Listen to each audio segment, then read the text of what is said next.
Chapter 1. Under the azure expanse of the sky, seagulls soared gracefully above the ocean on the tranquil surface of the sea. A powerful gust of wind surged, creating ripples that danced across the water.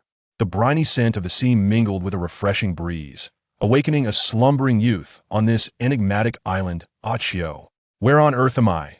Yulin had just concluded a distressing examination and had intended to lie flat in his bedroom for several days. To his astonishment, he opened his eyes to find himself in this unfamiliar world rising slowly. He surveyed the towering trees and the cerulean sky around him. Such a scene had long been absent from his urban existence. Have I been kidnapped? Ding! Congratulations, host, for acquiring the multiverse conquest system.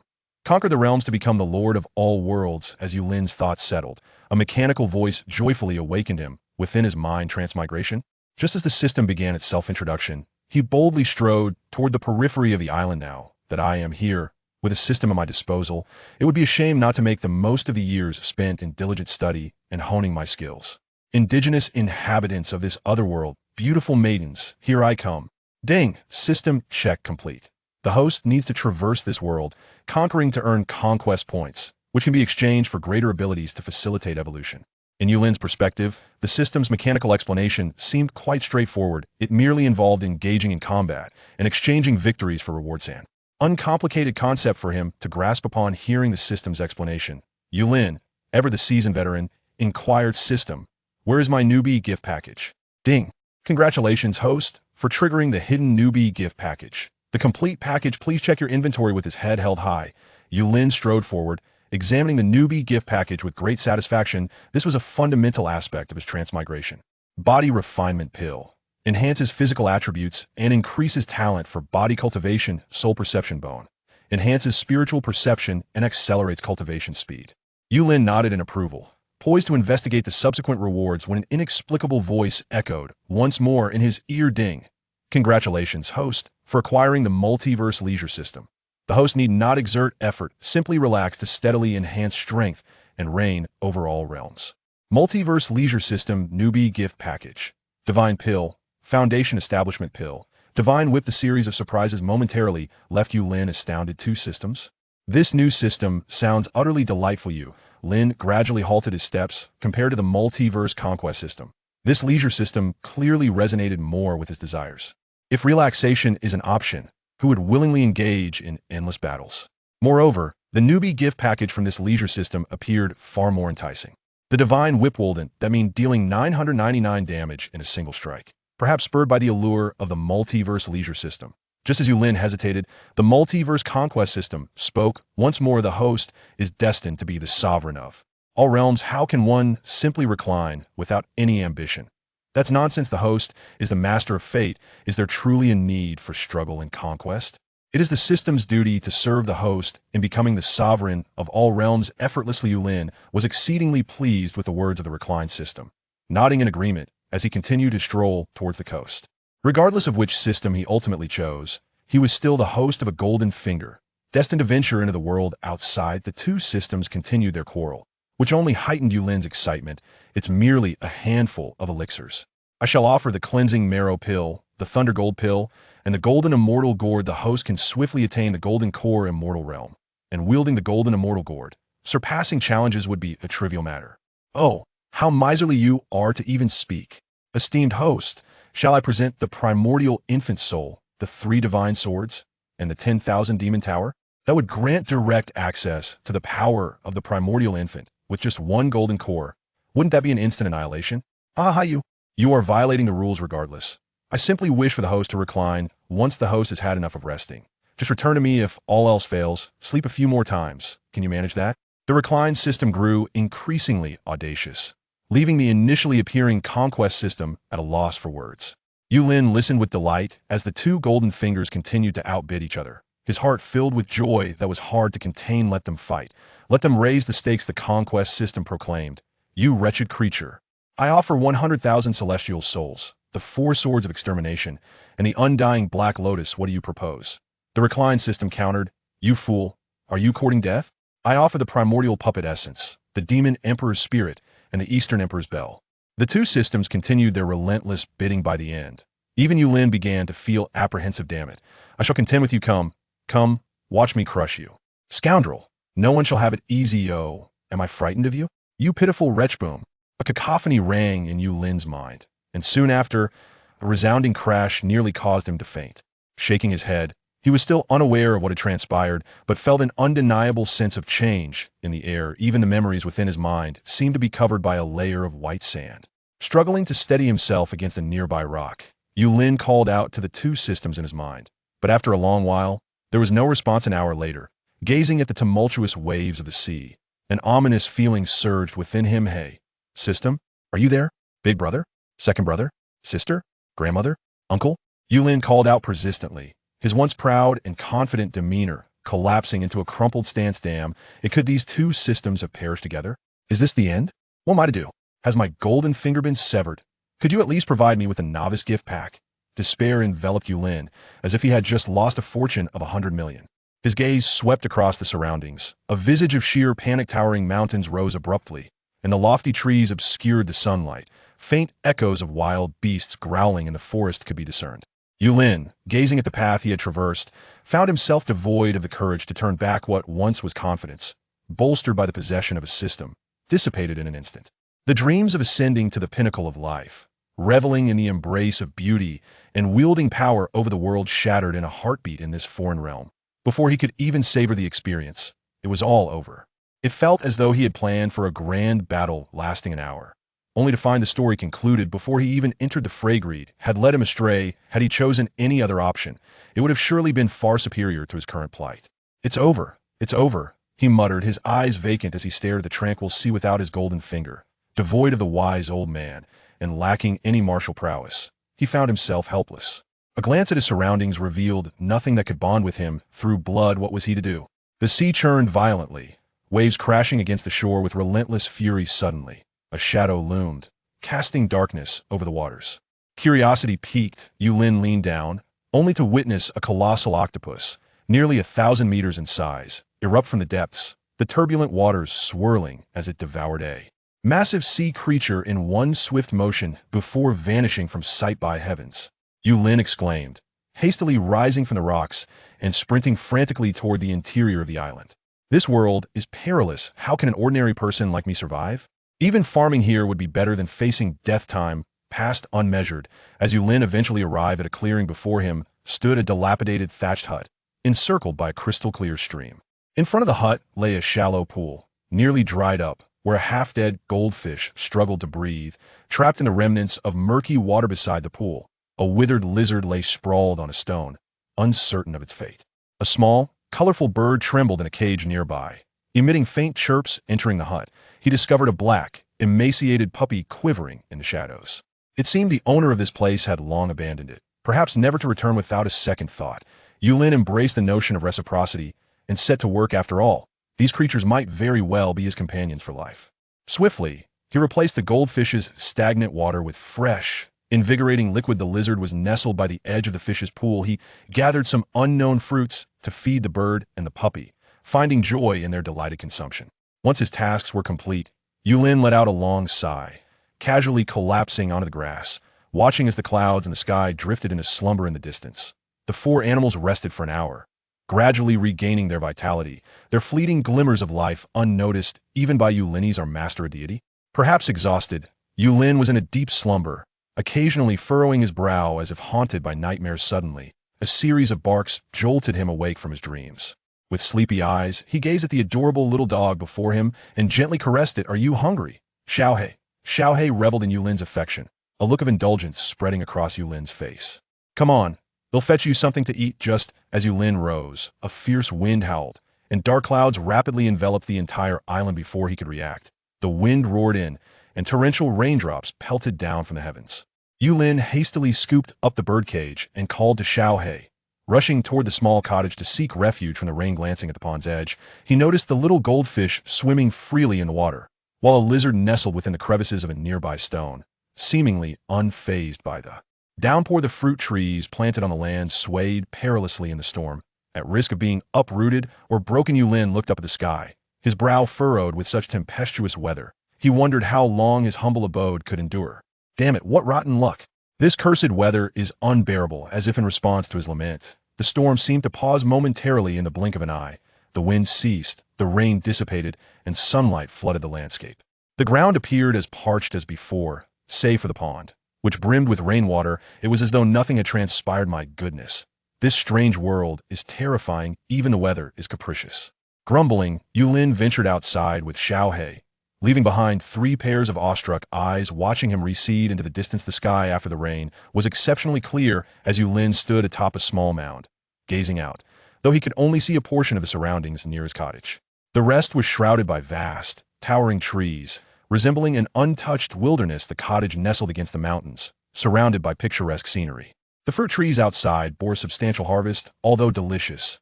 They grew monotonous when consumed excessively. How do I find some vegetables and meat? In preparation for his future sustenance, Yulin had to start strategizing about his food supply. As dusk descended, Yulin succumbed to slumber once more in his dreams. Monstrous creatures were wreaking havoc on the sea creatures surrounding the island. The ocean roiled, with a golden dragon, measuring over 10,000 meters, coiling around the islet. Of multicolored pung bird soared joyfully above, eventually diving into the water to frolic with the golden dragon. A colossal figure, reminiscent of Godzilla, roared from the depths, casually devouring a gigantic octopus nearly 1,000 meters long on the shore. A little black dog sat casually, grinning as it watched its companions play. Don't get carried away. We must return before dawn. Fear not. Esteemed leader. 3 distinct voices resonated simultaneously within the mind of the little black dog. In the dead of night, the little black dog's gaze was suddenly drawn to the distance. Concurrently, the 3 playful monsters turned their attention toward the horizon. Faintly, a colossal bat, drenched in blood, soared into the air. It was evident that the target was the island where Lin resided. The colorful rock's eyes flickered. Looks like work is calling you up there. Don't you dare compete with me. Who among us cannot fly? The dragon replied with a serene smile. Indeed, who cannot fly? The little black dog teased, gazing at the lizard whose head was barely visible. Humph! The lizard slowly sank its head, the depths of the sea roiling as if it were being used as a punching bag. Damn it, Steelbone, you betrayed me. Just wait. If I hadn't been injured, you would have been mine this time. The Red Count, Baerlic Ladefield, cursed while advancing toward the distant island. Though he had managed to escape, he felt a deep sense of frustration within. He had anticipated a confrontation with Whitebeard, only to be ambushed by Steelbone and the Navy. In haste, his only option was to flee. Let's first regroup on the island ahead. I hope to find fresh blood there. The thought of blood brought a fierce grin back to the Red Count's face. As the island drew nearer, an inexplicable tightness gripped his heart, honed by years of battle, compelling him to halt in the darkness. A vibrant beam of light shot toward him. Before he could react, he was sent flying. Gushing blood erupted from his mouth, and the already weakened Red Count's complexion turned even more ashen. Cautiously observing the immense figure before him, fear gripped his heart. Bird? You are the one resembling a bird. I am a Kuanping. No sooner had he spoken than the Kuanping flapped its wings, unleashing a precise gust of wind that struck the Red Count's face with a loud crack. He was sent flying once more. Suspended in midair, the Red Count, still shaken, bore the unmistakable imprint of a bird's wing on his face. Gazing at the distant Kuanping creature, he comprehended that the chasm between them could not be bridged by his devil fruit powers. Turning to flee was the wisest choice at present. The Kuanping approached leisurely, indifferent to the Red Count's thoughts. As the Red Count turned to escape, a massive figure surged from the depths of the sea, accompanied by a towering wave roar. The lizard, previously mocked by its companions, aimed all its fury at the Red Count. At that moment, the familiar voice of the little black dog echoed again. Hey, keep it down. The master is still asleep. The lizard's voice abruptly ceased, akin to a dampened firecracker. With no sound following its initial blast, the lizard regarded the Red Count with growing discontent, nearly disrupting the master's rest with a resounding thud. Had it not been for the fortuitous endowment of the bat fruit, the Red Count would have surely been reduced to mere pulp at that moment in the heavens above. The Red Count found himself a mere plaything for the lizard and the Kuanping, as they volleyed him back and forth like a shuttlecock. At this juncture, the Red Count had already lost all semblance of consciousness. The vibrant Kuanping, having lost interest, was poised to devour him once more as he was tossed back by the lizard, when a voice from the little black dog interrupted. We must flee. Dawn is approaching. The 4 monstrous beings, disregarding all else, simultaneously surged forth, for beams of golden light racing towards Yulin's humble abode. The ocean's surface once again regained its tranquil demeanor, while the Red Count, propelled to the shoreline of the small island by the final force of the lizard, lay crumpled on the ground, his fate uncertain. The sky was slightly brightening, and when the first beam of sunlight flew into the small house, Yulin had already woken up from his sleep. After stretching lazily, He walked out of the small house. There were still many things to be busy with today, and he couldn't afford to sleep in. As he stepped out the door, a little black dog was lying at the entrance, sound asleep. Goldfish and lizards were playing by the pond, and a little bird had somehow escaped from its cage. However, it was firmly perched on top of the cage, unwilling to leave. The cage was actually open? Well, as long as you don't fly away, you can stay outside. Xiaohei, let's go hunting. Hearing Yulin's call, the little black dog quickly ran to Yulin's feet and rubbed against him, looking as if it was pretending to sleep. Carrying a fishing net and a machete, Yulin and the little black dog headed towards the seaside, while the little birds at home chirped happily around Yulin. Hey, is there someone ahead? Yulin was very surprised. The path he had walked yesterday now inexplicably had an injured man on it. Could there be other people living on this small island? At this moment, Yulin was very cautious and did not approach directly. He stood at a distance, carefully observing the red count without making a sound. It seemed there was no danger. Yulin, emboldened, stepped forward slowly. Are you hurt? This oddly dressed man seemed to be seriously injured. Could it be that he was attacked by a sea monster and washed ashore by the waves? I have to say, Yulin's sixth sense was quite accurate. The red count had indeed been attacked. However, what he didn't know was that the ones who attacked the red count were actually these little cuties beside him. This outfit? Yulin felt the fabric of the red count's clothing, his eyes filled with confusion. No matter how he looked at it, the material did not seem to be of a quality that could be produced on this little broken island. After thinking it over, Yulin decided to be a good person this time. Since the other party could come to this island, it was likely that other people might come in the future as well. Saving his life and asking about the situation in the world would be beneficial. After all, he was seriously injured, so I should be relatively safe. Ahem. Just as Yulin was contemplating, the red count coughed softly a couple of times. Feeling a strange blood power nearby, he looked up to see the red count gazing at him with eyes full of greed, his mouth opening as if to bite into Yulin's neck. Little before the red count could react, his body seemed to be struck by some massive object, crashing to the ground with a loud thud once again. Yulin looked at the red count with, could be a moment of clarity? Anzai, Xiao Kai. He's a patient, so don't stand on him. Xiao Kai is the name Yulin gives to the little bird at home, because it has colorful feathers. That's why it's called Xiao Kai, and it clearly likes the name as well. Yulin watched as Xiao Kai had just flown onto the red count, and hurriedly called Xiao Kai back. What if there was a scam involved? The red count struggled to lift his head, looking at the seemingly harmless Yulin with a face full of fear. The power he had just experienced was all too familiar. In that moment, it felt as though he was back on that night when he was toyed with by several demons. Just when the red count thought he was saved, his gaze fell on Xiao Kai perched on Yulin's shoulder, and he instantly blacked out, fainting. Yulin was helplessly worried about the red count. Is this a moment of resurrection? Dead? In the small cabin, Yulin laid the red count on a wooden board to rest, while he leaned against the bed, watching a few small creatures joyfully eat, drink, and play outside the window. Today's haul was quite good. The fish by the seaside seemed to have activated their navigation and kept swimming into his net. On the way, he even found 2 foolish rabbits that had just died from crashing into a tree stump. Looking at the rabbit that was over a meter long, Yulin thought it might have turned into a spirit. Outside the house, the 4 little creatures were happily eating, occasionally glancing towards Yulin with joy and admiration in their eyes. Little Black glanced at the other 3 companions. Everyone has awakened? Little Goldfish nodded, while Little Color excitedly said, Don't worry, Black Boss, even Little Gray has awakened. Aren't you targeting me, Little Color? Yeah, if not, why don't you fly up and hit me? Little Color teased the helpless Little Gray lizard with a mischievous grin. You'll regret it tonight. Little Gray glared fiercely. All right, since everyone has awakened, I want to say much about the current situation of the master. Keep an eye on the creature in the house. If it's disobedient, eat it at any time. If it's obedient, keep it for now. The 4 nodded and continued to eat and drink heartily. Inside the house, the red count woke up again from his coma. Since he obtained the bat fruit, he had fainted a total of 2 times. Last night was the first time, and today during the day was the second. It's quite embarrassing to say, but there was nothing he could do. He had no choice. When he woke up, he found his body in chaos. At that moment, he was just an ordinary person who had been severely injured and could not resist at all. The demon raising 4 monsters was getting closer. He wore a feigned kind smile and held a shriveled red fruit in his hand. It seemed he wanted to poison me. Sigh, if I have to die, it's better than being tortured to death by those monsters. The red count struggled to lean against the broken board behind him, wearing an expression of gallantly facing death, as if he were suffering immense torment at that moment. How are you? It seems you're recovering quite fast. The voice of Yulin startled the red count for a moment. Right, his body had clearly been smashed to pieces yesterday, and he hadn't consumed any blood. Yet he was recovering. Although he currently had no strength and was in excruciating pain, his body had already begun to heal. However, this healing felt as if a body had been haphazardly stitched together. Although the exterior seemed fine, the interior was already in complete chaos. Could it be that this demon had healed him, turning him into a plaything for those monsters? The red count felt regret.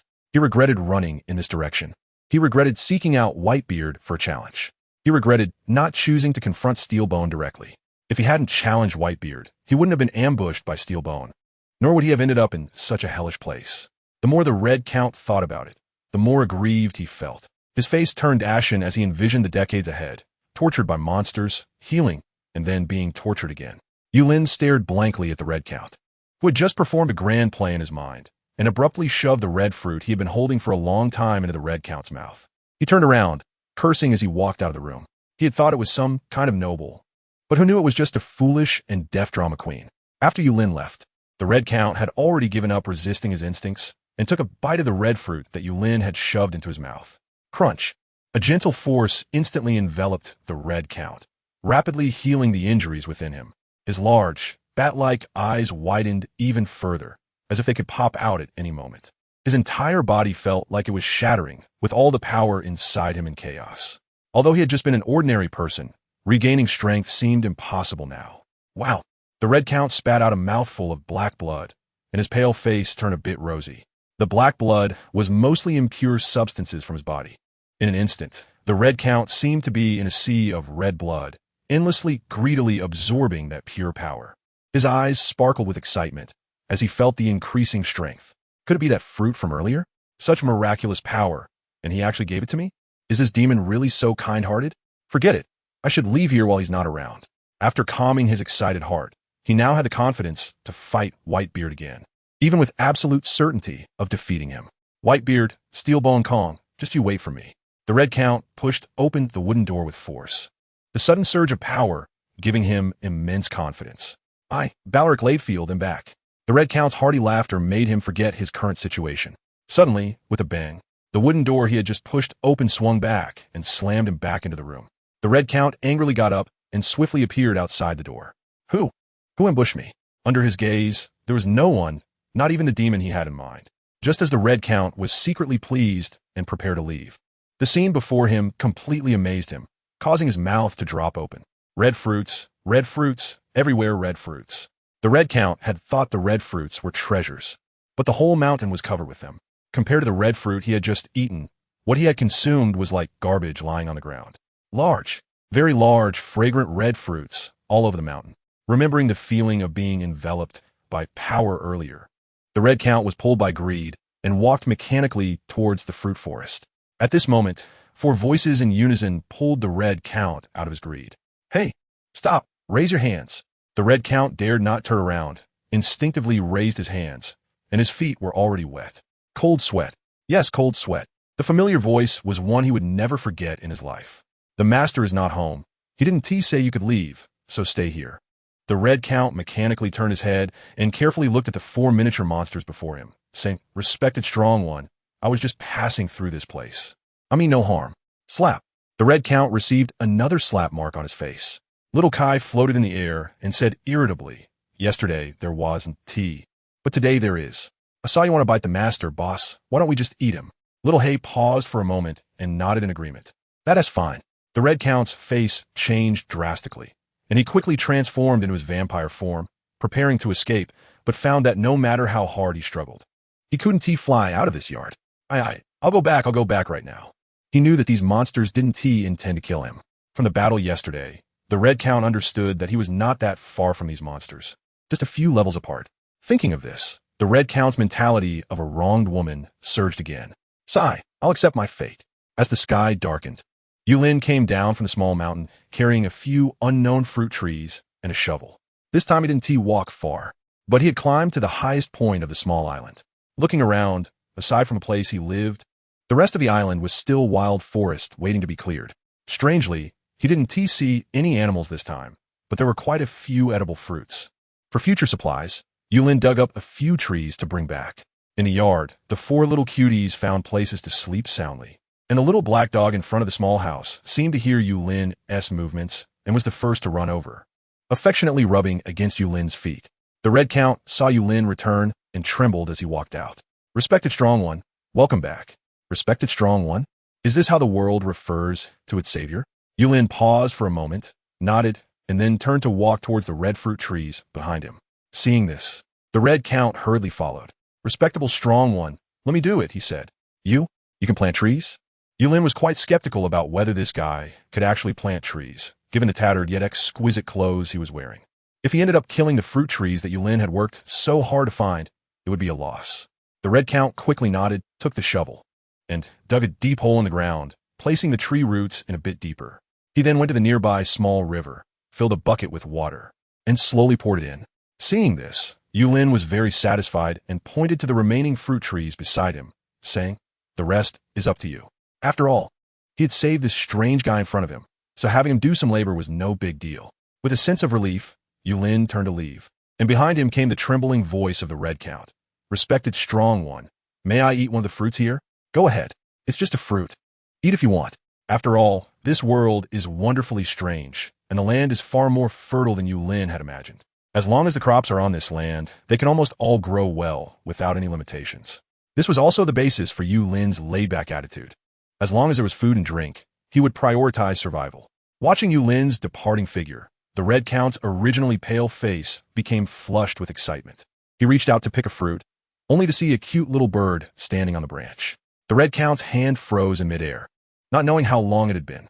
The little bird swallowed the red fruit in front of it in one bite and disdainfully pointed at the red fruit that had fallen to the ground, saying, "You, eat this." If anyone in the past had dared to show such a contemptuous expression in front of the Red Count, the other party would definitely not see the next sunrise. However, the Red Count, being in this place, not only felt no dissatisfaction, but even looked at the little bird with a hint of flattery. "Thank you, bird. No, thank you, Lord Kuimpu." A flash of ruthlessness passed through Xiao Kai, but she was still quite satisfied that the Red Count remembered her name and pointed out, "I know you need the energy from this red fruit. Since the master said you can eat, we will definitely not interfere. But considering you are also a strange bird, I still want to remind you that in the future, you can only eat the ones that fall to the ground, and you can only eat 2 within a month. Otherwise, with your body, you will definitely explode." The Red Count's eyes widened, and the hand holding the red fruit trembled slightly. If it weren't for Xiao Kai's reminder, he would have certainly died from overeating. After breaking into a cold sweat, the Red Count respectfully bowed to Xiao Kai, thanking her. "Thank you, Lord Kuimpu. All right. The master is low-key, so you need to cooperate well with the master and complete the tasks assigned by the master properly. Don't think about running away. Otherwise, we will come and find you. This world is too small, and I remember your scent." In an instant, Xiao Kai flapped her wings and disappeared without a trace. Even the now-recovered Red Count had no perception of her, leaving only the warning ringing in his ears. As the sky grew darker and the sun set in the west, a bonfire had already been lit in front of the small house. The stone table was filled with fish, shrimp, and another rabbit that had been skinned. The aroma began to waft everywhere, and Xiao Hei was the first to run to the Red Count's side. The other party hurriedly got up, prepared the roasted meat, and handed it to Xiao Hei, watching as Xiao Hei took the meat and left before sitting back down. Yulin looked at the busy Count Red in front of the campfire and had a slight change of opinion about this guy. It turns out that rich people can be so capable. It seems this guy knows how to be polite. Perhaps the outside world is wonderful. To be safe, I'll ask him about it later. All right, you little ones have eaten quite a bit too. Oh, Xiao Jin, I've noticed that your fish isn't big, but your appetite is quite large. Haha. Yulin was in a great mood and invited the Red Count to sit down. The Red Count hesitated for a moment, but ultimately just sat upright on a half-stone and watched Yulin eat and drink. This vampire, who was fierce and terrifying on the sea, now looked like a well-behaved elementary school student. If the navies and pirates on the sea saw this, they would definitely think they had encountered ghosts. "What is your name?" "Respectable strong one. My name is Berlick Ledfield, but some also call me the Red Count." Yulin let out a sound of realization and thought to himself, so, he really is a foreigner? I wonder if there are any yellow-skinned, black-eyed people around here. "My name is Yulin, and please don't always call me a strong one. Is that your custom?" "It sounds quite strange." "As you wish, Lord Yulin." "Lord? Fine. Do as you please. After all, this is a different world. One must adapt to local customs." "Xiao Hong, what is the outside world like?" Do you know where this place is? Count Hong paused, possibly surprised that the other had called him Xiao Hong, or perhaps because Yulin's unfamiliarity with this world left him momentarily confused. My lord, this is the doldrums. According to Xiao Hong's description, this is an exciting adventure world. The ocean occupies the vast majority of this world, with only a ring of red earth land considered solid ground, while various islands are scattered across the sea. Count Hong, being a killer, didn't elaborate on the local customs and practices because he wasn't very familiar with them either. On the other hand, Count Hong also didn't mention anything about the navy and pirates, mainly because, given the strength of Yulin's small courtyard, the external world's military power likely wouldn't even pose a problem for them. After all, having already stood at the peak of his original world in this small courtyard, he could only dig pits and plant trees. As for the peace Yulin asked about, Count Hong thought it wasn't something Yulin could just achieve by wishing for it. Having learned some things, Yulin suddenly felt a longing for the outside world. However, his naturally cautious nature prevented him from making a firm decision. Yulin was still deep in thought, and the red count beside him did not dare to interrupt. The four little animals had eaten their fill and started to doze off. Suddenly, Yulin, sitting in the chair and staring blankly, had a flash of inspiration. Xiao Hong, looking at your clothes, you must be quite wealthy, right? Wealthy? I suppose so. Although the red count did not have as much territory and personnel as Whitebeard and the others, as a contemporary powerhouse, he still possessed treasures beyond the ordinary. You see, Xiao Hong, I saved your life, so how about you repay me? Of course, whatever you command, my lord. The red count quickly stood up. Thinking of Xiao Kai's warning, he was now fully alert and waiting for Yulin to assign a task. Yulin nodded in satisfaction, beginning to calculate some things he needed. Although the outside world is good, for now, he still needs to focus on life on his island. After all, land is still quite valuable, and he must cherish the sudden ownership of an island. Moreover, he heard from Xiao Hong that other adventurers might come here in the future. At that time, engaging in some business and making a little money wouldn't be bad either. The more Yulin thought about it, the more excited he became. Considering his current situation, he began to gradually explain what the Count had prepared. First was the issue of generators and lighting. It was too boring to sleep after dark. Secondly, he needed to prepare some cooking and farming tools. The island was not small, and the future workload would definitely require many tools. There were also various seeds for vegetables and grains, and the list kept growing. At first, the Count believed he could remember everything, but later, he had to start carving words onto stones. After finishing writing on one stone, he would throw it behind him. Once Yulin finished, the Count also let out a sigh of relief.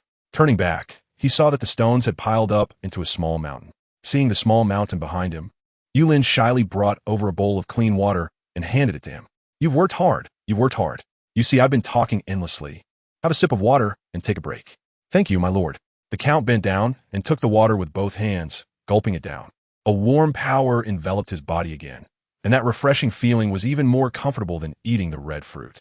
If the explosive power in the red fruit enhanced physical strength, then this clean water seemed to cleanse the Count's soul, even causing a slight, pleasant hum from the power of the bat fruit at that moment. What's wrong? Is it too much stuff? Yulin shyly looked at the red Count. There were indeed quite a lot of these items. The vast variety and quantity were enough not only to build a farmhouse, but also to transform into a small resort. Just as Yulin was contemplating whether to make some choices, the red Count respectfully bowed deeply in front of him. Thank you for your cultivation. I will prepare this right away. Cultivation? No need to be so polite. It's late at night, oh my, a bat and it's red. No wonder it's little red. The red Count had already transformed into a bat and flew off quickly. In his heart, Yulin was already a godlike figure. The water in the small river. The red Count had drunk during the day, and aside from being tasty, he felt nothing special. However, just now, when Yulin went to fetch water from the small river, there was such a mysterious power. At this moment, whatever the 5 elder stars world domination, or one piece, could just go away. I am ready to be a laborer for my lord. Yulin looked happily at the departing Xiao Hong, and after a moment, a surprised roar came from within the island. Oh my gosh, it's a monster. That guy Xiao Hong is actually a bat. Wow.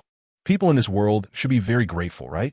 How did a little commoner like me get involved with such a big shot? Yulin was uncertain at first, calculating his interactions with Xiao Hong.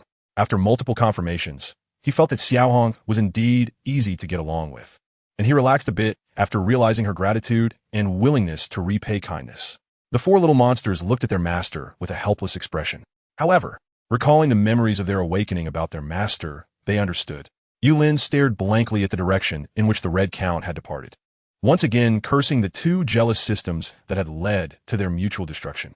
The commercial street of the unnamed small town welcomed a wealthy guest today. He wore a mask, was very generous, and directly bought everything in the stores.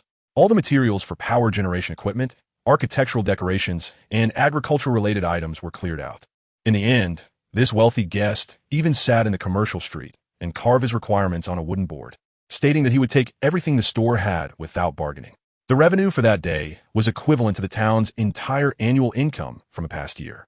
The Red Count watched as the huge ship at the dock was packed to the brim, feeling very pleased.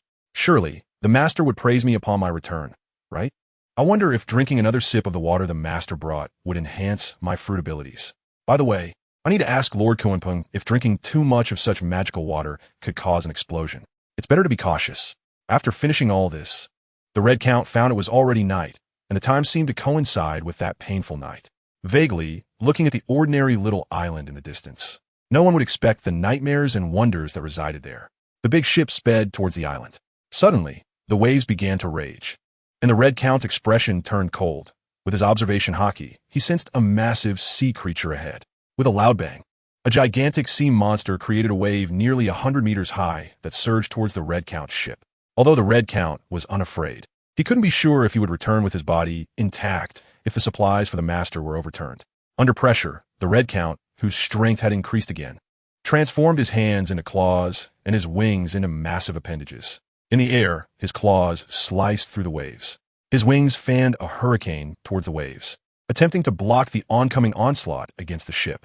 The sea monster, wielding immense power, slammed towards the Red Count, but at that moment, a surge of heat instantly evaporated the waves, and the sea monster seemed to see something terrifying and turned to dive into the sea. Another tumult ensued, and in the deep sea, Godzilla, transformed from a small lizard, instantaneously devoured the sea monster. The crunching sound of chewing combined with Godzilla's terrifying figure was quite bizarre. The ship and the Red Count appeared like ants before the monstrous height of the small gray creature. This is what the master wanted. The Red Count bowed respectfully. Lord Godzilla, yes. Hold on tight. The Red Count did not understand the meaning of the small gray creature, only to see a giant claw coming in and securely grabbing the ship. The Red Count felt himself being battered by the hurricane and seawater. When he opened his eyes, he found himself docked in front of the small island, and the small gray creature had already vanished. Oh my! The Red Count trembled as he disembarked from the ship, staring wide-eyed at the moon before him. Is this island moving? The next morning, Yulin had another good sleep. There was no concept of time here. He would rise with the sun and sleep when it set. Life was very regular, but also extremely boring. When he pushed open the door, he found that the courtyard was filled with piles of things resembling small mountains, and the Red Count stood at the door, dressed in farm attire like a steward. Respected master, the items you requested are ready. What do you need me to do? Yulin shook his head. He thought that Xiao Hong, who had been missing for a day, had run away, but unexpectedly, she returned with so many things. Well, you've worked hard. Remembering how Count Hong had turned and left that day, Yulin still felt a bit startled. By the way, Xiao Hong, did you fly away that day because it was natural, or it's a devil fruit, sir? Count Hong had gotten used to Yulin's limited understanding of this world and explained the situation regarding the devil fruit in detail to him. Yulin smiled knowingly and thought to himself, if I had that kind of ability, could I also go out and take a look? With this thought in mind, Yulin inexplicably asked, Xiao Hong, can the devil fruit be planted? The Red Count paused, as if Yulin's words had some kind of magic. In that moment, he even truly believed that Yulin could plant the devil fruit. Is God really omnipotent? Forget it. Let's talk about it later. Looking at the piles of things in front of him, Yulin felt both joy and pressure. When will all these things be finished? Saying this, Yulin began to work on the basics. Although the Red Count had already categorized and organized everything, some items were still not needed at the moment. I need workers. Yulin shouted in his heart, but for now, it was just him and Xiao Hong who had to take action. He was currently broke and, of course, couldn't afford to hire workers. He couldn't bring himself to ask Xiao Hong for money again, so that was out of the question. The wasteland was the first area that needed to be cultivated.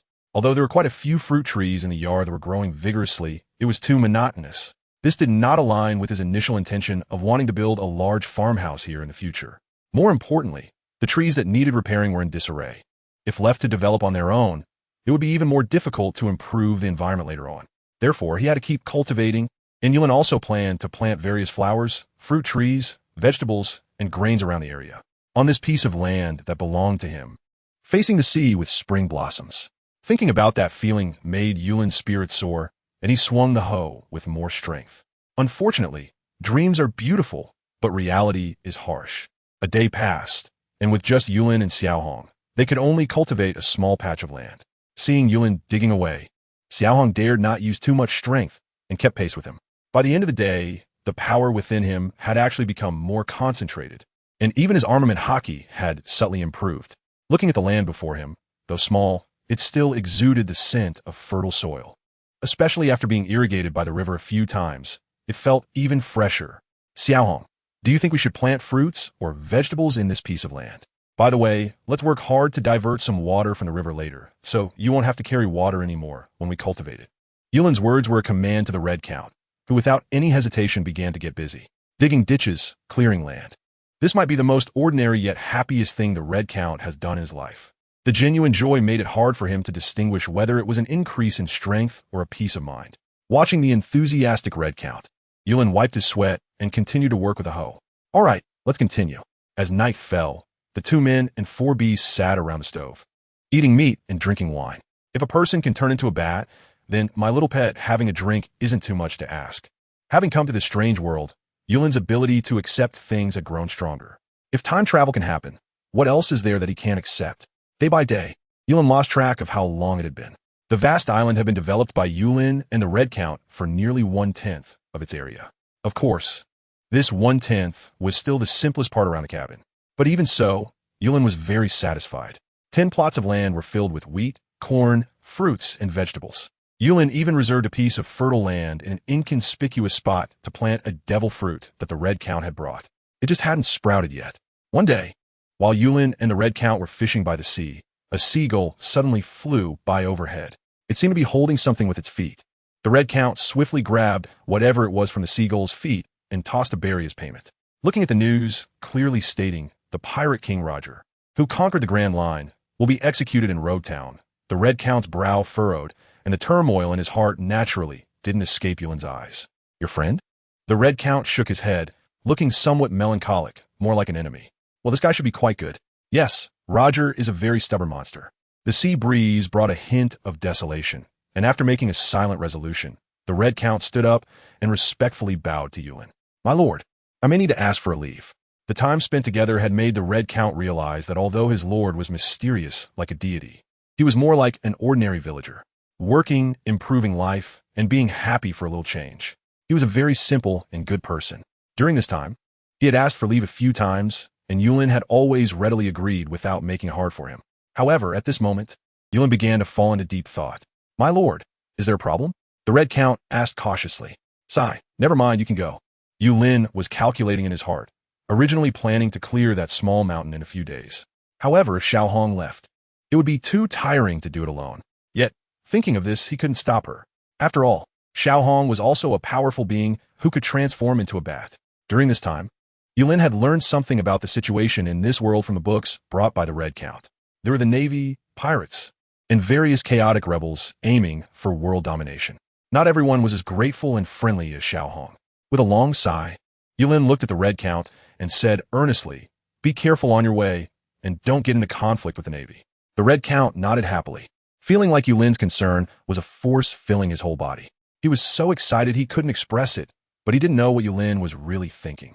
If such a good bodyguard and laborer were captured, I would have nowhere to cry. EC, Rog Town. The weather today was particularly hot, but the entire Rog Town was unusually lively. Unfortunately, the street was filled not with ordinary civilians, but with Navy soldiers in uniform. Generals in Navy cloaks were seen everywhere looking around. The closer to the center, the stronger the combat power. On the way to the execution platform, a big bearded man, although handcuffed, showed no fear on his face. He strode forward like a triumphant general. That confident smile seemed to have a magic that penetrated people's hearts. The Pirate King, Gold, Roger, a man who conquered the seas, was walking towards his end. Suddenly, his steps paused slightly, as if sensing something, and Roger's gaze swept toward the darkness in the distance. Roger had detected the presence of the Red Count. In the next moment, two peak observation haki users seemed to communicate in that instant. Roger's pause didn't last long, and the Navy behind him did not disturb him. because this man was worth it. In the center of Rog Town, on a wooden execution platform, Roger walked step by step upwards. Although he was walking toward death, he looked like a proud king. Even the Navy soldiers, who had undergone rigorous training, were sweating profusely at this moment. They were about to execute the first pirate king in this world. Is there anything you want to say? Roger looked at the Navy in front of him and said indifferently, "Get this thing off me." The Navy was momentarily stunned and resolutely refused Roger. But in the next moment, the handcuffs that bound Roger shattered instantly. Under the astonished gaze of the Navy, Roger slowly sat down, surrounded by Navy and countless people wanting to witness this historic moment. "Pirate King, where's your treasure? It must be in the Grand Line, right? You must have it. That unique great treasure, one piece." Roger laughed heartily, and the crowd below held their breath. "Want my treasure? If you want it, you can take it. My treasure's all there, huh?" Execution. With the Navy's words, the Pirate King Roger, this king-like existence, finally ended his life's adventure. In the next moment, the entire Rog Town seemed to be filled with a magical power. The shouts and cheers echoed through the heavens and the earth. Because there were too many civilians here, even the numerous Navy found it difficult to suppress them for a while. The news of the great treasure, one piece, was spread out like this. Just when the scene was in chaos, a shadow dashed towards the execution platform at incredible speed. When the Navy reacted, Roger's body had already been snatched away by the shadow. Suddenly, a roar came from above. "Red Count, it really is you. Kapu, I advise you not to meddle." Kapu grinned and threw a punch at the Red Count. Initially, it was thought that the Red Count would choose to dodge, as strength was not his strong suit. But the Red Count grasped Roger with one hand, spread his wings, and stabilized himself in the air, facing Kapu's punch without hesitation. Kapu laughed confidently. He had absolute confidence in his strength. With a loud bang, a house was smashed to pieces. Coughing, Kapu stood up from the collapsed building. But the Red Count was no longer in sight. The Red Count's strength had improved so quickly. "No, I must hurry back." Kapu did not expect that what was supposed to be a smooth execution would turn so complicated. Roger's last words would definitely bring new chaos to the world. The emergence of a peak powerhouse made Kapu pay more attention. A Red Count who combined speed and recovery ability was already a headache. Now, the power felt from that punch far exceeded before. Such a powerhouse could bring great harm to the Navy at any time. Kapu sighed. Such matters should be left for Sengoku to worry about. Peace Island. This is the name Yulin gave to the small island he lived on. Xiao Hong had been gone for many, many days. Yulin put down the hoe in his hand and wiped his sweat, looking at the stubborn wasteland in front of him, letting out a helpless sigh towards the sky. Huh. Suddenly, a black that was rapidly approaching Yulin's direction. Is it Xiao Hong? Yulin was very familiar with the appearance of the Count of Hong as a vampire, but when the Count got closer, he fell into deep thought upon seeing the corpse in his hands. This guy, did he go and kidnap someone halfway? The Count of Hong landed and respectfully greeted him. "Master, I'm back." It's good that you're back. Come on, let's get ready to break the ground." "All right, Master, but can I find a place to bury him first?" Yulin nodded. "So this is the enemy you were talking about?" "Yes, my lord, this is Roger, the current Pirate King." "Pirate King? Isn't that impressive? How'd he die?" The Red Earl shook his head. "I don't know either. I just didn't want someone like him to be humiliated by the Navy, so I brought him back." "All right, handle it well, and then come and clear the land." "Understood, my lord." The Red Earl flew away quickly, and Yulin continued his journey to clear the land. As the sky grew darker, Yulin and the Red Earl skillfully began the transformation project of this wasteland. In the dark mountain forest, there were electrical works prepared earlier, and some lighting was also set up. Although it wasn't much, it was enough for the Red Earl and Yulin. One by one, the trees were felled and uprooted. Thrown aside, Yulin was carefully tidying up the trees, as they would be important construction materials in the future. Suddenly, a gentle breeze swept by, and in the dim light, a figure flashed past. The Red Count's eyes glimmered with a red light. Under his powerful observation hockey, he was surprised to sense the arrival of someone at such a close distance. There were only a few people like this on the sea, but it was absolutely impossible for them to appear here. Of course, Yulin and the few adults were automatically excluded by the Red Count. A hoarse voice caught Yulin's attention, but he showed no signs of panic. Didn't I die?" The figure staggered closer, wearing a red coat that was still damp with mud. The rugged face became clearer, and the Red Count stared wide-eyed, as if he had seen a ghost. Roger? You're not dead?" Roger stared blankly at the Red Count, his eyes vacant as if he had lost many memories, continuously repeating, I'm dead. Laughter, celestial dragons, I'm yes, him, and the D clan. The Red Count furrowed his brow, deep in thought, but Yulin wore a broad smile. He was shouting in his heart. A laborer, another laborer, and a laborer with amnesia at that. In the calm windless zone, a massive pirate ship sailed in today. A tall flagpole on the ship flew a skull emblem with a white beard. The Whitebeard Pirates. The crew of the man who claims to be the strongest in the world had actually come to the windless zone. A tall figure stood at the bow of the ship, his voice tinged with anger. That garbage red count disappeared with Roger's corpse in this sea? Yes, Dad. According to our intel, the red count disappeared right here, likely on the surrounding islands. Good. Don't let any of the surrounding islands go. We'll search them one by one. Roger's body must not fall into the hands of that madman red count. Understood, setting off. The pirate ship sped towards a nearby island, and Whitebeard gazed out at the sea, sighing. Roger, let me find you a place to rest. Hey, Little Row, over here. Yes, a bit more to the left, that's right. Yes, Little Hong, move a bit to the right. Good. That it. Now nail it down. Another round of clanging sounds echoed as Yulin looked at the newly renovated small house before him, his heart filled with joy. With Roger, now, living in the house, Yulin wasted no time in starting the construction plan. After all, 3 grown men couldn't all live together. In front of him, the largest main house was where Yulin lived, fully furnished with all appliances. Apart from its somewhat strange design, everything else was built to resemble his previous home. It was a nostalgic tribute to his former world. The Red Count's house was located in a nearby dark cave, and what was currently under construction was Roger's house. Although Yulin didn't understand why this guy, who had 2 holes poked in his chest, was still alive, he didn't think too much about it, believing that if he could traverse worlds, anything else could be understood. Instead, the current Roger, with some memory loss, had an inexplicable fondness and obedience towards Yulin, which delighted Yulin greatly. What a good person. Everyone in this world must be good people. Even this clearly notorious pirate leader is so grateful, showing that the people in this world are definitely good citizens. Lost in thought, Yulin was already looking forward to the days after the small island opened for business and made money. Earning money to support a family and marry a wife without fighting and killing was quite nice. It truly was a lovely, peaceful world. It seemed he could take some time to go out and explore. The weather was beautiful, with birds singing and flowers blooming, while Little Hong and Little Row were busy hammering away.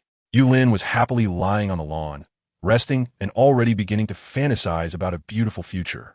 Suddenly, the harmonious sounds of tapping stopped at the same time. Count Red and Roger both looked into the distance, frowning slightly, and said in unison, Whitebeard. Just as the words left their mouths, a roar startled Yulin awake from his daydream. Count Red, an old friend has come out and meet him.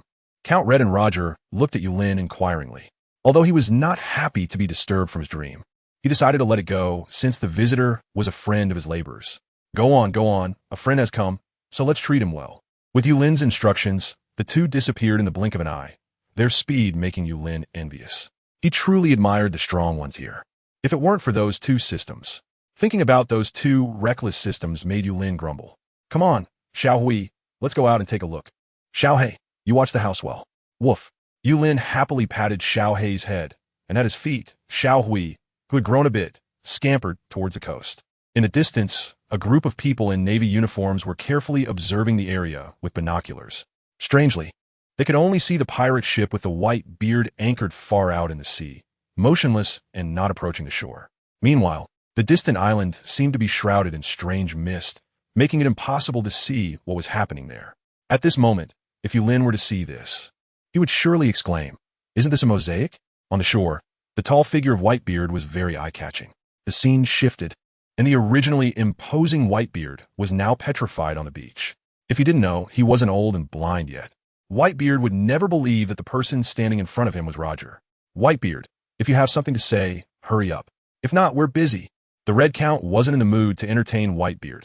He had a lot of tasks assigned by the adults today that still needed to be completed.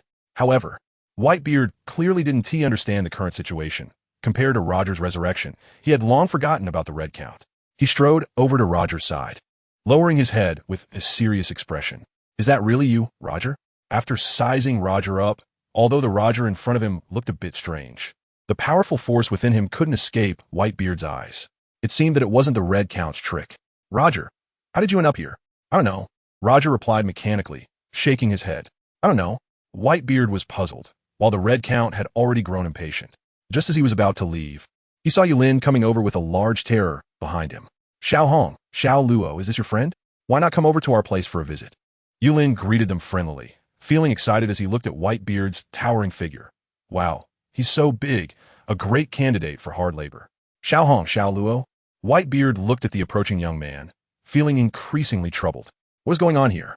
Not only was there a resurrection of the dead, but there were also people who dared to address the two monsters in front of him like that.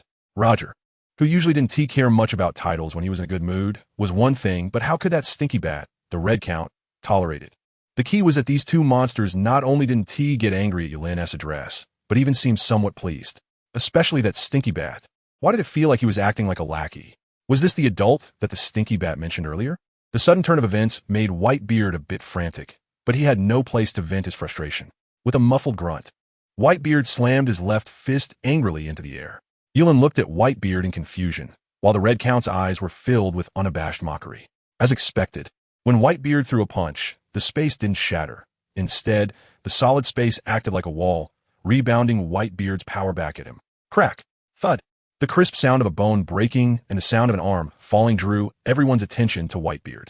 The left hand, which had intended to shatter this space to vent frustration, was broken in response. It felt as if an ordinary person had clashed against a wall made of reinforced concrete topped with iron sheets, only to have their arm severed by the iron sheets in the end. However, what was strange was that there was not a drop of blood left at the shoulder of the severed arm. Yulin and the others, wearing glasses, stared in shock at the towering fool before them, momentarily speechless. What was going on? Cutting off his own arm upon meeting them? Was this some kind of etiquette in this world? Or a local custom? Should they do the same? Could someone with an arm severed like that still do manual labor? Red-haired Shanks grinned at Whitebeard and said smugly, Whitebeard, I suggest you come sit on the island for a while. Oh, by the way, did you bring any money? Meanwhile, on the island, Yulin and Roger were busy grilling a massive fish. Red-haired Shanks took up carpentry, crafting a suitable chair for Whitebeard. Faced with this bizarre scene, Whitebeard even began to question his sanity. The pirate king Roger, who had supposedly died, was not only alive but also grilling fish. Red-haired Shanks, infamous for his countless killings, was now doing woodwork.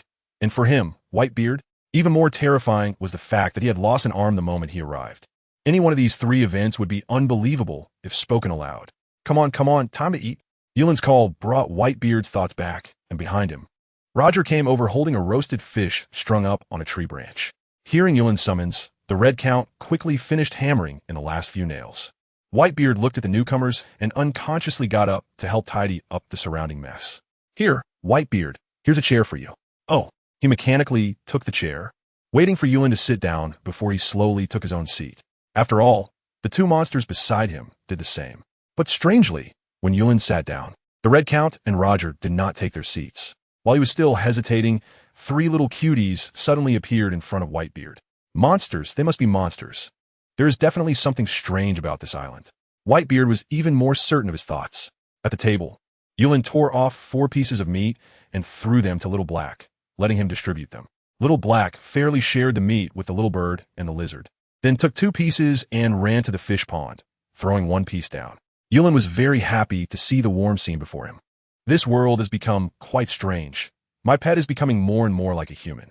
As he watched Xiaohei leave, the Red Count and Roger slowly took their seats. Yulin actively tore off a piece of meat and enthusiastically greeted Whitebeard. Come try it. How is it? Whitebeard took the fish meat and forced a smile on his face. Thank you. As he took a bite, the aroma of the fish instantly spread in his mouth. But in the next second, Whitebeard's expression changed drastically. He suddenly stood up, his tall figure enveloped in red mist, and his cloak fluttered behind him. Yulin looked at the red-faced Whitebeard, whose veins were bulging, and asked with concern, Are you allergic to seafood? Why are you so red? Red Count and Roger cautiously observed Whitebeard. Beneath that red exterior was a powerful aura. At that moment, Whitebeard's strength was immense. In the next instant, Whitebeard let out a furious roar, and the cape behind him instantly shattered, revealing a bright red left arm extending from the severed stump.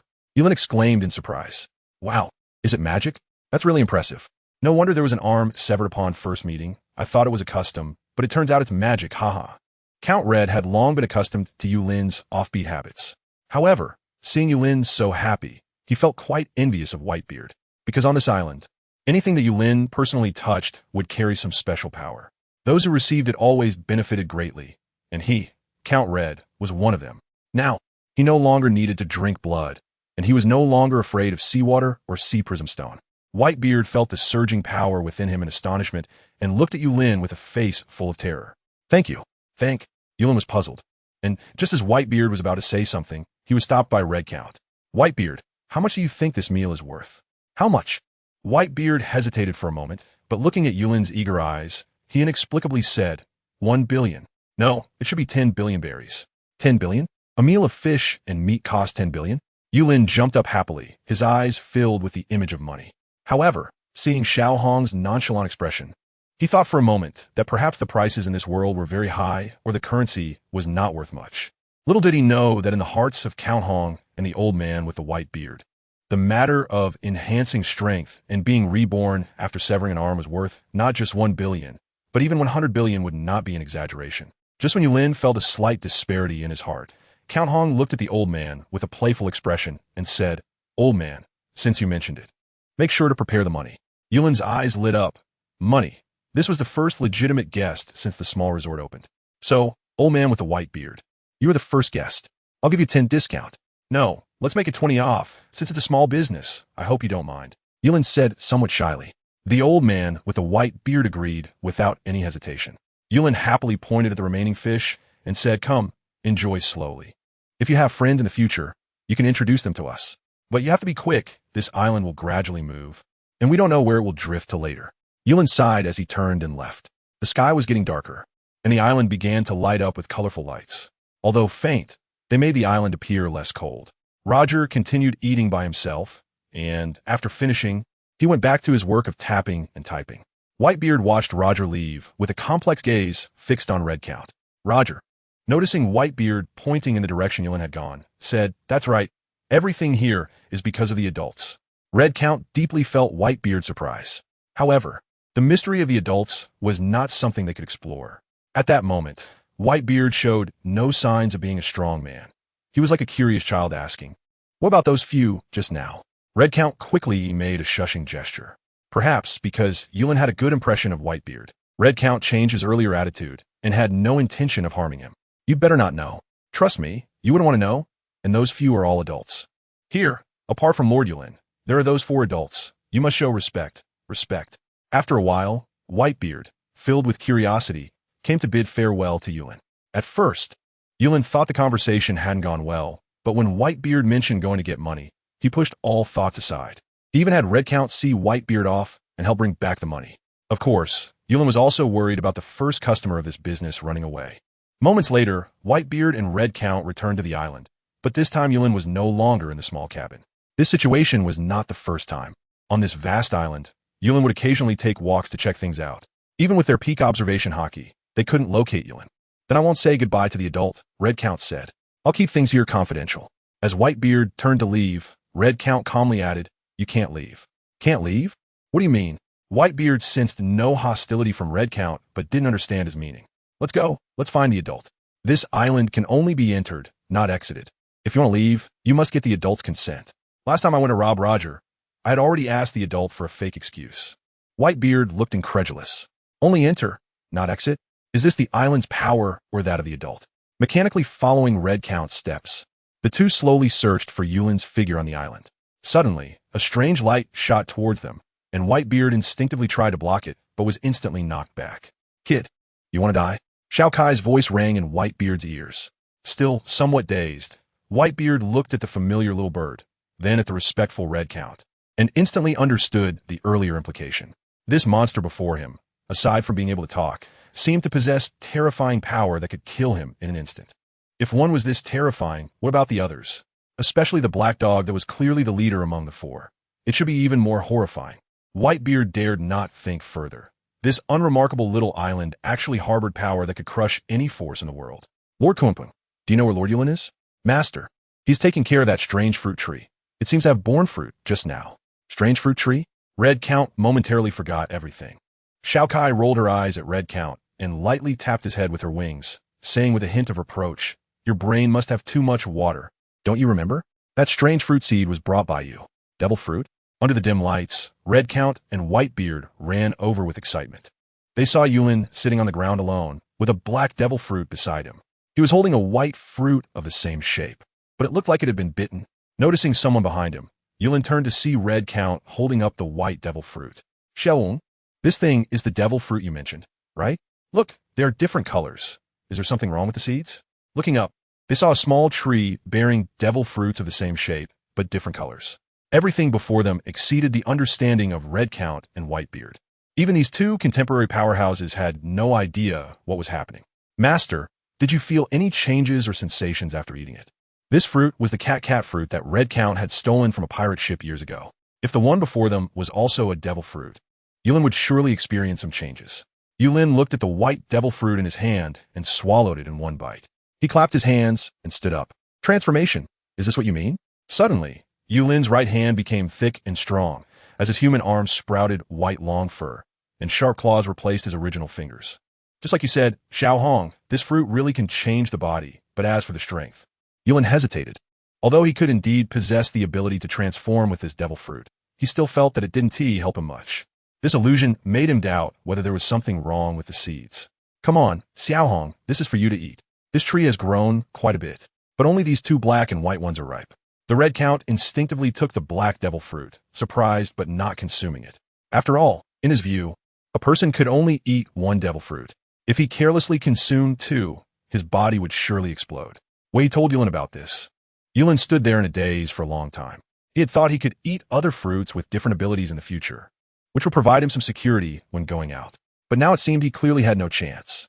It was all in vain. His hopes of going far away had evaporated. With his head hanging low, Yulin walked listlessly towards the cabin, even nodding mechanically when bidding farewell to Whitebeard. The Red Count sent off Whitebeard and then approached the devil fruit tree, staring blankly at the several unripe fruits hanging above. The adult must be a deity, definitely. I will be a worker for the god from now on.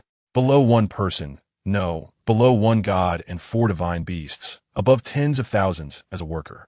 The Red Count suppressed his excitement, feeling more affectionate towards the devil fruit tree. This was a miracle. His right hand unconsciously reached towards the devil fruit tree, trembling with excitement. In an instant, when his hand touched the fruit tree, a tremendous suction force came from the trunk. The Red Count's expression changed dramatically. No matter how much he struggled, it was futile. Strangely, a force was flowing out of his body, yet the fruit tree was sending that power back to him. Thus, the Red Count held onto the devil fruit in a strange position until dawn. When Yulin's call came from afar, the Red Count instinctively turned around and found that he had already freed himself from the devil fruit's grip. But in the next moment, he froze again. Bafhui? It's actually the bat fruit. Black, white, red, yellow, purple, green, blue, gray, various colored bat fruits hung quietly on the tree.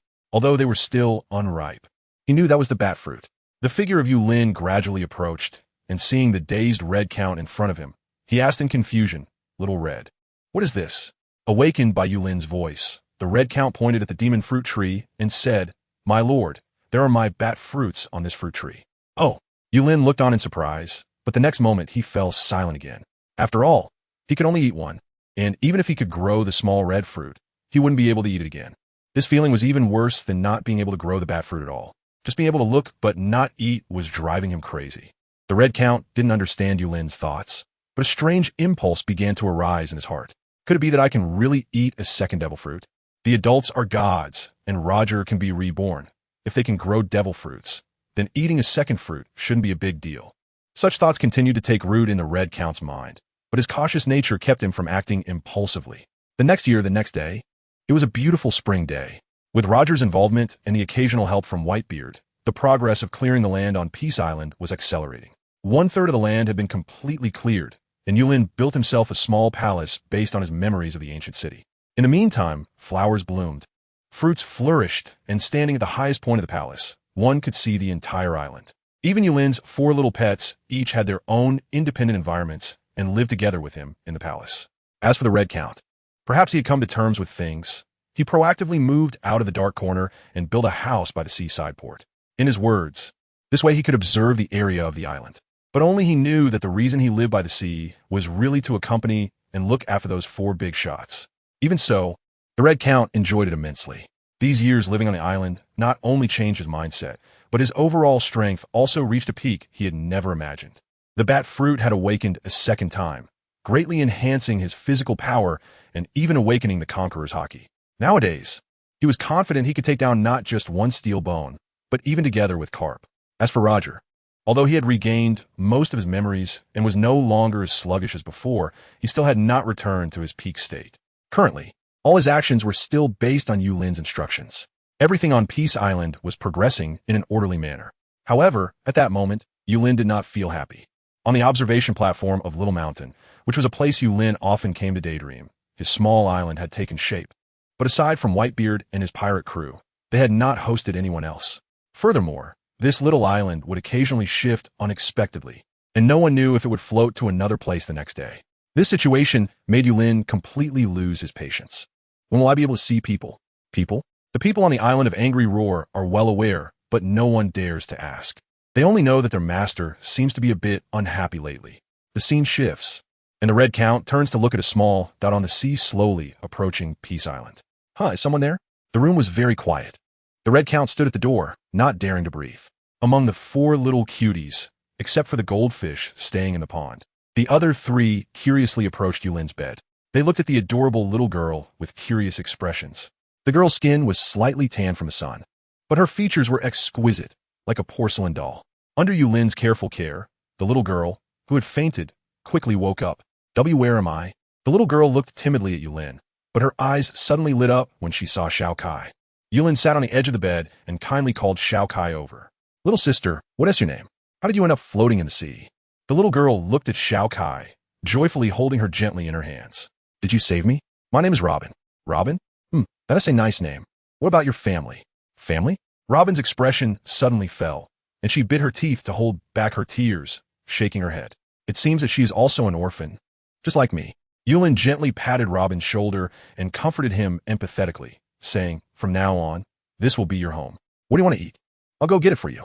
Robin shook his head, obediently walked to the ground, and deeply bowed in gratitude, saying, thank you, big brother, for saving me.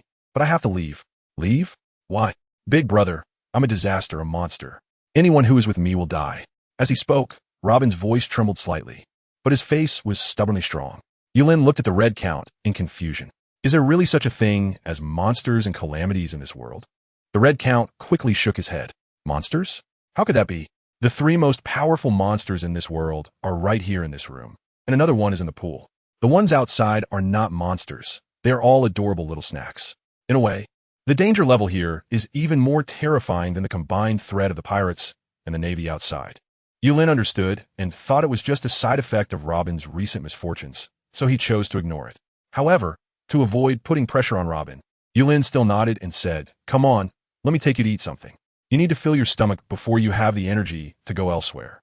Yulin's words seemed to have a magical power, awakening Robin's long-hungry stomach. Gurgling, Robin blushed slightly as Yulin led her to the dining room. After a hearty meal, Robin, who had been drifting at sea for a long time, had already fallen into a deep sleep.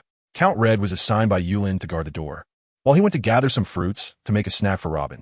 Watching his master's affection for the young girl, he knew that his status on this island was about to diminish again. Suddenly, a massive cloud floated above Peace Island, and Count Red's expression changed as he stared at the strange cloud. Is someone there? This situation reminded him of a long-lost enemy, a madman who dreamed of dominating the world, Pirate Admiral Don Quixote Golden Lion. But that guy should be imprisoned in Impel Down right now. Could it be that the Golden Lion was dead, and someone had obtained the float fruit again? Never mind, if the other party was just passing by. Count Red couldn't be bothered to pay attention, as his main task was still to guard the door. Unfortunately, things didn't go as he wished. A figure suddenly flew swiftly from the strange cloud. Accompanied by a wild laugh, Count Red recognized the person. Damn, this guy actually escaped from prison. The Navy really is a bunch of useless fools. Ha. Let me see what island it is that even I can't get up from, ha. The Golden Lion's maniacal laughter echoed like thunder, drawing the attention of everyone on the island, even waking up the newly asleep Robin. Yulin rushed over and, seeing Robin's bad complexion, his expression instantly darkened. In that moment, the Golden Lion in the sky seemed to be trapped in an endless deep sea, being watched by 4 terrifying beasts. Faced with a sudden chill, the Golden Lion paused in the air for a moment before sweeping away. It seemed that losing its legs really made a difference. Boom! Dust flew up as the Golden Lion stared blankly at Yulin and Count Red in the distance. At this moment, Count Red had long lost his former aura, and the golden lion momentarily failed to recognize him. Yulin looked at the golden lion descending from the sky with a face full of disdain. Damn, I thought it was some powerful figure. But it's just a disabled old man committing suicide by jumping out of a plane, acting so arrogant. Don't move, I'll handle this. The lion prefers to pick on the weak. Yulin strode fiercely towards the golden lion. Behind him, the Red Count looked on with longing, wondering what it would be like to see a master in action. The golden lion regarded the newcomer with disdain. A mere mortal dares. The golden lion's sword foot moved forward, the sword energy yet to be unleashed. But suddenly, a series of cracking sounds echoed in his ears. The withered wood, Sakura 10. The two famous blades he used as legs were instantly shattered. He widened his eyes, and his body began to fall. Even the power of the floating fruit had no effect. Now, he was like what Yulin said, an old man with a disability, without any ability to resist. Wait, hold on. Wait, I'm a golden lion, you can't, you don't. In a fit of rage, Yulin approached, but seeing the old man suddenly collapse, he still couldn't bring himself to deliver a fatal blow. He held back his strength and kicked out. You bastard! With a loud bang, the golden lion's body shot off the island like a cannonball. Yulin was surprised and pulled back his foot, not expecting his strength to be so great. Looking in the direction where the golden lion had disappeared, he said with lingering fear, I can't believe it.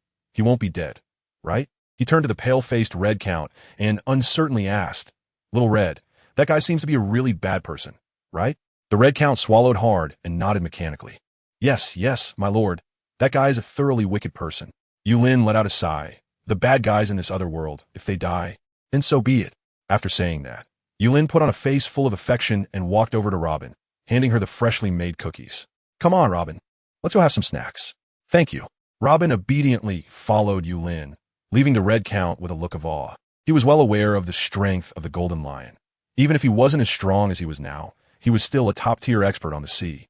Even with his current limitations, his swordsmanship with two famous swords and the abilities of the float fruit might not be able to match an admiral. But he definitely had the capability to retreat unscathed. When the golden lion first appeared, the Red Count could sense the powerful force and aura within him. But what just happened? The two famous swords broke with a sound, and the golden lion did not use the abilities of the float fruit. As his master said, he was just a self-destructive, disabled old man. With no resistance whatsoever, he was easily suppressed by Yulin, who rendered all his power useless. With words alone, he could enforce the law. Wasn't that akin to a god? All power was meaningless in front of Yulin. From that moment on, Yulin's status in the heart of the Red Count was once again elevated to its peak. Suddenly, the Red Count thought of something amusing with a wicked smile on his face as he walked towards the sea. I wonder if that guy's dead? Outside Peace Island, the golden lion, who had swallowed a bellyful of water, was pulled out of the sea by the Red Count, staring at this familiar yet unfamiliar face. The golden lion hesitated for a long time before uncertainly asking, You are the stinky bat, Baerlic Ladefield. Bang! The golden lion's body was sent flying again. Bang, bang, bang. Bang, bang, bang. In half an hour, the golden lion had been knocked away more than 20 times. Just as the Red Count was about to strike again, the golden lion hurriedly waved his hands. No, let's talk things over, let's talk nicely. At this moment, the golden lion's entire strength was sealed by Yulin's words. If it weren't for his physical body still being intact, he would have been toyed to death by the Red Count long ago. The Red Count stared at the drenched lion for a long time and asked with a tempting voice, Do you want to live? Yes. The golden lion nodded seriously. Only by living could he fulfill his dream of dominating the world. Do you want to regain your strength? Yes. Do you want to restore your legs? Yes. The golden lion answered mechanically, his eyes brightening. Restore his legs? How to restore them? The Red Count smiled mysteriously. As long as you come to this island to work and cultivate, that esteemed person can grant you everything you desire when he is pleased. That esteemed person? Remembering Yulin's terrifying power, the golden lion still felt a lingering fear. Seeing that the golden lion was still hesitating, the ability of the bat fruit was instantly unleashed. With a flap of his wings, he lifted the golden lion and leaped into the depths of the sea. Stinky bat, do you want to die? If you touch the seawater, you won't be able to come back. Bang!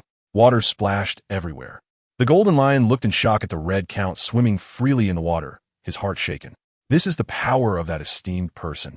The Red Count smiled mysteriously. Outside Yulin's palace, a wet, golden-haired, disabled old man lay on the ground, struggling to support himself with his hands. The pirate Admiral Golden Lion, who was once renowned alongside the pirate King Roger, was now in a state of despair that no one could believe. Little Hong, are you serious? The Red Count nodded. Rest assured, the esteemed person. The Golden Lion has agreed to make amends for the impact he brought to Peace Island by working for us without pay for 10 years, and is willing to offer all his past treasures to the esteemed person. Moreover, after 10 years, if he wants freedom, he will have to give you 90% of his earnings every year. What do you think? What do I think? What do I think? I think it's good. Yulin suppressed his laughter, not expecting that he too could exploit others as a local landlord. Not to mention the other party's treasures, just having 10 years of free labor made Yulin very happy. After all, there were too few hands available now. Xiaohong sometimes had to go out to help with procurement, and Roger couldn't manage alone. But now he was too lazy to do anything. In short, Peace Island was in desperate need of people, especially free labor. At this moment, when Yulin looked at the Golden Lion, his eyes were filled with kindness.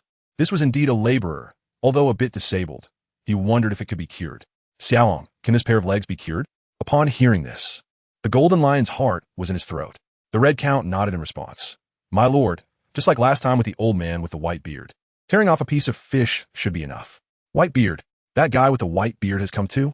The conversation between the Red Count and Yulin seemed to have endless magic, and the Golden Lion lay aside, as if he had heard some enormous secret. All right, then let's eat tonight. You and Roger go catch 2 big fish. Robin needs to replenish. My lord, rest assured, we will go get them right away. After saying that, Yulin and the Red Count turned and left, leaving the damp Golden Lion staring wide-eyed in a daze. Roger? Did he say Roger? Could it be that the stinky bat? No, Red Count, did you resurrect Roger here after stealing his corpse back then? Resurrected from the dead. Is this also the power of this lord? The increasing amount of information left the Golden Lion somewhat overwhelmed. But all of this would soon be revealed. As the sky darkened, a tall bonfire had been set up outside the courtyard, with big fish roasting over it, surrounded by exquisite fruits that made the already hungry Golden Lion restless. Just as he was about to grab a fruit, a familiar voice came from behind. If you don't want to die, don't eat. Roger, is that really you, Roger? The Golden Lion looked at Roger in front of him with surprise, excited to stand up, but powerless. Clearly, Roger recognized the Golden Lion, but there was still no light in his eyes. He merely repeated what he had just said. If you don't want to die, don't eat. Saying this, Roger put down the plate and turned to leave. The Golden Lion looked at the fruits in front of him with even more curiosity. Just as he was about to reach for one, he suddenly felt a sharp pain all over his body. If the master hasn't moved, do you dare to eat? Xiao Kai's voice came from behind the Golden Lion. He had seen this little bird in the hands of a little girl named Robin, but he didn't expect that the bird not only could speak, but also had such terrifying power. Xiao Kai walked gently on the Golden Lion's body, sharp claws digging deep into his bones, as if whipping the Golden Lion's soul. However, strangely, no matter how he struggled, he couldn't move, not even to roar.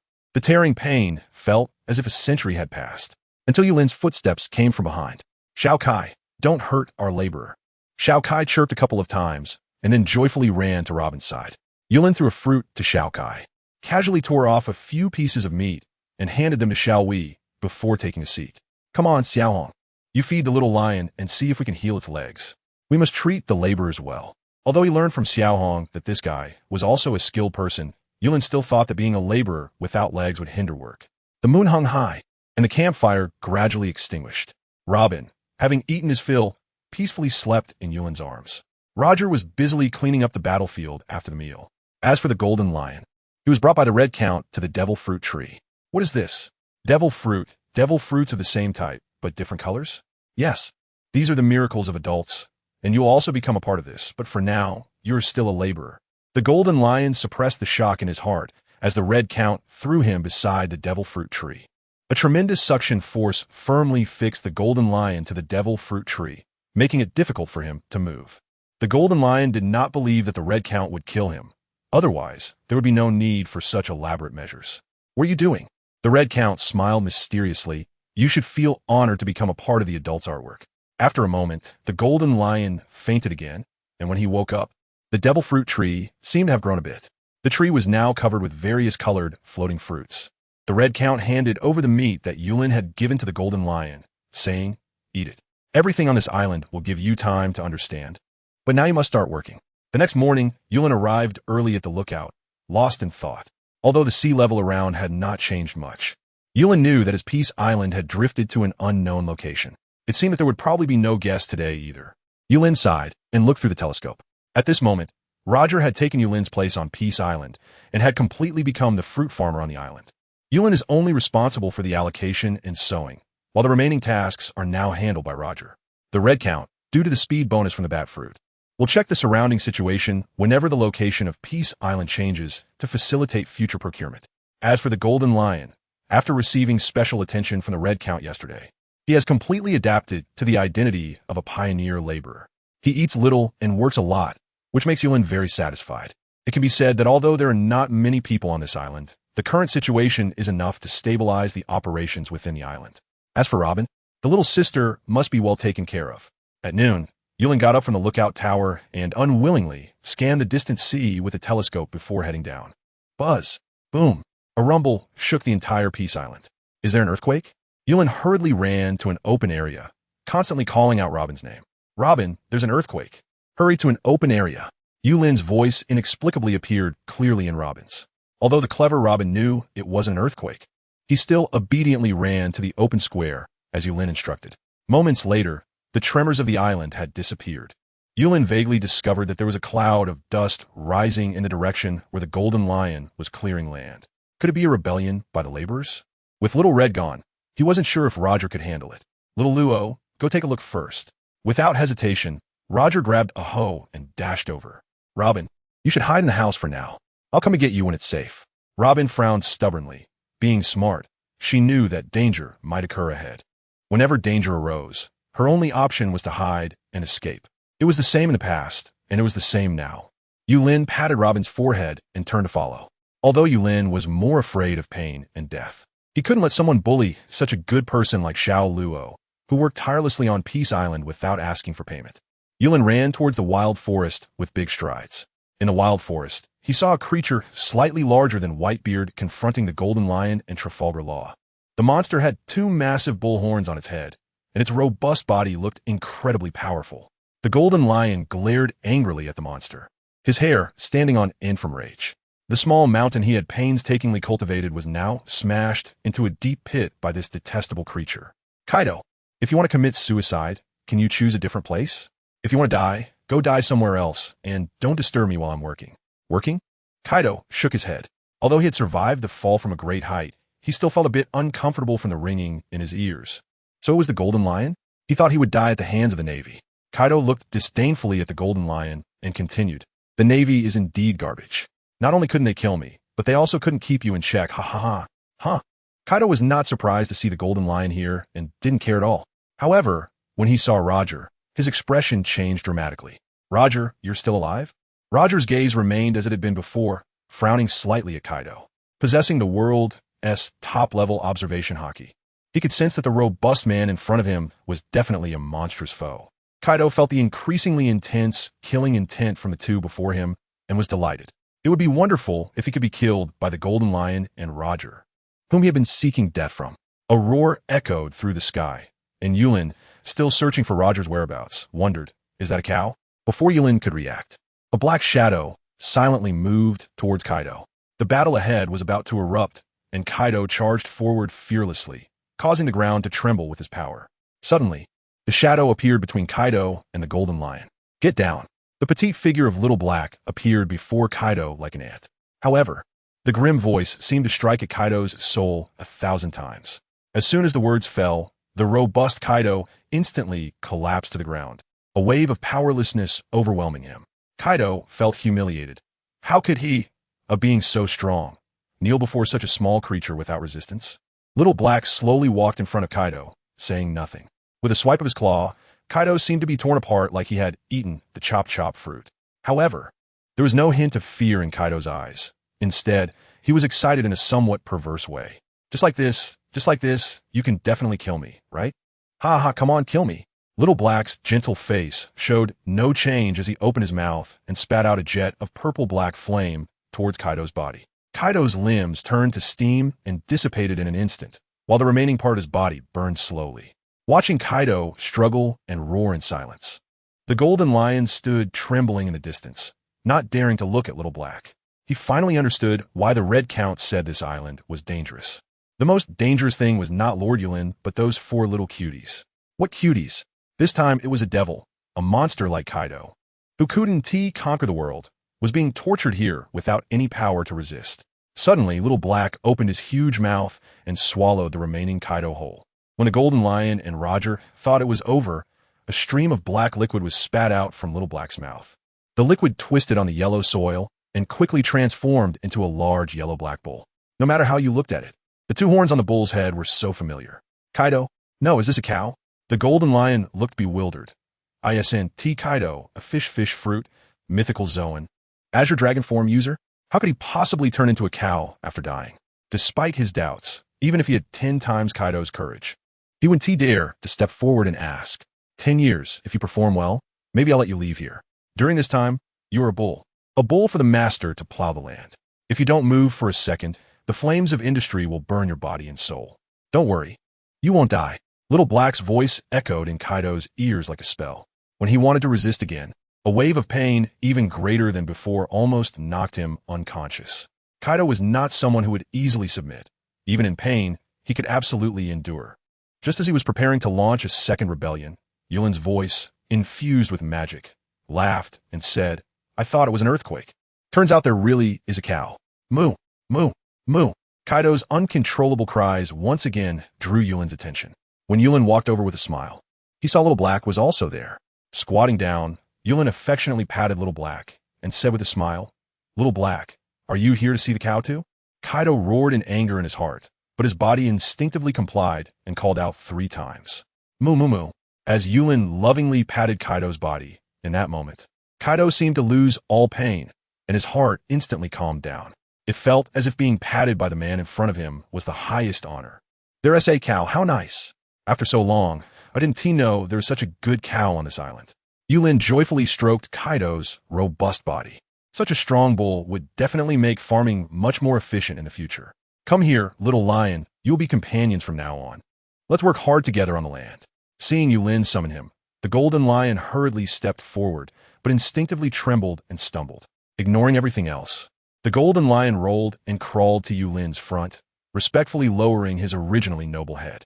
What do you say, my lord? No need to be so polite. You're just a laborer who made a mistake, not a slave. If you work hard in the future, you might be promoted to a worker. This was the hierarchy that Yulin had just remembered. After all, as the owner of Peace Island, the classification of workers was also very important. Only by matching different treatments could proper development be achieved. Yulin felt increasingly clever and pointed to Roger beside him, saying, Look, little Luo is a fruit farmer laborer, and his treatment is much better than yours. Not only does he eat well, but he also has his own house. Turning to Roger, Jean Shitsi was even more determined to work hard. Don't worry, boss. I'll definitely work hard. Boss. Yulin frowned slightly. Jean Shitsi was shocked, thinking he had offended Yulin. Just as he was about to correct himself, he saw Yulin laughing and saying, That's right, from now on, call me boss. Boss you, haha. Yulin laughed as he turned around with Little Black. Halfway through, he suddenly looked back at the big yellow cow and asked, Does this cow have a name? Kaido. The Golden Lion instinctively replied. Yulin nodded thoughtfully and murmured to himself, Kaido, it seems to be a new breed of cattle from another world. The gloomy sky showed no signs of life.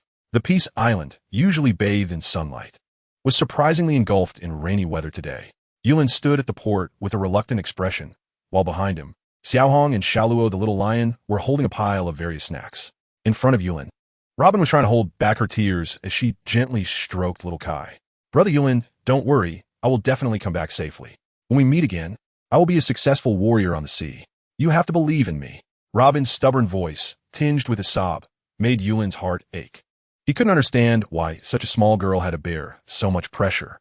Although his Peace Island didn't have much money, it was very peaceful. He often heard Xiaolian bragging that the outside world was dangerous.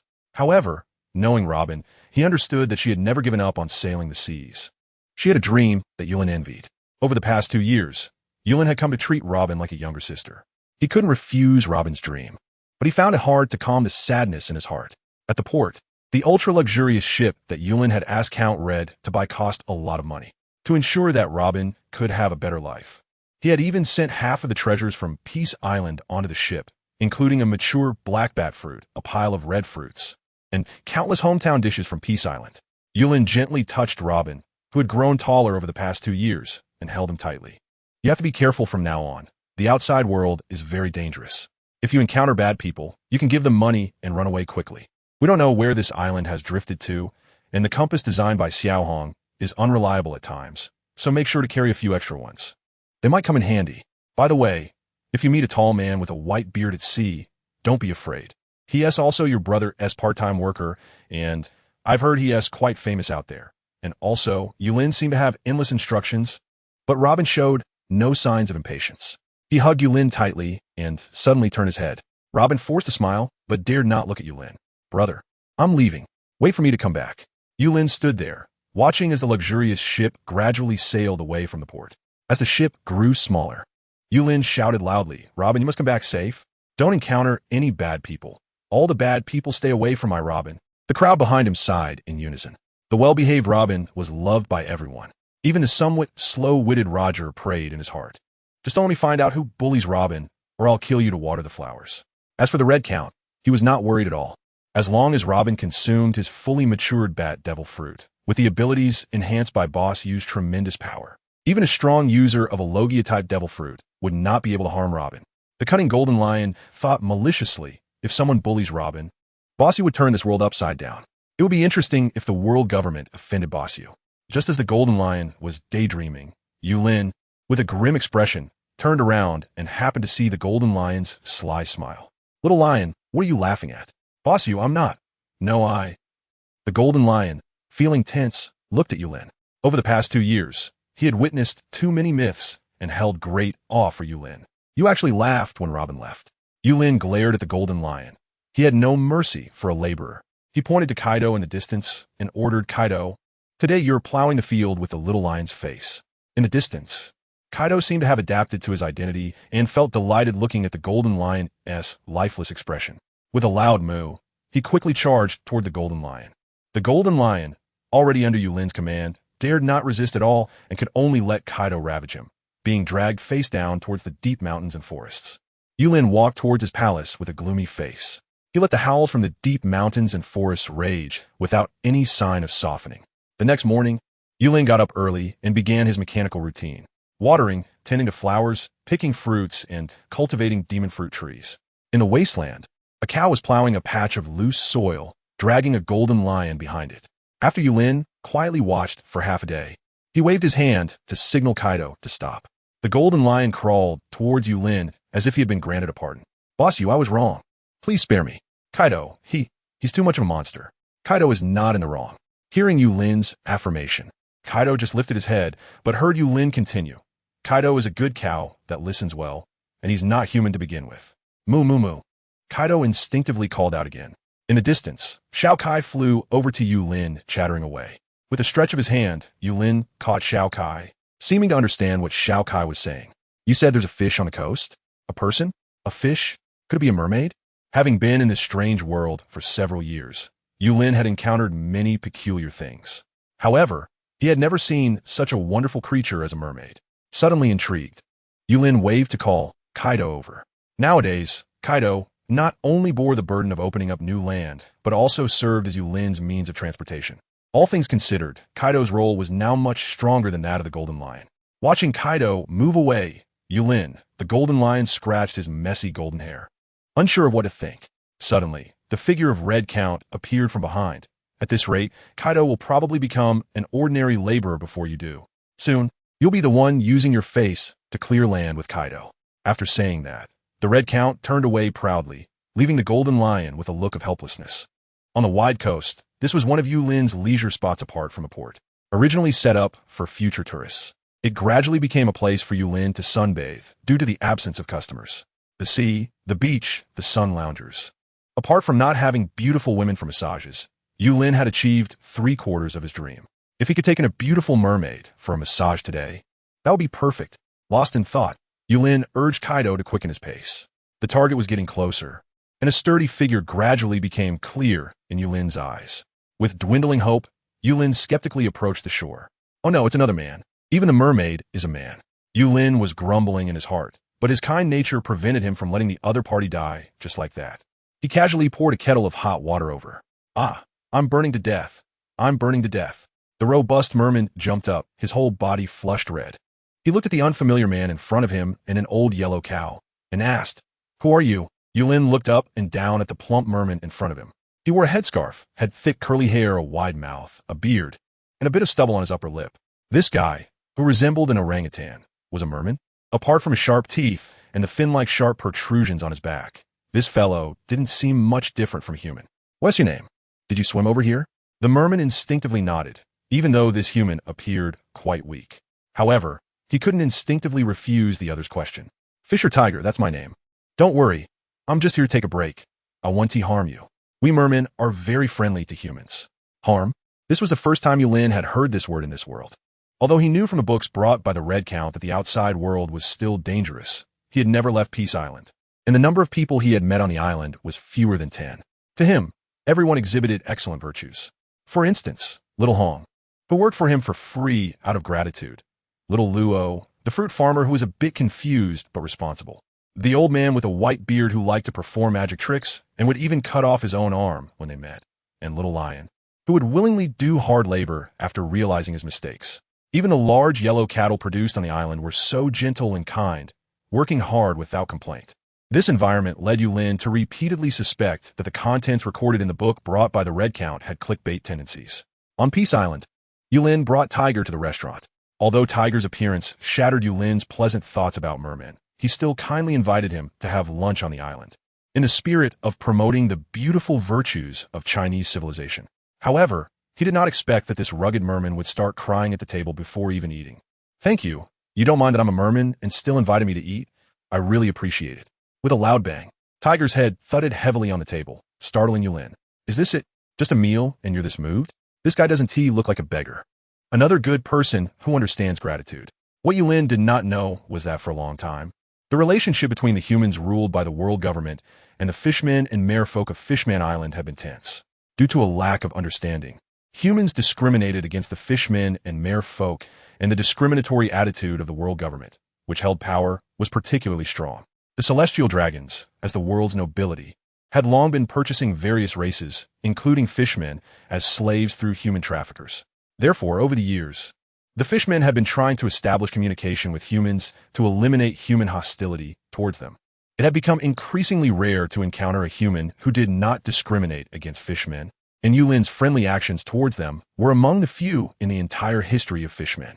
Yulin's friendliness seemed to have flipped a switch in Tiger. He animatedly described the underwater world of the fishmen and the wonderful Fishman Island. However, seeing that robust figure dancing like a child in front of Yulin looked somewhat strange. Time slowly passed in Tiger's dance, and before long, it was almost time for dinner. A red figure flashed by, pausing for a moment at the door before being the first to walk in. The once lively Tiger immediately reacted, looking at the man in front of him, whose bounty ranked among the highest in the world, and quickly shielded Yulin behind him.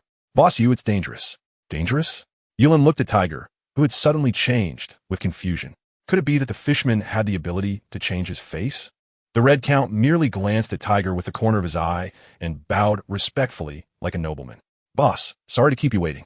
Yulin nodded and pointed to the seat beside him. "Come, sit down quickly." The Red Count proudly took a seat next to Yulin, which symbolized his status on this island and was something others envied. Tiger looked at the Red Count in surprise. This guy, notorious on the seas and even a headache for the world government, was surprisingly so submissive to this bossiu. Not to mention that Yulin was just an ordinary person without power. Even the celestial dragons were nothing to the Red Count, whom he could kill at will. In fact, even the current king of the seas, Whitebeard, had provoked him more than once. It was unexpected that the Red Count, Baroque Ladefield, who had been silent for several years, appeared here. The atmosphere at the table was somewhat strange. Tiger no longer felt relaxed, but looked at the Red Count with caution. Obviously, Yulin felt nothing about this. He casually chatted with the Red Count about some situations on the island. After a moment, hurried footsteps could be heard coming from outside the door. 7 or 8 plates floated next to the Golden Lion as they walked into the restaurant. Every time Yulin sees the ability of the Golden Lion's float fruit, he can't help but feel envious. Such an easy ability to serve dishes is really too useful. "Dear boss, thank you for your patience." The Golden Lion bows at a 90-degree angle, showing an attitude even more respectful than that of the Red Count. Yulin glanced at the Golden Lion, but did not pay him any attention. Although the other party performed well, he was merely a laborer. As the boss, he naturally had to maintain his authority. Clearly, Yulin's attitude only surprised Tiger even more. This was the Golden Lion, a pirate admiral who once stood shoulder to shoulder with Whitebeard and Roger. What kind of place was this small island? There are actually two such terrifying beings at the same time. When he looked at Yulin again, Tiger no longer had the ease he had before. A person who could bring these two big shots to the same table. How could they possibly be ordinary? Even a Marine admiral couldn't he do that, right? Staring in shock as the golden lion placed the plate on the table, but still did not take a seat. Footsteps came from outside the door again, and Tiger looked over with some curiosity, even feeling a bit of anticipation about who else might come here. When a newcomer appeared, Tiger suddenly breathed a sigh of relief. At this moment, Roger had none of the previous Pirate King's aura. He was wearing a straw hat, had some dirt on his face that hadn't been cleaned off, and was holding out a bunch of grapes that had clearly been washed. Yulin had long been accustomed to Roger's demeanor and said to Tiger with a smile, "Come on, everyone's here. Let's eat." Hearing this, Tiger quickly stood up. There were only 4 chairs here, and, as an outsider, he couldn't possibly let the boss's family members stand while eating. Moreover, sitting at the same table with these big shots did make him a bit nervous. "Tiger, sit down and eat?" But Tiger hesitated, glancing at Roger, who was already seated, and then at the Golden Lion. "Thank you, boss, for your hospitality. There are only 4 chairs here, so I'll just stand and eat." Yulin smiled and pointed at the Golden Lion. "He doesn't eat here, you're the guest. Please sit down." "Not eating here?" Tiger asked, puzzled. After asking, Tiger regretted it a bit. When did matters concerning the Golden Lion involve a small fry like him?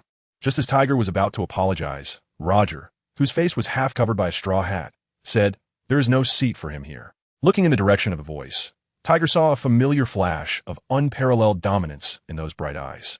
"Why you are the Pirate King, GOLD, Roger." Tiger instantly collapsed onto the table.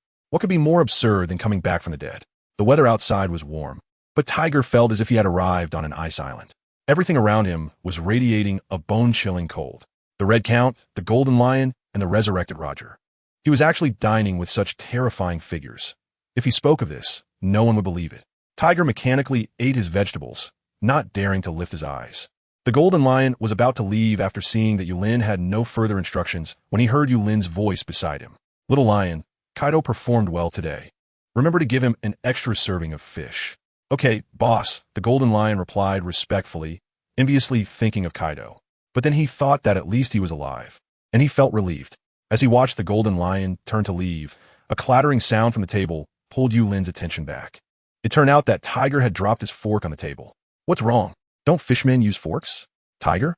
Yulin called again when he saw that the other party did not respond. "Oh, it's nothing. I was just careless." Tiger quickly snapped back to reality, but his hand could no longer steady the fork. "Kaido? Could it be that Kaido? Such a big shot didn't even have the qualifications to enter the room? No, he couldn't stay here any longer. Otherwise, he would either be killed or scared to death." Lunch ended with Tiger feeling anxious and fearful, and the Golden Lion was already waiting outside.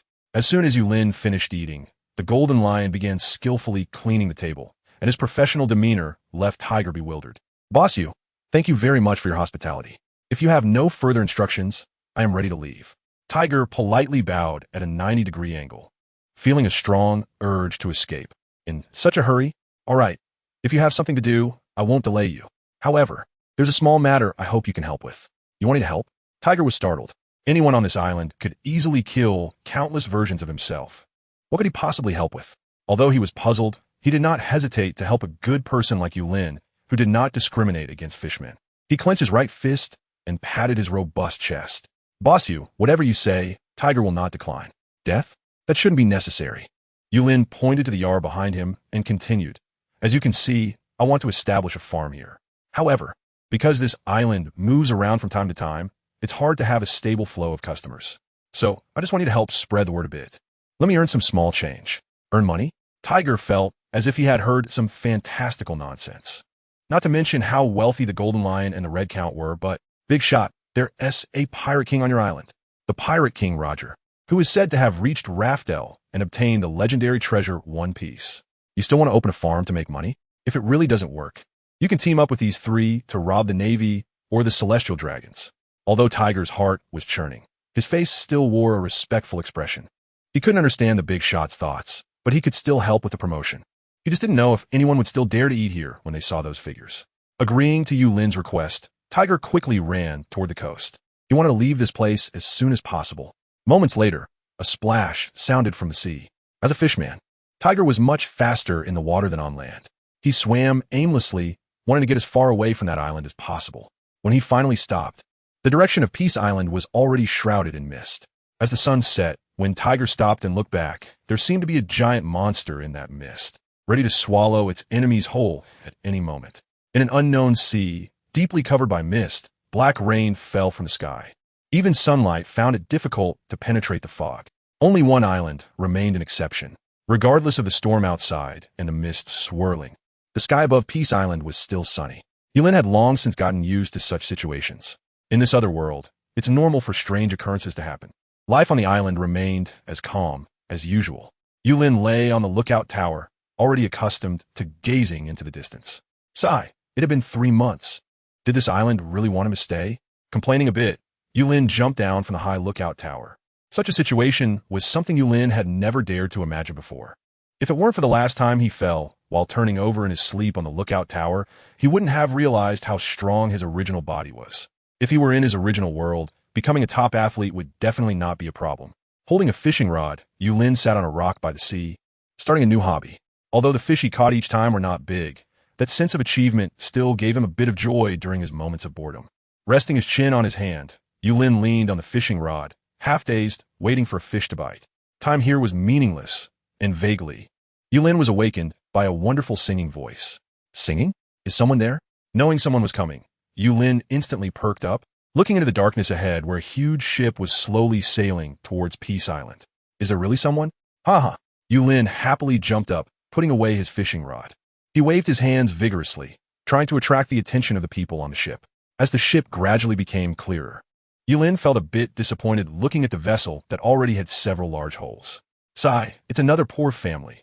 There probably aren't many people on board, and they won't have much money. They must be performers at sea. Yulin Xiang, in a good mood, prepare to entertain this group of guests with the principle that shrimp is also meat. If it really doesn't work, they could help with promotion, as performers must have many connections. The singing grew closer, and Yulin leaned his head out to look at the boat.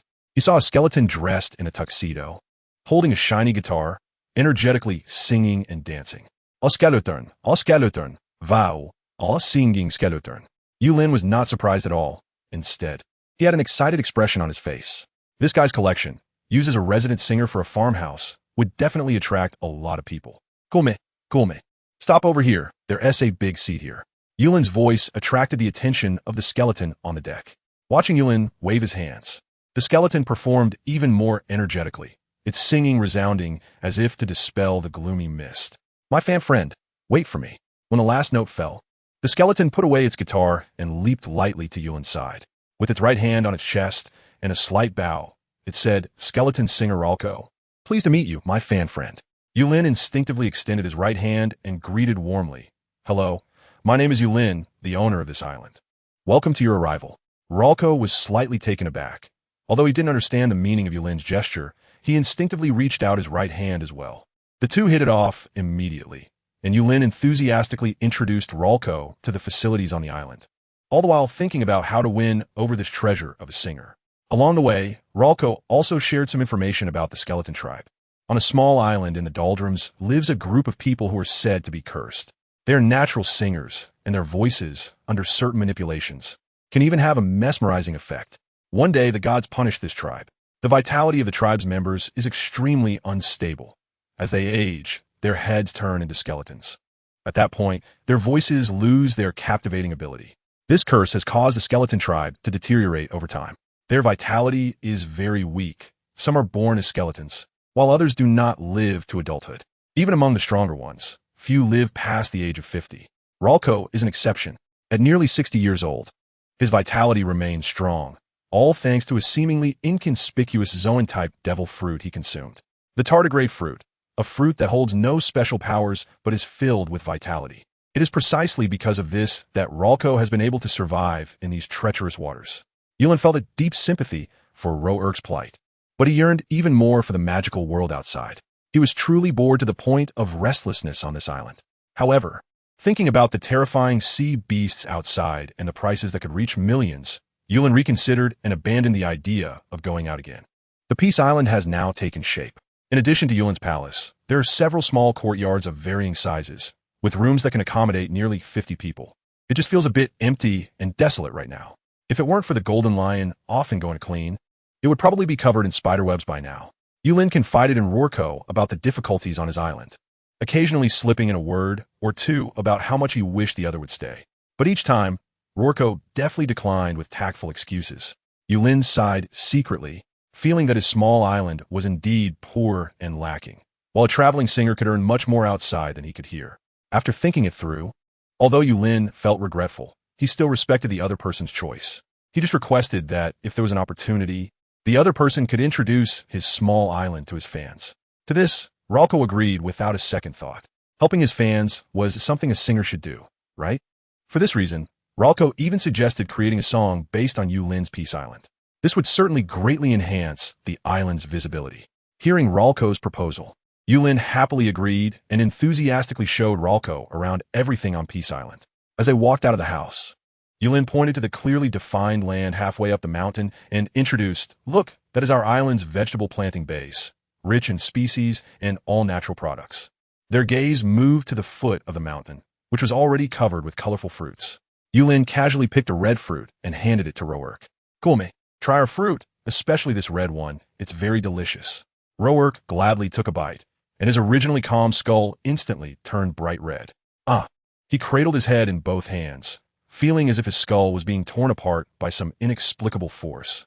Yulin was startled and hurriedly stepped forward to support Ralco. Could it be that the fruit was bad? No way. It hasn't gone bad in all these years. It's still as red as ever. Could it be an allergy like Whitebeard? At the moment Yulin touched him, the pain instantly dissipated for Ralco, but the pulling sensation on his skull continued. Moments later, Ralco instinctively touched his own head under Yulin's astonished gaze. Soft? Flesh? Skin? My head has actually healed? Ralco excitedly grabbed Yulin tightly with both hands. Yulin stared blankly at Ralco, utterly confused. Allergies could trigger a transformation? Well, whatever, this was another world, so it made sense for things to be a bit unusual. Ralco was jumping for joy, his exuberant dancing reminding Yulin of Tej. What left last time? It seemed people in this world were all so lively. "Thank you, my savior. You saved my life." After turning into a skull, I lost the perfection of my voice. I never expected to recover it here. You're truly a kind soul, my Lord Yulin. No, I'm no lord. I'm just the owner of this island. You can call me Bossu. Greetings, Bossu. Please allow me to sing a song in your honor. Yulin nodded, eager to hear how marvelous the legendary song that could enchant people's hearts truly was. Rorko pulled his guitar from behind him, closed his eyes, and took a deep breath. A few minutes later, Yulin was immersed in Rorko's singing. When Rorko finished his performance, he was startled. The power of his own clan was terrifying. He had just been reborn and felt a surge of excitement, but he had accidentally exerted too much force. If he caused Yulin, an ordinary person, to become dazed, Rorko would never forgive himself. Rorko anxiously observed Yulin, thinking of ways to resolve the situation, unaware that Yulin had already begun plotting how to take this guy down. This guy sang too well. What to do? He couldn't just let him walk away like this, right? How about morally coercing him a bit? Although he didn't know why the other person had improved after being sensitive. Since he was so grateful to Rorko, it shouldn't be too much to ask him to stay, right? But would that be too sleazy? Yulin was still lost in thought when the figure of the Red Count flew in from a distance. "Boss. Are you daydreaming again?" Looking over, Ralco was first taken aback, then excitedly looked at the Red Count. "Aloric Latefield? Do you know me?" The Red Count looked at Ralco calmly, his gaze sweeping over the boss, who was still in a daze, without any worry. Ralco excitedly pointed at his guitar. "It's me, Ralco. Ralco, you are the singing god of the skeleton tribe. Ralco, your head. Oh, is that the boss?" "That's right, it's me. Please help me. Just now I sang for my benefactor boss, and accidentally sang too passionately, he just froze. I don't know what to do." Seeing Ralco's anxious expression, the Red Count was stunned for 3 seconds before bursting into laughter. You thought it was your singing that captivated the boss? The boss was just daydreaming and thinking about something. Xiao on your back? Xiao, boss, do you know each other? Yulin and the Red Count exchanged glances and nodded simultaneously. "Of course we know each other. Little Red is one of my earliest employees on the island, and he's a very good person." Upon hearing Yulin's praise, the Red Count straightened his chest proudly and slightly bowed, saying, "It is my honor to work for the boss." The Red Count's demeanor was as enchanting as Ralco's singing. This time, however, it was Ralco who was left speechless. "Red Count? Little Red? Employee? A very good person? Does Bossy not think that the name Red Count is in stark contrast to the 3 words that follow. Although the Red Count was once his fan, and the two have a friendly relationship, he is quite clear about the title of the Red Count. A vampire above the sea, the solitary red, a synonym for brutality and violence. If such a person is considered friendly, then all the criminals in the city can be let go. The Red Count knows that Ralco will find it hard to accept this. But if he can't accept this, then other matters on the island will probably turn him into a living fossil. Inside the palace, Yulin raised his glass while sitting opposite Ralco. Welcome to the big family of Peace Island. Welcome. The Red Count raised his glass in response. Welcome, Roger said flatly. Welcome. The Golden Lion trembled as he lowered his glass, knowing that his status on Peace Island was about to diminish again. Moo, Kaido called out from outside the door. Even the 4 cute little ones were brought by Yulin to greet Ralco. Clang. Ralco's glass slipped from his hand once again. This was the 5th time he had dropped something since arriving on the island. If it weren't for the Red Count's explanation, Yulin would have thought Ralco was suffering from something like Parkinson's disease. On the sea, wine and song are the solace for all sailors. With the familiar presence of the Red Count, Ralco quickly blended into this big family under the influence of alcohol. However, the overly humble Golden Lion gave him a dreamlike illusion. When he looked at his boss Yulin again, his eyes were filled with admiration and deep reverence. At night, the Red Count led Ralco along a dimly lit path toward the direction of the Devil Fruit Tree. Along the way, the Red Count briefly introduced the situation on the island, especially emphasizing the 4 seemingly harmless but actually terrifying beasts, which he strongly warned Ralco about. When Ralco learned that the yellow bull outside was Kaido, he involuntarily trembled. This island was more terrifying than he had imagined. Peace Island? It was far too nuclear peaceful. Where are we going? To meet the Lord of the Devil Fruit Tree? The Red Count looked excited. It is unclear when the Red Count began to establish an implicit connection with the devil fruits. Whenever a devil fruit user arrives on the island, the Red Count would take them to the Devil Fruit Tree. Each time a new fruit is absorbed by the Devil Fruit Tree, the Red Count gains more control over his own fruit. 10 minutes later, Ralco's eyes widened in astonishment. What did he see? A thick tree that 3 people could hug, adorned with variously colored and shaped devil fruits. Even more surprising to Ralco was that there was the Whitebeard's Tremor fruit on it. How is this possible? The Red Count looked at the direction of Yulin with admiration on his face. Our boss is a god, and gods are omnipotent. Everything I have now is bestowed by the boss. Come, place your hand on the Devil Fruit Tree, and tomorrow a new tardigrade fruit will appear. Although it takes some time, as long as the boss agrees, you can also let your people eat the fruit to extend their lifespan. The boss can even help them be reborn. Trust me, this island can accomplish everything you couldn't even imagine before, just like how Roger can come back to life. The Red Count's voice carried a mysterious allure, and Ralco's heart raced violently. Ralco had already witnessed the miracles and power within Peace Island, and everything the Red Count said was an irresistible temptation for him. Ralco stretched out his hands, and his vision went dark.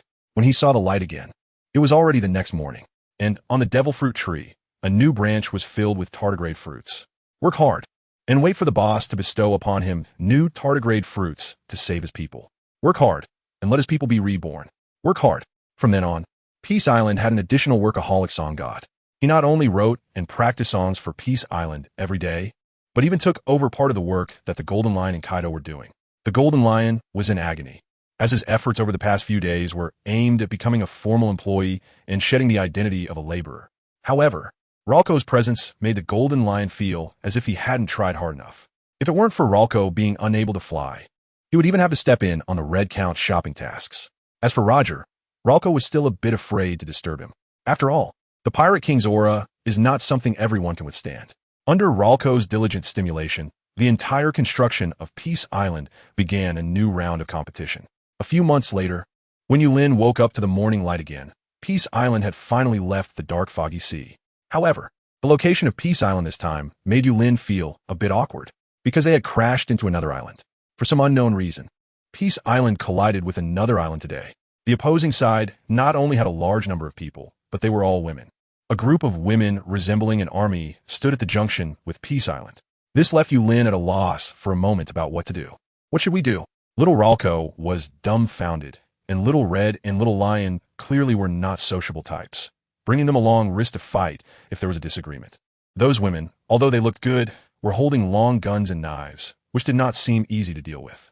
After thinking it over, he could only let Peace Island's new resident singer Ralco accompany him on the trip. Upon hearing Yulin's orders, Ralco excitedly ran over, while the Red Count, Golden Lion, and Roger stood back at a distance. Respected ladies, I am the master of this island, Yulin. Please believe that we mean no harm. Men? Gaia Mary stepped out from among the female warriors. As a National Guard captain, she was once a famous pirate on the sea. Men, what is your purpose for coming to Daughter Island? Purpose? I'm sorry, our island drifts around, and this time we accidentally crashed here. Please rest assured, we are a resort island and mean no harm. We will probably leave in a few days. Drifting island? Gaia Mary looked at Yulin with skepticism. This is Daughter Island. Men cannot land. If you're leaving in a few days, you cannot set foot on Daughter Island during this time. Otherwise, we will launch an attack. Yulin nodded, feeling a bit disappointed that he couldn't visit the island. However, he understood that it was the other party's custom, and there was nothing he could do about it. Don't worry, there are only 5 of us on our island. We mean no harm, and won't step onto your homeland. 5 people? Where are the others? We want to meet them. Yulin didn't think much about the other party's request, and turned around to call out, Xiao Hong, Xiao Luo, Xiao Shizi, come out to meet our guests. Count Red took a big step and instantly arrived at Yulin's side. His strength was no longer comparable to before. Having been the first to enjoy the terrifying resources of Peace Island, even now, 5 golden lions would not be his match. Count Red's speed immediately attracted the attention of Guillaume Li. Such a powerful being was definitely a dangerous presence for the current Daughter Island. Just as she hesitated whether to initiate a fight, when Count Red approached Yulin, Guillaume Li clearly saw his face. The demon who instilled fear on the sea, the vampire overlord, Count Red. Without hesitation, Guillaume Li shouted nervously, prepare for battle. Huh? Battle? Yulin shook his head in confusion, looking at her sudden tension. Guillaume Li tightly gripped her spear, but did not dare to take the initiative to attack. Just as the Golden Lion was about to act, Count Red waved his hand to stop him. Stepping forward, Count Red bowed like a gentleman and asked, little girl, have we met before? I certainly know the name of the aloof Count Red. Count Red responded with an O, leaned closer to Guillaume Li, and whispered, our boss said we mean no harm. You really don't need to be like this. Otherwise, do you think your few people can match a Golden Lion? Following Count Red's gaze, Guillaume Li saw a middle-aged man with golden hair glaring at her. Golden Lion? Isn't he? Count Red made a shushing gesture and emphasized again, we have no ill intentions. We will only stay here for a few days and then leave. But if possible, please allow our boss to move freely on your island for a while. During this time, we will not step onto the island. Of course, you can refuse. Although Count Red's attitude was very humble, Guillaume Li knew she had no choice. Either the Golden Lion or Count Red could easily wipe out the entire Daughter Island from the world. Although she didn't understand the other party's intentions, she had no capacity to resist and could only agree. Count Red returned to Yulin's side and shared the good news. Xiao Hong, I didn't expect your diplomatic skills to be this good. From now on, let's leave our diplomatic matters to you. After Yulin's praise, Count Red straightened up and bowed to Yulin again. My great boss, Xiao Hong, is willing to serve you. Guillaume Li watched the bizarre scene before her, her lips twitching. Seeing Yulin come closer, she instinctively took a step back. Count Red was already a taboo on the sea, and the man who had tamed Count Red must be an even more powerful demon. I truly apologize for the disturbance today. To show my regret, I welcome you to visit my Peace Island at any time. To thank you for agreeing to my visit, I will bring a gift tomorrow. After saying that, Yulin turned with everyone and left, leaving behind a Daughter Island warrior who felt like she had survived a disaster. Lord Guya, who was that person just now? Guillaume Li looked fearfully in the direction Yulin had left and said heavily, tell the sisters that even if those people come to the island, we must not engage in conflict. Why? The female warrior was very confused. Guillaume Li sighed, because every one of them is a demon. Demons that we Daughter Island cannot afford to provoke. Yulin was not affected at all by Guillaume Li's evaluation. He was currently preparing for his first outing, changing through several outfits and feeling unsatisfied when Count Red, accompanied by the Golden Lion, returned with a small mountain of clothes. Roger, following Yulin's instructions, selected fresh vegetables and fruits from the island, preparing to make a large fruit basket as a gift. Thus, Peace Island welcomed its busiest day because of Yulin's outing. The next morning, Yulin changed into his favorite outfit, holding a large fruit basket and walking happily toward the island's border. There, he met the woman with the spear from yesterday, who was accompanied by a beautifully dressed lady, exuding a graceful aura. Respected warrior, I am the king of Daughter Island. Boya Hualing. This is Guilin Li, and this is my grandmother. Grandmother? Yulin looked around, but didn't see anyone. Boya Hualing smiled gently and took a step to the left, revealing a wrinkled old lady looking at Yulin with an odd expression. Hello, I'm Yulin. I'm truly grateful that you agreed to let me visit your island. This is a local specialty from Peace Island. Please don't dislike it. Yulin nervously handed over the fruit basket, as the recipient was the king, and his humble offering felt somewhat inadequate. Princess Boya Hualing kindly accepted Yulin's fruit basket and said gratefully, "It is an honor for Daughter Island to get to know a strong person like you. I can show you around our Daughter Island in the next few days." Yulin was startled and said, "How can I accept this? You are the king and must have many matters to attend to. I'm stuck on my own island and can manage to explore by myself.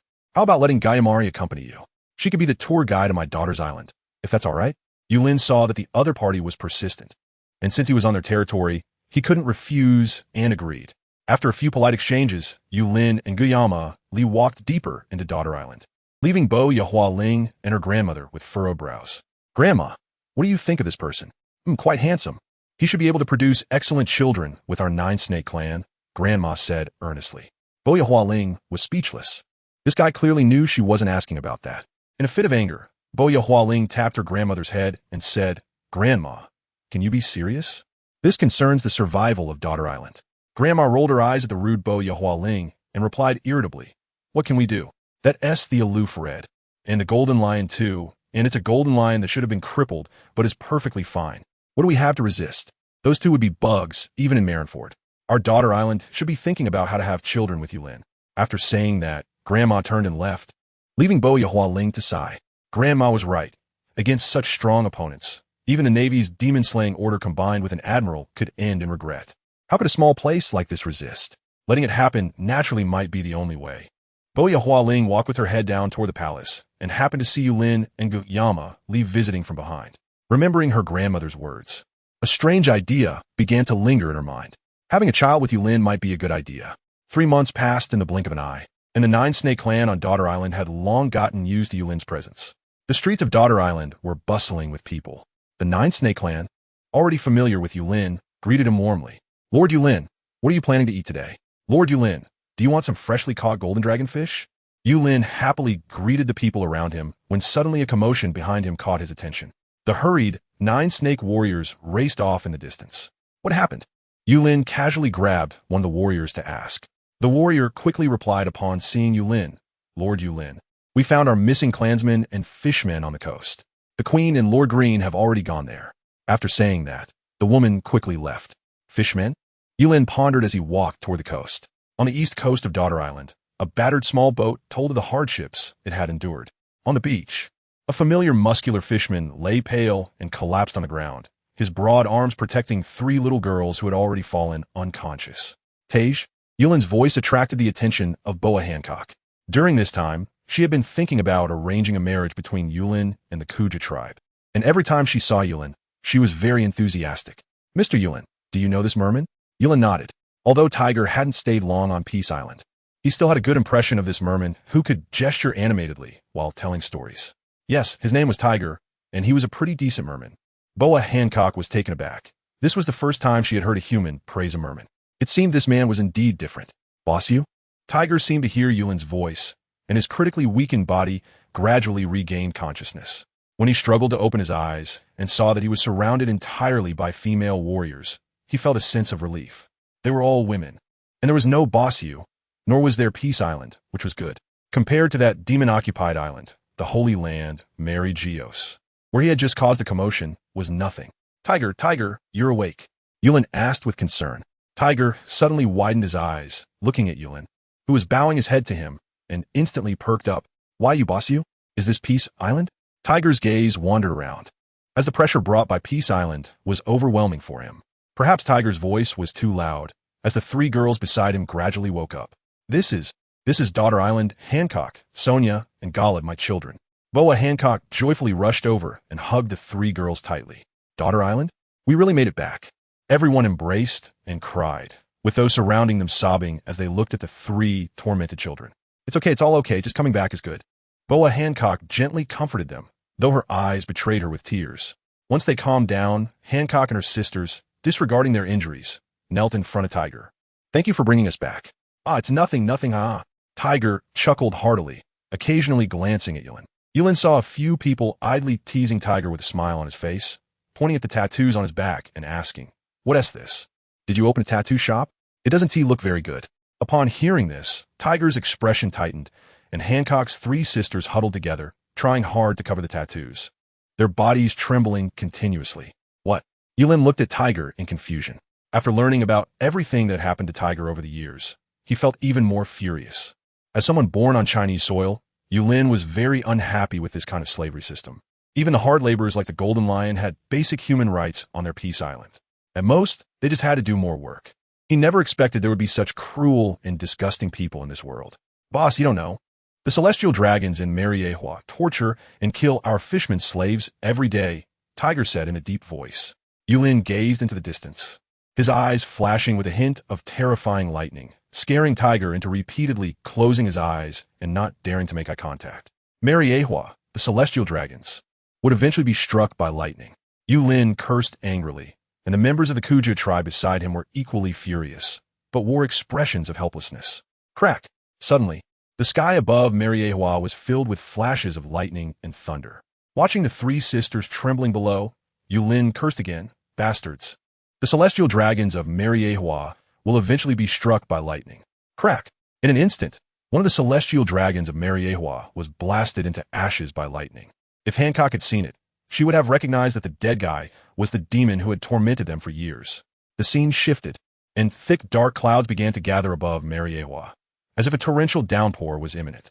The clouds pressed down on the city, plunging all of Mariehua into darkness. In the sky, lightning flashed and thunder rumbled, with purple lightning darting everywhere. Damn, such strange weather is really a buzzkill. A celestial dragon put away his whip and had his subordinates drag the slaves toward his mansion. Crack! Another scream, as the celestial dragon who had once tortured Tiger was again turned to dust. Inside a luxurious palace, 5 old men were quietly scheming about something.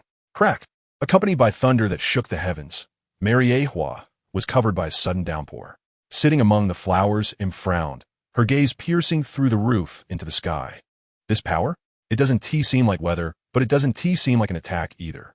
Just as she spoke, several thick bolts of lightning were rapidly approaching her. Crack!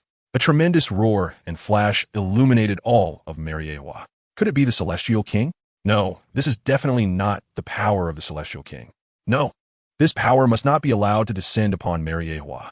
In a rush, soared into the sky. Not waiting for the lightning to scatter, she charged upward alone. In the sky, lightning surged and 9 dragon-like lightning beings roared, charging straight for him. The thunderous sound shook the celestial dragons of Mariehua, causing them to fall to the ground, holding their heads and screaming. However, strangely, the ordinary humans felt nothing at all. Among them, the 5 elders were utterly confused, not knowing what was happening. From today on, silence. Im's voice echoed in the ears of the 5 elders, and no matter how they called out, there was no response. The 5 exchanged puzzled glances, unsure of what was going on, but still obediently carried out Im's orders. Just as the 5 were confused, a hurried shout came from the entrance. 5 elders, it's bad. Many celestial dragons have died. On Peace Island, Yulin was pondering how to create a substance to remove tattoos. In his original world, removing tattoos was not a difficult task. Over the years on Peace Island, he had been bored and had researched various potions and materials. Naturally, removing a tattoo was not a challenge for him. To clear and restore, that was Yulin's idea. Simple and straightforward. However, all of this still required a test subject, and the target was, of course, Tiger. After all, Yulin couldn't bring himself to do it to the 3 girls. He was a burly man. If it hurt, it hurt. Tiger didn't know what Yulin was thinking, but if it could remove that humiliating tattoo, he didn't mind the pain Yulin mentioned. Unfortunately, Tiger was unaware that the pain would far exceed his tolerance. Before Tiger could react, a sharp pain suddenly shot from the tattoo on his chest. Tiger's scream startled Yulin, causing him to tremble, and another painful cry escaped before the sturdy Tiger completely fainted. Half an hour later, Tiger woke up from his unconsciousness, finding no one beside him. But there was a huge mirror in front of him. The brand is gone? Really gone? Tiger laughed joyfully, as if all past humiliations were released in that moment. You're awake. Come, let's conduct the next experiment. Huh? Another experiment? Giving Tiger a sideways glance, Yulin replied irritably. We agreed that you would help me with the experiment.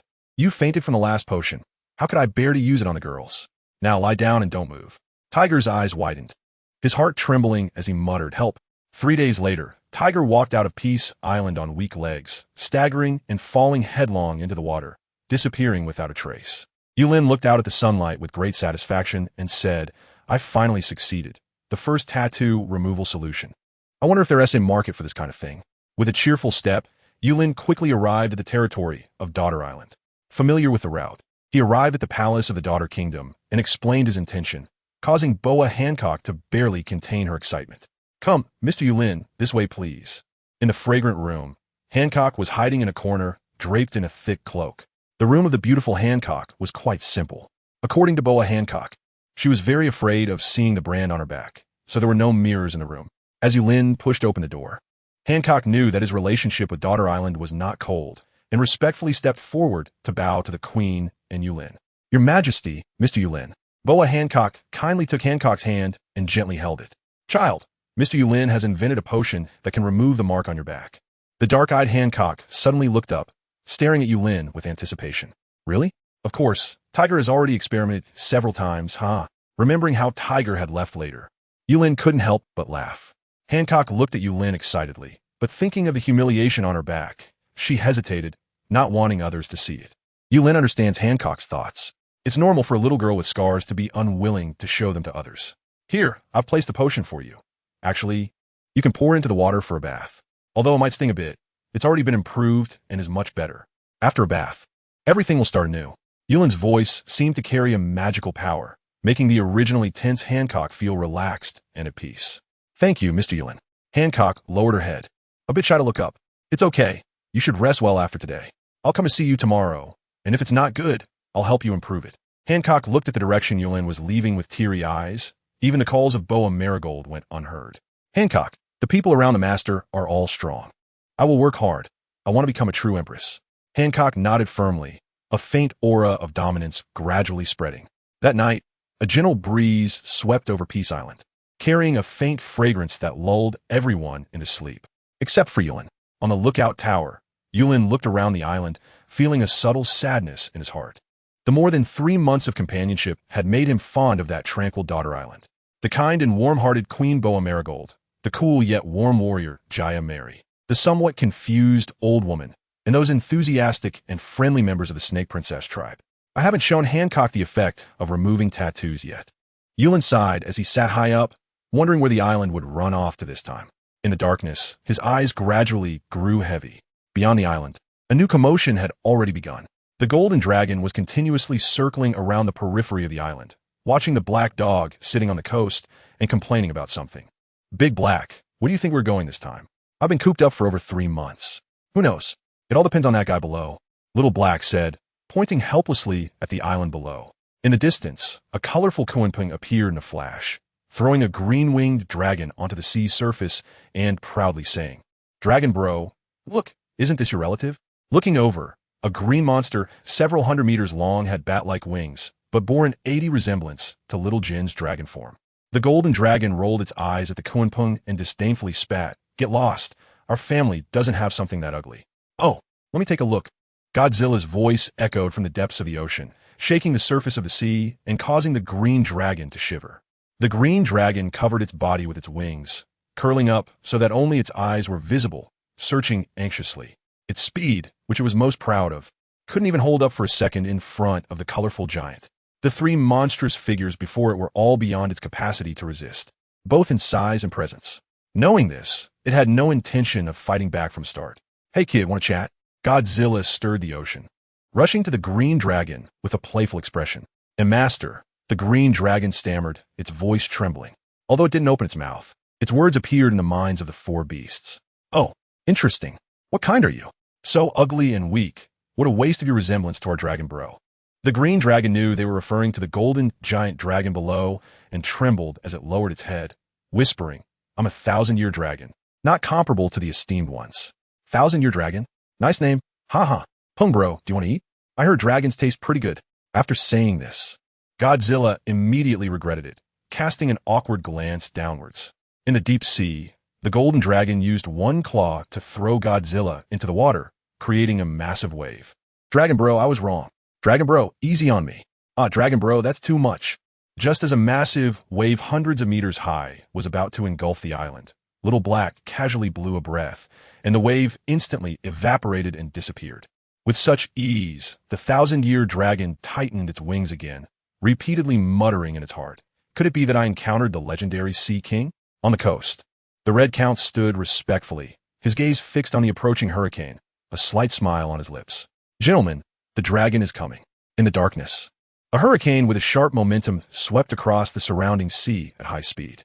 The colorful Kunpeng wore a mysterious smile, looking down at the trembling 1,000-year dragon and saying, "I thought it was one of your kin." Just as the words left his mouth, the hurricane arrived. The Kunpeng's figure was instantly engulfed by the deep green hurricane. Little Black sat on the shore without a trace of worry, while the Red Count looked on with a playful expression. Although Dorglong had some brains, decent strength, and could even be considered a genius, his mindset after encountering a strong opponent was just as reckless as his idiot father, Carp. Challenging a strong opponent. You should at least consider your target. Lord Kunpeng is a servant of the gods. Moments later, the hurricane indeed did not disappoint the Red Count. With a loud bang, the hurricane scattered, and a figure rapidly fell into the water. The Kunpeng smiled lightly, saying appreciatively, "Not bad, just as entertaining as Little Red back then. By the way, Little Red, do you want to come play?" "And no, Lord Kunpeng, I'll pass. I've not been feeling well lately." Cough, cough, cough. Upon hearing this, the Red Count broke out in a cold sweat, repeatedly waving his hands while coughing twice. Although he had now awakened the bat fruit for the second time, and his physical quality was not inferior to that of a general-level body cultivator. If he had this powerful strength back in the old days, the Red Count would have turned the seas upside down. However, facing these four powerful figures, he was determined to keep his tail as tightly clamped as possible. Absolutely cannot be reckless. Recklessness leads to death. Seeing the Red Count so timid, the Kunpeng instantly lost interest and pointed to the Dorglong that had fallen into the sea, saying, "Pull him up. Tomorrow the master will have another laborer. Ha ha." After that, the sea returned to calm. Once the four powerful figures left, the tense Red Count finally breathed a sigh of relief. With a twist of his body, the massive bat flapped its wings in the air, and with a swoosh, it dove into the deep sea. The name and breed of dragon aren't that great, haha. The next morning, Yulin stretched and awoke from his dreams, hearing the voice of the Red Count coming from below the lookout tower. "Boss, boss, a laborer has floated onto the beach." "Oh no, a person has floated in." "Laborer?" Upon hearing this, Yulin's eyes lit up. The disappointment of leaving Daughter Island instantly vanished, as his own little island still had a large area of undeveloped wasteland. One more person meant one more pair of hands. Given the friendliness of this world, if he saved him, the other party would surely be grateful like Little Red and work for him. The more he thought about it, the happier he became. Yulin leaped from the lookout tower and quickly ran toward the shore. Huh? Wrong direction? Yulin looked at the green hill in front of him with a puzzled expression. Originally, this was the direction of the coast, so why was there suddenly a small hill today? Looking around, he noticed that the greenery on the hill was somewhat oily. Staring at the large round stone protruding, Yulin examined it for a long time. "This thing, it looks like an eye?" As soon as he finished speaking, the 1,000-year-old dragon, Little Green, slowly opened its eyes according to the script given by Little Black last night. "Damn, a monster!" Yulin turned and ran. Seeing the obviously frightened human in front of him, Little Green felt a tremor in his heart. Oh no. This isn't going according to the script. I'm not going to be killed, right? No, I'm only 1,001 years old. I'm still a child. Please don't run. Big shot. Save me. I can work for you like an ox or a horse." Overwhelmed by fear, Little Green couldn't hold back his sobs, and naturally, the sound reached Yulin's ears. Yulin paused and turned to look at the tearful Little Green, thinking, has the monster turned into a spirit? "You want me to save you?" Yes, please save me, big boss. I can fly, carry goods, and take you out for a stroll. Please save me." Little Green's rapid-fire words almost made Yulin's head explode. Wait. How do you want me to save you?" "How to save? Oh no, the script didn't mention this part." With his eyes closed, Little Green's mind was in turmoil. "Big boss, just pat my head and say I want to save you. And that's it." After hearing Little Green's bizarre incantation, Yulin's expression stiffened. "My foreign language skills are not good. Are you trying to trick me? Is this even human language?"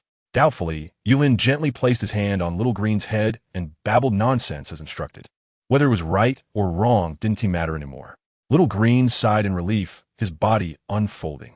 The several hundred-meter-long figure gradually became clear, completely casting Yulin in its shadow. Thud! Little Green knelt down, bowing his head to Yulin. "Thank you for your help. Young master of the ancient dragon clan, I am at your service. Looking at the enormous dragon head, Yulin felt delighted. I didn't expect that coming to this other world would enhance my foreign language skills. This guy could be a zoo's main attraction in the future. Little Green, what a nice name. Yulin nodded in agreement, feeling quite satisfied as he touched Xiaolu's sturdy body. This physique is great material for carrying goods. Xiaolu, with a stiff smile, earnestly said, that's right. I can carry goods now, fast and steady. The scene shifted, and Doraglong gradually woke up on the coast. Cough, cough. He struggled to turn over and lay on the rocks, coughing out a lot of sand and seaweed. The seawater from last night was still fresh in his memory. Originally, Doraglong had come out to scout and discovered the trace of a millennium dragon on an island. Unexpectedly, just as he was about to take action, he was intercepted by a colorful light, which first took away the millennium dragon. That powerful aura instantly disturbed the air currents around him. Even he couldn't keep up for a moment and could only sense the changes in the airflow with the ability of his fruit and follow along. A monster. It was a monster shining with colorful light, extremely fast, with boundless strength, and an unshakable defense that left him with no way to strike. If it weren't for the fact that the opponent was just toying with him, he would have likely perished in the deep sea by now. This experience made Doraglong realize once again the vastness of the world. Even the strength of a general cannot traverse this world unimpeded. Regaining his composure, Doraglong stood up and sensed the wind direction around him. Although his strength was weakened, this sea area was simply too dangerous. He had to leave. Doraglong's body gradually floated up, and a deep green whirlwind began to form around him. Let's go. We will meet again, terrifying powerhouse. With a bang, Doraglong raised his eyebrows and closed his eyes, instantly falling from midair to the ground. Behind him, Red Count was holding a baseball bat, somewhat frightened as he patted his chest. Damn, good thing I kept an eye out to come check. If you had run away, wouldn't Lord Kunping have eaten me? Speaking of which, why hasn't the boss come yet? Could it be that Xiaolu forgot the script? Red Count put down the baseball bat, grabbed Doraglong, and threw him towards Yulin. After all, he wouldn't die anyway, and it would be more convenient to throw him closer to his boss. In the distance, Yulin and Xiaolu were walking towards the coast, but this guy was just too big. Every step he took would leave a huge pit on the paved road. Yulin instructed Xiao to control his strength, and the pair proceeded cautiously toward the shoreline, chatting as they walked. Ahead, a dark speck gradually drew closer. Xiao thought, an ambush? Watch me. I can't let any villain harm the boss, or Brother Kunping will kill me. Driven by sheer terror, Xiao lashed out with a claw, instantly piercing the other's abdomen before flinging them aside. Thud, thud, splat. Doragon spewed a mouthful of blood, his eyes fluttering open and shut before he collapsed unconscious once more. Yulin looked at the man lying in front of him, already in a terrible state, and felt a shiver in his heart. Could this guy be the laborer that Xiao Hong mentioned? He stepped forward to check on Doraglong's injuries and turned to Xiaolu, who had a face full of pride, and said, I say, Xiaolu, didn't you go a bit too hard? Xiaolu's expression stiffened, and just as he was about to say something, the Red Count had already arrived in front of Yulin. Boss, I just saw that laborer fall in this direction. I don't know. Well, I understand now. The Red Count looked at Doraglong, whose abdomen had been pierced, and couldn't help but feel sympathy. This poor kid really is down on his luck. In the guest room of the palace on Peace Island, with Yulin and the others' help, Dorag had already escaped danger. Looking at the now small millennium dragon, Xiaolu, Yulin helplessly said, next time you make a move, take a look first. Don't hurt your own people. Own people? Xiaolu was taken aback. This guy was just brutally bullied by Lord Kunping last night, and he has actually considered one of their own? Although confused, Xiaolu didn't dare to question it recklessly. Here, his position was precarious, and he could be dragged out and killed at any moment. Xiaolu, it seems you are quite familiar with this person? Boss, I can't say I'm familiar, but I know some basic information. The Red Count then detailed the information about Doraglong to Yulin. Although Yulin did not know who Cap was, he could tell from the expressions of the Golden Lion and Roger that he must be an extraordinary person. Is it really appropriate to have the son of such a powerful figure working as a laborer on his own island? What if the other party insists on repaying the favor? One can't just refuse a good person who is grateful, right? Sigh, this is truly a dilemma. Yulin waved his hand to send others away, sitting on the threshold in a daze. The world was becoming increasingly complex. He originally thought everyone was like Xiao Hong, grateful and repaying kindness, like Xiao Lion, who corrected mistakes. However, from the incident with Tiger, he discovered that there were despicable races in this world, like the celestial dragons. which lowered his perception of all the beauty in the other world by a level. But thinking of the people on Women's Island, Yulin's mood improved a bit. It was all the celestial dragon's fault. Those unfortunate beings deserved to be struck by lightning. Crack! Once again, dark clouds gathered and lightning flashed over Mariewa and the Sabati archipelago, causing countless celestial dragons to tremble and hide below in utter humiliation. Again and again, all the lightning struck accurately at the celestial dragons, and this time he didn't know how many would be injured or killed. The celestial dragons fell into chaos, with several unfortunate ones turned to ash again. Unfortunately, Yulin was completely unaware of this. Even if he knew, he would probably be even happier. The sky gradually darkened as the sun exerted its last warmth. Doraglong slowly woke up, opened his eyes, and saw the wooden ceiling. Just as he was about to get up, a sharp pain in his abdomen forced him to lie back down. Hadn't he left? At that time, Doraglong struggled to recall the scene from then, but besides the pain in his mind, he had no impression at all. Yulin heard the noise and walked over slowly. He looked at Dolag with sincere eyes and said, "You're awake?" Dolag instinctively nodded. "I saved you, but I don't need your gratitude." This was the conclusion Yulin reached after careful consideration. After all, he had heard that Karp was a significant figure within the Navy, which is under the world government. Having the son of such a person staying here as a laborer would be somewhat conspicuous. Yulin just wanted to live a peaceful life. Stepping onto the stage was never his wish. Being well-fed, having money to earn, and perhaps one or two beautiful wives would be even better. However, if it involved big figures, he might have to live in the spotlight in the future. This was not the life Yulin had hoped for. Repay? The serious injury made Dahlgren somewhat slow to react. Looking into the man's sincere eyes, Dahlgren was at a loss for a moment. After a while, the two engaged in awkward small talk about some meaningless topics. Knock, knock, knock. A series of knocks sounded, and the Golden Lion slowly opened the door, walking in with 2 bowls of medicine floating beside him. "Boss, Dahlgren needs to take his medicine."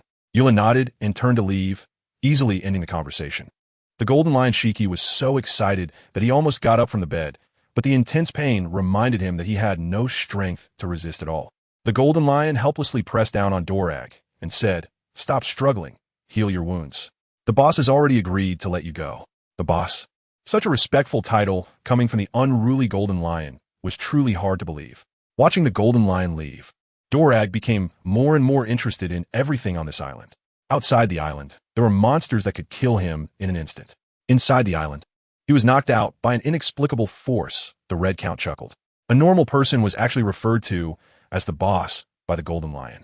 The increasing confusion made this revolutionary leader start to imagine scenarios. Despite having played out thousands of scripts in his mind, he still couldn't figure out Yulin's identity. As the crescent moon hung high, all sounds on Peace Island fell into a deep sleep. Dorag endured the pain in his body and secretly walked to the edge of the coast. Looking back at the terrifying island, he had his own plans in mind. If the Golden Lion could live well on this island, then he could feel that there were many other terrifying powers here. Even that 1,000-year-old dragon was present. After returning, he could gather strength and must explore the mysteries of this island. As long as he controlled the powers here, he could definitely enhance the Revolutionary Army's strength. At that time, overthrowing the world government would surely be just around the corner. Thinking of this, Dorag felt a surge of pride, holding his hands up. Feeling the energy between heaven and earth, a deep green hurricane once again gathered around him. "I will definitely come back." Dorag's unwavering gaze was filled with longing for the future. With a bang, Dorag closed his eyes and fell to the ground again from midair. Behind him, the Red Count emerged again, holding a baseball bat. "Damn it, almost let you get away." In the deep of night, Peace Island, though not large, was terrifyingly quiet for just a few people living there. In the spacious courtyard, Yulin stared at the little green who had suddenly learned to shrink, feeling somewhat troubled. Little Green stood like a statue, not daring to move an inch under Yulin's observation. Because not far away, 4 big shots were watching the show. If he didn't perform well, Little Green had already imagined over 10 chapters of being turned into food. This island is really too small. If it were a bit bigger, it could be turned into a zoo. Yulin sighed again. This guy was indeed a bit too big, even though he had shrunk. The activity space was still insufficient for the entire Peace Island. After all, to realize his zoo concept, having animals that were too large on his Peace Island would pose a problem for space. Just as Yulin hesitated, the Red Count proudly puffed out his chest, quickly walking over while pulling one of Dorag's legs with his left hand. "Boss, I caught this guy trying to run away." "Huh? What?" Yulin didn't react for a moment, But when he saw the figure of Dalagrang behind him, 3 thick black lines floated above his head. Did you knock him out again? As soon as Yulin finished speaking, he thought to himself, Huh, why did I say again? Boss, aren't we keeping him around as a laborer? I forgot to tell you yesterday. Since this guy has a powerful father, we don't need him anymore. Even if he is grateful that we saved him, who knows how easy it is to get along with his father. Let's send him off. We could just consider it doing a good deed. Doing a good deed? The Red Count was momentarily taken aback. But by now, he was already a devoted fan of Yulin, executing his orders without hesitation. However, when Dalagrang left, a few different colored mysterious fruits appeared again on the evil demon fruit tree deep in the mountains. The next morning, when the sun just started to show, Yulin felt something warm wriggling against his face. Little Black, being naughty again. Yulin affectionately patted Little Black's head. Woof! Little Black barked flatteringly, and that obedient sound nearly scared Little Green, who was squatting outside the door, half to death. Is there something wrong? Yulin frowned slightly.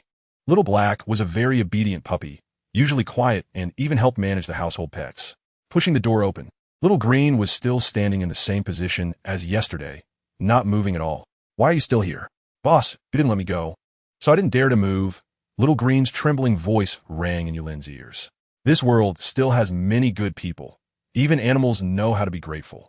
It seems that the celestial dragons, who were struck by lightning, are truly the minority.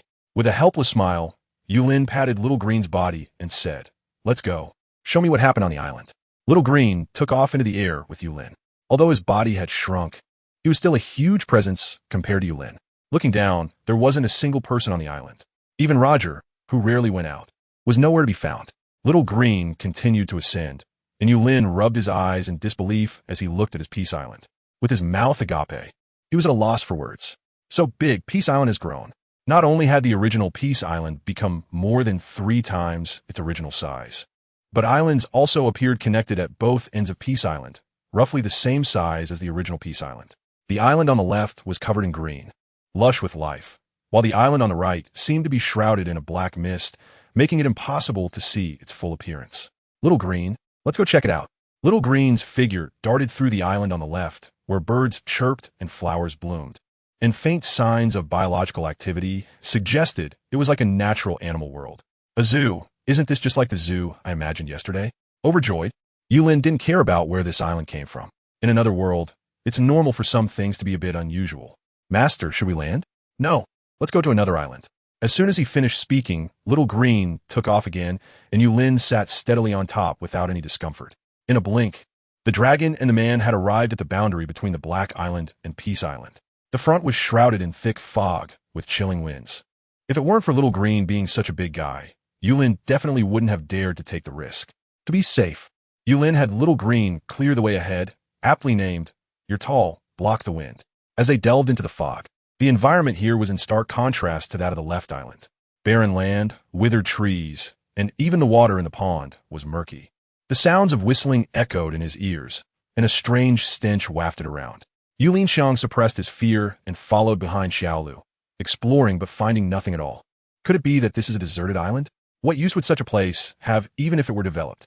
Yulin turned around with a hint of disappointment and walked away with Xiaolu, when suddenly a series of faint, broken sounds came from behind. Is it an animal? Yulin squinted his eyes and strained to look into the mist. Beneath his gaze, a swaying humanoid figure gradually became clear. The flesh on its face was a dark color resembling scorched earth, its eyes hollow, its steps unsteady, and its purple long hair paired with the emaciated body looked somewhat terrifying. It kept mumbling, Luo, treasure John, treasure mine. Treasure? Yulin clearly heard the low murmur and instantly became interested. Although he had no idea how this guy appeared here, it didn't diminish Yulin's interest in the treasures the man spoke of. Looking at the frail figure that seemed as if a gust of wind could blow him away, he certainly didn't seem like a dangerous person. Stepping forward, Yulin asked with concern, Hello? I am Yulin, the owner of this island. Who are you? Before Yulin could finish speaking, the emaciated man suddenly raised his head, opened his dry mouth wide, and without warning pulled out a rusty axe from behind, swinging it towards Yulin. Yulin instinctively blocked with his arm. Crack! The axe shattered into pieces and instantly turned to ashes. Damn, that was close. This was the first time Yulin encountered an attack from an enemy. Turning his head, Yulin angrily pointed at the enemy and said, Xiaolu, get him. Xiao Lu had already been startled when the enemy attacked Yulin. Although he knew the opponent definitely couldn't harm someone as powerful as Yulin, being attacked was still Xiao Lu's own oversight. Remembering the few big shots in Yulin's palace made his heart tremble. Ayo. Xiao Lu bared his teeth and roared angrily, his sharp claws glinting as they lunged for the enemy's head. Damn it, almost got me killed. Just watch me crush you. With a swoosh, one claw, stained with black blood, pierced through the enemy's abdomen. Just as he was about to crush the opponent's skull, Yulin timely called out from behind to stop Xiao Lu. Stop! Don't kill him. Yulin was startled by Xiao Lu's demeanor. If this killed my treasure, where'd I find it? In the sky. Yulin leisurely sat on Xiao Lu, looking for his island. In the distance, 3 familiar figures were constantly moving things onto the small island, as if they had looted several commercial streets. Xiao Lu, let's go over there. Although he was carrying a half-dead creature, it didn't affect Xiao Lu's speed at all. In an instant, Count Red and the others saw Yulin coming and hurriedly approached to ask for his opinion. Last night, Count Red sensed a sudden drop in the sea level while staying by the coast. Not only had Peace Island grown larger, but other small islands had also appeared nearby. That night, Count Red didn't dare to disturb Yulin's rest and took the Golden Lion and Roger to the surrounding small islands. Thus, this morning, there was a pile of supplies like a small mountain. Boss, these things are enough for us to further develop Peace Island and the new Green Island. However, we haven't explored the other one yet, so we didn't procure the corresponding items. Yulin patted the Red Count's shoulder with satisfaction and said proudly, Little Red, you're truly a good steward for Peace Island. From now on, these matters will be entrusted to you. Ha ha. Upon hearing Yulin's praise, the Red Count's wings excitedly spread out again. In the next moment, a mysterious power within him violently transformed his body. His blood-red wings moved involuntarily, and in an instant, a pair of delicate little wings grew beneath those gigantic wings, looking quite adorable. However, the Red Count felt that his strength had at least doubled. The sudden surge of power fascinated him, and he looked at Yulin with admiration, respectfully bowing. Thank you for the compliments, boss. Thank you for your encouragement. I will definitely work even harder. Good. Yulin nodded with a smile, feeling emotional as he looked at the excited Red Count. Little Red is still of noble character, always so grateful for compliments. There are still many good people in this world. The Red Count's sudden burst of power naturally did not escape the notice of several strong individuals on the island. However, Roger was still a bit confused, so he did not pay much attention. Instead, the Golden Lion beside him had the word envy written all over his face. Clearly, 3 people had gone, but all the credit went to just one person. It was still my float fruit that was used to move things. Although he felt indignant, the Golden Lion would not voice it out. The Red Count before him was no longer someone he could contend with. Moreover, if this displeased the boss, he might very well be floating on the sea tonight without being able to get up. As he thought more and more about the injustice, the Golden Lion turned his gaze toward Little Green. Upon seeing the shriveled figure on the ground, it seemed like he had discovered something remarkable. Igriga-jun? How is that possible? The Golden Lion's voice attracted everyone's attention, and Yulin looked at him with confusion and waved his hand. The Golden Lion was still a bit shaken. This person who had once been on the Rock Pirate's ship was actually here? Moreover, it was rumored that this guy should have died long ago. Little Lion, do you know him? Yulin asked. Yes, boss, we were on the same ship before, but this guy should have died. Dead? Yulin turned his head to look at Roger, who also seemed to have come back from the dead, and said nonchalantly, it doesn't matter whether he is dead or not. What matters is that this guy claims he has treasures. You're responsible for getting him to reveal the location of the treasure. On me? Oh, okay, boss. Yulin had already turned away, and the Golden Lion dared not defy his decision. On this island, although his status was low, he didn't receive a salary, and even all treasures had to be submitted. However, the Golden Lion had already gotten used to life here. The condition for living here was that one must not defy, especially not Yulin. When he looked at Kaido in the distance, who had turned into an ox plowing the field, his resolve strengthened. Lao, tresre, Jun, tresre, mine. John's hoarse voice suddenly jolted the Golden Lion from his thoughts. Damn it. In anger, the Golden Lion threw a punch. The relationship among the Rock's pirates was already poor. Otherwise, they wouldn't have fallen apart after Rock's defeat. Looking at the disgusting guy in front of him, the Golden Lion was even more furious. With a bang, John flew out like a cannonball. The float fruit's ability pulled him back instantly, and the Golden Lion grabbed John's neck, testingly asking, John, answer me. Law, treasure, John. Trese, mine. The Golden Lion was speechless. This guy was clearly an idiot. How could he complete the boss's task? As the sky darkened, The golden lion had no way to deal with the stubborn John. Forget it, it's time. I need to go serve the boss. The golden lion controlled John in midair and headed towards Yulin's palace. Suddenly, a tremor startled the golden lion. That overwhelming aura felt so familiar. Hobdijibek. This demon, which once resounded throughout the seas, had appeared here. Instinctively trembling, the golden lion subconsciously took a step back, his gaze fixed on the colorful little bird in the sky. And a sudden wicked grin emerged on the golden lion's face. A demon? Is there anything more terrifying than the demon on this island?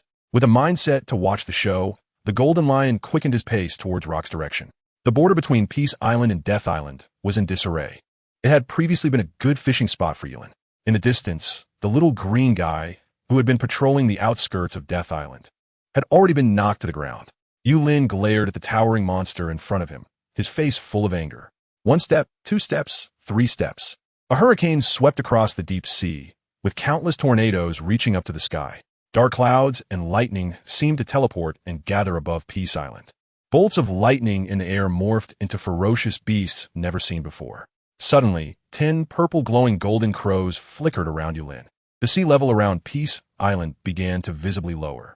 Red Count and the others could only stand behind the little black 4 beasts, struggling to hold on. In an instant, the golden crows vanished and 2 very similar 9-headed monsters appeared beside Rocks, Jiao Ying and Xiang Lu. Under the 18 blood-red eyes, Rocks seemed to be petrified. He instinctively wanted to retreat, but found himself completely powerless to move. A hint of fear flashed in his eyes as thunder roared in the sky, and Rock's body began to slowly shatter from the bottom up.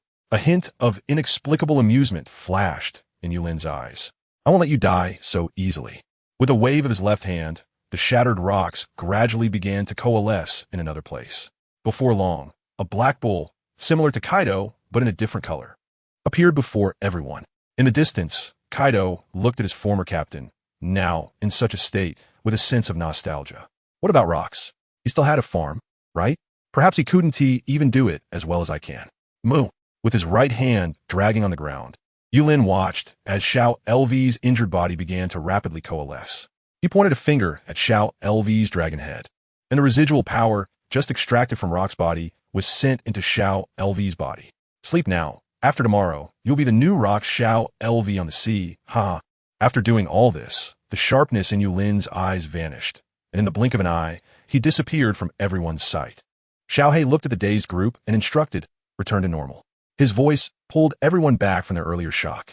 Count Red thought to himself that his boss was truly a god, and in an instant of excitement, he transformed.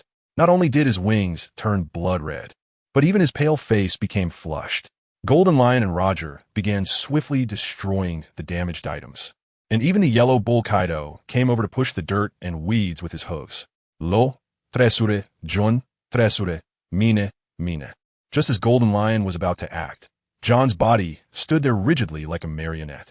Yulin's authoritative voice echoed once more on Peace Island. From today onwards, these 2 will be our island slaves. Little Lion, you will be in charge of them from now on. Me? Golden Lion was overjoyed. Boss, I will definitely manage them well. With slaves on the island, he was no longer the lowest laborer. Golden Lion roared in his heart, feeling even more strength to pull weeds. Go John, clear the weeds. Rocks no, Black Bull plow the fields. Black Bull took a deep look at Golden Lion, then turned around and began to plow the fields with Kaido's techniques, doing it quite skillfully. Spring passed, and spring came again. It was another year for this Peace Island, where there were no changes in climate. Yulin could only estimate the approximate days based on the external climate. According to the red count, everyone's position was in a sea area called the New World. Clearly, even in this perilous New World, there had been no changes to the island. At this point, Green Island had been completely transformed into an animal world by Yulin. Although the variety was not abundant, it was still full of vitality. On ordinary days, with Little Green managing everything went very smoothly. Although Dead Island was useless, Little Green, who had absorbed Rock's memories and powers, knew that there was actually a treasure hidden there. The scene from that time was still vivid in Yulin's mind, even now. There was just too much money. No one would have expected that beneath that scorched earth lay a ground full of gold and gems. Within the small hill, there were even various treasures and famous swords. The wealthy and extravagant Yulin completely rebuilt the enlarged Peace Island from scratch. After Peace Island grew larger, the random movement began to stabilize gradually. for the past 6 months. It had been moving every 3 months. Today marked the 10th day since they arrived in this sea area of the New World. Ralco, accompanied by the Golden Lion, began his promotional concert around Peace Island with the songs he created for it. Roger was a bit busy taking care of the increasingly expanding land, and he could only rest almost at dusk every day. If it weren't for the help of Black Bull Rocks and Puppet John during this time, it would probably have been even later. Yulin lay on the newly elevated lookout tower, feeling a bit bored as he gazed around. Peace Island was now quite prosperous. Even with the high prices outside, the people here could still live very well. However, this kind of life was truly boring. Going out? That thought had been swirling in Yulin's mind for many years. Well, maybe you should wait until the next trip to a more peaceful sea area. He heard from Xiao Hong that the East China Sea was the calmest place. He hoped the next move could take him there. My Peace Island, you better hold up. As soon as he finished speaking, a gentle warm breeze swept through Peace Island. The sun sank into the ocean, casting a faint red glow on the sea surface. And a golden lion with messy hair quickly flew towards Peace Island. When he saw Yulin on the lookout tower, he lost his balance and fell from the air. Huh, what's going on? Wasn't Ralco out with you? The golden lion knelt on the ground, lowering his head, and timidly replied, Boss. Ralco was taken away by that old witch Charlotte Lingling. Taken away by Charlotte Lingling? Why? The golden lion had been holding a concert in a small town on Barkley Island with Ralco. Unexpectedly, they encountered the captain of the Bigman pirate crew, who came to shop. When the other party heard Ralco's singing, they insisted on taking him back to sing for Charlotte Lingling's birthday. Although Charlotte Lingling's reputation as one of the 4 emperors was formidable, the Golden Lion clearly didn't buy it and quickly knocked the opponent away in a few exchanges. The Golden Lion's strength had long since been restored. Even if Charlotte Lingling came in person, he wouldn't be afraid. However, he didn't expect that this old witch was not only nearby, but also had 3 capable sons with her. After several rounds of fighting, although the Golden Lion was not afraid of their strength, Ralco was still captured when he was caught off guard. After a frenzied lightning attack, Charlotte Lingling mocked the Golden Lion and disappeared into the sea. The Golden Lion knew that even if he chased after them now, he wouldn't be able to save Ralco and could only return to Peace Island for help. Let's go back and discuss it. After hearing the Golden Lion's words, Yulin was momentarily at a loss for thoughts.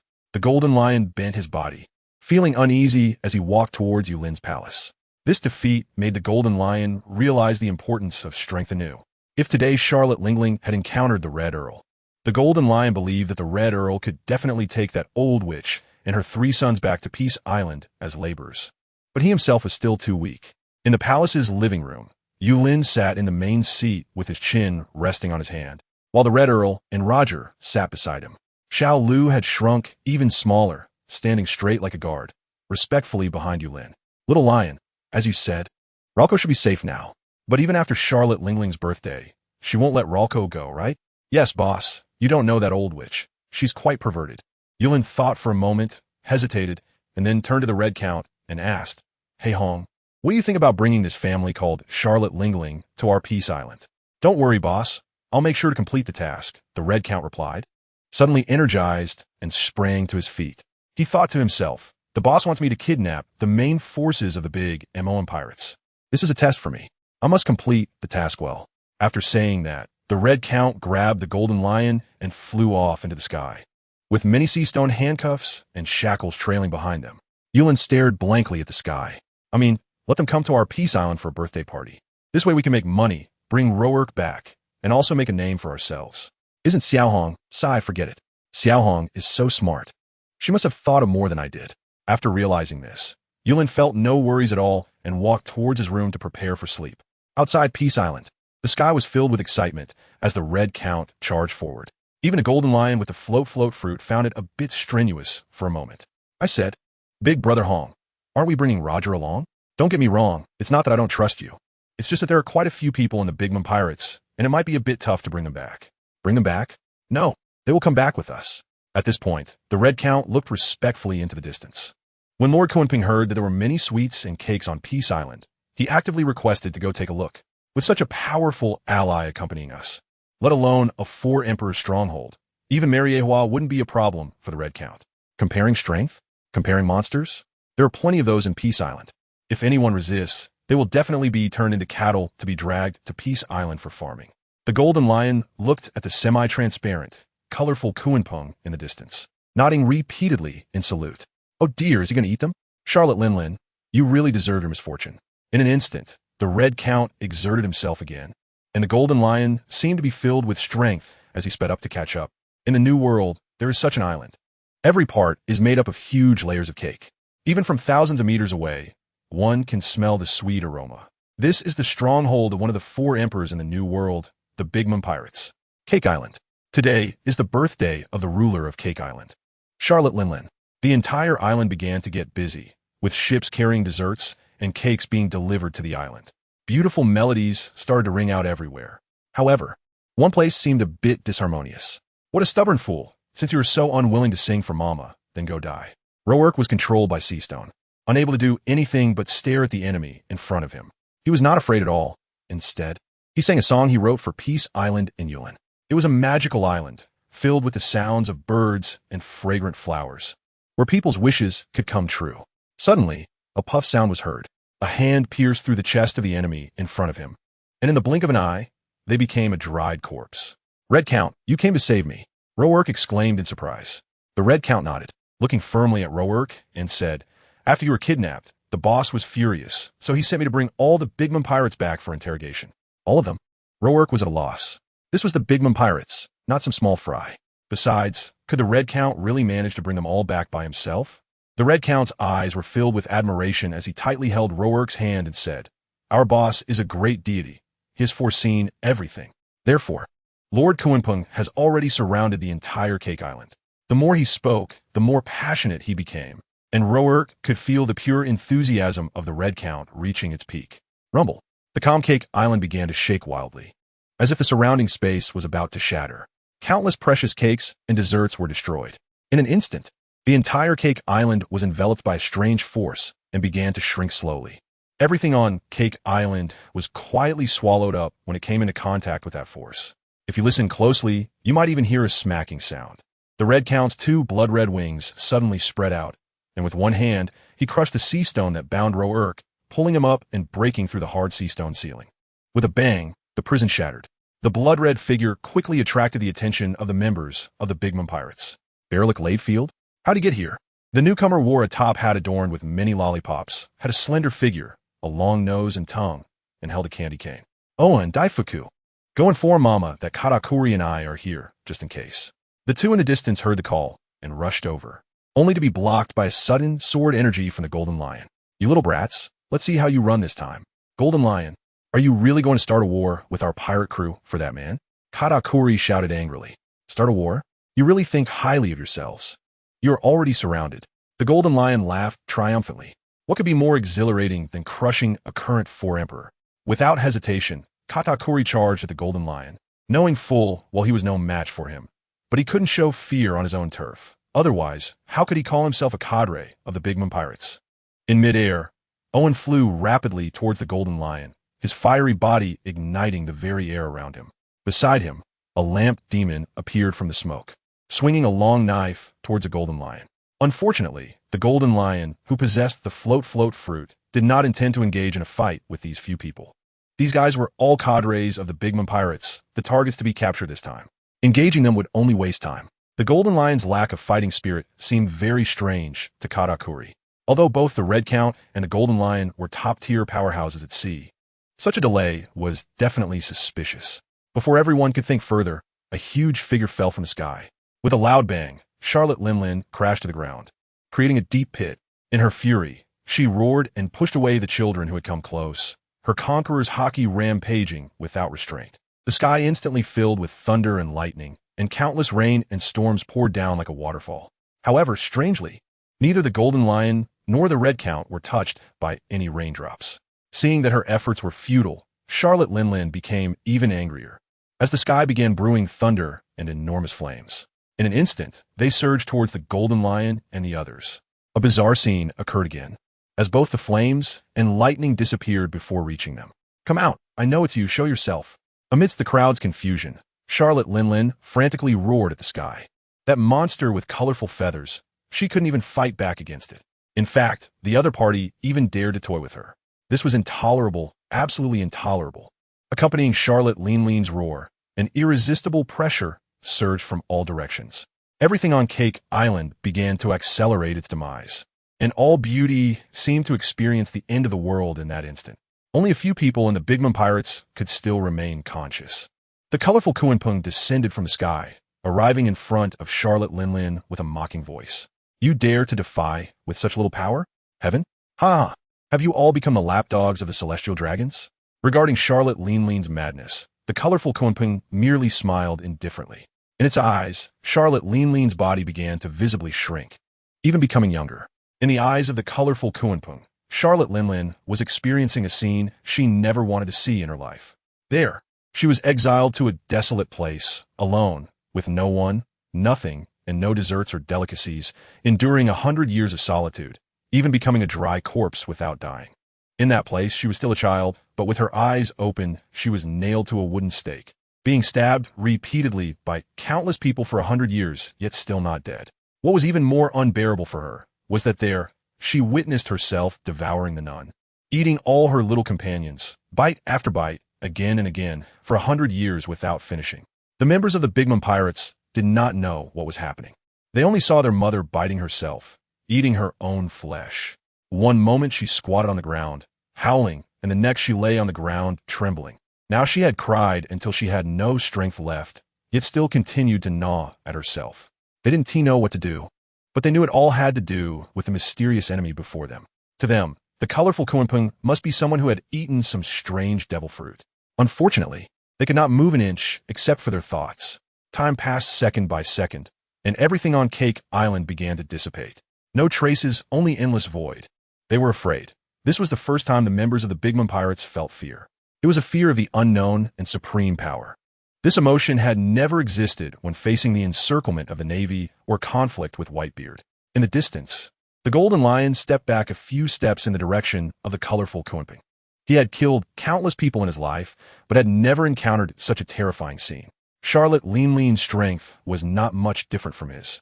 Putting himself in her shoes, if he had been kicked away by his boss and became a laborer on Peace Island, his fate would likely not be much better. Compared to the Golden Lion's instinctive fear, the Red Count was even more excited. This is a god. This is the servant of a god, our boss's divine beast. That invincible power made him yearn for it. The Red Count believed that as long as he served the boss well, he could obtain even more powerful strength. Beside him, the Red Count's eyes sparkled with fervor as the Charlotte Linlin on the ground had endured countless years of torment. Her originally tall and plump body now had limbs that were just white bones, barely supporting her massive frame. No, don't. Charlotte Linlin's voice trembled across this sea area. The colorful Kuanping looked at her with a hint of appreciation. Not bad, not bad. You can actually walk out by yourself. It seems your soul power still has some ability. The members of the Bigman Pirates had just breathed a sigh of relief for Charlotte Linlin when the colorful Kuanping revealed a strange smile. This time, it was a once-in-a-thousand-year cycle. You must hold on, Charlotte Linlin. Aboard the Bigman pirate ship, Charlotte Linlin trembled, crouched in a corner, and no one dared to approach her. Nearly 100 of Charlotte Linlin's children and crew stood stiffly like statues on the periphery of the ship. The colorful Kuanping transformed into a small, colorful figure, sitting on a giant chair, enjoying the desserts that the Golden Lion continuously manipulated to float over, looking quite comfortable. Roalco, undergoing this danger, seemed to trigger some inspiration in his heart. As soon as he boarded the ship, he dove into the cabin to continue writing songs. Meanwhile, the Red Count flew to the highest point and shouted loudly in the direction of Peace Island. Target Peace Island. Set sail. A special large ship appeared in the seas of the New World. The bow was a massive cake, and the tall flag was adorned with colorful desserts. That should be the flagship of the Bigman Pirates, the Queen Mama Sing. However, strangely, the flag hanging on the ship was not that of the Bigman Pirates, but rather a strange name and a peculiar advertisement. Peace Island, a professional tourist island with farmhouses, a zoo, and an adventure island. Welcome to visit. Although it was strange, all the pirate ships they encountered around still kept their distance and remembered the island called Peace Island. On Peace Island, Yulin stood on the lookout tower, anxiously scanning the surroundings. Why haven't Xiao Hong and the others returned yet? Could they have encountered danger? I don't even know if that Charlotte Linlin is easy to get along with. What if she is not satisfied with the birthday party we prepared for our island? Looking back at Roger and John, who were preparing the birthday stage, worry began to fill her heart. There were simply too few staff on Peace Island. Even counting the 2 cows and Xiao Lu, there were only 7. In the distance, a red dot began to gradually clarify on the horizon. Although she couldn't see the people clearly yet, Yulin knew that the Red Count and the others were right there. The pirate ship sped forward and soon docked steadily at the port of Peace Island. In the sky, Yulin called Xiao Lu to descend slowly. The little colorful figure, who had been eating sweets, saw Yulin coming and hurriedly flew over, affectionately standing on Yulin's shoulder and rubbing against her. This sight made the members of the Big Mum Pirates feel a chill, and even Charlotte Linlin was no exception. The devil.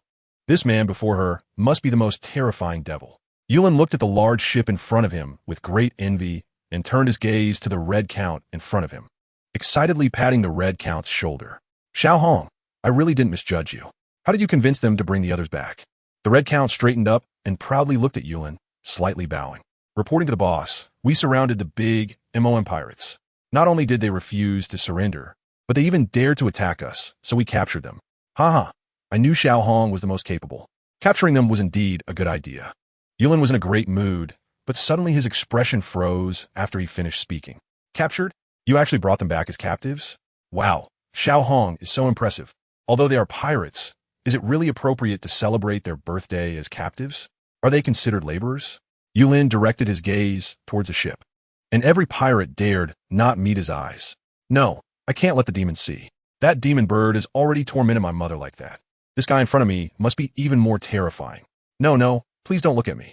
The great demon is looking over here. Please, I'm very ugly. The great demon won't want to eat me, right? Though several daughters of Charlotte Linlin have already started to lose their footing, and their eyes are even glistening with tears. They look as if they are not notorious members of the Yonko pirate crew, but rather like good young ladies. By the way, where is Ralco? Why can't I see him? Is he okay? Don't worry, boss. Ralco is still in the cabin. He said he got new inspiration from this encounter with danger and is creating a new song. You said not to disturb those who are creating, so I didn't call him. Oh, that's good to hear. Then let's head to the island. After saying this, Yulin rode Little Green and flew towards the island. Charlotte Linlin looked at Little Green with a complex expression, puzzled. Why does this Millennium Dragon have the captain's aura? What is going on with this island? Although there were countless doubts and endless anger in her heart, Charlotte Linlin and everyone in the big Amoan pirate crew knew that here, they could only keep a low profile. Otherwise, death might be the best outcome. In the square of Peace Island, there were about 100 people standing. Their appearances and outfits varied greatly. They looked as if they were cosplaying and preparing to attend a grand party. However, now they seemed listless, like defeated roosters, only able to lower their heads and wait for their fate. Yulin suddenly had a new idea while looking at the crowd in front of him. This place was one of the few that became available after the expansion of Peace Island. Taking advantage of this opportunity, why not transform it into a ballroom? In the future, if he wanted as many people to come as today, there would be a lively place to gather. Without hesitation, Yulin pulled the Red Count aside and shared his thoughts. Boss, are you saying we should make them do hard labor? The Red Count said excitedly. Well, sort of. Yulin found that the Red Count always managed to understand his thoughts on a deeper level. However, every time he completed the task perfectly, so he no longer felt conflicted. A good employee needs to express themselves, and his boss only needed to provide ideas. After coming to terms with this, Yulin decided to take a step back and left the scene. The Red Count and the Golden Lion looked at the crowd before them, filled with ambition. Capturing the entire 4 Emperor's pirate crew was a dream that even the Navy and the world government wouldn't dare to entertain. But they did it. The power of Peace Island made it happen. This was their first victory in battle, although most of it was due to the overwhelming power of the Rainbow Kunpun. Their pride remained undiminished. Under the Red Count's direction, the Golden Lion commanded the big MOM pirate crew to begin clearing the scene. As a pirate crew of one of the 4 emperors, they had many talented individuals in construction. The Golden Lion merely had to present the plan, and they began to prepare in an orderly fashion. After all, they were all powerful figures with bounties exceeding 100 million on the high seas. And a massive stage area was quickly cleared. Various devil fruit powers were unleashed, creating a dazzling and spectacular scene. During this time, Xiao Kai brought Xiao He and Xiao Hui to check on the progress, further accelerating the construction speed. Everyone watched as Xiao Kai pointed and gestured, making them tremble with anxiety. Each person wished they had a few more hands to work. Quick, I want to work faster. The demon bird is coming with the demon dog and the demon lizard to eat people. While the Golden Lion and others were busy, the Red Count had already brought Charlotte lingling deep into the mountains of Peace Island. Here, there was a mysterious fruit tree. To the left and right of the devil fruit tree stood 2 large bulls of different colors, who, upon seeing Charlotte lingling, couldn't help but show a hint of sympathy in their eyes. Lord Red Count, the Bull Kaido, and the Bull Rocks greeted in unison. Without the existence of Peace Island, neither Rocks nor Kaido would have respected the Red Count so much. However, under the influence of Peace Island, they knew how fortunate this vampire before them was. Especially after witnessing Yulin's godlike power during the Rocks incident, the Red Count became the object of envy for all the laborers on the island. The Red Count had long since grown accustomed to his status. After a slight nod, he respectfully bowed toward the devil fruit tree. Behind him, Charlotte Lingling stood frozen. Although her limbs were mere bones, it did not affect her physical movement. She stared at the two bulls with wide eyes, as if they were about to jump out. Captain Rocks? Kaido? The two bulls exchanged glances and nodded helplessly. Kaido, you have been missing for nearly 10 years. Had you been trapped here? And Captain Rocks, weren't you already dead? An increasing number of questions made Charlotte Lingling forget her own injuries. What exactly happened on this island? The Red Count and the Golden Lion were clearly the subordinates of that man from earlier. The immortal Kaido had turned into a yellow bull, and even the deceased Captain Rocks had been resurrected as a black bull. Charlotte Lingling looked at the Red Count with a questioning gaze, but soon realized with even greater shock that before the Red Count stood a bizarre large tree. It bore fruits of various colors and shapes. Wita gura gura no mi, the Red Count's bat fruit, the Golden Lion's fuwa no mi, and Kaido's uo no mi, among others. What was going on? A devil fruit tree? But even a devil fruit tree wouldn't produce so many of the same kind of fruit. An increasing amount of information overwhelmed Charlotte Lingling's mind, causing her to faint. When she woke up the next day, her body had fully recovered. What she didn't know was that the previous night, the devil fruit tree had feasted once again. Aside from Charlotte Lingling's soul fruit, everyone from her pirate crew had been brought over by the Red Count. However, they were not as fortunate as Charlotte Lingling to awaken and witness that mysterious scene. As Charlotte Lingling groggily got up, a familiar, rough voice reached her ears. Charlotte Lingling. Long time no see. Haha, Whitebeard. Charlotte Lingling instantly sat up. How did you get here? Oh, right, you must have been here before. Whitebeard paused for a moment, but quickly came to terms with it. What? It seems that the Red Count took you to the devil fruit tree. Charlotte Lingling nodded. It wasn't that hard to guess. Although establishing oneself as one of the 4 emperors in the New World required absolute strength, every strong individual who could become a 4 emperor was certainly not a fool. Looking around her environment and seeing Whitebeard's calm demeanor, Charlotte Lingling knew that this guy's situation on Peace Island was definitely different from hers. At this moment, a familiar figure approached again, perhaps due to too many shocks. Even when she saw that it was Pirate King Roger who walked in, she didn't react as she had the day before. After all, if Rocks, who had been dead for a long time, could come back to life, Roger being alive wasn't so hard to accept. Come on, the boss wants you all to go over there. With that, Roger turned and left. Okay. Whitebeard and Charlotte Lingling quickly walked toward the colorful square. In the center of the huge, sunken stage was a circular platform that could be raised or lowered. Surrounding it were various lights and trees, possibly emitting a sweet fragrance because of certain devil fruits. Yulin waved, and the little colorful creature that was happily playing around came to perch affectionately on his shoulder. Boss, hello. The tall figure with a white beard slightly bowed. Charlotte Lingling imitated the white-bearded figure and greeted Yulin. Boss, hello. Yulin nodded, his gaze resting on Charlotte Lingling as he pointed to the tall stage. What do you think? This is the stage prepared for your birthday. Charlotte Lingling's expression stiffened. A birthday for me? Isn't my birthday the one you ruined? Although she was filled with confusion and anger, she could only nod in gratitude, unable to express her fury. Yulin reached out his hand to show friendliness, but upon seeing her tall and bulky figure, he instantly gave up. I heard that your pirate crew has many sources of information. How about you help me with something, and I'll let you go. Help? Charlotte Lingling still didn't quite believe it. What could the strong ones on this devil island not accomplish? Did they still need her help? Yulin pointed to his Peace Island and introduced the situation. Although Peace Island is very wealthy now, it cannot afford to be complacent. Especially after this incident, Yulin realized that the Red Count is indeed a formidable strongman, and he is filled with longing for a better future. Managing his piece of land in this world has always been Yulin's dream. Currently, the facilities on Peace Island are fairly complete, but the only remaining challenge is the lack of guests. Due to the unique nature of this mobile island, it is uncertain where it will float every 3 months. Therefore, Yulin urgently needs an organization that can advertise for him at any time. At this moment, Yulin learned from Whitebeard that a pirate crew called Charlotte Lingling actually has an intelligence network that rivals the official navy. In Yulin's eyes, intelligence equates to personnel and advertising. After careful consideration, Yulin decided that if the other party is willing to help him advertise, he could consider sending some of their personnel first. Of course, the deeper conditions still need to be arranged by the Red Count. Upon learning of Yulin's thoughts, Charlotte Lingling began to calculate the pros and cons. It is absolutely impossible to resist with force at this moment. Although she does not understand why so many strong individuals have gathered here, even without that strange devil bird, just a Red Count, Golden Lion, and Roger alone could keep her entire pirate crew here. Remembering Kaido and Rocks trapped in the forms of two bulls made her give up on the idea of resisting by force. "How would you like me to help you?" Yulin said with a smile. "It's very simple. I need the contact information of your intelligence network and the authority to give orders. Then, every time I go to a place, I want your intelligence organization to help me advertise. It's that simple." "Simple?" Charlotte Ling's expression worsened. Whitebeard knew how dangerous this was for an organization. The big MOM Pirates Intelligence Network was incredibly powerful, renowned as the best in the industry. The key to such a powerful intelligence network was their contact methods and decryption techniques. If Charlotte Lingling agreed, then the big MOM Pirates Intelligence Network would effectively have two masters giving orders. In the event of a future conflict, this would undoubtedly be a significant blow to themselves. Just as Charlotte Lingling was hesitating, the little color on Yulin's shoulder lazily stretched and squinted, causing Charlotte Lingling to tremble.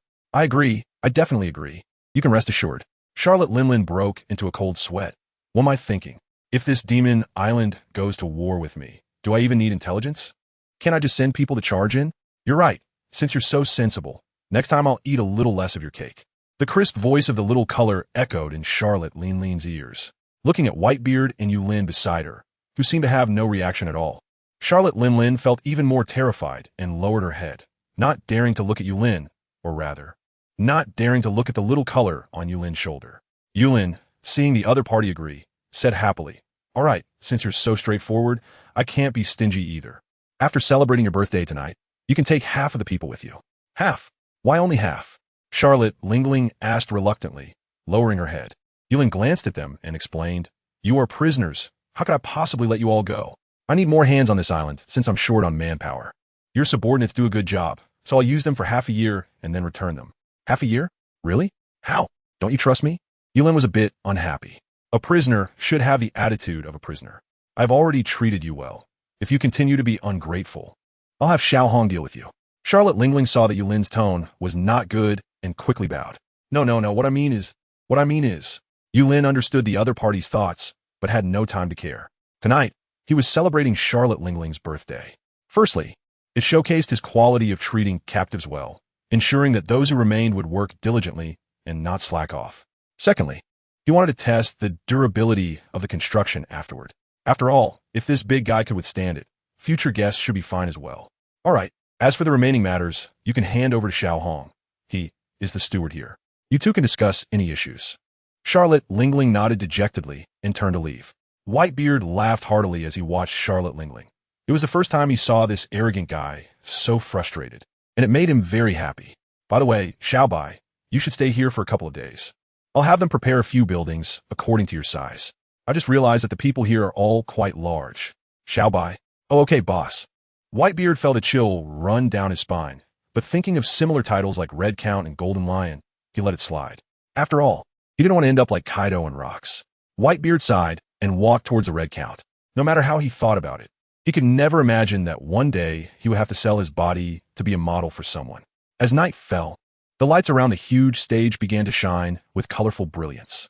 Following Yulin's instructions, the Red Count had already wrapped Charlotte Lingling like a big gift on the lift platform. Although Charlotte Lingling was unwilling, she had no strength to resist.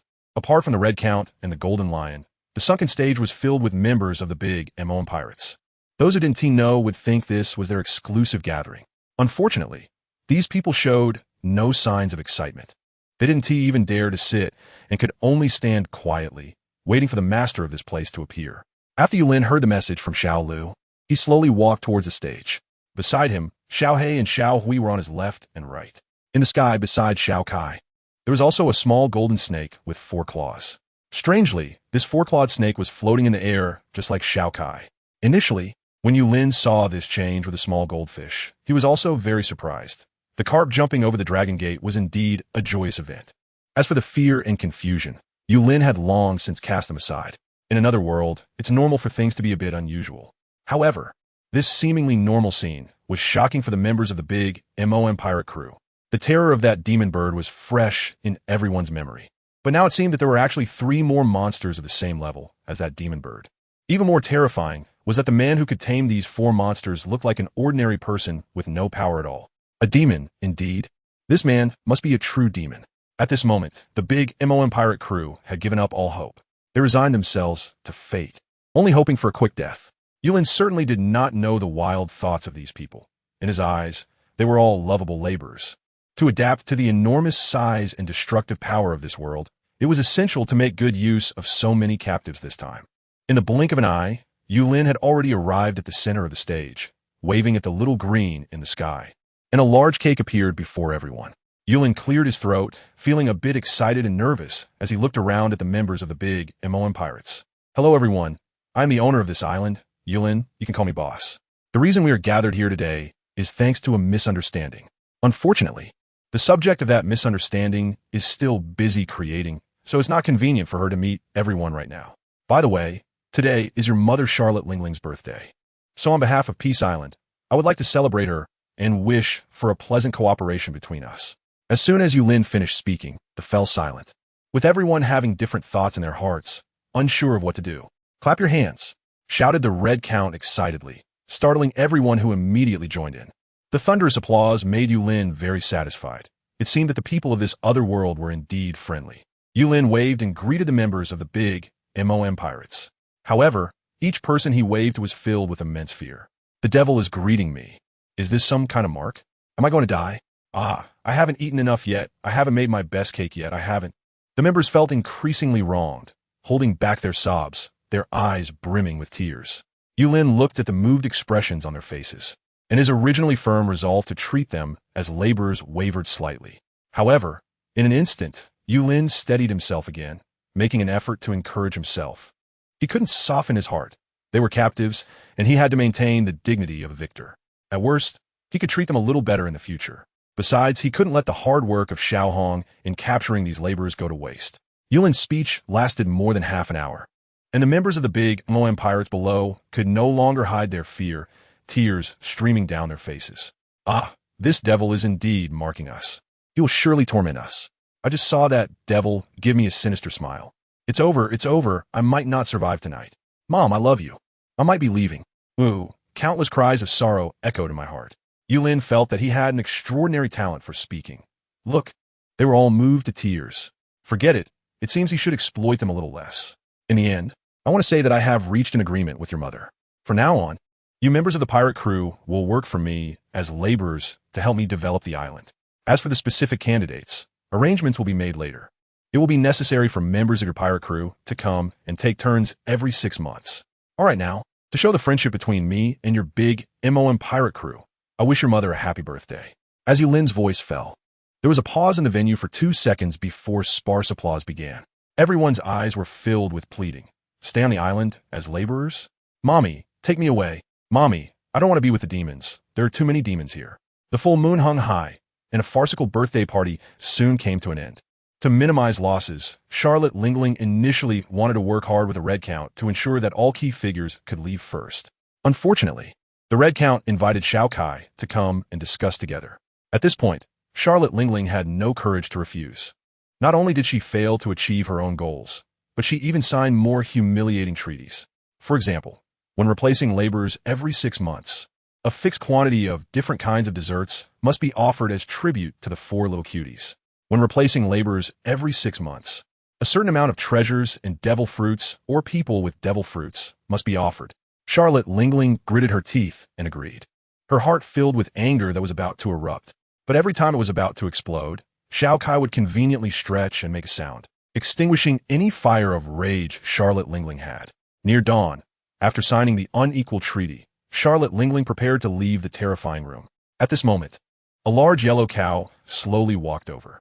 Lord Kunpung, I have something to request, Kaido said respectfully. The figure inside the room slowly flew out, looking at the yellow cow, and said, Your matter has already been mentioned by Black Boss. You can leave now. However, the future treaties will be the same as hers. Is that okay? Kaido was overjoyed and agreed without any hesitation. Thank you, Lord Kuenpeng. Thank you, Lord Kuenpeng. No need to thank me. You have performed well over the years. You can come back to visit in the future.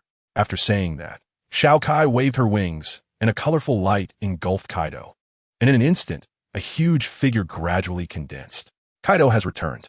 At the port of Peace Island, more than 50 people were gathered, each one a survivor of a disaster.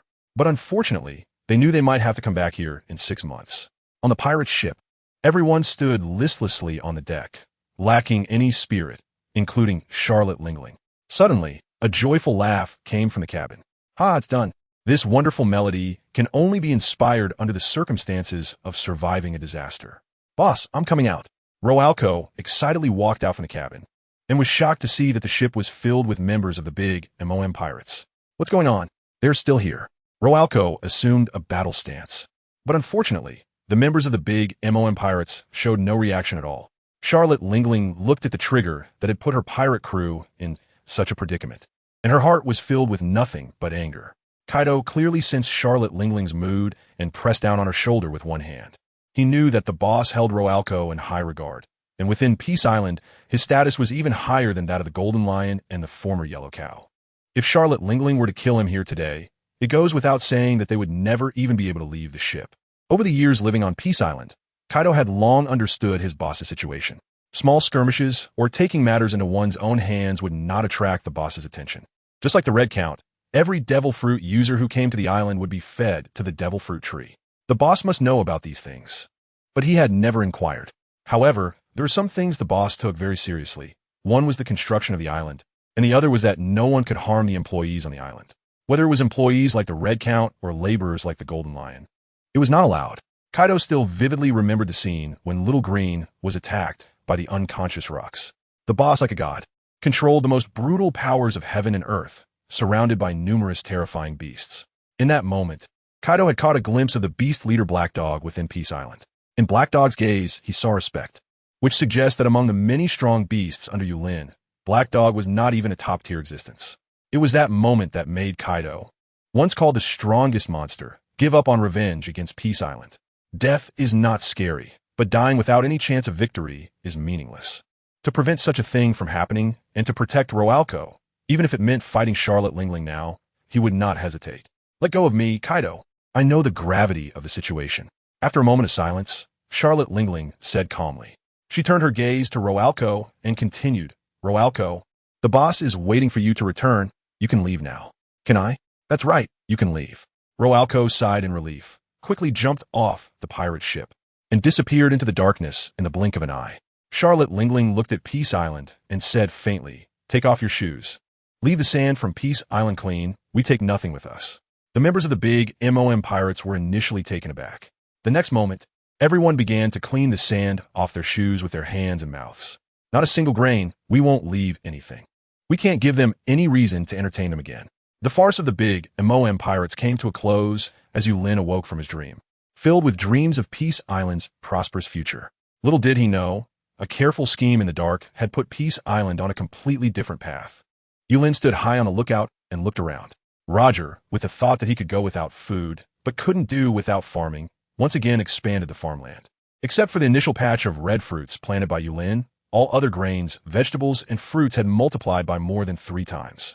Due to Peace Island's special soil conditions, as long as the food is not picked, it remains absolutely fresh, so Yulin let it grow freely. On the outskirts of the island, with half of the members of the big MOM pirates serving as laborers, Yulin simply built huge high walls with stones around all 3 islands. Except for the port and 2 entertainment-oriented beach entrances, all other areas were blocked by high walls. Even the Green Island Zoo and the Dead Island Adventure Base could only be accessed from the main island. This way, visitors could tour and have multiple opportunities to dine or rest on the main island afterward, making it easier for Yulin to earn more money. On the outer part of the main island, the members of the big MOM pirates dared not rest for a moment. To fulfill Yulin's requirement for a 100-meter-high wall, they dug a 20-meter-deep foundation all around the main island. Every person here was a big pirate with a bounty of over 100 million. In other places, no one would expect them to have such a hard-working side. Sweat poured down each person's face, not from exhaustion, but from fear. Charlotte Lingling's departure had robbed them of their last pillar of support. Although the 3 commanders were present, they still found it hard to bear the immense psychological pressure. Because on a distant high platform, the Red Count, who commanded the seas, was serving tea to a cute little bird, taking on a role of supervisor. The Red Count didn't even need to give orders. Everyone worked hard on their own, because he knew that no one dared to slack off under the eyes of Lord Colorful Kuimping. Suddenly, the originally relaxed Xiao Kai quickly darted away, and Yulin was gradually approaching from below the platform. The members of the big MOM pirates became even more nimble upon seeing the master of Devil Island appear. Some even started digging with their hands after their shovels broke, fearing that Yulin would be displeased. Xiao Kai, so you are here too. Xiaoong, keep an eye on things. I'll take a stroll with Xiao Kai. Rest assured, my lord. The Red Count bowed respectfully and only withdrew his gaze after Yulin and Xiao Kai disappeared. On the coast, at the port, the three known as the Sweet Dessert 3 Stars were renovating the port's buildings. Charlotte Chocolate carefully approached Charlotte Katakuri after scanning the surroundings. Is there really no way out? Charlotte Katakuri shook his head, recalling the scene he had seen earlier. Resistance means annihilation. Countless demons devoured the entire big MOM pirates in an instant. Everyone was turned into puppets, their souls eternally imprisoned, with no end, just puppets. It was that moment of the future that made him unhesitatingly give up resistance. The demons on this island cannot be dealt with by mere passion and numbers. Be careful, someone is coming. In the distance, Charlotte's smoothie glanced over with peripheral vision. Although the newcomer was still not clearly visible, he knew that they were definitely not members of their pirate crew. Yulin's figure gradually approached, and he nodded at the three who were working hard. These three were the strongest among those mentioned by Xiao Hong, and indeed they worked so efficiently. Yulin walked onto the large bridge at the port, gazing at the distant sea horizon. When will there be guests boarding the ship? Sighing, Yulin turned to leave when suddenly, the little Kai beside him began to chirp excitedly towards the sea. Is there someone? Yulin looked out at the sea with surprise, and in the distance, a ship marked with a rocket launcher was heading towards Peace Island. Wow, there are really people. Hurry up, you guys, get ready, we have guests coming.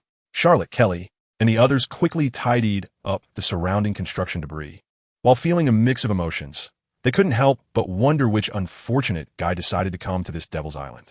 Although they had countless complaints in their hearts, their hands were working quickly. By the time the large ship approached, there was not a single piece of garbage left around the port. The pirate ship docked, and a guy dressed in heavy armor stepped down from the ship, followed by many well-equipped members. Yulin excitedly stepped forward, thinking these guys must be wealthy, and his Peace Island could finally open for business. Hello everyone, I'm the owner of this Peace Island. Welcome guests. We offer accommodation and delicious food, and you can enjoy it for only 100 million berries per person. It's definitely worth it. Yulin raised a finger and, to show his sincerity and commemorate the first batch of guests, decided to offer an unprecedented discount. After all, the last time Whitebeard had a meal, he spent 1 billion. So charging only 100 million for each of these many people was absolutely a bargain. The leading pirate was momentarily taken aback by Yulin's demeanor, but then burst into laughter. His crew members behind him also started laughing simultaneously. Guys, he said he wants to charge each of us 100 million berries. Ha ha. Captain, do you think he's gone mad? Doesn't he know we're pirates? Should I kill him as the boss ordered? The leader waved his hand, saying, don't be so quick to kill. We're the future pirate king. We need to have some tolerance, and besides, he is the one who made me laugh. We should treat slaves well. Yulin looked confusedly at the pirate crew in front of him. What's going on? Are they not satisfied with the price? But this is already very cheap. Kid, we are not the kind of people who can be satisfied with 1 billion each. At least it has to be 10 billion. Don't you all agree? Haha, that's right. The boss is right. It's 10 billion. Yulin listened to the agreement of the crowd and felt very pleased. It seemed that the people in this world were really nice. Even with such high prices, they couldn't bear to let him lose money. All right, then it will be 1 billion. We accept cash and treasures. Of course, if you want to pay by card, we currently don't have that equipment. Although Yulin didn't know if card payments were possible in this world, at least saying it wouldn't be a mistake. Yulin's innocence left everyone in the pirate crew frozen. This kid can't be an idiot, right? Even in this situation, he still intends to ask us for money? The leading pirate had clearly lost his sense of humor, approaching Yulin in heavy armor, each step shaking the port. Yulin lowered his head and looked at the swaying steel plate, muttering, it seems I still need to reinforce it. The people from the other world are not only tall, but also ridiculously heavy. The pirate, seeing Yulin's contempt, became furious and stomped down hard on the steel plate, raising his hand and shouting loudly, Kid, you're too arrogant. How dare you mock me? The captain of the rocket pirate ship under the 4 emperors, Big MOM, Polyalexia?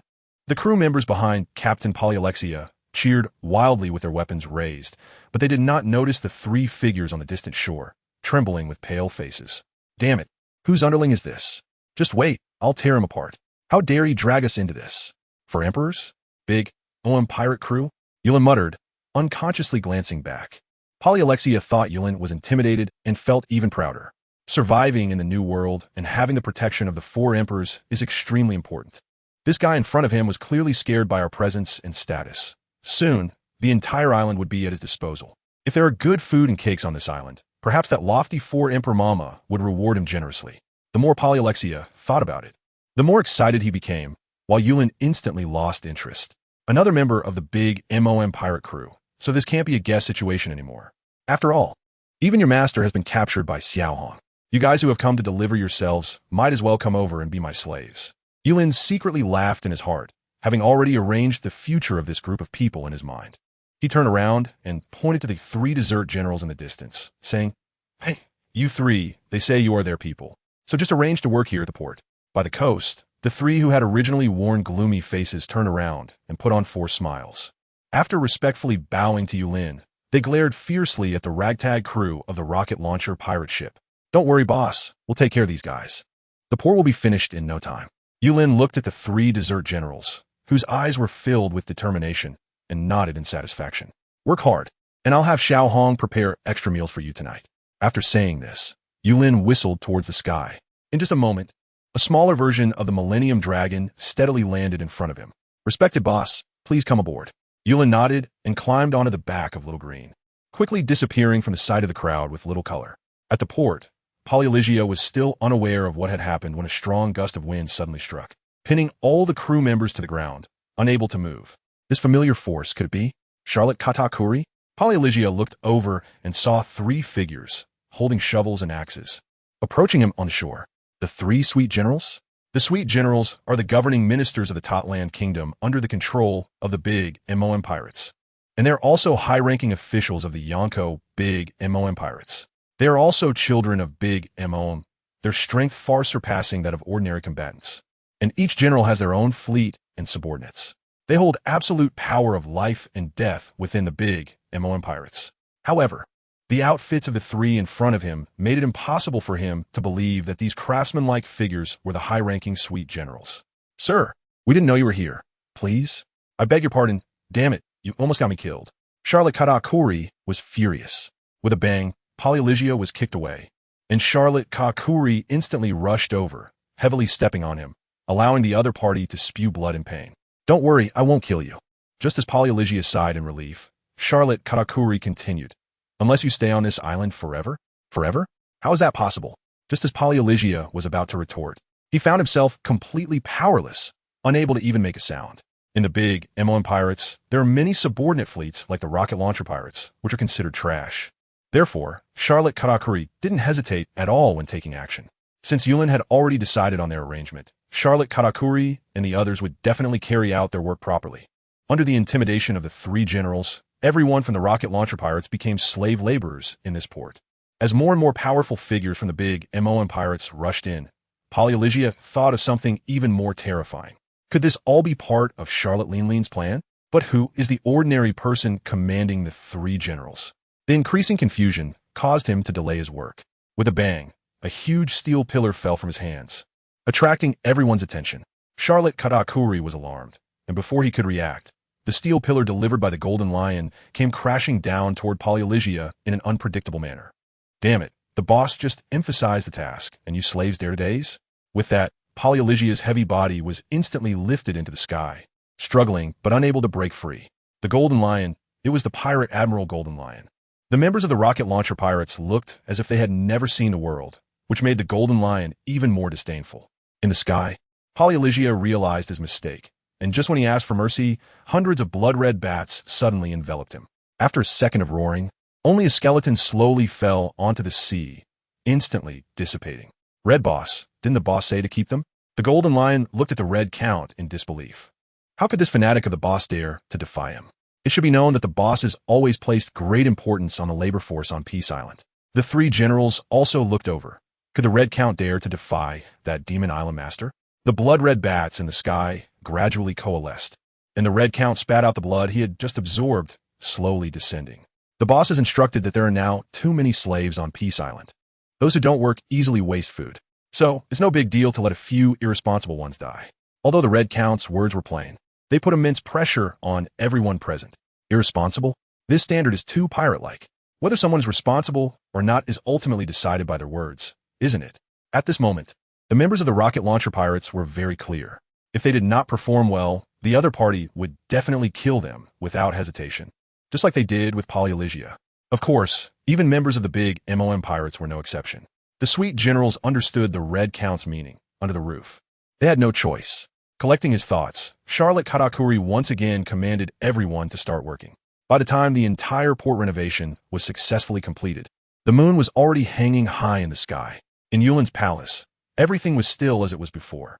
Although the surrounding accommodations had been remodeled into places for a robust special group to rest, Yulin had not made any significant changes to his own residence. Supporting his chin, Yulin watched little color jump around on the table, his fingers affectionately stroking it, while his mind began to contemplate the Red Count's suggestion. The room was very quiet and peaceful, with a faint fragrance of flowers and grass wafting in the air. Unfortunately, the few people nearby could not feel that beauty, only fear and endless terror, especially the three sweet generals who had experienced the slaughter by Little Color from a distance. Little Red, do you mean we can leave a portion of those people from today? The Red Count stood up, cleared his throat, and confidently reported his thoughts to Yulin. That's right, boss. Our development on Peace Island now requires a large number of hands. Although those people are not very powerful, it is still necessary for them to do some basic tasks. Moreover, I found 2 members in the rocket launcher pirates who can cook. Can cook? Yulin's eyes lit up. The long wooden table was now filled with steaming dishes of more than a dozen different foods. To ensure flavor, all the cooking ingredients were sourced from Roger's premium crops. Yulin ate while casting an approving glance at the 2 members of the rocket launcher pirates. Over the years, whether it was Roger, red-haired Shanks, or Golden Lion, Yulin had dragged them all into the kitchen to cook. However, it was clear that their culinary skills were, to put it mildly, far from matching their combat prowess. In fact, they were practically the opposite. This was one of the reasons why, whenever Peace Island moved to a new location, red-haired Shanks would immediately set out to scout the area. If he couldn't find anything edible, Yulin would be stuck eating various forms of grilled fish that all tasted the same, which put him in a foul mood during those times. These 2 seemingly unremarkable fellows in front of him might be weak in strength, but given Peace Island's current predicament, they were practically saviors. By the time Yulin had polished off most of the dishes on the table, he finally flashed a satisfied smile. Starting today, you 2 are officially Peace Island's exclusive labor chefs. Your rank? Let us call you 3rd-tier chef for now. Work hard, and maybe one day you'll earn the status of full-fledged laborers. Yulin's words finally allowed the chef, who was on the verge of a mental breakdown, to breathe a sigh of relief. So we're not slaves anymore. That means we're even better off than the officers in our pirate crew. When his gaze swept over the 3 sweet commanders standing in the distance, his heart couldn't help but tremble. After all, even those 3 esteemed figures were just laborers here, no different from them. At least on this island, they were now on the same level as the sweet commanders of a Yonko's crew. The sudden surprise left the 2 of them momentarily at a loss. Red Count coughed lightly. As the chief steward of Peace Island, he was growing more and more accustomed to his role. Hurry up and thank the boss. As for the rules of Peace Island, Golden Lion will explain them to you later. Golden Lion nodded, slightly under Red Count's gaze. In terms of strength, these 2 nobodies would never have been worth his attention in the past. Though he felt a bit uncomfortable now, there was nothing he could do. Such were the rules of Peace Island. Here, rank determined everything from resources to treatment. Strength was just a small part of the equation, because Peace Island had no shortage of strength. Or rather, in this place, their so-called power was practically negligible in the eyes of Peace Island. They were all ants. Who cared if one had an extra leg? As Red Count observed Golden Lion's expression, a thought suddenly occurred to him. He turned to Yulin with respectful eyes and spoke sincerely. Boss, I have a request. I hope you might offer some guidance. Oh. Yulin looked at Red Count with curiosity. Since arriving on the island, Red Count had worked tirelessly without complaint, treasuring every word of praise from Yulin. Despite his formidable power, he remained dutiful and humble. Over the years, such a capable person had never made a single request for himself. Thinking of this, Yulin even felt a twinge of guilt. Go ahead, Little Red. You're the chief steward of Peace Island. Whatever you want, just ask. If it's within my power, I'll grant it. Yulin puffed out his chest, ready to be magnanimous. Red Count trembled slightly at these words. The thrill of being acknowledged was something he had never experienced in all his years of bloodshed. To be recognized by a deity like Yulin was an incomparably precious reward. For a moment, he even felt an inexplicable power surging within him on Peace Island. Even Lord Kuanping's gaze seemed to carry a hint of equality when it fell upon him. Suppressing his excitement, Red Count steadied himself and made his plea. Boss, thank you for your encouragement. I swear to dedicate my life to Peace Island. But this time, my suggestion is, could you possibly raise Golden Lion's rank to that of a full-fledged laborer? Me? Golden Lion had been stewing in jealousy over Red Count once again earning the boss's favor. But now he realized Red Count was actually advocating for his promotion. The sudden shock left Golden Lion utterly speechless. Yulin looked at the Golden Lion and thought for a moment. Although his work over the years was not as outstanding as that of the Red Baron, he could be considered one of the pioneers of Peace Island. Reflecting on this, Yulin felt regret for his oversight. Peace Island was gradually getting back on track, and he couldn't let the old employees who had come through hard times feel disheartened. Xiao Hong, your suggestion is very timely, and I'm also considering this aspect. From now on, you need to pay more attention to the promotion of levels in Peace Island. If there are significant contributions and sufficient years of service, please report to me at any time. Relevant promotions and levels and benefits must be timely. Yes, boss, don't worry. I will definitely work hard fairly and justly. The Red Baron assured Yulin with great determination. Yulin trusted the Red Baron very much. He turned to the Golden Lion and smiled. Little Lion, starting today, you are officially an employee of Peace Island. Thank you, boss. Thank you, boss. The Golden Lion was so excited that he choked up, bowing repeatedly to Yulin. It had been 10 years. He had been on Peace Island for 10 years, having become accustomed to life there. The Golden Lion had long forgotten the 10-year deadline for leaving the island. However, he had always been at the level of a laborer, which made him uncomfortable, even if others didn't mention it, especially since he was constantly compared to Roger, who was already a formal employee while he remained a laborer. It made him even more irritable. All right, you all have worked hard today, so go back and rest early. Yes. Everyone bowed and waited until Yulin disappeared before they dared to move. In the distance, the three generals stood still, unsure of what to do. There weren't many people here, but each one could easily crush them. Even though those two chefs were weak, they were still above the three of them in rank on Peace Island. The Golden Lion let out a long breath and sincerely thanked the Red Baron. Boss Red, thank you. We should all thank the boss. You are now a formal laborer. Slowly, you will sense the true mysteries and powers of Peace Island. Trust me, you will be grateful for spending 10 years as a laborer here. After speaking, the Red Baron mysteriously smiled and vanished from everyone's sight in an instant. The speed was such that not only the three generals, but even the Golden Lion and the dazed Roger were left in shock. They knew that this once proud figure of the sea had now entered a realm of power they could not comprehend. The Golden Lion stared hard in the direction the Red Baron had disappeared, realizing that such power was not something the Red Baron had naturally acquired. From the Red Baron's words, the Golden Lion understood that the other party must have grasped deeper levels of power within Peace Island, which clearly stemmed from the hierarchy on the island. The mysterious Peace Island possessed the miraculous ability of resurrection and unmatched power over the sea. How much more unknown lay ahead that he did not yet know? The Golden Lion, filled with anticipation for the future, felt increasingly motivated to work. He looked at the two newly promoted labor-level chefs and felt no disdain. Welcome to work on Peace Island. You will soon realize how important the skill of cooking is at this time. The next morning, as sunlight streamed into Yulin's room, the new construction time on Peace Island began. The wall-building project on the three islands resumed with a flurry of activity. With the addition of slaves from the big MOM pirate crew and the rocket launcher pirate crew, the entire construction process was advancing at a rapid pace. Today, the now formal Golden Lion was full of energy, moving back and forth between the three islands, completely taking over the supervision work from the Red Baron. Little Green, as the head of the Green Island Zoo, took the opportunity to look for new animals outside and even contemplated whether to bring his kin from outside to live on Peace Island as well. If a group of Millennium Dragons were stationed here, it would surely become a unique sight, and he believed the boss would agree. However, to be safe, Little Green decided to consult the Red Baron first. In the deep mountains, the Red Baron stood respectfully beside the devil fruit tree, his brow slightly furrowed, lost in thought.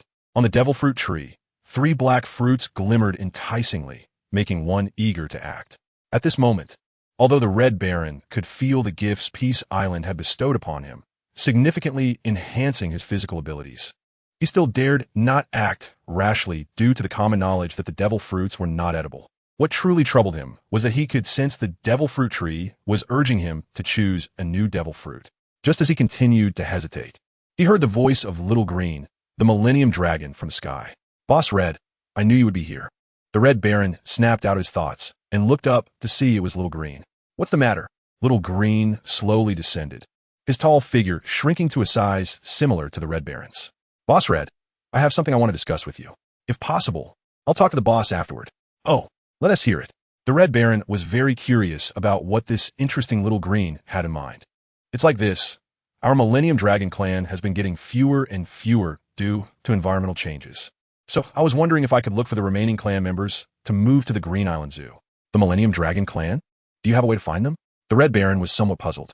After all, Peace Island moves randomly every so often, and this world is so vast that it's unlikely to find traces of Millennium Dragons everywhere. This idea seemed nice, but implementing it would be quite challenging. "Well," Little Green awkwardly tapped his head with his wing. He was aware of the situation on Peace Island and had not considered this point earlier. Even though Millennium Dragons could sense each other's presence within a certain distance, it seemed that he hadn't felt any of them in years. Little Green shook his head in disappointment, said goodbye to the Red Baron, and prepared to leave. "Little Green, as long as it doesn't interfere with work, you can walk around the outskirts of Peace Island and see if you can find your clan members while patrolling the environment. As for whether you can bring them over, you'll need to ask the boss, but I believe the boss will definitely agree." The Red Baron's words delighted Little Green. He knew that since the Red Baron was so certain, the boss would likely agree as well. "Thank you, Boss Red. I'm going to ask the boss now. As long as the boss agrees, I can definitely do it." Little Green joyfully flew away, and the Red Baron stood still for a moment before bursting into laughter. Yes, as long as the boss agrees, everything can be accomplished. He could ask the boss. During this time, the Red Baron had been busy running around for Peace Island, wanting to shoulder all the responsibilities for Yulin, but had forgotten that Yulin was his greatest support. As long as Yulin agreed, he would dare to eat not just one devil fruit, but 10 or 100. Death? Roger and Rox had died before. Realizing this, the Red Baron felt great joy. With a flap of his two blood-red wings, he vanished from beside the devil fruit tree again. The high lookout tower had now been specially raised for Yulin. In fact, it could no longer be called a platform because Yulin often liked to stay there. The Red Baron specifically requested that it be built into a mini palace, complete with everything for eating, drinking, and entertainment. Little Green's figure flew swiftly through the sky. When he slowly landed on the lookout tower, he found that the Red Baron was already standing respectfully beside Yulin. "Boss, Little Green has arrived." Yulin waved his hand and said, "Come here, Xiaolu. Xiaohong has already told me your thoughts, and I think it's feasible. However, yours need to be smaller, just like you. Otherwise, there won't be enough space for all of you here." Yes. Thank you, boss. Xiaolu understands. Ha. I'm going to take a look outside now. This guy, ha, is just like a child. Yulin smiled as he looked at the departing Little Green, recalling the scene when they first met, when it had startled him. "By the way, Little Red, did you just say you wanted to eat another one of those things called devil fruits?" The Red Count hesitated for a moment before nodding. "If you've made up your mind, go ahead and eat one. After all, it's something you've been taking care of, so just manage it from now on." "Thank you. Boss, I understand." The Red Count was overjoyed and felt increasingly grateful for Yulin's affirmation. The rarity of devil fruits is well known in this world, and for his boss to entrust him with the entire magical devil fruit tree to handle, what an honor and trust that was. After respectfully bowing, the Red Count headed towards the devil fruit tree. Yulin looked enviously in the direction where the Red Baron had disappeared, feeling admiration in his heart. What a hard-working little Red. He had previously said that even he could only eat one. Now it seems his strength has already allowed him to eat a second one. Indeed, the strong are all hard-working and willing to take risks. Yulin looked at his hands, no matter how hard he tried. The arms that had once sprouted white hair and claws after consuming the cat fruit were now completely still. As expected, it didn't work out. It seems that as an outsider, I have been rejected by the devil fruit. Yulin sighed helplessly. Alas, it seems that in this other world, I can only honestly be a businessman. Every time he thought of the pirates outside who could use various powers, he felt a sense of lament. If it weren't for the gratitude of the people in this world, he probably would have been robbed clean long ago. This world still has more good people. Shaking off his feelings of envy, Yulin walked halfway down from the already elevated watchtower. To be safe, he jumped down only when he reached about the previous height. Although he knew that his body in this world had been enhanced, not taking risks was Yulin's first rule of survival. If you don't court death, the probability of dying is bound to be lower. As night fell, the Red Count in the deep mountains naturally had no idea about Yulin's thoughts. At this moment, he was standing in front of the devil fruit tree with excitement, facing a difficult choice. Due to the big MOM pirate crew, the fruits on the devil fruit tree had already blocked out the sun. However, only 3 caught the Red Count's eye. Whitebeard's paramecia type, Gura no Mi. Charlotte Lean's paramecia type, Sur no Mi. And Kaido's Zoan type, Uo no Mi, Azure Dragon form. These 3 were the Red Count's targets. As for the flying fruit of the Golden Lion, he excluded it from consideration. As the owner of the bat fruit, his speed had long surpassed that of the Golden Lion's abilities. The other powers of the flying fruit were not necessary for the Red Count. On the other hand, Ralco's resilient tardigrade fruit had become the most useless existence among the members of Peace Island. Perhaps others had not felt it yet, but as a vampire, the Red Count knew that his vitality had already surpassed that of Ralco, who possessed the tardigrade fruit under the mysterious nourishment of Peace Island. The strength of that vitality completely depended on the recognition he received from Yulin. The affirmation Yulin had given him a few days ago further solidified this idea. Thus, with a strong vitality, the Red Count once again contemplated devouring a new devil fruit. Alas, it's really hard to choose. The 3 top-tier devil fruits lay quietly in front of him, yet he couldn't make a decision. Outside, even an animal-type fruit was auctioned for a high price, causing fierce competition. But here, even a flying fruit was considered a discarded existence. If such a Versailles scene were seen by those outside of Peace Island, they would surely be extremely envious. The first difficulty the Red Count encountered on Peace Island was unexpectedly due to the choice of a devil fruit. Just as he continued to struggle, Yulin was slowly walking over with Little Black in the distance. "Ah, Little Red, you're still here? Boss." The Red Count turned in surprise, as if he had grabbed onto a lifeline. The godlike boss appeared just when he needed help the most. This must be the boss sensing his difficulties. Yulin walked slowly closer, and when he looked at the devil fruit tree, the tree began to tremble slightly. Yulin touched the devil fruit tree, and the whole tree seemed to come alive, standing upright like a soldier being inspected. "Xiao Hong, haven't you decided which one to eat yet?" After saying that, Yulin reached out toward the fruit tree, just like he usually would when picking fruit. The devil fruit tree trembled slightly, bending down to present a fruit to Yulin's hand. With a crisp bite, the bright red juice erupted in Yulin's mouth, fragrant and delicious. "Not bad," Yulin said, admiring the bat fruit in his hand, feeling quite proud. The devil fruit seemed to receive great recognition, trembling again in response. Although the Red Count had previously mentioned that everyone in this world could only gain 1 power from the devil fruit, it was clear that Yulin had not obtained any power from the devil fruit. Moreover, as an outsider, he was not recognized by the devil fruit tree. "Since I'm eating it, it won't kill me. I'll just consider it a tasty fruit." The Red Count was very happy to see Yulin eating his bat fruit. As expected, my bat fruit is favored by the adult. "Boss, I really don't know which one to choose." The Red Count began to introduce the 3 devil fruits he preferred to Yulin. Although Yulin was somewhat confused, it was clear from the Red Count's enthusiastic demeanor that he wanted all of them. Choice paralysis? Yulin thought it surprising that this captor of the entire big MOM pirate crew had such a mundane side. Yulin cleared his throat and teased, "Xiao Hong, only children make choices. Mature adults take them all." Upon hearing this, the Red Earl and the demon fruit tree immediately carried out Yulin's command. "Take them all? All right, then let's eat it all." Without waiting for Lin's reaction, the devil fruit tree brought the Gura no Mi, the Magu no Mi, and the Soru no Mi to the Count's mouth. It was like force feeding. "Are you not going to eat?" "Impossible." The Red Count clearly showed no hesitation. Since the boss has spoken, why should he be cautious?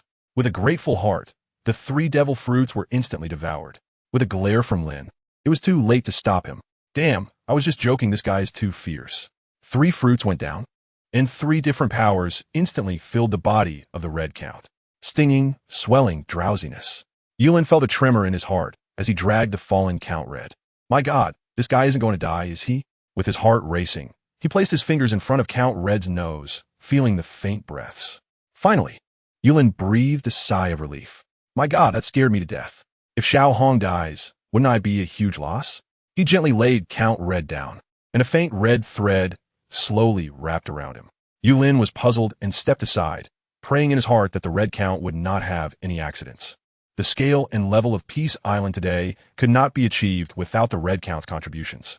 Time passed by second, and Yulin sat under the demon fruit tree, guarding the Red Count's cocoon. That night, the demon fruit tree seemed to receive tremendous encouragement, its tall body adjusting to Yulin's position, trying to ensure he could sleep comfortably. As dawn broke, with the long roar of the golden lion, the slaves of Peace Island began their new day of work. Slowly opening his eyes, Yulin saw that the red cocoon before him had started to crack. Looking at the red count, who was breathing steadily, Yulin smiled with satisfaction. "Wake up quickly, my dear steward." As soon as he finished speaking, the red count's eyes suddenly opened wide, almost startling Yulin. "Boss, why are you still here?" Yulin walked up to the red count, patted him on the shoulder, and finally let out a sigh of relief. You ate too hastily yesterday. I was afraid something might happen to you, so I had to keep an eye on you. You watched over me the entire night?" The red count was utterly astonished. "Of course. Ugh, I'm exhausted. I need to catch up on sleep. Don't disturb me for anything," Yulin said with a yawn before turning to leave. The red count stood rooted to the spot, unable to calm himself for a long time. His godlike boss had stayed up all night just to watch over him during his evolution. Familiar with Yulin's habits, he knew just how strictly his boss adhered to his sleep schedule. Yet, for his sake, his boss had broken a routine that had remained unchanged for years. Overwhelmed with emotion, the red count felt a surge of guilt. Though he now wielded immense power, his heart was filled with nothing but regret. Yulin's figure had already vanished, and the little black creature squatted beside the demon fruit tree before slowly walking up to the red count and casually said, "Congratulations, little red." The red count trembled at the sound. This existence, second only to Yulin on Peace Island, was actually congratulating him. "Lord Devourer," the red count respectfully nodded in response. Little Black chuckled lightly and came to the side of the red count and the demon fruit tree, saying, "Little Red, your work attitude has been valued by the master. From now on, you can be treated as equals with us. You need to work hard. Your future is broader than you think." After saying that, Little Black's figure vanished. "Thank you, Lord Devourer." Although the red count was very surprised by Little Black's words, he constantly reminded himself of his identity. Compared to the terrifying four divine beasts beside Yulin, even though he was currently trusted, he must not become arrogant due to favoritism. As the outsider who had followed Yulin the longest, the red count deeply understood his boss's mindset. Humility, respect, fairness, and hard work are the foundations of Peace Island. If he became arrogant and acted recklessly, the best outcome awaiting him could be death. Everything here is the boss's will, which is the will of the gods. The next morning, the golden lion was still working hard as he had the day before. The red count, who had not appeared during mealtime yesterday, quietly appeared beside him. "Boss Red, what brings you here?" Feeling the complex aura emanating from the red count, the golden lion was bewildered. Although the red count had already been powerful before, he could at least sense the limits of that formidable strength in his past self. However, now, the figure before him had instilled a sense of helplessness in him. This kind of momentum was something he had only experienced from the four divine beasts of his boss. Although the aura formed by the red count now was still far from that of those four big shots, today's red count appeared terrifying from every angle. The red count did not respond. He instantly appeared beside the golden lion and pulled him away from the Peace Island in an instant. In the distant sea, the waves surged violently, and the power was overwhelming. Outside Peace Island, terrifying fluctuations indicated the presence of a formidable powerhouse. The golden lion stood far away, unable to speak. Behind the red count, who had a body as powerful as Kaido's, were two pairs of bright red bat wings. The wings flapped, and his fists struck like mountains. Each blow caused the space to tremble, and the sea kings that had perished in the deep sea were being controlled by this man before him, constantly churning in the depths. Damn, has the red boss fused with those three freaks? The immense power made the red count increasingly excited. Each type of power felt like an extension of his body, as if engraved deep within his soul. After more than an hour, the entire sea area finally returned to tranquility. However, the golden lion in the sky could not calm his heart for a long time. The existence of the devil fruit was no secret. Even the golden lion could approach the devil fruit at any time. Yet, he had never had the courage to eat another one. The red count not only ate one, but also three, and they were three precious ones. "Boss, you really have courage. It's just the boss's grace. I originally only wanted to eat one, but the boss said that only children make choices, and adults take them all. So I ate them all." Whenever the red count spoke of the boss, he always wore a proud expression, a sense of pride granted by divine favor. The golden lion was not surprised. If there was anyone in this world who could make someone eat multiple devil fruits and not die, it could only be their own boss. Yet in the heart of the golden lion, there was a hint of jealousy. Why didn't he have such good fortune? It seems that I haven't worked hard enough. No, I must earn the boss's recognition. Lost in thought, the golden lion's face became more determined. And without caring for the red count beside him, he turned and flew towards Peace Island. The red count smiled lightly and effortlessly followed the golden lion's speed with a flap of his wings. In midair, the golden lion suddenly thought of something and looked at the red count with a puzzled expression, asking, "Boss Hom, why didn't you eat my floating fruit?" The golden lion's words made the red count's face stiffen, and he thought to himself, "I can't exactly say that I looked down on the float fruit. Well, it seems your float fruit isn't ripe yet." After finishing this thought, the red count accelerated and vanished without a trace. Not ripe yet? The golden lion had a look on his face that seemed to say, "Do you think I'm a fool?" However, at the moment, all he could think about was work, and he couldn't compete with the red count, so he could only let out a sigh. The weather on Peace Island was still as clear as ever. Yulin came out of the restaurant and stretched lazily. He'd been feeling drowsy these past couple of days. People say that spring brings sleepiness, autumn brings fatigue. Summer makes you doze off, and winter's 3 months are hard to wake from. It seems that even as an ordinary person in another world, I can't escape these customs. Yulin struggled against drowsiness, constantly motivating himself. As the boss of Peace Island, he couldn't just indulge in food and drink every day. He wiped the crumbs from the corner of his mouth and strode towards the coastline. At this moment, the port was bustling with activity, with slaves from the big MOM pirates and the rocket launcher pirates present, and all the construction was visibly progressing. The massive high walls had already been erected, spreading orderly across the island.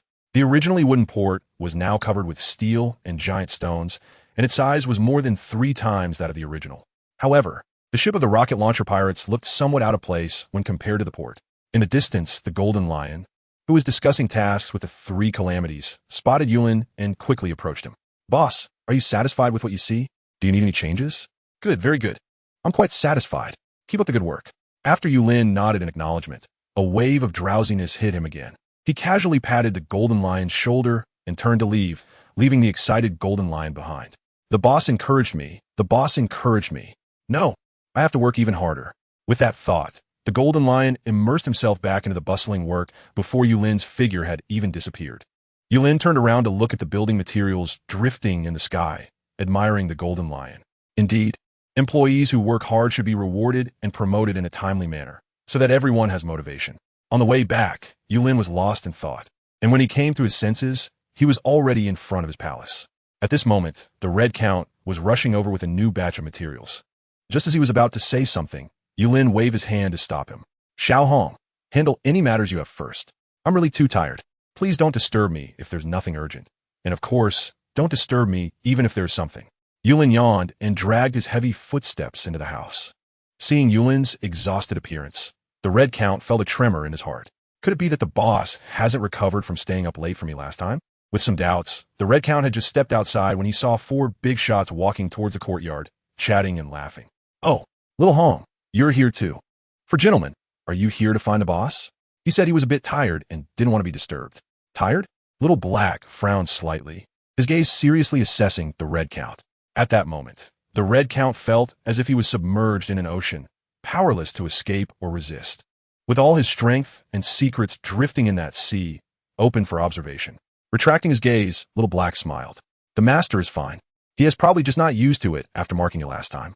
Of course, it's also possible that our master is simply feeling sleepy." The 4 beasts exchanged smiles, playfully teasing for a moment. "Mark, is it from the last devil fruit incident?" Little Black nodded, looking at the red count with appreciation. "You must remember, from now on, you will be the master's most loyal servant, just like us. You carry the supreme mark of the master on your soul, which is the eternal glory of your endless life." At that moment, a purple-golden circular mark lit up in the eyes of the 4 beasts, mysterious and noble. The red count was slightly taken aback as a magical power was stirred from deep within his soul, and the same mark instinctively appeared in his eyes. The 5 marks flickered in different patterns and then vanished in an instant. The 4 beasts looked at the dazed red count with a calm smile. None of them expected that this first outsider to appear on Peace Island would receive such glory from the master in just a few short years. In this world, the 4 of them gained another companion, a soul mark deeper than bloodline. As the sun set, when the red count came back to his senses, he found himself already in the seaside room. The master recognized him, and he was acknowledged equally with the 4 gentlemen. That recognition was even more overwhelming than the previous increase in power. For the first time, The Red Count felt a deeper bond with Yulin and the four beasts. At this moment, the Red Count's heart surged with emotions, and his face was filled with genuine smiles. He wanted to howl at the sky, but feared disturbing Yulin's rest. Sitting by the sea, the Red Count enjoyed the tranquility before him. Looking up at the calm sea surface, the originally joyful Red Count frowned. Boom, boom, boom. The sea surface was illuminated by a dazzling red, followed by a massive roar. Two pairs of bright red wings suddenly erupted, and the Red Count, carrying the aura of death, rushed towards the distant roar. Damn it, daring to disturb the boss's rest. You're dead. In the deep sea, 3 large ships were continuously attacking the enemy, flying the pirate flag ahead. Unfortunately, the pirates mingling in the New World were clearly not so easy to deal with. Both sides were fiercely exchanging fire, illuminating the entire sea area with flames. Although guns and cannonballs brought a frenzy to the sea surface, the enemy pirates suffered very few casualties. A tall man in military uniform, holding a long knife, looked angrily at the continually leaping enemies ahead. What boldness! How dare you steal the treasures of the great celestial dragon? Do you want to die? The scar-faced man on the opposite side looked at the newcomer with disdain. Celestial dragon? Ha ha! This is the New World. What does it matter? Boys, charge! Cut down these celestial dragon-s dogs. Following the scar-faced man's command, numerous pirates behind him waved their weapons and rushed forward. The roar echoed across the sea again, blood staining all the ships. And even the sea kings in the deep sea began to excitedly join in. Bastards, hold the line. Call for help. Call for help. As soon as the words fell, the once boiling sea surface suddenly fell into silence. In that strange moment, it seemed as though space itself had crystallized. The rampaging sea kings seemed to go mad in the next moment, fleeing in all directions. No one knew what had happened. In the sky, the originally bright moonlight was instantly covered by dark clouds, pressing down ominously, as if brewing a catastrophic storm. Lightning flickered in the sky, and black mist began to gradually gather around. This sudden strangeness made the previously chaotic battle fall into a tacit halt. Look, there's something there. At the sound, everyone looked but saw nothing. With a flash of lightning, everyone gasped in shock. A monster, an indescribably gigantic creature, was roaring through the tumultuous sea. Its figure grew closer and clearer. A colossal beast was lowering its head to look at those tiny beings on the sea surface. In the distance, the Red Count rushed over quickly, seeing the familiar, terrifying figure ahead and accelerating again. Lord Godzilla, you are here too, the Red Count respectfully said. Oh, little Hong, you're a bit slow. The Red Count felt no displeasure at Godzilla's teasing. Although he was also a servant of the master, he was still far behind the four beasts. Godzilla smiled at the Red Count, placing a gigantic finger to his lips in a shushing gesture. Come on, kill them, then prepare to go back to sleep. Keep it down, don't disturb the master again. Before the Red Count could react, Godzilla swiftly pressed 2 pirate ships directly into the deep sea. The captain of the pirate crew, who had seemed to have victory in hand, was instantly crushed. The tremendous force created a terrifying whirlpool on the sea surface. Except for Godzilla and the Red Count in the sky, no one could stand firm. Seeing Godzilla take action, the Red Count wasted no time. With a flap of his wings, he appeared before the enemy. The speed of the bat fruit, combined with Kaido's powerful body, made it impossible for anyone to resist. A man in military uniform, holding a sword, gritted his teeth against his fear and shouted loudly, "No, we are soldiers of the world government. We serve the celestial dragons. You can't kill me. There are things belonging to Lord Kaliot here." Before he could finish, the Red Count had already swept past him. The military man instantly turned into a dried corpse, his bones crushed to dust. The sea breeze blew by, leaving no trace behind. No. The remaining pirates and government soldiers were already scared out of their wits, instinctively jumping into the deep sea and frantically swimming in different directions. Unfortunately, what awaited them were only the controlled sea kings. After a few minutes of torrential rain, the sea surface fell into tranquility again. The Red Count turned to look in Godzilla's direction, only to find that Godzilla had vanished without a trace at some point. It seems my journey is still long. Very long. The Red Count sighed and soared into the sky, disappearing from the sea surface in an instant. As the mist dispersed, everything returned to its original state, as if nothing had happened. Only 3 empty warships moved slowly towards an unknown direction. The next morning, Yulin woke up from his deep sleep. Refreshed, he stretched and went outside, only to find that 4 little cuties were sleeping right in front of his door. Yulin gently patted each one before turning to leave, leaving behind 4 pairs of smiling eyes watching the direction in which Yulin disappeared. Looking up at the sky, a familiar green figure was rapidly approaching with something. Yulin whistled with a smile. Xiao LV, let's go to the port. In the sky, Xiao LV, moving swiftly, heard Yulin's voice and quickly hit the brakes, lowering its head and charging towards Yulin. Good morning, boss. Yulin jumped onto Xiaolu's back and curiously asked while looking at the strange trees grasped in its claws. Good morning, Xiaolu, what are you doing? Xiaolu replied, Boss, this is a type of tree that our 1,000-year-old dragon clan often inhabits. I'm bringing it back to planting Green Island Zoo. It might come in handy in the future. Yulin knew that Xiao El had been searching for companions of the 1,000-year dragon in the surrounding area for a long time and comforted him, saying, Don't worry. In just a couple of days, our island will relocate. Maybe we'll find some in the future. I understand, boss. Xiao El nodded and then swiftly landed steadily at the harbor.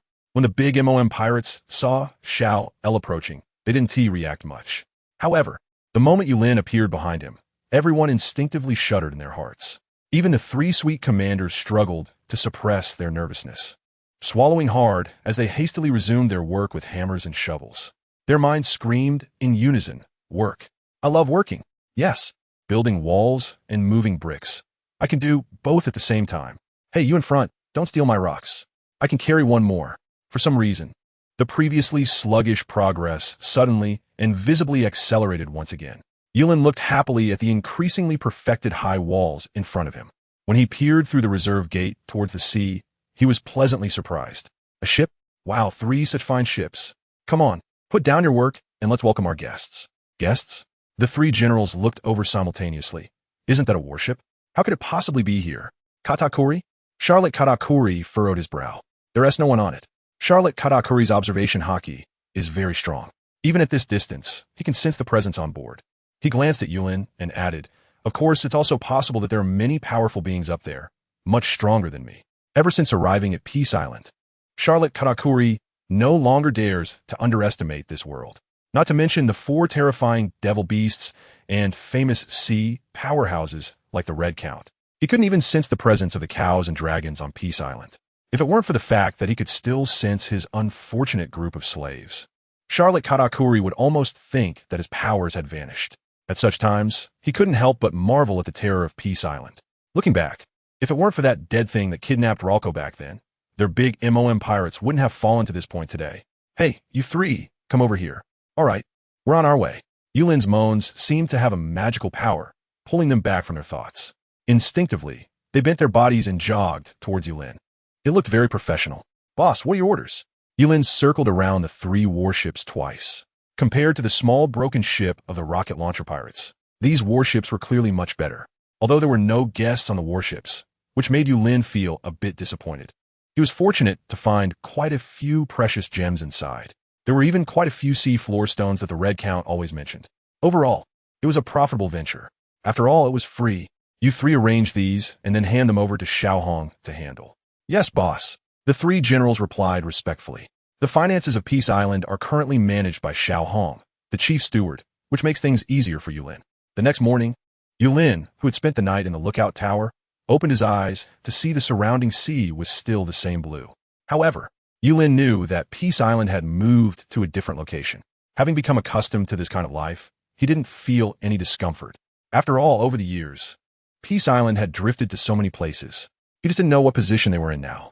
Jumping down from the lookout tower, Yulin learned from Roger that the Red Count had gone out early in the morning with Xiao Lu to explore the surroundings and had not yet returned. Has it really been so long? Yulin was deep in thought. In the past, whenever the Peace Island was moving, the Red Count would go out to take a look. While checking the geographical location, he would also find nearby small islands with inhabitants. However, he would always return before Yulin woke up. Could it be that Xiao Hong ran into trouble?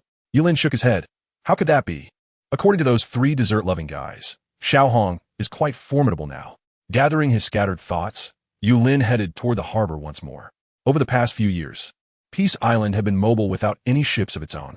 If the sudden changes from yesterday had even caused the loss of those 3 powerful warships, it would have been truly tragic. Without Xiao El to ride, Yulin had no choice but to run to the shore himself. Seeing the 3 warships still intact before him, he finally breathed a sigh of relief. In the distance, the sweet commanders spotted Yulin approaching and, suppressing their fear, hurried over. Boss, may we ask, are we in a different sea now? Yulin nodded, of course, Peace Island moves irregularly. Didn't you know?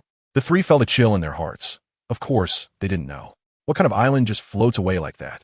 Although they were filled with countless grievances, they could only force a smile and ask Yulin, "Excuse me, boss, when the 6 months are up, how will our mothers bring us back?" "Well, she will know," he replied.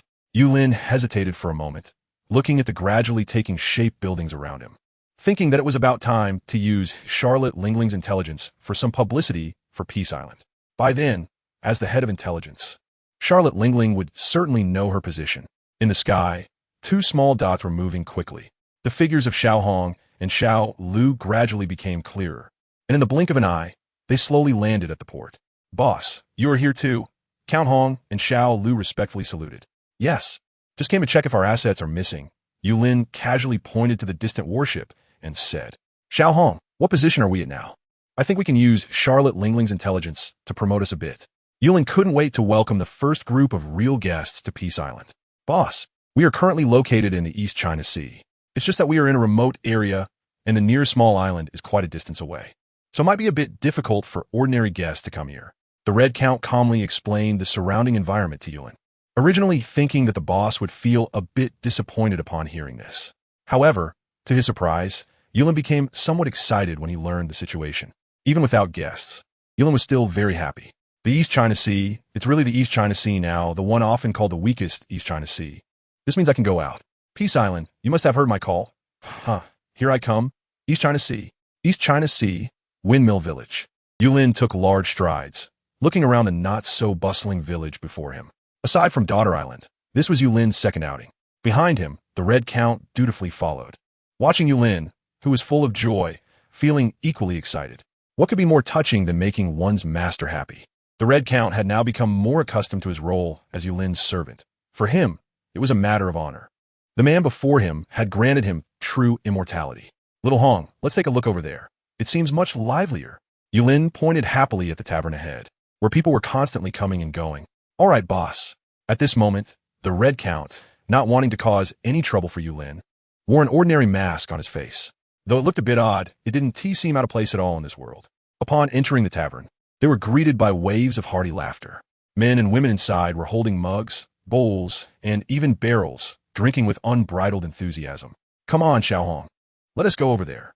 With that, Yulin walked over to the counter. To his left, a pair who looked like father and son were engaged in a heated discussion. "Next time you set sail, take me with you. I want to be a pirate too," the child exclaimed excitedly. The man beside him burst into laughter. "Ha ha ha, you think someone like you can become a pirate? Why not?" The child's stubbornness drew the attention of those around them. "Luffy becoming a pirate isn't as simple as just knowing how to swim," someone chimed in. Luffy, as if feeling underestimated, waved his fists and declared, "I'm really strong in a fight too. Want to try my pistol-like punches?" He then struck a pose, trying to look impressive. The crowd, seeing Luffy's antics, couldn't help but laugh affectionately. Yulin sat nearby, listening to everyone's interesting conversations. In a place for drinking, one should be a bit more generous and uninhibited. That's what makes it fun. The atmosphere in the tavern was lively, and, after a few drinks, Yulin's face was flushed, whether from drunkenness or happiness. After more than half an hour, under Luffy's lively influence, Yulin had already joined in the drinking with everyone in the room, compared to the warm interactions of the others. The Red Count stood in the corner, looking out of place. Shanks glanced towards the Red Count several times, although he felt puzzled, no matter how he looked at it. The other person seemed like an ordinary man with no apparent strength. Yulin sat next to Luffy and patted his head, saying, "So you're Luffy, huh? You want to be a pirate too? Being a pirate is really tough, you know? Sometimes you even have to do hard labor." "Hard labor?" Luffy and Shanks looked at Yulin in confusion. Just as Luffy was about to ask something, the wooden railing at the door was kicked down. "Haha, this is what you call pirates? They're all a bunch of brainless trash." The bandit leader walked in, holding a long knife, completely indifferent to the pirates around him. With a loud bang, he slammed the knife onto the counter. "Hey, hurry up and bring me some drinks. Do you expect me to get them myself?"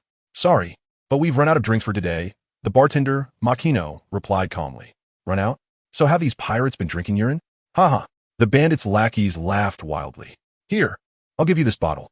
Shanks politely offered a bottle of alcohol to the bandit leader, but unexpectedly, it was smashed by the latter, spilling the liquid everywhere. Luffy, standing nearby, was splattered all over his face, but not a single drop hit Yulin. Watching the bandit look so smug, Yulin suddenly felt a bit unhappy. He had finally come out to enjoy a drink, only to be disturbed by these uninvited guests. According to Xiao Hong, since the East Sea is the weakest sea, Yulin had no intention of wasting time with them. Xiao Hong, throw them out. Okay, boss. The bandit leader laughed loudly upon hearing this. I'm the bandit king with an 8 million bounty. Ha ha ha. Throw me out? Let's see if I can chop you first. Before he finished speaking, Shanks quickly shielded Luffy behind him. Immediately, a blurry figure erupted from the corner of the room, sweeping towards the bandits with a fierce whirlwind. In the blink of an eye, all the bandits inside and outside the tavern were knocked to the ground. Meanwhile, the Red Earl had returned to Yulin's side.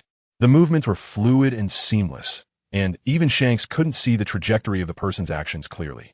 The tavern fell into silence in an instant, and Shanks stared intently at Yulin and the Red Earl, lost in thought. Who were they? And why were they in a small place like Windmill Village? Was it really just a coincidence? Wow, Uncle, you're amazing. Are you guys pirates too? Can you take me out to sea? The oblivious Luffy instantly broke the thoughts of the red-haired pirates. Yulin smiled and patted Luffy's head, saying, a little kid wants to be a pirate? We're not pirates. We're merchants from the resort. Merchants? Luffy was very confused, but he didn't dwell on it. However, he was still a bit unhappy that Yulin refused to take him out to sea. Come on, let's keep drinking. Today is really too fun. How about this? We're on Peace Island in the East Sea. You guys can come visit us when you have time. Happy, he went over to Shanks and instinctively patted his shoulder. Yulin knew that this group of people were capable. At least they didn't seem any worse than the 3 big guys making desserts back on Peace Island. Such people were definitely wealthy, and since everyone was getting along so well this time, if there was a chance to bring them to Peace Island, it would surely be profitable. Seeing Yulin's enthusiasm, Shanks did not refuse. After all, from what he could see, the other party had no malicious intent. Moreover, being bold and skilled, he would not turn down a friendly, strong person as a friend. Peace Island? Is there such an island in the East Sea? As he spoke, Shanks turned his gaze inquisitively towards Makino, who was tidying up something nearby. Makino shrugged, unsure, saying, I don't really go out to sea much. Yulin felt a bit awkward and didn't know how to explain. If it were his own island that moved randomly, he feared that the other party would think of him as a fool. In that case, the other party probably wouldn't come to Peace Island to visit again. Come on, Xiao Hong, give our compass to Shanks and the others. Due to the island's movement, every time they arrived at a new location, Yulin would have them prepare the compass in advance to avoid trouble. This way, he wouldn't have to explain the location every time. After taking the compass from the Red Count, he instinctively wanted to shake hands with Shanks, but was easily brushed off by the Red Count. Shanks glanced heavily at the Red Count and then no longer paid attention, knowing that Yulin was the real protagonist in front of him. After toasting with drinks, Yulin expressed his desire to stroll around Windmill Village and bid farewell to Shanks and the others. Stepping outside, he found a group of mountain bandits sprawled haphazardly on the ground. Yulin casually kicked the bandit leader he had just encountered and unconsciously curled his lip. Xiao Hong, the East Sea really is weak and safe. With prices so high now, not only is the wine cheap here, but even the bandits with an 8 million bounty think they are strong. TSK. Our slaves' bounties start 1 billion, right? 8 million to buy steamed buns? The East Sea is truly a peaceful and good place. The Red Count fully agreed with his boss's view. Not to mention the East Sea. Even the Four Seas or the New World are nothing in front of Peace Island. With that, the two began to stroll around Windmill Village. Strolling and shopping by the edge of the forest, Yulin couldn't help but marvel at how great the East Sea was. It's cheap, so cheap, wow. This is also so cheap. No one would expect that the formidable Red Count was now acting as Yulin's shopping cart. What's even more terrifying is that this guy didn't show a hint of annoyance. He even offered a lot of advice while Yulin was shopping. This was Yulin's first time shopping on his own, and every villager's face was beaming with smiles at him. If it weren't for the fact that Peace Island would still be running around, he would want to stay in the East Sea forever.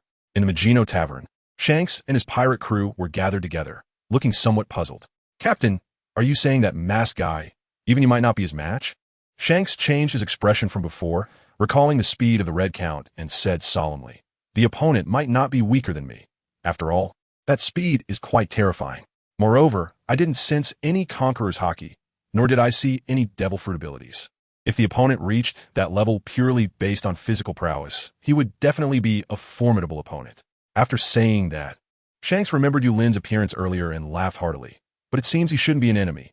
After all, someone like that is quite lovable, haha. Clearly, Shanks' mood swings were well understood by his crew, who all helplessly slapped their foreheads, looking speechless.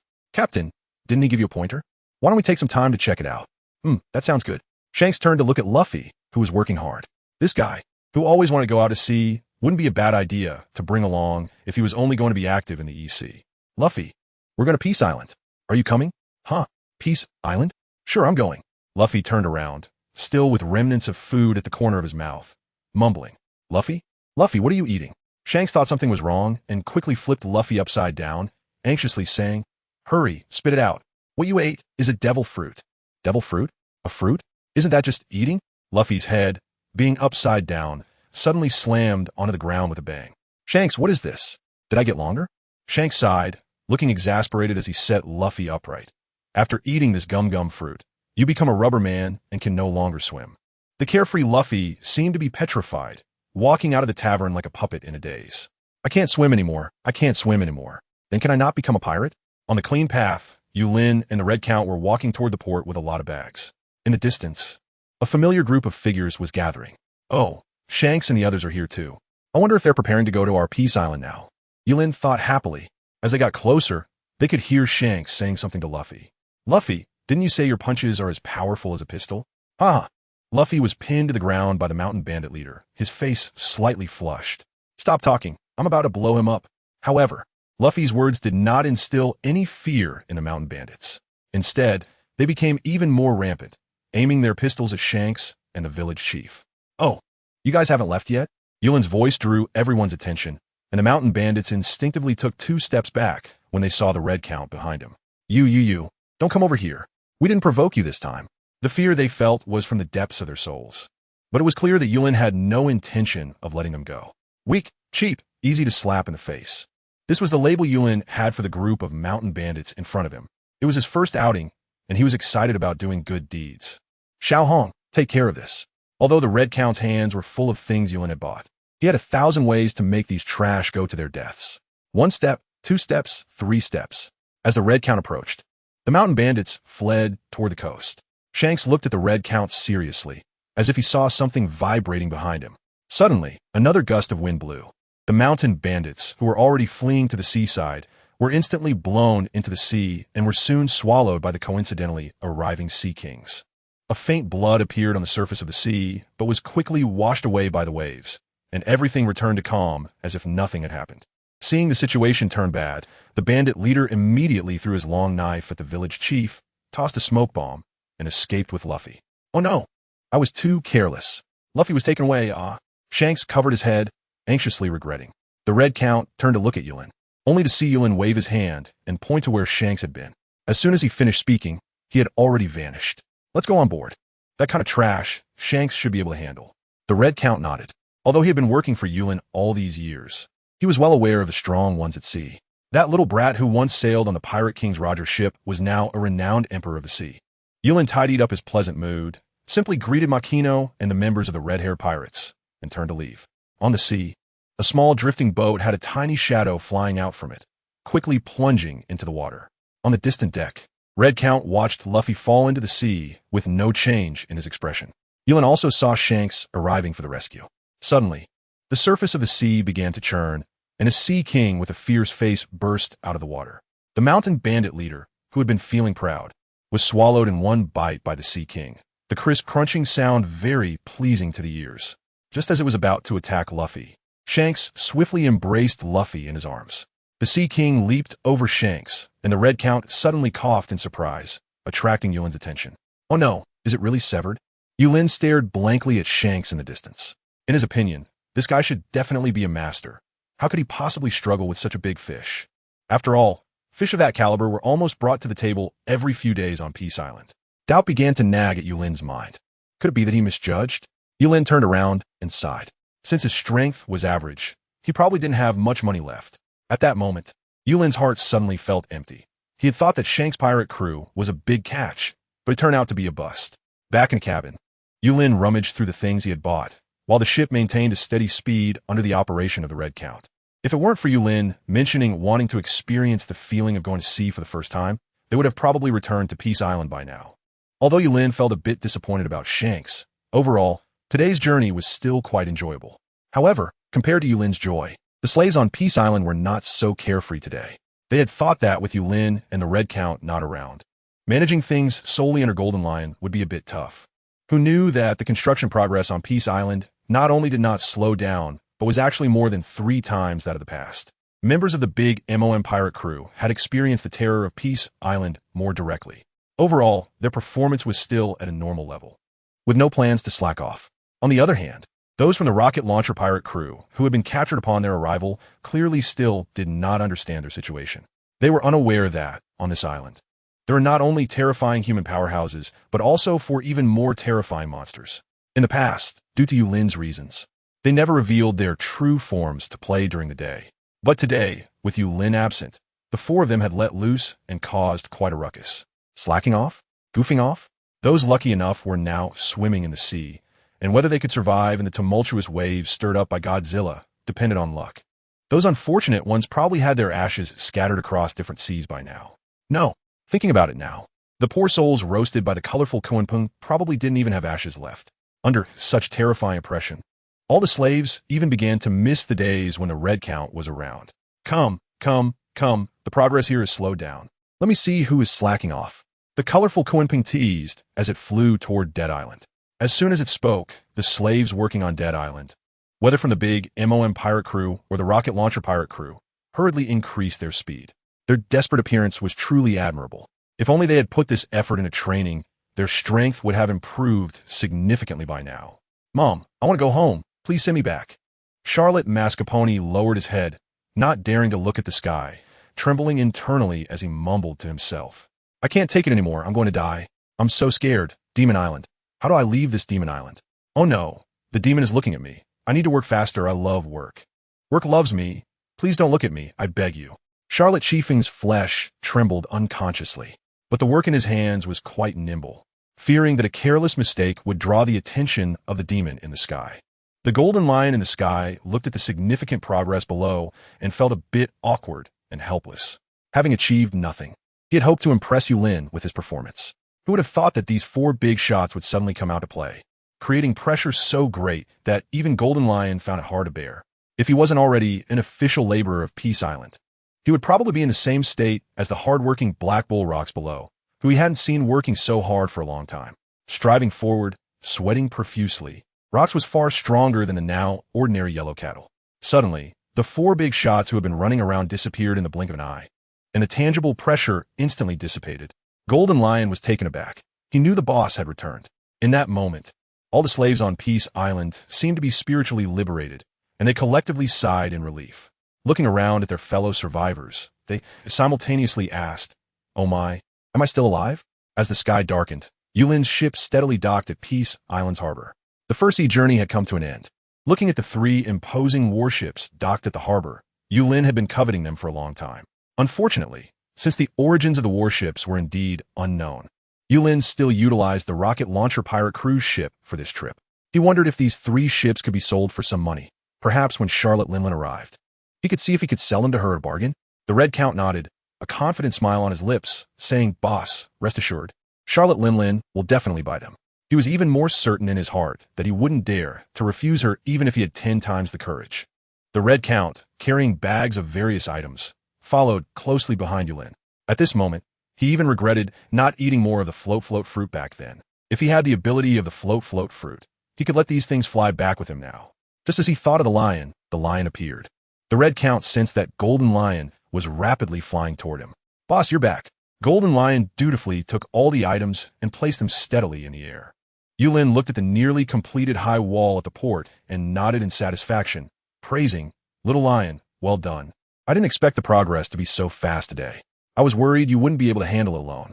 After patting the Golden Lion's shoulder, Yulin turned around with a smile and left, leaving the Golden Lion with an awkward expression, looking at the Red Count in confusion. In the restaurant, all the laborers and employees of higher ranks on Peace Island were called to the dining hall by Yulin. In a corner, the Red Count called Roger aside. "I saw Shanks today. He's grown into quite a formidable guy." "Shanks? That red-haired kid?" Roger's face, which had been stiff, showed a slight blush at the mention of the former crew member, just as the Red Count was about to say something else. Yulin's surprised voice suddenly came from behind. "Oh, so that Shanks used to sail with you, Roger? I didn't expect this connection." Roger slightly bowed and replied to Yulin, Yes, boss, when we were sailing, Shanks was also my partner. Yulin had long heard the Red Count say that Roger was the pirate king and a man of great loyalty. Alas, if he had known earlier, he would have invited him over as a guest. Yulin shook his head and suddenly remembered something. He looked at the Red Count with a teasing gaze and continued. By the way, little Red, I notice that you can lie now. The Red Count's expression tightened, unsure of what he had done wrong that made his boss suspect him of lying. Boss, I really didn't lie. Please forgive me. I don't know what you're referring to. The Red Count said nervously, bowing a 90-degree angle. He had long been devotedly serving Yulin as his master, and Yulin's suspicion made the Red Count feel as if thunder had exploded in his heart, leaving him at a loss. Yulin quickly helped up the Red Count and said nonchalantly, "Oh, come on. I'm not blaming you. I was talking about what you just said about Shanks being very strong." Roger and the Red Count looked at Yulin in confusion at the same time. Yulin sighed. He knew that Red Count was kind-hearted and didn't want to discourage Roger. But it seemed that if he didn't say it clearly now, Red Count would probably still feel guilty about something. After thinking this, Yulin pointed to the seafood on the table and said, "Look, it's just this level of fish. Today, Shanks even had one of his arms bitten off. Little Red, you still say he's strong. Isn't this just teasing Roger?" Red Count's forehead instantly had 3 invisible black lines, facing Roger's puzzled gaze. Red Count also didn't know how to explain. Maybe he was in a hurry to save Luffy at that time, so he was likely flustered and made a mistake. Yulin shrugged and no longer dwelled on the answer. However, Roger beside him clearly had his own thoughts. "Next time I see you, just wait. I'll teach you a lesson, little red-haired one. You got hurt by a Sea King class creature, and now I've embarrassed myself in front of the boss." Over the course of more than an hour, the 2 chefs from Peace Island, Xiao Jia and Xiao Yi, had diligently prepared a whole table of steaming hot dishes. Behind the Golden Lion, in accordance with Yulin's request, there were still many bags filled with gifts floating around. Come on. Let's have a good time today. Everyone has been working hard lately, so everyone gets a gift." Yulin commanded the Golden Lion to gently place down the gifts. Currently on Peace Island, aside from the Red Count, who serves as the chief steward, the Golden Lion is responsible for land reclamation and construction. Roger takes care of flowers, fruits, and vegetables. And Ralco handles publicity and music. As for Little Green, he manages the affairs of the Green Island Zoo. Over the years, these have been formal employees who have worked hard for Peace Island. Therefore, Yulin decided to give each of them a gift. Even the yellow cow, which has been with Peace Island for 10 years, was not left out. He bought a delicate nose ring for it. However, since it is an animal, he could only have the Golden Lion take it back later. The elders of Peace Island looked at Yulin, touched, holding their gifts in their hands, feeling that they were more precious than any treasure. Yulin waved his hand, as he couldn't stand such scenes and didn't like to say any polite words. "The gifts were all bought from outside, just a little token of my appreciation, so everyone, don't stand around, let's eat." "Oh right, Xiao Jia and Xiao. You also have gifts. Remember to pick them up after the meal." Xiao Jia and Xiao Yi trembled as they held their plates. If it weren't for the Golden Lion quickly using his powers to stabilize them, they probably would have lost a dish today. The sudden turn of events made Xiao Jia and Xiao Yi quickly kneel down, begging for mercy, saying they didn't mean it. "All right, it's all good now. Just focus on working on Peace Island." Saying this, Yulin began to eat heartily, leaving a group of employees still immersed in the surprise he brought them. Soon it was deep into the night. Yulin stood on the observation deck, watching the slaves of the pirate crew who were still working hard under the lights, feeling emotional about the changes over the years. At the beginning, he could never have imagined that his once impoverished self could own such a magnificent island. However, thinking about those 2 explosive systems that kept arguing, Yulin couldn't help but complain a bit each time. Under the moonlight, Yulin leaned back in his rocking chair, holding a glass of wine, and took a comfortable sip. Although there are some bad people in this world, there are still many good people like Xiao Hong. If it weren't for Xiao Hong, Peace Island probably wouldn't exist today. Yulin casually spoke to the sky. "Come on, Xiao Hong, this cup is for you, cheers." As soon as the words left his mouth, far away on Dead Island, the Red Count, who was inspecting the construction progress, suddenly felt a magical power descending from the heavens. He opened his hand and looked at the power gathering in his palm with great joy. When he slightly clenched his fist, there was a ripple in the air. Instinctively, the Red Count looked in Yulin's direction and bowed deeply in reverence. "Thank you for your grace, boss." Watching the Red Count's suddenly increased power, the Golden Lion beside him was filled with naked envy and jealousy. He screamed in his heart, "Big brother, what have you done to be rewarded by the boss? I can't take it anymore. I can't live like this." "Huh, little lion, are you sure?" The wandering little black suddenly appeared beside the 2. His penetrating gaze made the golden lion quickly shake his head and wave his hands, desperately trying to maintain a blank expression, just smiling stiffly. No, no, no, Lord Swallowing Heaven, I was just joking, just joking. Oh, all right. Little Black nodded with a bright smile. By the way, congratulations, Xiaohong. Thank you. The Red Count replied respectfully as well. The scene shifted to reveal a massive complex. This was the Marine Headquarters, Marine Ford, a direct organization of the world government, maintaining law and order across the oceans in the name of absolute justice. In the office of Fleet Admiral Sengoku, Carp was casually eating donuts, completely disregarding the report being given by the Marine soldier present. Fleet Admiral. Intelligence shows that the big MOM pirates are moving in an orderly fashion, likely leaving the New World and heading towards the Four Seas. Big MOM pirates? That crazy woman. What do they want to do? Sengoku slammed his teacup onto the table, frowning slightly, lost in thought. The big MOM pirates hadn't left the New World for a long time. This sudden movement surely had a reason behind it. Although her gigantic figure was hard to hide, all signs indicated that Charlotte Linlin's movement was being carried out quietly this time. Moreover, the intelligence stated that there was no sign of the Sweet Commander trio this time. Could it be that they were acting separately? Sneaking into some place in the Four Seas for some activity? Was there something that Charlotte Linlin cared about? Historical texts? Or some rare devil fruit? Sengoku was puzzled. Carp, what do you think?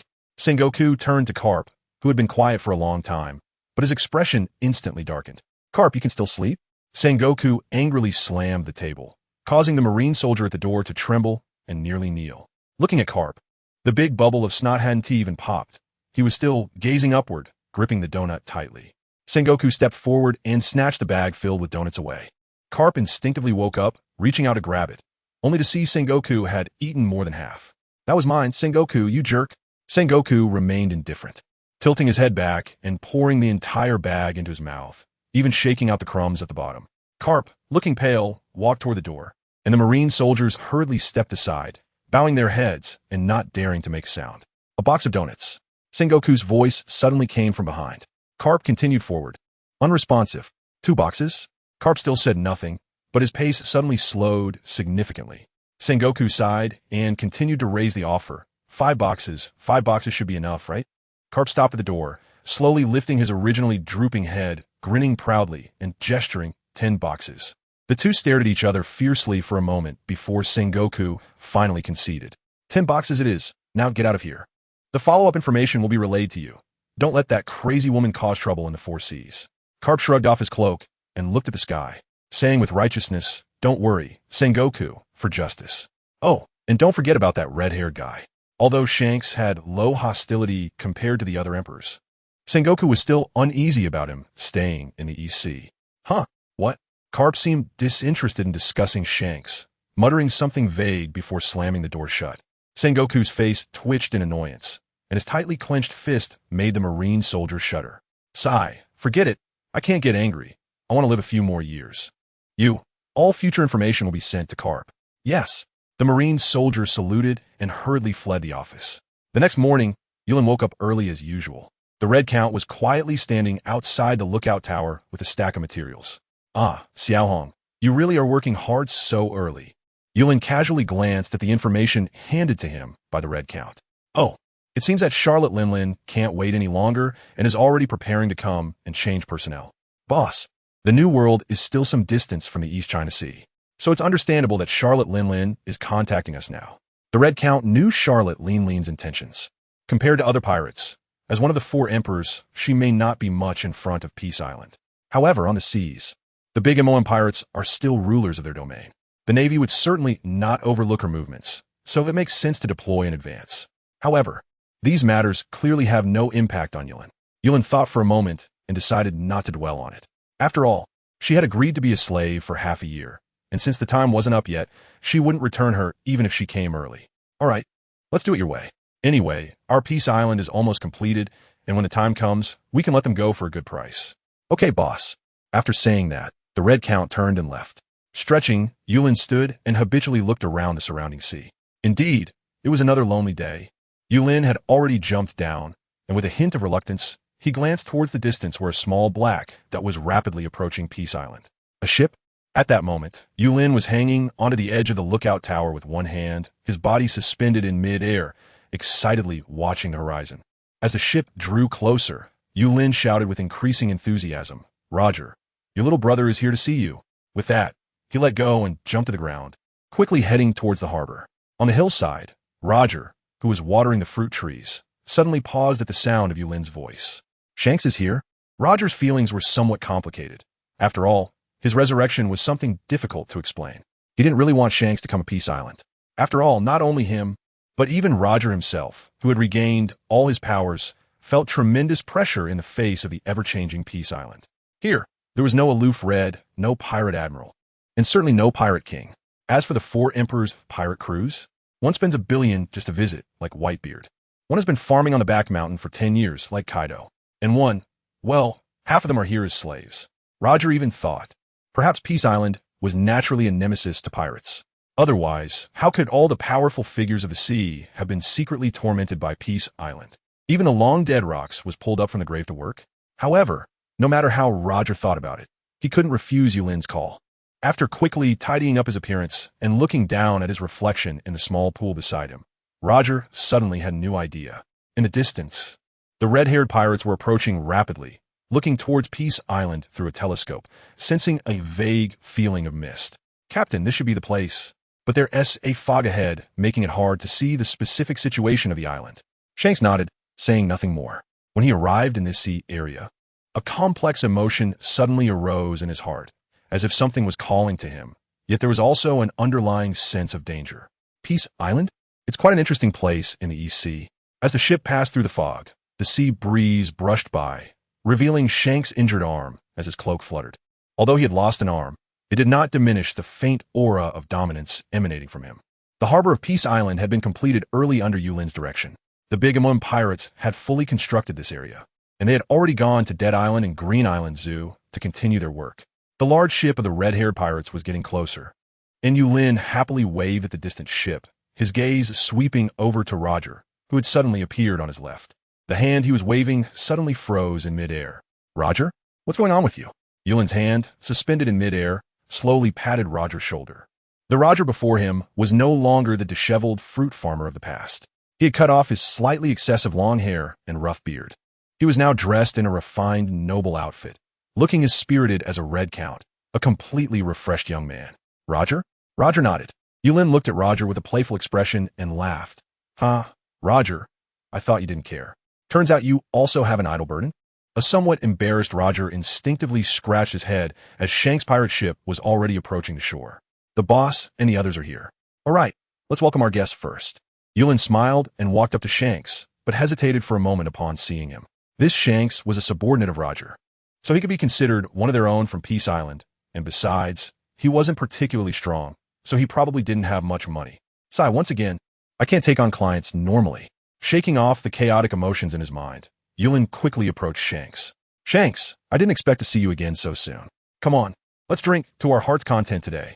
Shanks laughed heartily and greeted Yulin, then pointed curiously at the 3 warships docked at the port. Yulin, were those 3 ships? Although Shanks wasn't afraid of the Navy, if Yulin had a special relationship with them, then some things needed to be reconsidered. Following Shanks' gaze, Yulin casually replied, "Oh, those? They just drifted over one day. If you like, you can take them. They're all ours, definitely cheap." Drifted over? The idea that the Navy and the world government would allow their warships to drift so intact to the East Sea without coming to look for them raised heavy doubts, causing some unease among the red-haired pirates. Meanwhile, no one paid much attention to Yulin's mention of our own. Yulin didn't expect Shanks and the others to be thinking so complicatedly. As his gaze swept over Roger, who was still standing in place without moving, he suddenly became interested. The scene of a younger brother seeing his big brother after many years, filled with excitement, began to play out in Yulin's mind. "Come on, Shanks. Let's go to the island." He enthusiastically pulled Shanks past Roger. Roger said, "Did you give that straw hat to someone else? It seems you've chosen a new future." Roger's voice made Shanks stop in his tracks. Turning to look, even though Roger now looked completely different from the past, in front of his most respected captain, Shanks showed no hesitation. "Were you really?" Shanks instantly became furious.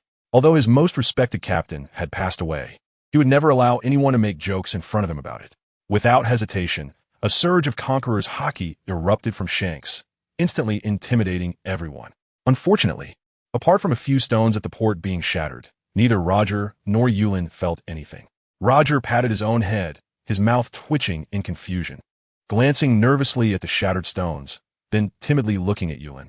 "You little brat, if you get beaten up later, I can't help you." The members of the red-haired pirates quickly stood by Shanks, ready to launch an attack on Yulin and Roger at any moment. Time seemed to freeze for a second, while the sky above Peace Island began to liven up. A blood-red figure whooshed through the air, followed by the Gold Lion and Little Green, who were still transporting stones. On Little Green sat Ralco, who had just been practicing a new song. As for the big MOM pirates and the rocket launcher pirates, they were not affected at all. The recent turmoil was still fresh in their minds. No one understood the terror of this island better than them. As long as the big boss here didn't speak, they would just keep working. Shanks cautiously looked at the red count in front of him. The familiar clothes and figure instantly reminded him of that powerful figure in Windmill Village. "So it's you? Red Count." The Red Count looked at Shanks calmly.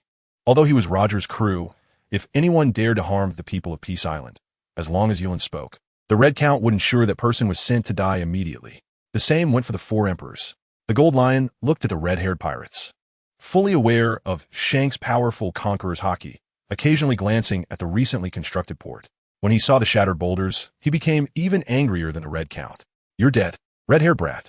Looking at these top-tier powerhouses of the sea, for the first time, Shanks felt regret. "Damn it, what is this place? Peace Island? How can these guys have peace here?" Yulin pouted. Although it was a misunderstanding, this guy's unprovoked attack still made Yulin somewhat unhappy. "Forget it. If it weren't for Little Rose's sake, I'd have killed you for billions today." Roger stood awkwardly on the side, and seeing that Yulin hadn't spoken, he quickly stepped forward to mediate. Wait, it's like this, boss. Shanks definitely didn't do it on purpose. As for this loss, I'll make sure he compensates you at market price." After saying that, Roger stepped in front of Shanks and unceremoniously slapped him. "Damn it, you little brat. You've gained some skills after more than 10 years. When Shanks saw Roger attacking, he was about to move, only to find he couldn't move at all. Unbeknownst to him, while Shanks was exuding his powerful aura, Little Black was sleeping in the distant woods. With a morning grumpiness, if it weren't for Yulin being present, he would have definitely made these guys who disturb his rest experience a journey worse than death. Little Black's gaze flashed, and not only could Shanks and his crew not move, but all their strength was also drained. Now, the red-haired pirates were just a group of strangely looking ordinary people. Roger's slap met Shanks, and although he felt it was strange that Shanks wasn't T-resisting, there was no time for him to think. He casually grabbed Shanks by the collar. "Kid, are you not happy that I'm still alive? After all those years, I taught you swordsmanship and gave you my hat. And this is how you repay me? I heard from the boss that you got your arm bitten off by a fish. Oh my, can you embarrass me anymore? What about that red-nosed brat who always compared himself to you? Is he stronger than you now? Come on, let me educate you properly on the island these days." The more Roger spoke, the angrier he became, as if he were pouring out all the words he had held back during the years on the island. The people of Peace Island looked at the unusually agitated Roger with suspicion. If it weren't for Yulin intervening in time, this guy would have either killed Shanks or nagged him to death. On the ground, although Shanks had been beaten for several minutes and his whole body was sore, he felt no resentment in his heart. With a slightly sour nose and a choked voice, he looked at Roger. Those kings known only to Captain Roger. This person in front of him was definitely his captain. "Captain Roger." Roger stepped forward and kicked again. "Your grandpa is my ship." With a loud bang, Shanks' body, propelled by immense force, sent the entire red-haired pirates into the sea. "Boss, are you satisfied now?" In the palace of Yulin, it was now filled with people. The red-haired pirates, who had just been thoroughly dealt with by Roger, were now even more obedient than the two ordinary cooks, Xiao Jia and Xiao Yi. The two ordinary pirates were working themselves to the bone to prepare this feast. Roger looked down at Shanks, who was still staring at him in disbelief, feeling a sense of helplessness. Did this brat still not realize the situation? Yulin saw that the meal was almost ready and walked over first. "All right, today was all just misunderstandings. Since Shanks is Roger's little brother, that makes him one of us, so there's no need to worry too much." Just as Shanks and the others secretly breathed a sigh of relief, they heard Yulin continue. "However, the stones at the port still need to be compensated. Otherwise, the little lion's efforts would be in vain. What do you think, Shanks? No problem, right?" The golden lion looked at Yulin with gratitude, then turned to stare intently at Shanks. "No problem, definitely no problem, boss, don't worry." Shanks and the others, who already knew that Yulin had absolute authority on this island, would have to be really clueless if they didn't get it by now. Otherwise, there would be no need for this four-emperor title. The dining table was already filled with steaming, delicious food. Yulin looked at the meat on the table and recalled the events after Whitebeard and Gold Lion had their meal back in the day. He proactively tore off a piece of meat and handed it to Shanks. Here, Shanks, no need to be polite among friends. This meat is really good. Eat it and your hand will grow back. Shanks took the meat with his right hand, but hesitated when he heard Yulin say his arm could recover. Before he could say anything, a familiar action came from behind him. With a loud slap, Roger hit him. If I tell you to eat, then eat. After you're done, you owe Captain Red 1,000,000,000 berries for the meal, got it? 1,000,000,000? Shanks looked at Roger in surprise. Although he and his crew were in the wrong. Isn't 1,000,000,000 a bit too much to ask for? Though he was also one of the 4 emperors and had considerable wealth compared to the other 3. His red-haired pirates were still lacking in financial resources. You owe it just like that. Whitebeard had to pay 1,000,000,000 every time he came here. What's this for you your first time? The crew of the red-haired pirates gasped. Whitebeard had been here too, and he got tricked for 1,000,000,000 as well. This guy, isn't this Peace Island? This is more like Devil Island. Shanks knew Roger wouldn't lie to him and decisively ate the meat. As he suddenly stood up, he was enveloped by red mist, and his cape fluttered behind him. The place where his arm had been severed, which had stopped bleeding, suddenly burst open. The members of the red-haired pirates were about to step forward, but were intimidated back by Roger's domineering presence. If you don't want to die, just stand there and don't move. The crew exchanged glances, feeling Shanks' surging power, and gradually calmed down. Shanks' Conqueror's Haki was rampaging terrifyingly in the room. However, unfortunately, besides the red-haired pirates, this area had no effect on Xiao Jia and Xiao Yi at all. This was Yulin's home for many years.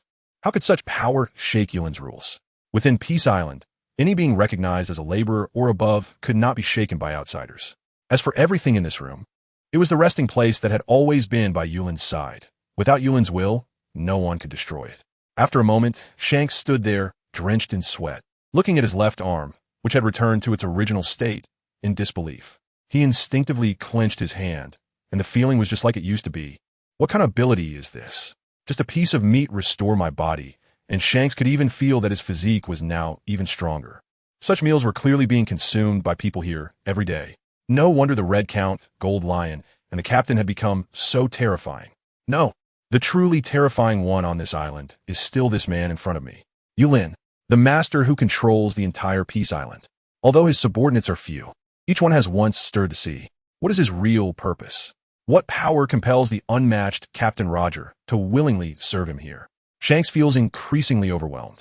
Besides the countless mysteries of Peace Island, he is also troubled by Roger's impending arrival. With a loud clap, another 10 rings hit the mark. I said, why is your brain so slow now, kid? What are you doing with the money? Do you think restoring your body is free? Not only are you not paying, but you can't even say thank you? At this moment, Roger resembles a frustrated father, constantly complaining about Shanks in his heart. How did this guy become one of the 4 emperors? The boss must have good vision. This guy is not only weak in strength, but also quite dim-witted. Awakened by Roger, Shanks hurriedly thanked Yulin. Thank you, boss. Thank you, boss. We don't have that much money right now. How about this? I can have Bellman bring you 3 animal-type devil fruits and 700,000,000 berries tomorrow. Devil fruits? Roger looked at Shanks as if he were an idiot. If he weren't worried about discouraging Shanks, Roger would really want to take him to the back mountain to see that devil fruit tree right now. You still want animal types? Right now, just the mature bat fruit, quake fruit, soul fruit, float fruit, and fish fruit on the devil fruit tree add up to nearly 20 different kinds. You offering 3 animal-type devil fruits? Who are you trying to insult? The more Roger thought about it, the angrier he became. Just as he was about to take action, he was stopped by Yulin. Yulin looked at the angry Roger and thought suspiciously, Little Ro is a bit irritable today. All right, let's leave it at that. Xiao Hong, you handle the rest. Sure. Boss, don't worry. With Yulin's decision, the one-sided rage between Shanks and Roger finally came to an end. The red-haired pirates had a trembling dinner that they could no longer taste. When they returned to their ship at the port, they finally breathed a sigh of relief. By the dimly lit seaside, Shanks listened to Roger recounting the events of Peace Island, his mouth never closing. Captain, are you saying there are 4 terrifying divine beasts on that island? Roger nodded. Yes, they are truly world-ending existences. Compared to those 4 lords, any sea kings, underworld kings, or sky kings are trash in the face of the power on Peace Island. Shanks gasped in disbelief. Right now, the admirals of the Navy and the 4 emperors are balancing each other out in a tacit understanding. But the Navy and the world government still don't know that there is a power that can overturn the world in this weakest East Sea. Is the boss going to rule the world? Shanks asked in confusion. Roger shook his head. No one knows the boss's thoughts. Right now, Peace Island is as you see it, powerful and rich. But the boss is still building a resort, ready to welcome guests at any time. A resort? Shanks recalled everything he saw after dinner today, and if he thought about it carefully, it really did resemble a resort's facilities. There are restaurants, stages, living quarters, and countless delicacies. But no matter how he imagined it, he couldn't convince himself why Peace Island, possessing world-overthrowing power, would shrink back in the East Sea to open a resort. Just as Shanks was still pondering, Roger suddenly pulled him up. Without waiting for Shanks to react, he pressed his head down a bow. Lord Gulping Sky, good evening. Shanks instinctively imitated Roger's tone of voice, but the next second he froze there. The little black dog, the one that had fiercely looked at him during dinner, turned out to be one of the 4 lords that Captain Roger mentioned. Kid, you're quite capable. Weren't you the one bothering me at the port during the day? Roger broke into a cold sweat upon hearing this and slapped him again. Lord Gulping Sky, you're magnanimous. This guy is asking for a beating. I'll help you out. You go about your business. Shanks wisely apologized to the black dog. I'm sorry. Lord Gulping Sky, I really didn't mean it. The two bowed but received no response from the black dog. After a moment, Roger raised his eyes to look around but could no longer see the black dog-esque figure. Captain Roger, you've slapped me several times today. Although Shanks is already one of the 4 emperors dominating the seas, he still complained as he did in the past in front of the captain he once admired. Roger sighed and pointed into the distance, saying, Who made you mess up today, destroying the buildings of Peace Island and disturbing Lord Gulping Sky's rest? I'd rather hit you all day than let that lord slap you once, right? Looking in the direction Roger pointed, Shanks shook his head in disbelief. A terrifying giant figure emerged from the deep sea, rising through the mist. Its towering posture seemed to want to pierce the entire sky. Godzilla seemed to have heard Roger's words, grinning strangely as it extended a finger. Come, kid, want to get a try? Shanks stood there, petrified. Give it a try? With what? My face.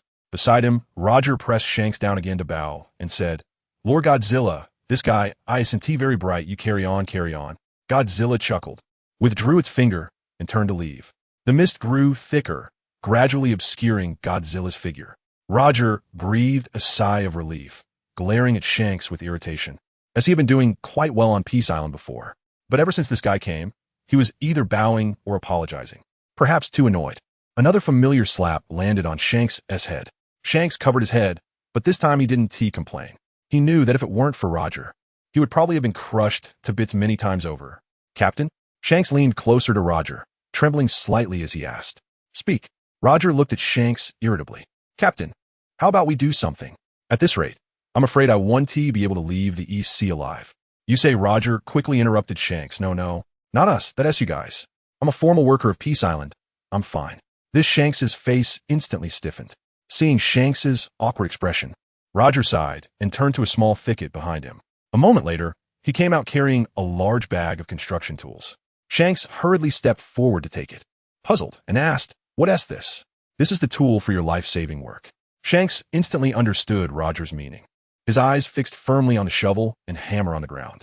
Captain Roger, please rest assured, we will definitely. Before Shanks could finish, Roger vanished into the darkness. Captain?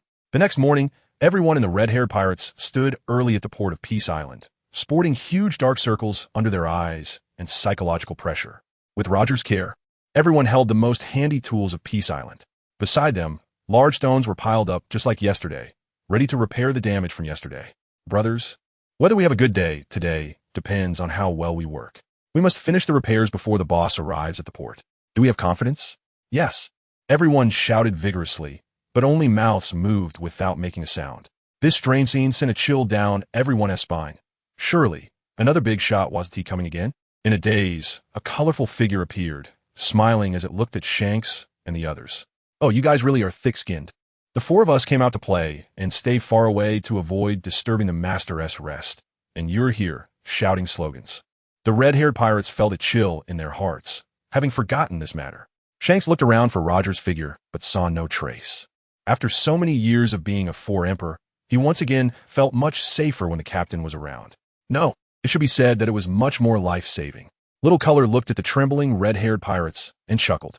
With a flash of colorful light, a mound of sea stone appeared steadily before everyone's eyes. That guy Roger grows pretty good fruits, and I've always been quite satisfied. He just asked me to get you some good stones, so work hard. If you don't do well, you'll have to go to Death Island and work with that little girl as pirate crew. Haha. Little Color's figure had already disappeared, leaving Shanks and the others staring blankly at the mound of sea stone. Sea stone? No, is this sea stone mountain? Such precious sea prism stone is actually being used as material for the port on Peace Island. As for the little pirate crew that Little Kai mentioned at the end, he automatically ignored it, thinking that anything he hadn't heard of must be some small pirate cruise. Looking at the faint glow emanating from the horizon, the members of the red-haired pirates stood in a neat row, their eyes fixed on the sun. As soon as the time came, this life-and-death battle would officially begin. Moments later, Shanks said energetically to his companions, "Brothers, let us focus and go for it." Everyone made a gesture of encouragement, but didn't dare to make a sound. As the sun rose, the port of Peace Island began a new round of improvements and construction. Everyone moved swiftly, but with light steps, afraid of breaking the tranquility. In other words, they were afraid of being reprimanded. In the early morning, Yulin finished breakfast in his palace and diligently began a new day of exploration. Little Green had been very busy recently with the matters of the Green Island Zoo, checking the new sea areas to see if there were any special animals to help migrate over. As for the gloomy Dead Island, Yulin hadn't been there for a long time.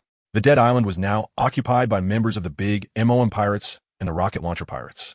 The subsequent development of Dead Island was being monitored by the Golden Lion, which naturally saved Yulin some trouble. Forget it. Let us go check on Shanks and the others. These guys were unwilling to stay on the island yesterday, claiming they were not used to the beds. It really made me speechless. They are all Roger's little brothers, yet they act so distant. Walking happily in small steps, Yulin slowly headed towards the port. Behind him, a man wearing a straw hat quietly followed in Yulin's footsteps. At the port of Peace Island, Yulin stood at a distance and was momentarily taken aback. In front of him, the members of the red-haired pirates were busy at an unusual speed. However, their sneaky demeanor had a somewhat effeminate vibe to it. Nevertheless, facing these kind-hearted people who were willing to make amends for their own mistakes, Yulin held back his laughter. He couldn't let kind-hearted people feel disheartened. As he gradually approached, Yulin looked at the hard stones. This is sea prism stone? Yulin suddenly realized why he had never thought of using sea tower stone. He quickly walked towards Shanks, smiling at him, and said, Shanks, you are too kind.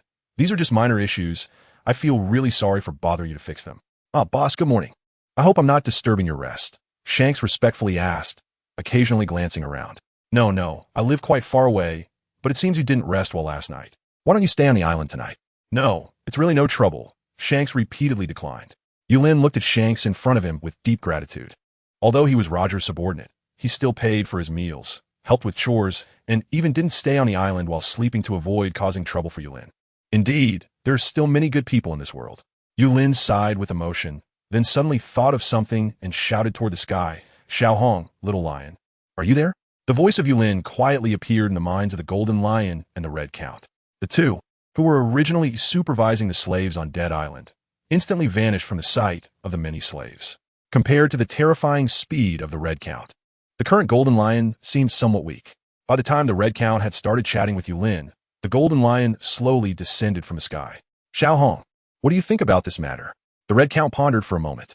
Although Yulin's proposal was a bit far-fetched, it still seemed feasible given the materials available on Peace Island. Especially recently, when the Red Count and others were developing Dead Island, they discovered that there were still many sea stone mountains there. Adding these to the construction in key positions wouldn't be too difficult. However, it would require much higher standards for the slaves. After all, not all devil fruit users could ignore the powers of seawater and sea stone like he could. Thinking of this, the Red Count instinctively glanced at the nearby red-haired pirates. These guys were indeed good labor for construction. After all, they were Roger's underlings, and the Red Count wouldn't treat Shanks and others like those from the big MOM pirates. At that moment, Roger happened to walk over from a distance, wearing a straw hat he had seemingly found out of nowhere. Boss, Red Big Brother Lion, you're all here. Seeing Roger's casual demeanor, the Red Count couldn't help but chuckle, thinking this guy would stay in the bushes a bit longer. Roger, you came at the right time. There's something I need you to discuss with Shanks. Although Shanks and the others were Roger's underlings, Yulin couldn't just decide their fate without consulting them. Hearing Yulin's instructions, Roger directly pulled Shanks over from the side, secretly gripping Shanks' neck. Afraid this reckless guy would say something dangerous again, Roger looked at Shanks with a friendly expression and asked, Xiaohong, no, Shanks, how about you stay on Peace Island for a few days? The boss said your work is good, and he is preparing to hire you. The members of the red-haired pirates in the distance trembled, not wanting Shanks to agree. However, it was clear that this was not a decision Shanks could make alone at the moment. Shanks knew that even if he refused now, based on Yulin's temperament, he wouldn't really make things difficult for him. But looking at the expressions of the people in front of him, the Red Count had a strange look. The Golden Lion wore a sly smile, and even his own captain was glaring at him fiercely. Goodness, not a single person wanted to let him off the hook. Recalling the monstrous figures from last night, Shanks forced a smile, raising the corners of his mouth in the gentle gaze of everyone, and nodded in agreement. At the moment Shanks nodded, the members of the red-haired pirates were momentarily stunned. But afterward, they followed Shanks' example, their faces filled with smiles. Thus, a friendly hiring event came to a close. Yulin patted Shanks on the shoulder with satisfaction and said to Roger beside him, "Shanks is our friend, and he's willing to help us, so we can't be stingy. When the time comes, pay attention to any needs Shanks and the others have. We can't treat good people poorly. Anything available on Peace Island can be arranged by Xiaohong." "Okay, boss." Shanks looked at Roger, who was full of smiles, feeling disheartened. Was he being abandoned by the captain? Yulin walked over to the Red Count and continued to speak loudly. "Little Red, you need to cooperate well." "Boss, don't worry." Yulin nodded, pulled the Red Count back a bit, and whispered in his ear, "Little Hong, try to give less money. After all, we haven't opened yet." After saying that, Yulin turned around and quickly left, feeling shy and shouting in his heart. So poor. In the land of Dead Island, the mist still lingered. Roger and Shanks slowly adapted to the environment of Dead Island. "Captain Roger, you aren't going to abandon me, are you?" "Abandon? Why?" Shanks sighed and looked around, saying, "If we had rejected the proposal just now, could we have left? After all, this is really..." Although Shanks didn't continue, Roger understood everything in his heart. Roger didn't directly answer Shanks' question, but instead recounted all his experiences on Peace Island. After Rogtown, Roger was indeed dead. However, at one moment, he seemed to feel a beam of light shining on him, a strong hand pulling him back from the darkness. During that time, his consciousness was fuzzy, and he couldn't even remember many past events. It was precisely that period of confusion that brought about inexplicable changes in him now. Life on Peace Island was quite boring, even a bit dull. However, every person who came here was not an honest person who loved peace. He still remembered the surprise scene when Whitebeard first saw him, as well as that foolish act of wanting to shatter the space of Peace Island and losing his arm. Later, he encountered the reckless Gold Lion, who had now turned into a workaholic who loved his job. The ever-suicidal Kaido was also here, honestly farming for 10 years. The unfortunate Dorag had been secretly shot twice by the Red Count. And now, there was still the Black Bull Rocks and the Puppet John, who were still in the process of being forgiven. Of course, there was also the big MOM pirate crew, who should have been the most abused group in recent years, whom he would meet soon. After recounting these years of experiences, Roger let out a sigh and said lightly, "Shanks, don't you want to learn more about such a magical island? I have a premonition that the boss's power will definitely change this world in the future, and what he does will definitely be more successful than my previous actions." With a longing look towards the future, when Roger looked back at Shanks, he found him petrified on the side again. The four emperors, whom everyone feared in the New World, actually had such a connection with this island. Thinking about the current combat power of Peace Island and its mysterious ability to bring back the dead, Shanks finally understood his captain's thoughts. Compared to the other four emperors, he had a unique advantage, which was that Captain Roger held a formal labor identity on Peace Island. If in the future, Boss Yulin changed the situation in this world, everything he was doing for Peace Island now would become a merit in the future. Even if Peace Island looked down on the power of the four emperors at that time, this connection would absolutely be of great help to him and his partners in the Red Hair Pirates. "Captain, thank you for your guidance. I finally understand your intentions." Seeing Shanks return to his previous self, Roger was very pleased and pointed to the slaves who were working hard ahead. "That's what you need to work on, but the treatment will definitely be much better than theirs." Shanks looked at Roger firmly. "Don't worry, Captain, I won't bring shame to you." After saying that, Shanks called the members of the Red Hair Pirates to head towards the construction site ahead. The big MOM pirates were momentarily stunned when they saw a red-haired approaching, but there was no conflict at all, and they quickly began to cooperate with the Red Hair Pirates in construction. Roger stood at a distance, nodding in satisfaction. These guys, Shanks, have finally gotten it. As long as they stay on Peace Island for a little longer, there will definitely be significant benefits. You have to know that old man Whitebeard often came to Peace Island for a meal, and he was increasingly generous, making the boss happy. Over the years, Roger had clearly felt that Whitebeard's body had not only not declined, but had maintained his peak combat power. and the already departed Kaido had been diligent over the years. Even without the boss's grace, he had also benefited a lot during his years on Peace Island. At this rate, in the New World, Shanks' strength might be a bit lacking. If he didn't take this opportunity to perform well on Peace Island, what if Shanks returned and got bullied out of the New World? How embarrassing would it be for him as a captain? Thinking of this, Roger was determined to keep a close eye on Shanks during this time, not allowing him to slack off. Indeed, he had to worry more about his own people. Roger left helplessly, leaving Shanks to continue working hard. I must perform well. The captain is still waiting for me to change the world with the boss in the future. Come on, partners. The days in the East Sea were very peaceful, with no raging waves, no continuous months of dark fog. And even the Sea Kings seemed to have shrunk a bit. Peace Island was still undergoing orderly reconstruction, and Shanks gradually became familiar with life on Peace Island after more than a month. Yulin got up early as usual, but unexpectedly, when he opened the door today, he saw not the workaholics Xiao Hong or Jean Shitzi, but rather Roger, the fruit farmer. "What's up?" Yulin looked at Roger with curiosity, as if this guy had become unusually lively since Shanks arrived. "Well, boss, I want to expand my research on fruits and vegetables today, and I was wondering if you could give me some advice," Roger said with a big smile on his face. "Research on fruits and vegetables? You actually have the motivation for that?" Yulin thought for a moment. Due to the uniqueness of Peace Island, Roger's fruits and vegetables were already in oversupply. However, considering that the environment of Peace Island would not lead to waste, and thinking about the need for further development and research in the future, it was indeed necessary to explore this. Let's go take a look first. Along the way, Yulin was somewhat captivated by Roger's experimental results over the years. It turned out that Roger was not just simply growing these fruits and vegetables. He not only conducted grafting and improvement experiments, but also planted in different soil environments on Dead Island. Even more astonishing, this guy actually fed the freshly cultivated food directly to the red-haired pirates. Goodness, aren't you afraid of poisoning them? Upon hearing this, Yulin also had a face full of black lines. The captain really wasn't considerate of outsiders. However, Yulin was clearly unaware that it was precisely this variety of food that had significantly improved the overall strength of the red-haired pirates over the course of more than a month. As he approached the plantation on Peace Island, a rich aroma of food rushed towards him. Yulin now understands why Roger has loved staying here for so many years. "Boss, look here, our vegetables have made new progress." "Progress?" Yulin looked at the object in Roger's hand, which resembled a cabbage, apart from its appearance. He found nothing else noteworthy. Roger quickly explained his new discovery. "Boss, this thing, we can sell it." "Sell?" Upon hearing this, Lin's eyes lit up as if his soul had been instantly awakened. "Yes, there's so many things on the island that grow quickly and taste great. We can sell them." Yulin looked at Roger with anticipation and said, "Come on, continue." Roger, feeling delighted by Yulin's affirmation, introduced the vegetables he was holding. "Boss, this vegetable has nutrients that can enhance physical fitness, possibly due to being cultivated on Peace Island. If consumed on Peace Island, the effects are doubled.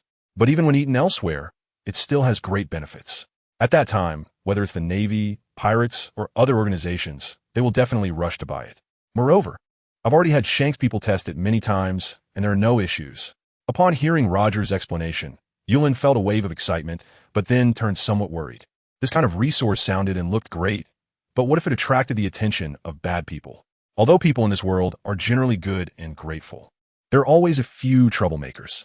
If a powerful villain or organization with strong jealousy were to take away the Peace Island that he had worked so hard to build, he would have no place to cry.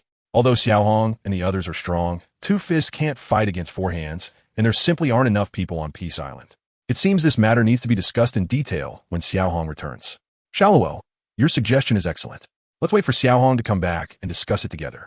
Yulin did not want to dampen Roger's enthusiasm, so he could only wait for now. Roger did not refute Yulin's meaning. He just didn't understand why his boss's original excitement suddenly hit the brakes. Of course, if he knew about Yulin's concerns, he would probably have a black line on his face. Snatching Peace Island? The first to snatch Peace Island would be the big Moan pirates, and they were digging in the backyard. The scene shifted to a sea area in the East Blue, where a modest merchant ship was approaching. However, the treasures spilling out of the boxes were truly drool-worthy. Charlotte Linlin was holding the information in her hand, urging her children to head towards Peace Island. Yet, the speed of this large ship just wouldn't pick up. Even so, the hot-tempered Charlotte Linlin showed no signs of anger. In her heart, she was filled with instinctive fear and resistance towards that island occupied by the devil. If it weren't necessary, she might never want to set foot there again, and she didn't even want to hear news from that place. However, no matter how much she resisted, she had to come with enough wealth and devil fruits this time. Besides bringing back her child, she had her own purpose and broad enough sincerity. The sea breeze gently blew in, and Charlotte Linlin slowly raised her heavy eyes to look ahead, her previously unpleasant mood deepening.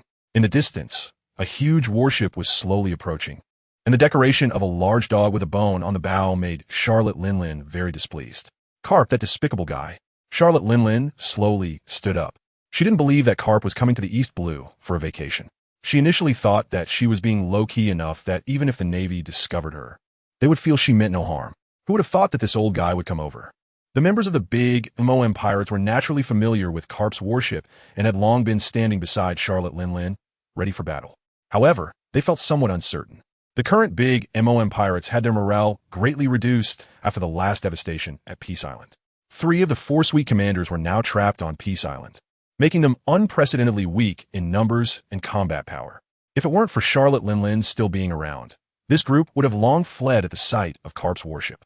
The big MOM pirates had stopped their ship, and Carp's laughter could be heard from a distance. "Ha ha, Charlotte Linlin, long time no see. Did you bring any donuts to the East Blue this time?"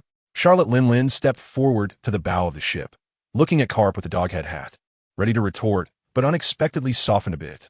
She couldn't cause trouble in the East Blue right now. If she got entangled with this terrifying guy, it would surely delay her scheduled time. Who knows if the people from that Devil Island would find trouble because of it. At that time, her goals might be hard to achieve. "Carp, go back and tell Sengoku that I won't cause trouble in the East Blue for a while. But don't think that I'm afraid of you, Navy." "Huh?" Carp's sleepy eyes instantly opened wide, looking at Charlotte Linlin in confusion. What happened to this guy? Why was he suddenly softening? Charlotte Linlin's sudden change left Carp dumbfounded, and the phone bug he had prepared to call Sengoku reluctantly stopped. "Not looking for trouble? If you're not looking for trouble, how can I bargain with Sengoku? If you just make a move, my half-year vacation would be secured." On the calm sea, the 2 large ships moved forward side by side, not bothering each other. Carp lay on the deck sleeping, with no intention of making a move. Although he personally was not afraid of fighting Charlotte Linlin, from the Navy's perspective, now was not a good time to go to war with the 4 emperors. Moreover, Sengoku only sent him to prevent Charlotte Linlin from causing trouble. Now that she had said she wouldn't stir up trouble, Carp for a moment didn't know how to proceed. In any case, his half-year vacation was already out of the question, so he might as well follow Charlotte Linlin for now. As for what that fat lady thought, Carp didn't care. On the big MOM pirate side, Charlotte Linlin saw Carp's attitude and felt no resistance in her heart. Since this guy wanted to follow, let him follow. She just worried that he might end up getting himself into trouble when they reached their destination. In Charlotte Linlin's view, although Carp, as a Navy hero, was powerful, he was nothing compared to that Devil Island that often captured laborers. Thus, these 2 well-known, strong figures from different factions oddly coexisted peacefully in the East Blue, heading towards an unknown destination. Yulin sat on the high lookout tower, looking at the ever-changing Peace Island with great satisfaction. He was very grateful for the contributions of the red-haired pirates to Peace Island during this time. Although Yulin did not treat them as slaves or laborers, Shanks and others were still working hard on the Dead Island. Their desperate efforts left the big MOM pirates people shocked. If this continued, if the devils of Peace Island felt that these slaves weren't working hard, the consequences could be imagined. Because of this, the construction of the entire Dead Island was already nearing completion. Every time he thought of this, Yulin couldn't help but marvel at how much of a workaholic the people in this world were. In a pleasant mood, Yulin slowly leaned back in his rocking chair, feeling the breeze of Peace Island, and gently closed his eyes. Time flew by, and Yulin seemed to have a wonderful dream.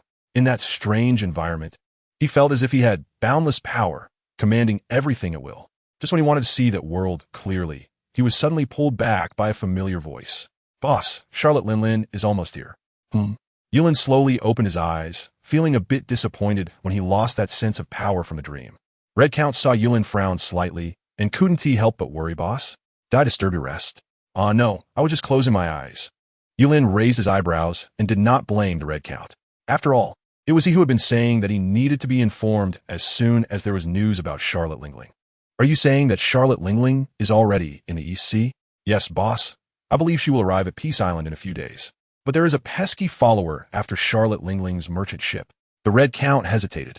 "Pesky follower?" Yulin looked at the Red Count in confusion. Could it be that Charlotte Lingling brought a helper to prepare for a fight? The Red Count sighed, recalling that boisterous yet somewhat clingy person, which made him feel a headache. Boss, the one following Charlotte Lingling is Vice Admiral Karp, who has the title of naval hero. He's quite a troublesome person. Yulin frowned. Although he considered himself an absolutely good citizen, he could sense the displeasure in the voice of the Red Count, indicating that he was not an easy person to deal with. However, the other party was in the Navy and shouldn't be helping the pirate Charlotte Lingling. So why were they traveling together? Could it be that this person named Karp had fallen from grace? Yulin thought for a moment and quickly shook his head to deny this disgusting idea. With Charlotte Lingling looking like that, anyone would be unable to fall for her. But thinking about it, that woman still has so many children. Could it be that she has some special ability to attract others? Besides, this is really troublesome. Yulin's thoughts were increasingly veering off track. If Garp were to find out, even if he couldn't win, he'd probably make a scene for days. Shaking off the messy thoughts in his mind, Yulin cautiously asked Red Count, "Hey Red, between you and this guy named Garp, who has stronger?" In the past, it would be been hard to say, but now, I can take him down without a problem. Impressive, Red. You truly live up to being the head butler of Peace Island. Hearing Red Count as confident answer, Yulin was overjoyed. My Red is already at Vice Admiral level. Looks like life from now on should be a bit easier. With that thought, the long-pending plan involving Roger came to mind. Seems like we can start trialing it in the East Blue for a while. As night fell, the members of the red-haired pirates had already dined early with the Big Mom pirates and others before returning to work. After dinner, Yulin called Red Count and Roger into the house to discuss the launch of their first trade venture. Now that he knew Red Count as strength, Yulin wasn't as cautious as before. Fortune favors the bold, while the timid starve. With Red this strong, there is no excuse for me to keep hesitating. Following the principle of pick the softest target first, Yulin still set his sights on the upcoming Big Mom pirates for the initial deal. First, he could confirm that this woman truly couldn't overpower Peace Island. Second, with Charlotte Linlin's intelligence network, even if he ventured into other seas later, they could quickly reconnect. This way, his channels would be secured. Having Charlotte Linlin act as a middleman might not be a bad idea. The only concern was that, given the current state of relations between the two sides, the Big Mom pirates might not be willing to cooperate. Yulin looked at the Red Count and thought for a moment. Little Hong, I'll leave the negotiation to you. Don't worry, boss, Charlotte Lingling will definitely agree. Clearly, the Red Count was not worried like Yulin, because he had already grasped the winning leverage in negotiating with Charlotte Lingling, Lord Koenping. As long as Lord Koenping was present, all the conditions would be dictated by Peace Island. Even if it was an unequal treaty, she would have to endure it. Exploitation?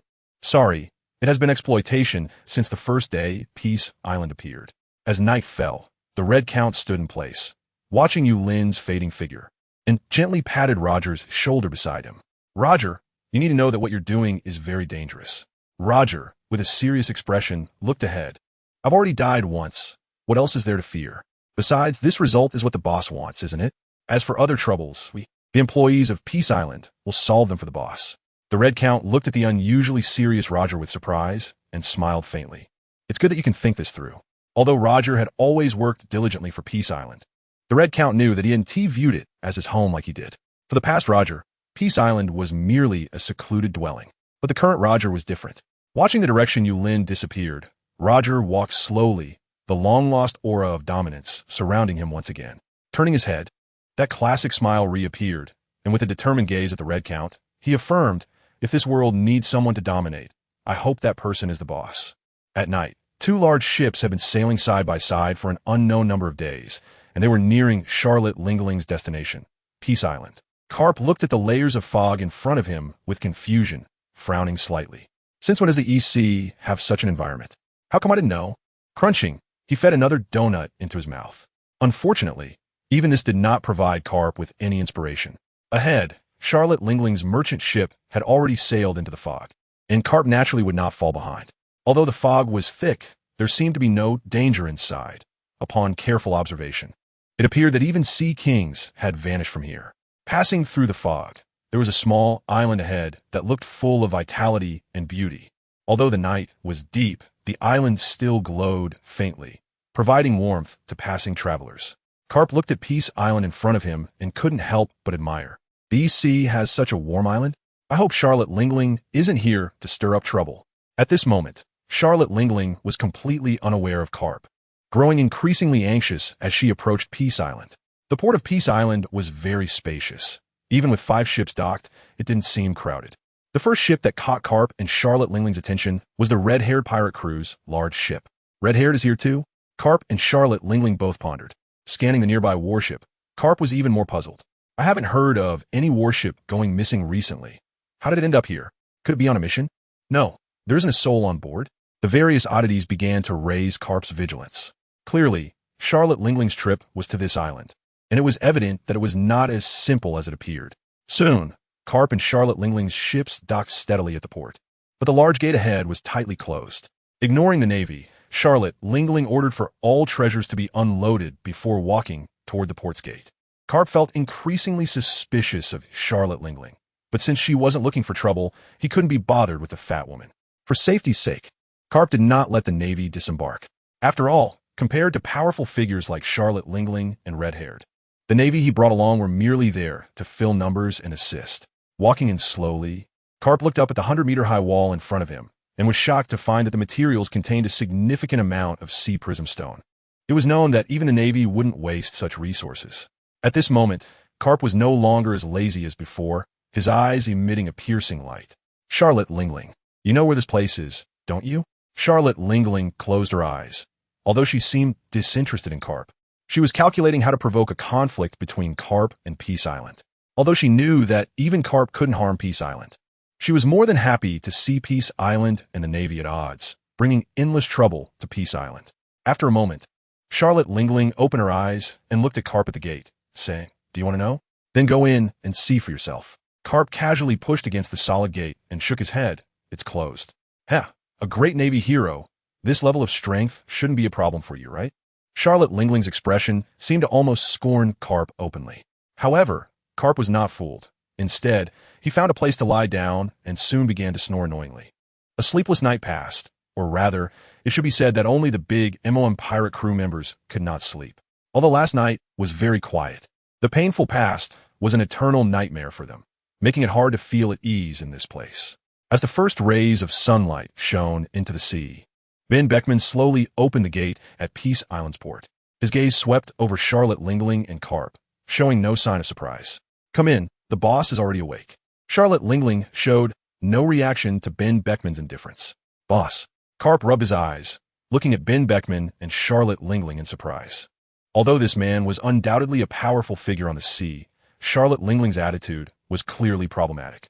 With questions in his heart, Carp and Charlotte Lingling followed Ben Beckman into Peace Island. Along the way, Carp occasionally asked Ben Beckman about the situation on Peace Island, but to his surprise, he was completely ignored. Helpless, Carp could only angrily eat another donut. In the spacious square, Yulin sat in the center of a high platform, occasionally speaking to the Red Count beside him. Below, the Golden Lion looked at the Red Count with envy, secretly clenching his fists. "Red Boss, one day, I will also gain the boss's recognition and then surpass you." Nearby, Ralco and Roger exchanged smiles, although the Golden Lion respected the Red Count. He was secretly comparing himself to him and always wanted to surpass him. Because of this, the Golden Lion had almost taken on the entire construction banner of Peace Island, overseeing all construction tasks, and his contributions were considerable. At the entrance, Shanks saw the 3 people approaching and respectfully said to Yulin, "Boss, Charlotte Lingling and Carp have arrived." "Good, let them come over." This is the first time Yulin is presenting himself in such a high-profile manner, although he is still a bit unaccustomed to it. In order to intimidate Charlotte Lingling and ensure cooperation, as well as to give that notoriously difficult general warning, Yulin has no choice but to force himself to carry the momentum of Peace Island. Beckman leads Carp and Charlotte Lingling to the entrance, bows respectfully to Yulin, and then turns to leave. Charlotte Lingling is clearly not surprised. She bends slightly and walks in, silently standing in place. Carp's eyes widen, and his head feels like it's going to explode. Is this woman crazy? Or am I crazy? After shaking his head wildly, Carp's gaze scans the crowd, his mouth agape in astonishment, dropping the last donut he hadn't finished. What do I see? Red-haired Shanks? The recovered Golden Lion? The aloof Red Barricade Raidfield? A skull? Well, that one is understandable. But who is that next to him?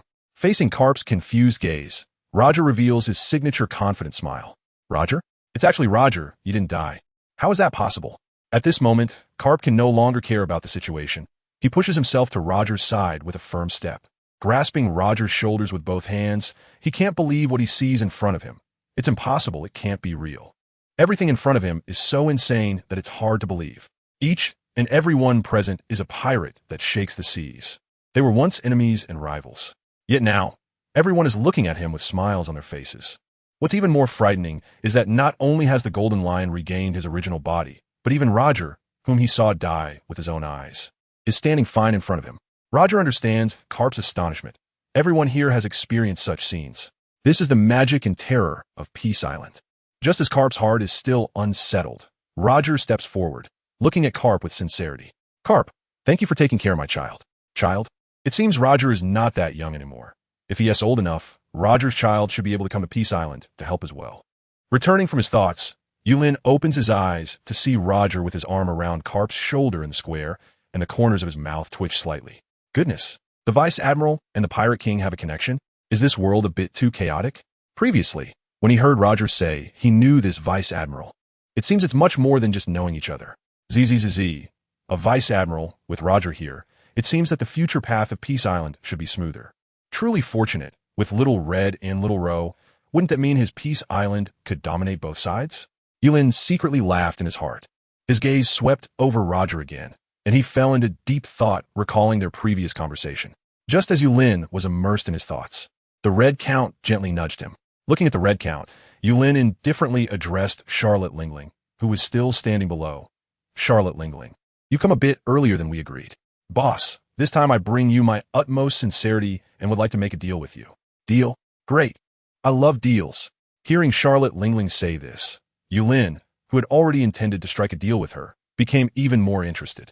Charlotte Lingling took a step forward, looked up at Yulin, and said, Boss, this time I brought 10 devil fruits and 100 billion berries. And I want to completely buy back all my crew members. If you need slaves, just name a number, and I will definitely provide them all. Of course, you can still use the intelligence system of our big MOM pirates. 100 billion berries? Carp beside them widened his eyes in surprise, already calculating how many soba and donuts he could buy. However, the people on Peace Island felt nothing at all. Yulin looked at Charlotte Lingling with indifference, feeling that the other party was completely insincere. 100 billion? Is that a lot? Whitebeard had come to dine several times, and each time he offered 10 billion. By the way, there was also Shanks, who dug in the backyard. Although the prices in the EC had dropped to a shocking level for Yulin, he still felt insecure when it came to money. Of course, the reason Yulin had such thoughts stemmed from the time Whitebeard had a meal that Yulin considered quite ordinary, consisting of fish and meat. Unfortunately, Yulin had no interest in sharing that story with others, adhering to the principle that as long as one is alive, money is abundant. Yulin had early on embarked on a path of exploitation. Carp looked at Yulin, who was clearly the leader among the crowd, and was greatly shaken, truly deserving of being someone who commands such powerful pirates. Although he looked like an ordinary person, his indifference towards 100 billion berries was truly admirable. Roger, noticing Carp's contemplative expression, couldn't help but laugh. You'll get used to it the more you come here. He patted Carp on the shoulder, signaling him to continue listening to Yulin's instructions. Seeing Yulin's disdainful expression, Charlotte Lingling, despite having countless feelings of anger, could only swallow them down. She knew that in front of Peace Island, she had no power to show her emotions. Yulin frowned and looked down with indifference. The arena fell into a dead silence. At that moment, even the birds on Peace Island seemed to have stopped chirping. Looking at Yulin's authoritative frown above, Carp felt a sense of admiration in his heart. Impressive, truly impressive. Everyone had their own wild ideas, yet they were unaware of the reason for Yulin's frustration above. Yesterday, he had discussed with Xiao Hong where to start. There were too many things to remember, and his head felt a bit chaotic. Forget it. I'll just say one thing at a time. Ahem. As Yulin cleared his throat, Peace Island began to stir again. Charlotte Lingling, your sincerity, in my view, is average. Very average. It's probably difficult for you to achieve your goals. Charlotte Lingling gritted her teeth, her anger simmering within. No, absolutely not. I can't make a move. However, if you agree to a small collaboration with me, then it wouldn't be impossible to let your big MOM pirates go. Charlotte Lingling's eyes lit up, and she nodded decisively. Since it was a collaboration, it shouldn't be too excessive. Yulin was very satisfied with Charlotte Lingling's attitude. After giving the Golden Lion a glance, several identical vegetables steadily landed in front of her. Eat it. Looking at the various green items in front of her, Charlotte Lingling had no appetite at all. However, For the sake of cooperation, she did not hesitate at all. Crunching, Charlotte Lingling ate while watching Yulin, her face showing no expression. After a moment, Charlotte Lingling widened her eyes in surprise, looking incredulously at the suddenly floating vegetables beside the golden lion. Although the power was small, she could genuinely feel an increase in her physique. It should be noted that her body was not something an ordinary person could compare to. "Boss, what is this?" Yulin pointed at Roger with a smile and said, "This is the product of our agricultural scientist Roger from Peace Island. This time I want to sell you some. What do you think? Sell to me?" Charlotte straightened up, her previously hunched posture instantly becoming upright. She couldn't understand why such a good product would be sold to her. An enemy. This is what I call cooperation. Peace Island has too much food and wants to sell some, and you're my first experimental subject. Experimental subject? Charlotte pondered for a moment, not quite understanding Yulin's meaning. The effects of such products outside would probably only be 1/5 of what they are on Peace Island, and they have a certain time limit. However, consuming more would improve physical fitness. Charlotte hesitated over the items before her. If they were as powerful as she had just felt, then these could be terrifying war supplies. But if they had a time limit, the scenarios in which they could be used needed careful consideration. Clearly, using these to train and cultivate an army and influence would require a terrifying amount of wealth. Just as Charlotte was still hesitating, Carp, sitting below, subtly tapped Roger. "Is this stuff really that amazing?" Carp's curious expression clearly indicated, "Give me one to try." Roger chuckled softly and handed over a different fruit. "This one is even better." "Really?" Under Roger's determined gaze, Carp decisively took a bite. Delicious. That was Carp's first impression. Soon after, a surge of power began to flow within him. Carp clenched his slightly reddened fist, looking at Roger in astonishment. You have this ability?" Roger shook his head lightly, gazing up at Yulin with admiration. "This is all the power of Peace Island, a gift from the boss." Just as Carp was stunned in shock, Yulin secretly cast an appreciative glance at Roger. Time passed second by second, and both Carp and Charlotte fell into deep thought. Yulin did not disturb the deep-in thought Cap and Charlotte Lingling, instead sitting at the table enjoying the snacks made by Xiao Jia and Xiao Yi. Although cooking was not their strong suit, with the materials from Peace Island, the snacks were still better than those bought from outside. Thinking of this, Yulin instinctively looked at the large figure of Charlotte Lingling. "Charlotte Lingling, I have another condition for this collaboration." "Another one?" Charlotte Lingling felt like she was being stripped from a four emperors leader to a beggar on Peace Island, and this demon still had conditions. Although she felt dissatisfied, she still showed great respect to Yulin. "Boss, go ahead." Seeing the gritted teeth look on Charlotte Lingling's face, Yulin smiled and waved his hand. "Don't be so nervous. I just want a good chef, preferably one who specializes in desserts." "A chef? Oh, that's fine, no problem." Charlotte Lingling finally breathed a sigh of relief. It was just a dessert chef, after all. In her territory, there was no shortage of dessert chefs. She could easily find someone suitable to send to Yulin. After hesitating for a moment, she already had someone in mind. Yulin nodded in satisfaction. "So, what do you think about the cooperation?" "Sure, but..." Charlotte Lingling hadn't finished speaking when a cute little bird flew onto Yulin's hand, allowing him to pet it affectionately. "But what?" Yulin asked in confusion. Nothing at all." Charlotte Lingling's mouth twitched, her previously upright posture slumping again, fearing the seductive gaze of Little Color. "All right, then this cooperation is settled. The details will be handed over to you and Xiao Hong. After the 6-month period is fulfilled, you can take your crew and leave. During this time, you can stay on Peace Island, of course, for a fee." With that, Yulin gestured to Count Red and turned to leave. Carp watched Yulin depart, about to follow when he was stopped by Roger beside him. "Roger, why are you stopping me? I still have many questions for him."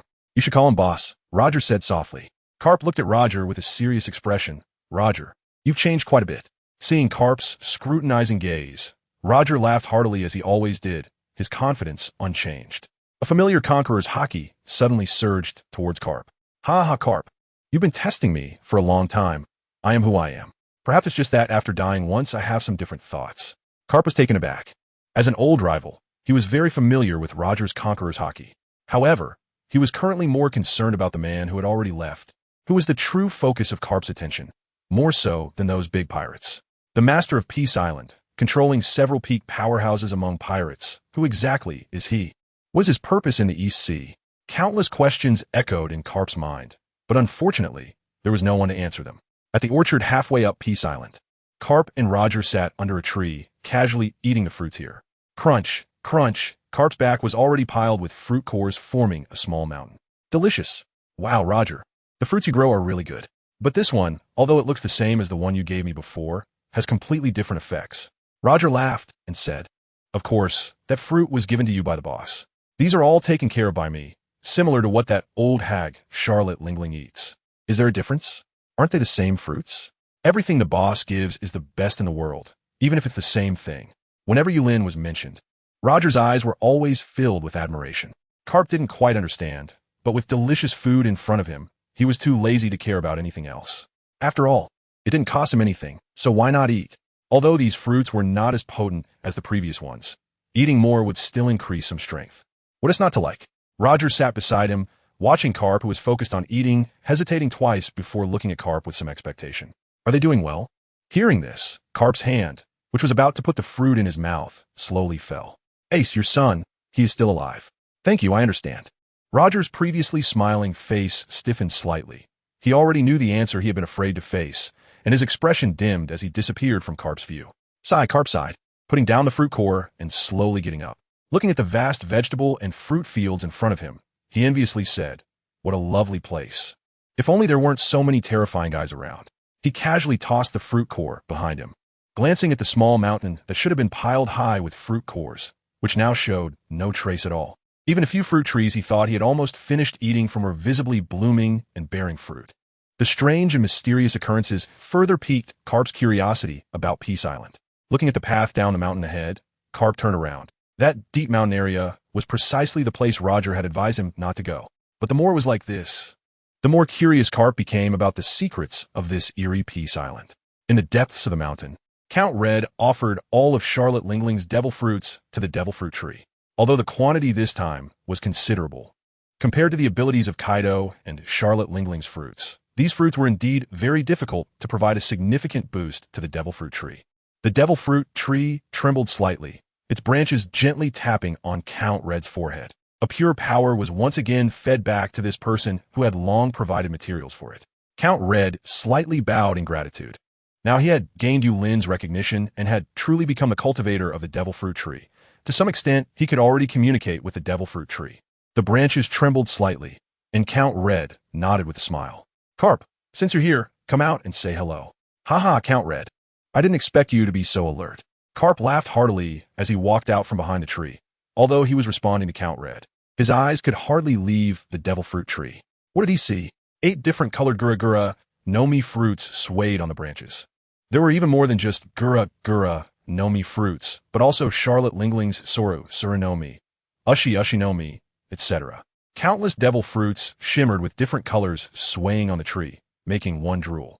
Carp's throat felt a bit dry, and he swallowed hard. Is there really a devil fruit tree? Shocked, Carp was momentarily dazed and instinctively moved closer to the devil fruit tree. Count Red frowned slightly, about to stop him, but suddenly paused, looking at the devil fruit tree with a smile. At that moment, Carp seemed to be trapped in a special space. There, animals of various shapes ran wild, with white clouds and mountains drifting in the sky, a giant azure dragon swirling in with a hurricane. In the blink of an eye, it was dark again. Upon closer inspection, it turned out to be a swarm of bats like blood clouds. Suddenly, the ground began to crack, and countless undead surged up from the fissures. In an instant, everything rushed towards Carp.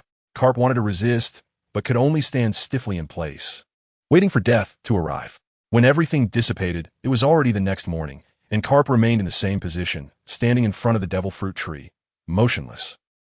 Was that a torment? Carp was startled, suddenly turning around, but found no one there. If there was, it might just be an old black bull. Cautious Carp did not let his guard down. The voice had been so close, yet he saw no one, which was absolutely impossible. His gaze like a hawk scanned the surroundings.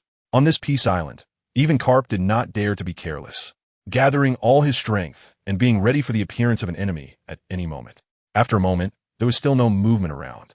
Only the old black bull quietly lay in place after rooting around the distant weeds and stones near the devil fruit tree. Carp sighed deeply, warily looking at the devil fruit tree before thinking, could it be it? No way. The tone just now must have been from someone else. Tone? The tone just now seemed familiar. Carp murmured softly as he prepared to leave, when a sneering laugh came from behind him again. Ha ha ha, Carp, it's been years. And your courage has shrunk so much? Turning around abruptly, he saw that old black bull's eyes were filled with disdain. Carp recalled past memories. and an unbelievable figure burst forth in his mind. Rox. Is that Rox's voice? What exactly are you? You're the thing, not me. Rox looked at Carp with contempt. He was one of the culprits who had destroyed his dream of conquering the world, leading to his death.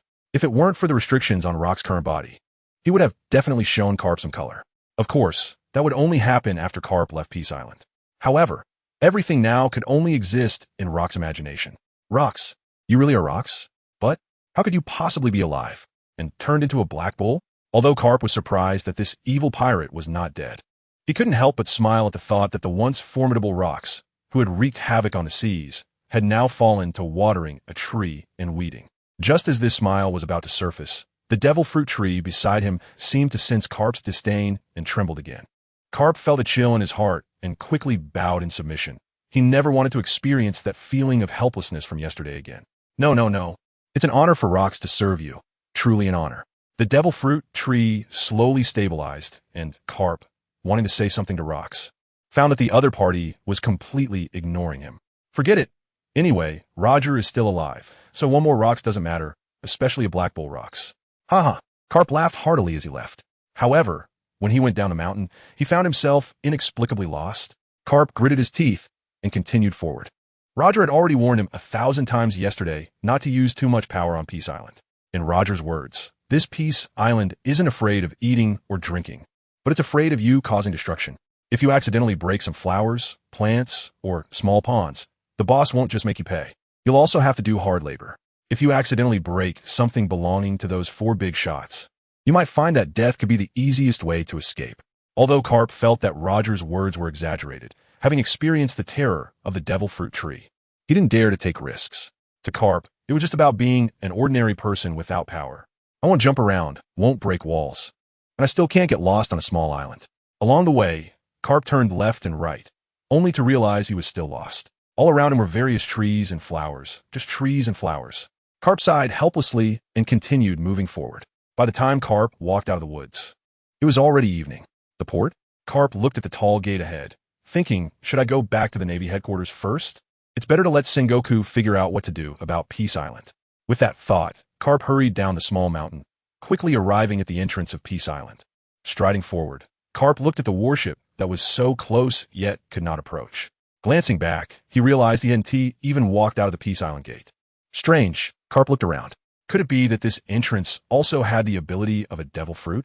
Having seen so many strange things on Peace Island, Carp could no longer use his common sense to measure things here. After several attempts, whether it was hockey or speed, he could not break free from the constraints of Peace Island. Even if he wanted to climb over that high wall, it was simply impossible. Carp's forehead broke into a light sweat, not from a consumption of power, but from genuine exhaustion. Just as Carp was hesitating, Charlotte Lean's voice came from outside the gate. Don't waste your effort. The boss didn't let you out, and you can't get out. Carp looked at Charlotte Lin in confusion, but he didn't expect this fat woman to give him an answer. However, it was clear that Charlotte Lin was in an unusually good mood today. Ha. It seems that Roger didn't expect you to sneak away. Charlotte Lin looked at Carp with a playful expression, showing no fear. Although Carp was strong, she wasn't afraid of him, especially in the territory of Peace Island. She would love for Carp to attack her first. But from Carp's actions just now, it seemed that Roger had warned him about something. So Charlotte Lin didn't expect Carp to act impulsively. This island could only be entered, not exited, unless you receive permission from the boss of this island or certain special personnel. For example, that Red Count fellow. His status on Peace Island is not ordinary now. Every time Charlotte Lin sees the Red Count, she can feel his increasing strength. She knows that all of this is given to the Red Count by Peace Island. And even though she feels jealous, there is nothing she can do about it. Fortunately, the situation is different now, based on the content of this cooperation. Even though her pirate crew is almost playing the role of gophers, she can still obtain the qualification to eat special food within Peace Island. Although it's only at specific times each year, it has already exceeded her expectations. Looking at Charlotte Lean's beaming, ugly face, there was no sign of her being humble on Peace Island. He knew that Charlotte Lin had probably really gained some benefits from the deal with Peace Island. Remembering what Roger once said, Carp was also conflicted about how to handle the situation on Peace Island. There's no denying that if the world government knew of Peace Island's existence and that Rox, Roger, and others were still alive, they would definitely launch a massive attack on Peace Island. Even other organizations on the seas would want to get involved. After all, The Pirate King possesses the information about the great treasure of this world. And the wonders of Peace Island are something that everyone absolutely wants to possess. But can they achieve that? Rox, Roger, Shiki, Redcount. Each one of them is an extremely troublesome existence. Just picking one out would be someone who had once severely injured the Navy. Now they were clearly gathered together. Not to mention, there was also the elusive island owner, Lin, and the other 4 emperors. Charlotte Linlin was like a mouse here.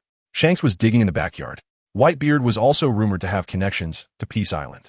If there's anyone who isn't afraid of Peace Island, the only one Carp could think of is that reckless troublemaker, Kaido. Just as Carp was lost in thought, Charlotte Linlin suddenly looked out at the sea. It seemed that Kaido was coming. Kaido? Cap looked out at the sea's surface, puzzled. Under the moonlight, a tall figure stood on that small boat, looking very out of place. Cap's mind was a mess. Damn, this place must be cursed. He had just said that Kaido had nothing to do with this place, but looking at Charlotte Linlin, it was clear they had all met here before. Momins-Latte. Kaido's ship slowly docked at the shore. His tall figure landed steadily on the ground, and he carried a bag on his shoulder as he walked towards the gate of Peace Island's port. Linlin, you really haven't moved into Peace Island, huh? Haha. Kaido laughed heartily, glanced at the color of the sky, and quickly stopped his laughter. If he disturbed some big shot's rest at this hour, it would probably be another bad day for him. Charlotte Linlin looked at Kaido's demeanor with mixed feelings, unsure of what she was thinking. In front of the gate, Cap watched the two greet each other familiarly, further confirming his previous thoughts. Sure enough, even that guy Kaido had connections to Peace Island. This place is simply a gathering place for demons. It should be renamed Demon Island instead of Peace Island.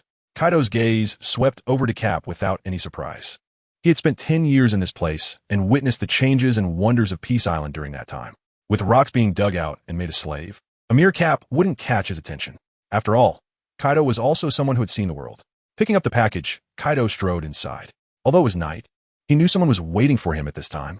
At Peace Island by the coast, the Red Count looked at the deep sea, opening his eyes for meditation.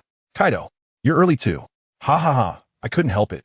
The Navy is keeping a close watch, so to avoid trouble for the boss, I came along with Linlin's influence. The Red Count smiled faintly at the guy in front of him. Although he seemed rough and domineering, he was actually very shrewd and full of schemes. Did you bring the goods? Kaido carelessly dumped the contents of the package at the Red Count's feet. Devil fruits, a full 20 of them. Although most were still ordinary Zoan types, their value exceeded 3 billion berries. The Red Count nodded secretly. This guy really knew how to cater to his preferences, understanding his relationship with the devil fruit tree. And this time he actually brought only devil fruits. With a wave of his hand, a gentle breeze wrapped around the devil fruits, stabilizing them by the Red Count's side. Should we meet the boss tomorrow? Kaido hesitated and shook his head. Although the 10 years at Peace Island had allowed him to enhance his strength and experience the wonders of Peace Island, he could not return to live there in the short term for the sake of his dreams. The Red Count nodded, not interfering with Kaido's thoughts too much. The next morning, Yulin had a rare lazy morning. Although the environment in the East Sea was very comfortable, Yulin had not slowed down at all during this time. The construction of Peace Island was now completely nearing completion. Even with the supervision of the Red Count and the Golden Lion, Yulin still diligently walked through every corner of Peace Island. By the time Yulin finished his inspection, it was already lunchtime. The core personnel at Peace Island were few, and everyone had their own tasks to handle each day. Now, Yulin's restaurant, except on special days, even the Red Count would not come. So Yulin had gotten used to eating alone. However, this did not make Yulin feel lonely. After all, compared to the entire world, he knew he had always been an outsider. Knock, knock, knock. A series of knocks came from outside the door. The little guy, serving Yulin, put down the plate and hurried to open the door. Yulin looked up at the door and saw Roger walking in with a shaky Carp, who had dark circles under his eyes. Throughout the night, Carp had stubbornly tried countless different methods to leave Peace Island, but unfortunately he failed. As they walked over, Roger laughed heartily without any restraint. The idol of the Navy, Iron Fist Carp, never expected such a day would come. Yulin looked at Roger's confident and cheerful smile with great satisfaction. Compared to the past Roger, who only worked in the fields, Yulin preferred the more personable guy he saw now. Xiao Luo, has something fun happened? Wow, where did you find this big bear? Haha. Seeing Carp's big bear-like eyes, Yulin couldn't help but burst into laughter. Haha, boss, you don't know, this guy got lost in the back mountain yesterday. I found him this morning when I went to the port to meet Charlotte Linlin. Ha ha ha. Roger recalled the scene and laughed again, completely disregarding Carp's feelings. Carp, who had already been through a long night, wore a dark expression again. If it weren't for Yulin being present, Karp would have definitely taken a swing at this arrogant guy. He slowly walked up to Yulin and said seriously, "Boss, there's something I want to discuss with you." "Sure, go ahead." Yulin calmly looked at Karp, already having a rough idea in his mind. Karp thought for a moment. Although he really wanted to leave Peace Island last night and return to the Navy headquarters to make plans, what Kaido talked about with Charlotte Linlin after leaving Peace Island changed Karp's original thoughts. "It's like this, boss. I want to purchase a batch of fruits and vegetables from your Peace Island, just like Charlotte Linlin, specifically those that can enhance physical fitness. As for the price..." "No problem." Yulin interrupted him in time and continued, "You are Roger's friend, which makes you my friend on Peace Island. Although your Navy hasn't provided me with any intelligence or channels, I will still sell them to you at half the original price. How about that?" "Half?" Karp looked at Yulin in surprise, not expecting the island owner to be so friendly. It seemed he would have to apologize for previously calling this place a Devil's Island. Yulin nodded, looking at Karp with a familiar expression, and said, "Of course, it's 50%. After all, he's Roger's friend."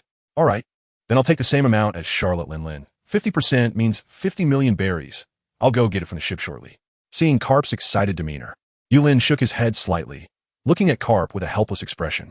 "Karp, I'm talking about our unit price is 50%, which is 2,000 berries each. It should be 200 million berries, so don't miscalculate." 200 million?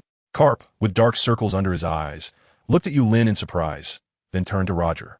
"Didn't you say that Charlotte Linlin spent only 100 million for 10,000 pieces?" Roger walked over slowly and said earnestly to Karp, "Karp, although we've been old friends for a long time, we can't let Peace Island suffer, can we?" Karp looked at Roger suspiciously. This once generous and sunny guy now seemed a bit cunning. "Look, Karp, Charlotte Linlin provided all the intelligence systems for us at Peace Island for free. Something your Navy can't do, right?" Roger patted Karp on the shoulder. Karp nodded. The Navy's intelligence system was incredibly valuable. How could it be shared with Peace Island? "And Charlotte Linlin's pirate crew is our fixed channel for Peace Island. You alone in the Navy can't decide that, can you?" Roger patted Karp again. Karp nodded. Although he could mess around in the Navy, such major matters had to be decided by Sengoku at least. "So, considering that your Navy can't provide anything, the boss is offering you 50% at the unit price of 40,000. Is that enough?" Roger patted Karp once more. Karp hesitated for a moment, sighed deeply, and finally nodded. "All right." Seeing Karp nod in agreement, Roger exchanged a knowing smile with Yulin, and both looked at Karp simultaneously. This matter was settled happily, and it was clear that 2/3 of the 3 people in the room were very satisfied, which was already a high ratio. As evening approached, Karp's worship was now filled with vegetables from Peace Island, totaling 10,000 pieces.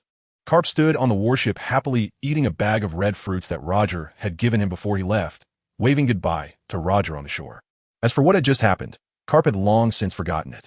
After all, it was worth the price, at worst. He could just add more money when he returned and take advantage of Sengoku.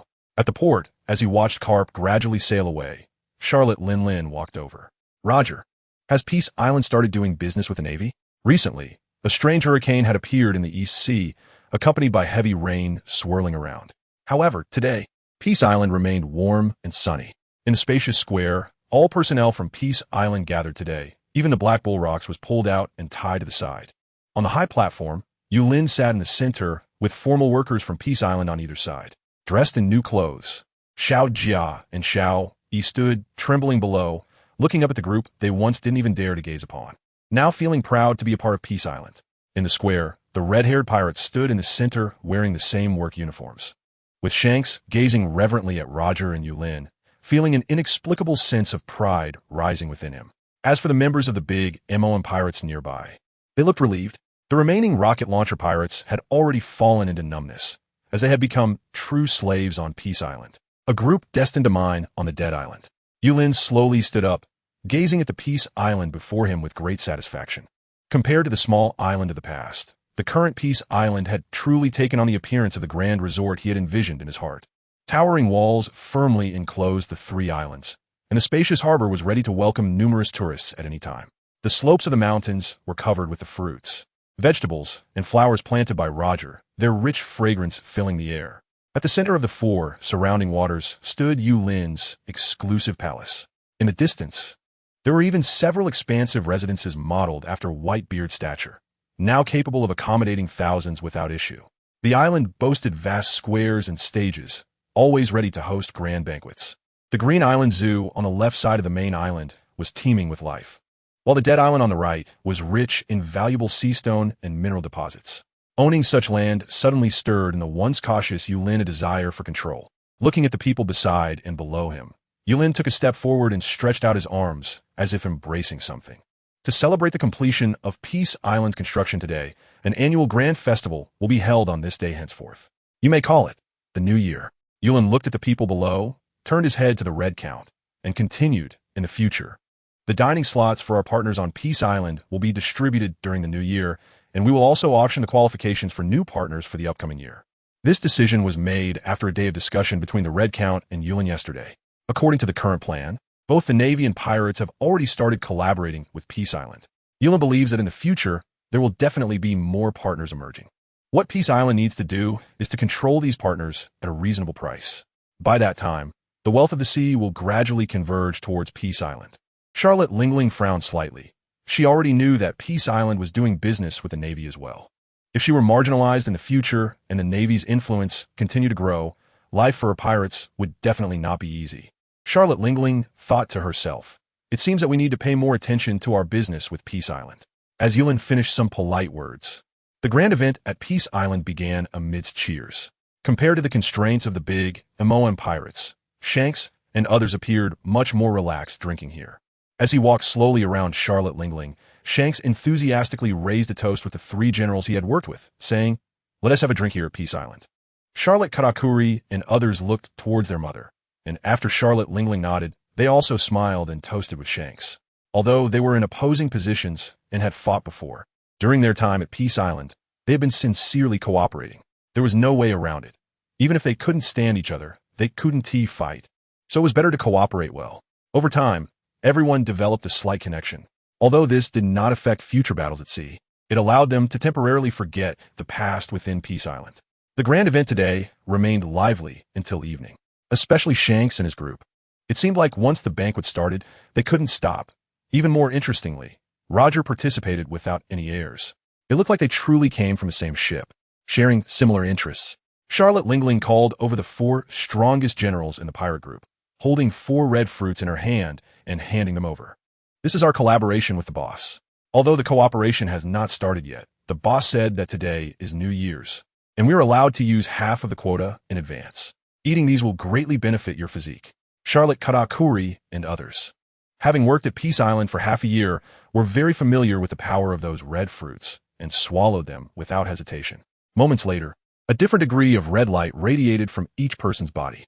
Just as Yulin said, depending on individual physiques, the power derived from what they consumed varied. Charlotte Lingling cast a heavy glance at Charlotte Snack, her mind filled with unknown thoughts. The next morning, the big MOM pirates and the red-haired pirates left Peace Island one after the other. Yulin stood by the shore, watching the departing crowd with a sense of gratitude in his heart. They are all good people. Not only did the big MOM pirates come early to redeem their people, but they also helped out with the work, made deals without any demands, paid promptly, and got things done efficiently. If it weren't for the big MOM pirates having previously captured Roerko, they might have become friends like Shanks. However, compared to Charlotte Lingling, Yulin preferred Shanks and his crew even more. They were all Roger's subordinates, yet they worked hard without asking for a penny in return. If there were more people like that, Yulin would be overjoyed. Although Peace Island had been completed, there were still many ores left to be developed on Dead Island. Despite the remaining members of the Rocket Pirates, Peace Island still needed stronger labor to improve efficiency. Peace Island would always be short of labor. Thinking of this, Yulin sighed. The road ahead is still long. With that, he turned and left. At the Navy headquarters, Karp looked at Sengoku with a righteous expression, holding a crooked report in his hand.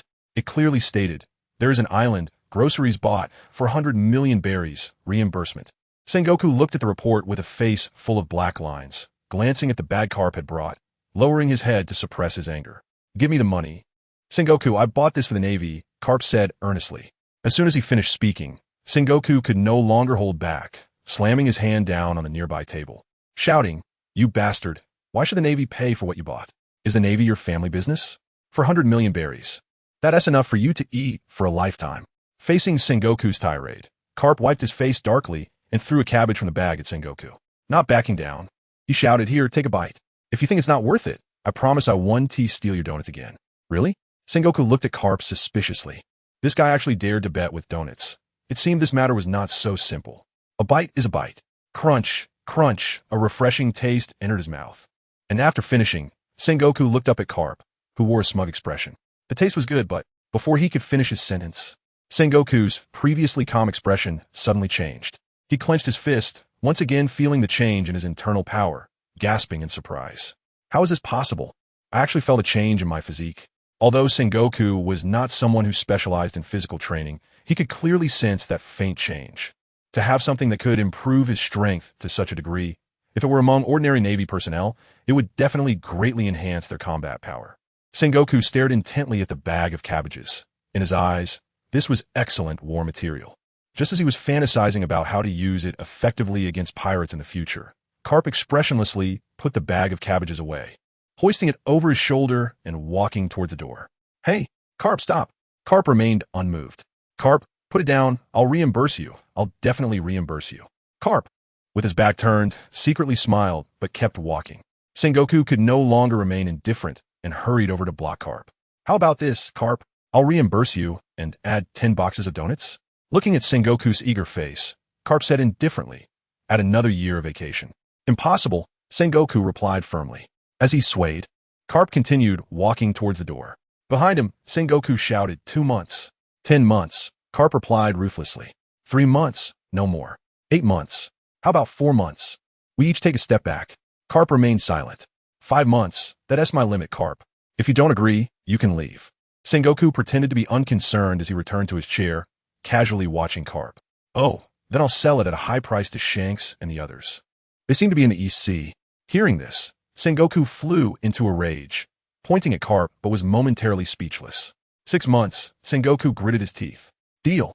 Carp immediately turned around, a satisfied smile on his face as he placed the bag in front of Sengoku. By the way, Sengoku, the rest is on my warship.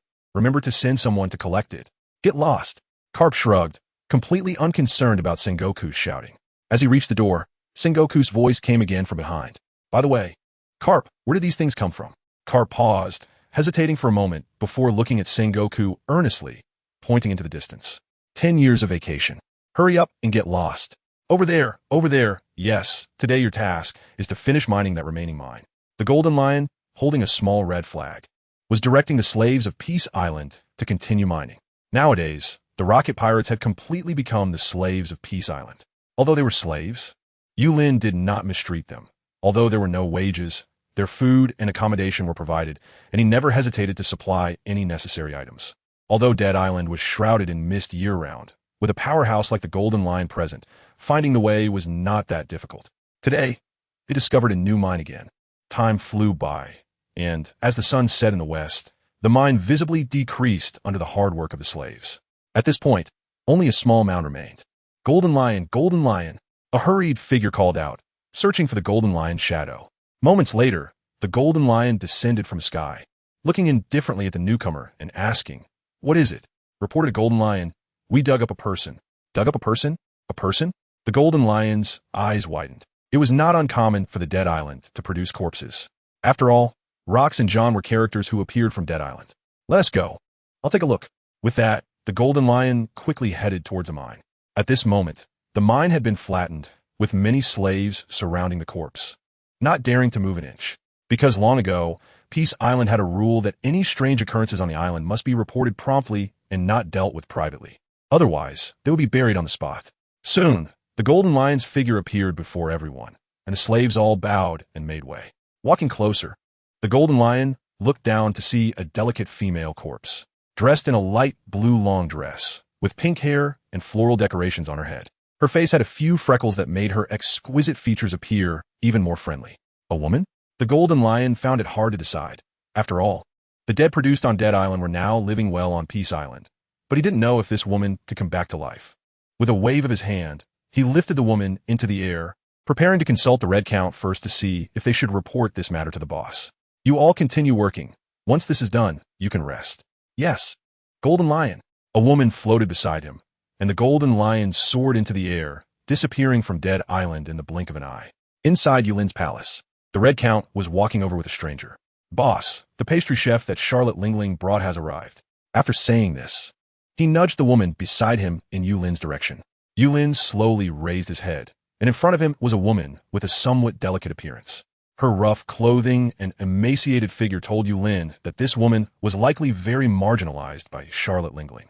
After all, this woman was much more attractive than Charlotte Lingling's daughters, at least in accordance with Yulin's aesthetic standards for humanity. Yulin Chong waved to the woman and gently asked, "What is your name?" "Dika Lu Lin Na," the woman replied timidly. "Then I will call you Xiao Na from now on. How are your skills in making desserts? Let's see how you do in a moment. If it doesn't suit my taste, I might have to return you to Charlotte Lingling." Perhaps hearing Charlotte Lingling's name, the woman quickly waved her hands and pleaded with a terrified expression, "No, please don't. I can do it. I'm very good at making desserts. Please don't send me back. I am willing to do anything." Anything? Upon hearing this, Yulin couldn't help but twitch the corner of his mouth and shook his head after sizing up the woman. "All right, you go ahead and get busy. Xiao Jia and Xiao, you will help you." "Yes." The woman slowly retreated and outside. Xiao Jia and Xiao had been standing respectfully for a long time. When the woman came out, they took her to the kitchen. "Xiao Hong, how's the situation with Charlotte Lingling's side?" "Boss, Charlotte Lingling used a small portion of the first batch of vegetables for the members of the pirate group to try. But there hasn't been any further action." "That makes sense. This guy is quite cautious." "It's okay. I believe things should go smoothly with the Navy. After all, with someone like Carp around, the price we offered isn't very high. If the Navy orders in large quantities, we can offer the same price as Charlotte Lingling, which will allow them to compete." Yulin and Baron Red were discussing intensely. However, they never expected that Cap would double the price in order to extort the warring states. More than half an hour later, Roger walked in with big strides, followed by the already prepared fruit-flavored cookies from Decalulina. "Boss, I have to say, Decalulina's skills are quite good," Roger said with a big laugh while looking at Decalulina. "Did you eat first?" Baron Red asked casually. Roger spread his hands and shook his head helplessly. "How could I? The boss hasn't eaten yet. How could I be so inconsiderate?" "Haha, boss, you should try it first. These are the freshest fruits picked from my orchard." "Fresh?" "Yes, boss, I specially picked some down first, and then waited half an hour for them to bloom and bear fruit. So, they're freshly picked." Yulin looked at the fruity biscuit in his hand and smiled, saying, "Thank you, Roger, and you too, Xiaona, you've worked hard." After saying that, Yulin put the biscuit in his mouth, crunching it with a crisp sound that carried a milky aroma, which didn't overpower the flavor of the red fruit. It was delicious, really delicious. "Xiaohong, Xiaoluo, you should try it too. Come on, Xiaona, since you made it, you should try some as well." Yulin gently pushed the plate, and the red count steadied it in his hands before passing it over. Roger casually took 2 pieces and started eating. On the contrary, Daika Lalina showed no reaction at all, only lowering her head and constantly rubbing the corners of her clothes with her hands. "Go ahead, Xiaona. We in Peace Island don't have such issues. Just do your part well." Daika Lalina trembled as she extended her arm, casually picking up a somewhat broken biscuit and putting it into her mouth. Only after the food melted in her mouth did Daika Lalina dare to silently swallow it. Yulin looked at Dika Lu Lin Na helplessly and shook his head. Perhaps her past life had been too difficult, which made her so cautious. Just as a few of them were enjoying the remaining cookies, a voice came from outside the door. "Boss, sorry to disturb you, but I have something to report." Jean Shurzi had searched around Peace Island for the Red Count, but did not find him, so he could only bring the corpse to Yulin's palace first. Upon entering, seeing the Red Count, Jean Shurzi sighed, "Red Boss, so you are here. It took me a while to find you. What's the matter?" Jean Shurzi nodded and looked at Yulin seriously, saying, "Boss, we found a body." "Found a body? Whose body? Where did you dig it up? Dead Island?" "Yes. Boss, we opened a small mine today and found a female corpse beneath a mountain." "A female corpse? Where is she now?" Jean Shurzi waved to the door, and the woman's body slowly floated in. Dika Lu Lin Na trembled a little, and Yulin waved his hand at her, signaling her to leave first. The body floated to the center, and before Jean Shurzi could set the woman down, Roger rushed forward like a madman. "Lugio, it's Lugio, it's Lugio. Boss, please, can you save Lugio?" Roger's trembling hands securely held Lugio in his arms, his eyes already drowned in tears. Looking at Yulin with a choked voice, his head heavily hitting the ground. At that moment, he was no longer the powerful pirate king, but just a husband who had failed his wife. Roger's sudden change left Yulin and the others momentarily speechless. "Lugio? Did we dig up Roger's wife's grave?" Jean Shurzi unconsciously swallowed hard, tried to move aside a bit. "Oh man, Roger won't come looking for me later, will he?" Yulin snapped back to reality and said firmly, "Roger, you get up first. We can handle things slowly. Don't worry, we are all family on Peace Island, and I will do everything I can to help." Although Yulin still didn't know how to save this person who should have been dead for some time. He could only say these words first and think of a way later. The matter of people being resurrected on Peace Island had happened more than once or twice. One more time wouldn't hurt, right? After all, it's another world, so it's normal for some things to be a bit unusual. Yulin nodded to the Red Baron beside him, who understood and helped Roger up. Seeing Roger, who had regained his former dominance and cheerfulness, in this state, the Red Baron felt a stir in his heart. Roger, don't worry, the boss will definitely have a way. Roger nodded, trying to calm his emotions, and looked up at Yulin with an expectant expression. In Yulin's heart, a dark cloud appeared. Could it be that this little Hong thinks of me as a god? I don't even have confidence. Where does she get her certainty from? Although feeling uncertain inside, Yulin still put on a calm demeanor. Little Hong, where did you bury Roger when he died last time? The Red Count showed a difficult expression, and facing Roger's hopeful gaze, he awkwardly said, Boss, now Peace Island has changed a lot, and even its area has increased significantly. This position, I can't recall it at the moment, but I will definitely remember. Faced with Roger's increasingly hopeful and certain gaze, the Red Count really couldn't refuse and could only brace himself to think. Yulin also understood the difficulties faced by the Red Count. After thinking it over, he considered that if there was really no place to bury him, he could just dig a hole in his own backyard. After all, the location of this palace was a carefully selected feng shui treasure land, so it wouldn't be too bad. Just as Yulin was about to make arrangements, the Red Count looked at Roger with determination and said, Roger, come with me. Even if I have to walk around Peace Island 100 times today, I will find that place for you. Okay. Roger looked at the Red Count with deep emotion. After the two bowed to Yulin, they turned and left. Yulin sent the two out the door, watching as they observed every inch of land around them. He felt a stirring in his heart and encouraged loudly, Roger, don't worry, Lugio will definitely come back to life. Roger, holding Lugio, turned around and looked at Yulin gratefully.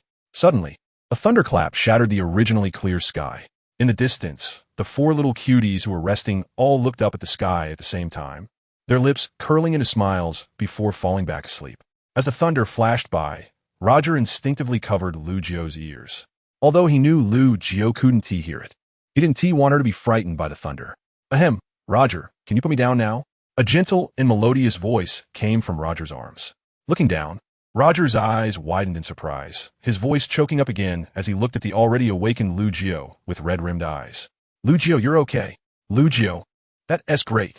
Roger held Lugio tightly in his arms, not letting go for a long time.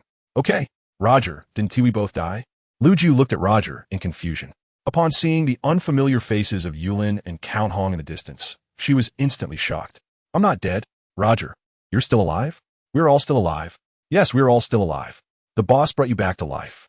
After saying this, Roger steadily supported Lugio and slowly walked towards Yulin. Yulin looked at the resurrected Lugin with a face full of surprise and thought, did that lightning just now mean my wish was granted? Compared to the shock of Roger and Lugin, the distant Red Count appeared much calmer. As expected of my master, my deity, the master must have sensed Roger's sincerity and resurrected Lugin without even going through the burial process. I wish to serve you for eternity, my master.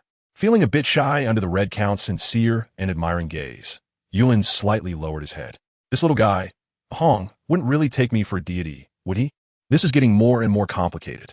Shaking off those tangled thoughts, he looked at Roger and Lugin, who had knelt down again, and smiled helplessly. All right. We're all on the same side. No need to be too polite over this small matter. Lugin has just awakened. You should take good care of her first. I'll take care of the vegetables and fruits in the next couple of days. No, boss, let me handle it. Don't worry, I won't delay the work. I will do my best. Roger's determined gaze made it impossible for Yulin to refuse, so he could only nod in agreement. Fine, it's up to you then. I'm going to rest. Yulin really couldn't stay any longer. Not to mention Roger and Lugio's grateful attitudes. Even the Count's adoring gaze made Yulin feel somewhat awkward. The three of them looked at Yulin's slightly tired figure, feeling a surge of concern. Is the boss tired? Roger looked at the Count with some worry. The Count nodded thoughtfully. Apparently reviving Lugio had consumed some energy. I remember that when Rox was around, the boss also took a break. Recalling the time when the master marked him, it seemed he was even more exhausted than today. Therefore, in the Count's view, Yulin should be fine. The deity in his heart would definitely be okay. Roger had no doubts about the Count's words. After all, he was the closest employee to the boss, apart from the four divine beasts, on Peace Island. If anyone understood Yulin the most, it would be the Count within the entire Peace Island.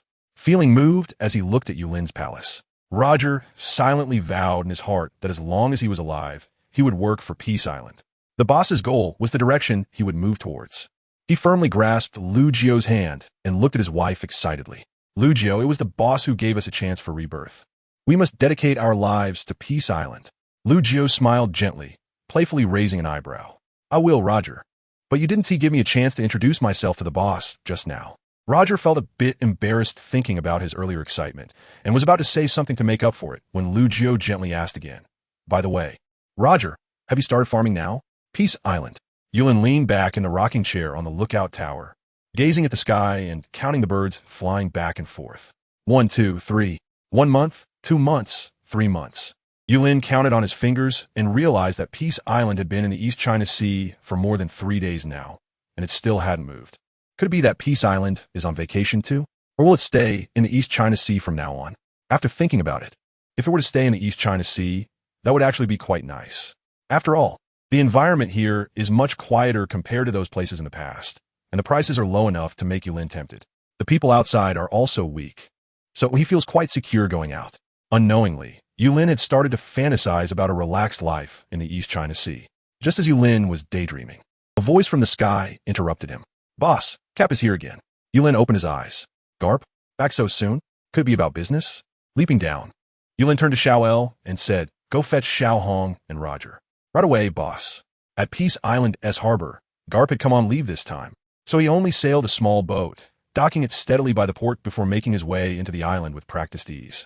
Halfway there, he happened to run into Red Count, who was also heading to Yulin's palace. Garp, you're here already? Ha ha ha, Red Count.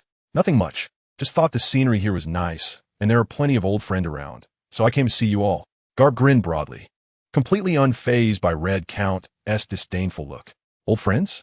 Red Count's lips twitched slightly, not buying Garp's words for a second. Let us go. The boss is waiting for you. Ah, the boss knows I'm here. Red Count rolled his eyes and said dryly, whose territory do you think these waters belong to? Garp chuckled awkwardly, scratching his head as he followed Red Count onward. By noon, Yulin figured it was about time for lunch and had the 3 chefs prepare a table full of dishes. Aside from the usual vegetables and meat, there are also the biscuits made by Decarolina. These biscuits have become the most popular snack on Peace Island, with Decarolina having developed various flavors. Roger, meanwhile, was collaborating with Decarolina on how to infuse the power of fruits into the biscuits, which would further diversify Peace Island's products. The first to arrive at the dining hall were Roger and his wife. Since Rouge's resurrection, the once imposing Roger had noticeably softened with affection. People often say that absence makes the heart grow fonder. Judging by Roger's current demeanor, it seemed like they remarried quite a few times these past nights. Of course, Roger had no idea about Yulin's inner amusement. Smiling warmly, he led Rouge to the door. Boss, sorry we're late. Hello, boss. Yulin smiled and waved. Come, take a seat. You're not late. Haven't you seen that Xiao Hong and Kabu haven't arrived yet? Ha ha. Roger laughed heartily, while Lu Jiu looked at Roger with tenderness, not hiding the love in her heart. Suddenly, Yulin had a sense of being on-site eating dog food. Looking at the delicious food on the table, he surprisingly felt full. After a moment, soft footsteps came from outside the door. Count Red entered with Carp, respectfully greeting Yulin. Sorry, boss. I ran into Carp on the way and brought him along because I was worried he might get lost. Lost. Carp was filled with black lines on his forehead, recalling the dark moments from a while ago. Even he, who is usually carefree, looked quite embarrassed. Ha ha ha, hello, boss. I'm here to catch up with old friends. After speaking, he winked in Roger's direction, but the smile on his face froze there. Lu Gio? Carp's eyes widened, looking at Lu Gio in disbelief. In contrast, Lu Gio wore a gentle and grateful expression, as if without Carp back then, her child would have long been taken away by the Navy. Slowly standing up, Lu Gio deeply bowed to Carp. Thank you for your help, Mr. Carp. All right. It's nothing big. Come, sit down. Familiarity breeds comfort. The strange occurrences on Peace Island weren't just 1 or 2. Carp mechanically sat down, still somewhat in disbelief as he looked at the resurrected Roger and his wife. Carp, come, try our snacks from Peace Island. Aren't they better than the donuts you eat? Yulin's voice suddenly pulled Carp back from his thoughts. A snack better than donuts? Looking at the plate Yulin pushed over, Carp didn't hesitate to grab a handful of the fragrant cookies. Crunch, crunch. Carp's face showed increasing delight, but when he reached for more, he saw the Red Count swiftly move the plate aside. Carp, What did Sengoku say about the vegetables you brought back to the Navy last time? Carp secretly leaned towards the plate full of cookies, his brow furrowed in thought. Ah, you mean Sengoku. Crunch, crunch. Really delicious.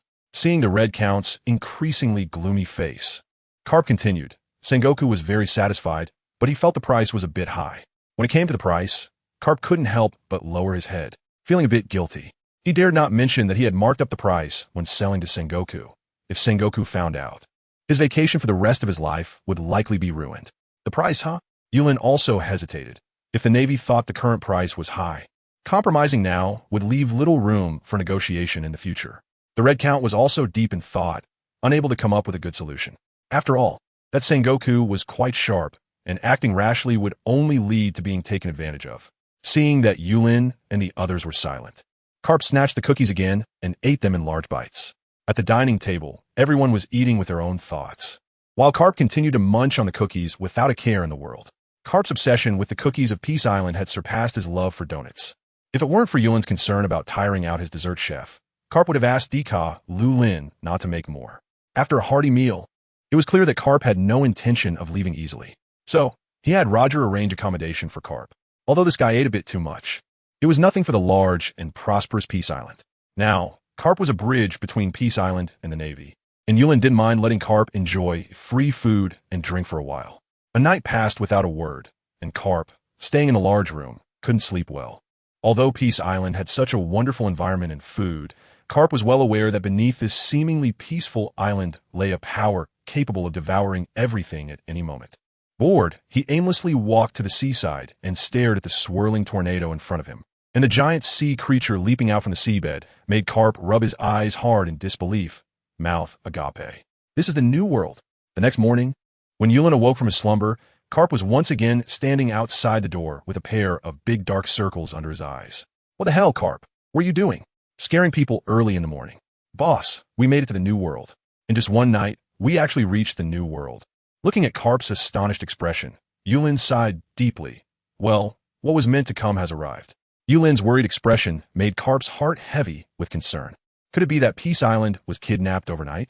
What kind of power could move such a large island to the new world in just one night? While Carp was constantly speculating in his mind, Yulin sighed again. Sigh, I was hoping to enjoy a few more days in the EC. Sigh, it's the new world again, a place where prices soar. I should find some time to contact Whitebeard and ask him to send some money over, no? I mean to come over for a meal. Boss, should we call over Red Earl and Roger? What for? Yulin looked at Carp in confusion. Carp said with a worried face. Of course, to deal with the current situation. We've been brought to the new world by some unknown power. It's terrifying. Oh, you're talking about this? Peace Island moves randomly. We've gotten used to it. After saying that, Yulin turned and walked towards his room. Being told such bad news by Carp early in the morning really dampened Yulin's spirits. Carp stood there in a daze, feeling confused. Random movement? Used to it? What kind of habit is that? Not to mention the resurrection of the dead. Even the island is this willful. Devil's Island. It must be Devil's Island. At the mountainside, Roger and Lugio were trimming the branches of the fruit trees. Seeing Carp approaching with a lackluster expression, they couldn't help but ask curiously, What's wrong, Carp? Did you not sleep well on Peace Island? Carp nodded numbly. Not adapting to the environment? Carp shook his head. Roger's face darkened. This guy must have lost his mind today. He kicked Carp, and with a bang, Carp flew back like a cannonball, instinctively flipping in the air. Roger, you bastard. Dare to hit me? Roger laughed heartily. I'm just trying to wake you up. You look like you've lost your soul. The originally irritable Carp instantly quieted down. Walking over to Roger and quietly asked, Roger, don't you think Peace Island is too strange? Strange? Not really. Roger shrugged. I can accept being resurrected. What is so strange about that? Running from EC to the new world overnight. ISNT that strange enough? We're in a new world again. Roger casually ate a fruit and said, I didn't go to the seaside, so I didn't know, haha. You know? Seeing Roger's indifferent demeanor, Carp asked suspiciously. Of course, it's not the first time. The frequency of movement used to be higher, if I calculate the days. The last time in the East Sea was the longest. Carp was speechless. Clearly, the people of Peace Island were not normal. But then again, Roger is alive. So the idea of random movement sounds somewhat reasonable. Seeing Carp's helpless expression, Lugio casually picked 2 fruits and handed them over. Mr. Carp, try something fresh. Carp's eyes lit up. If there is anything most appealing about Peace Island, it's these delicious foods. Taking the fruit, Carp began to munch happily, his earlier confusion gone. New world, what is wrong with the new world? Wherever I go, I'll get by. After all, this isn't my first time in the new world.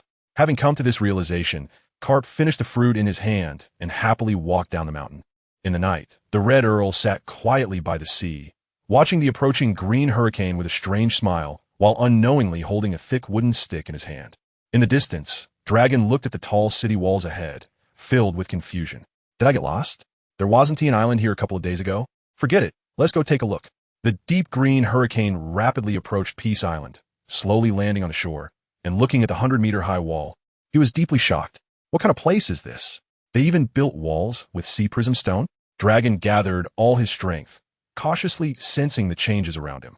He took slow steps along the shore, continuously observing the high wall, and a spot ahead that was flickering with light caught his attention. Upon closer inspection, he saw a pair of men and women snuggling together, with a long fishing rod in front of them. Who are you? Roger's powerful observation, Haki immediately sensed a strange presence, and he instinctively protected Lu Jiao behind him, his previously gentle gaze replaced by dominance. Discovered? Dragon looked at Roger in disbelief, but clearly, he did not recognize him. This is interesting. Dragon did not hide and charged towards Roger. Roger smirked. He and T fought in Peace Island for a long time. Although he had no sword in hand, Roger showed no sign of weakness.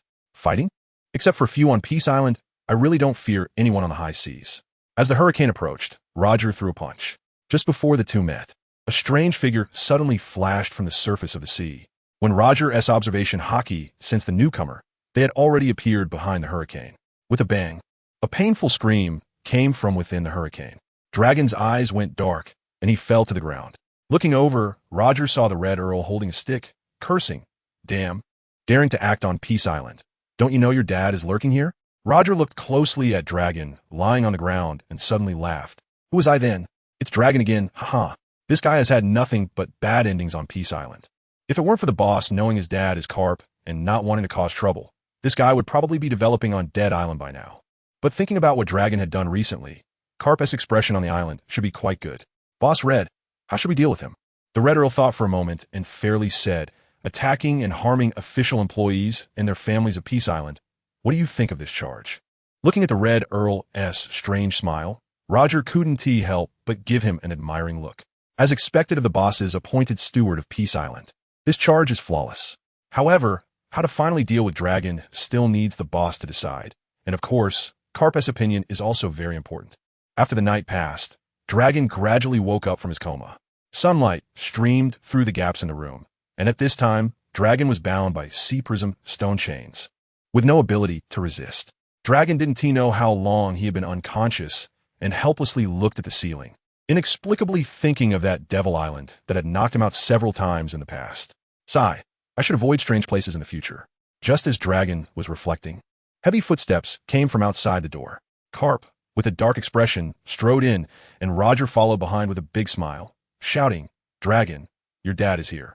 The door to the small dark room slowly opened, and Dragon's gaze tightened. Although unwilling, he greeted with slight respect. Dad, it's you. With a bang, Carp's iron fist mercilessly struck Dragon's head. Dragon flew out and crashed into the wall. If it weren't for the good material of the small black room, and if Carp hadn't really made a move, this place would probably collapse soon. Hey, Carp, if you don't want to eat anything from Peace Island ever again, you better stop. The boss is really angry if you act recklessly on Peace Island. Ha, Roger, my brother, can you just pretend you didn't see anything? Ha. Carp laughed heartily as he picked up Dorag and placed him back in his original position. Dorag looked at the man in front of him in confusion. Roger? Pirate King Roger? Isn't this guy supposed to be dead by now? Carp didn't care what Dorag was thinking. He pulled out something that looked like a sock from somewhere and stuffed it into Dorag's mouth with a punch, leaving him struggling helplessly. Let's go, my good son. Dad will take you to face the boss's judgment. Ha. You're about to receive some tough love education, Dorag. He casually lifted Dorag and walked easily towards the center of the island. On Peace Island, inside the palace, looking at Dorag, who was tied up like a twist below, Yulin, who already knew about the conflict between the father and son from Roger, was also filled with black lines. You said you have conflicts. Why not just talk behind closed doors? Even if you can't reach an agreement, you could fight it out. Why do you have to make me, an outsider, handle it? Sigh. Carp looked at Dorag with anger. This rebellious son had run away for so many years, and he didn't expect to encounter him here. Good heavens! Starting with a fight on Peace Island, trying to take down Roger first, only to be knocked out by Red Earl with a stick. Losing a fight and being tied up like a zongzi is really asking for it and embarrassing. The more he thought about it, the angrier he got. Carp suggested, "Boss, Dorag attacked Roger and Lugio for no reason on Peace Island. He must be punished severely. I think we should send him to Death Island to mine. This guy has strong leadership skills, after all." Speaking of Dorag's actions, Carp gritted his teeth while looking at him. "Your father is a hero of the Navy, and you are a traitor. This time on Peace Island, let's see how you escape.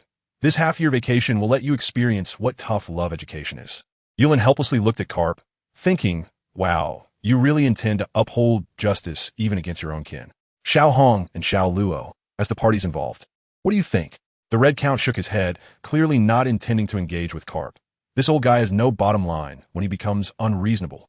Roger shrugged and said, "Boss, I don't mind. After all, this guy hasn't touched me." Hey, Roger, you can't think like that. This guy almost hurt your wife. You know, your wife just came back to life and is still very weak. If she gets injured even a little bit, sigh. It's really my fault for not managing things properly. We must punish him severely." Carp quickly waved his hand to refuse, as Roger wanted to let Dorag go. When it came to Luffy, he looked at Dorag with deep hatred, his rich expression making it seem like there was some deep-seated grudge between the father and son. Moreover, he recklessly attacked on Peace Island, which broke our rules here. "Boss, don't you think? We must punish him severely. Our Peace Island?" Yulin has experienced Carp's rogue behavior. When did Carp become so protective of Peace Island? It's truly to punish his son, willing to do anything. However, Carp is right. Peace Island naturally has its own rules. Moreover, Carp is not an employee of Peace Island, so his children naturally do not receive any special treatment. After thinking it through, Yulin slowly stood up, walked to Carp's side, and said, "Then how about this? Let Carp supervise Dorag while he goes to the Death Island to mine." Upon hearing this, Carp instantly perked up, straightened his body, and immediately agreed. "Okay, boss, don't worry. I will make sure Dorag works well for our Peace Island. Let's go, Yulin waved his hand, quickly urging Carp to take Dorag down. He really had no interest in this boring father-son conflict. Carp, holding Dorag's chain, clanked as he walked out the door, his smile growing brighter, even somewhat sinister by the time they reached the entrance. "Dorag, feel the loving education from your father." With a bang, Dorag shot up into the sky towards Death Island like fireworks, and all the seafloor stone chains binding him shattered in midair. Although it looked a bit ugly, it seemed to have a fireworks effect.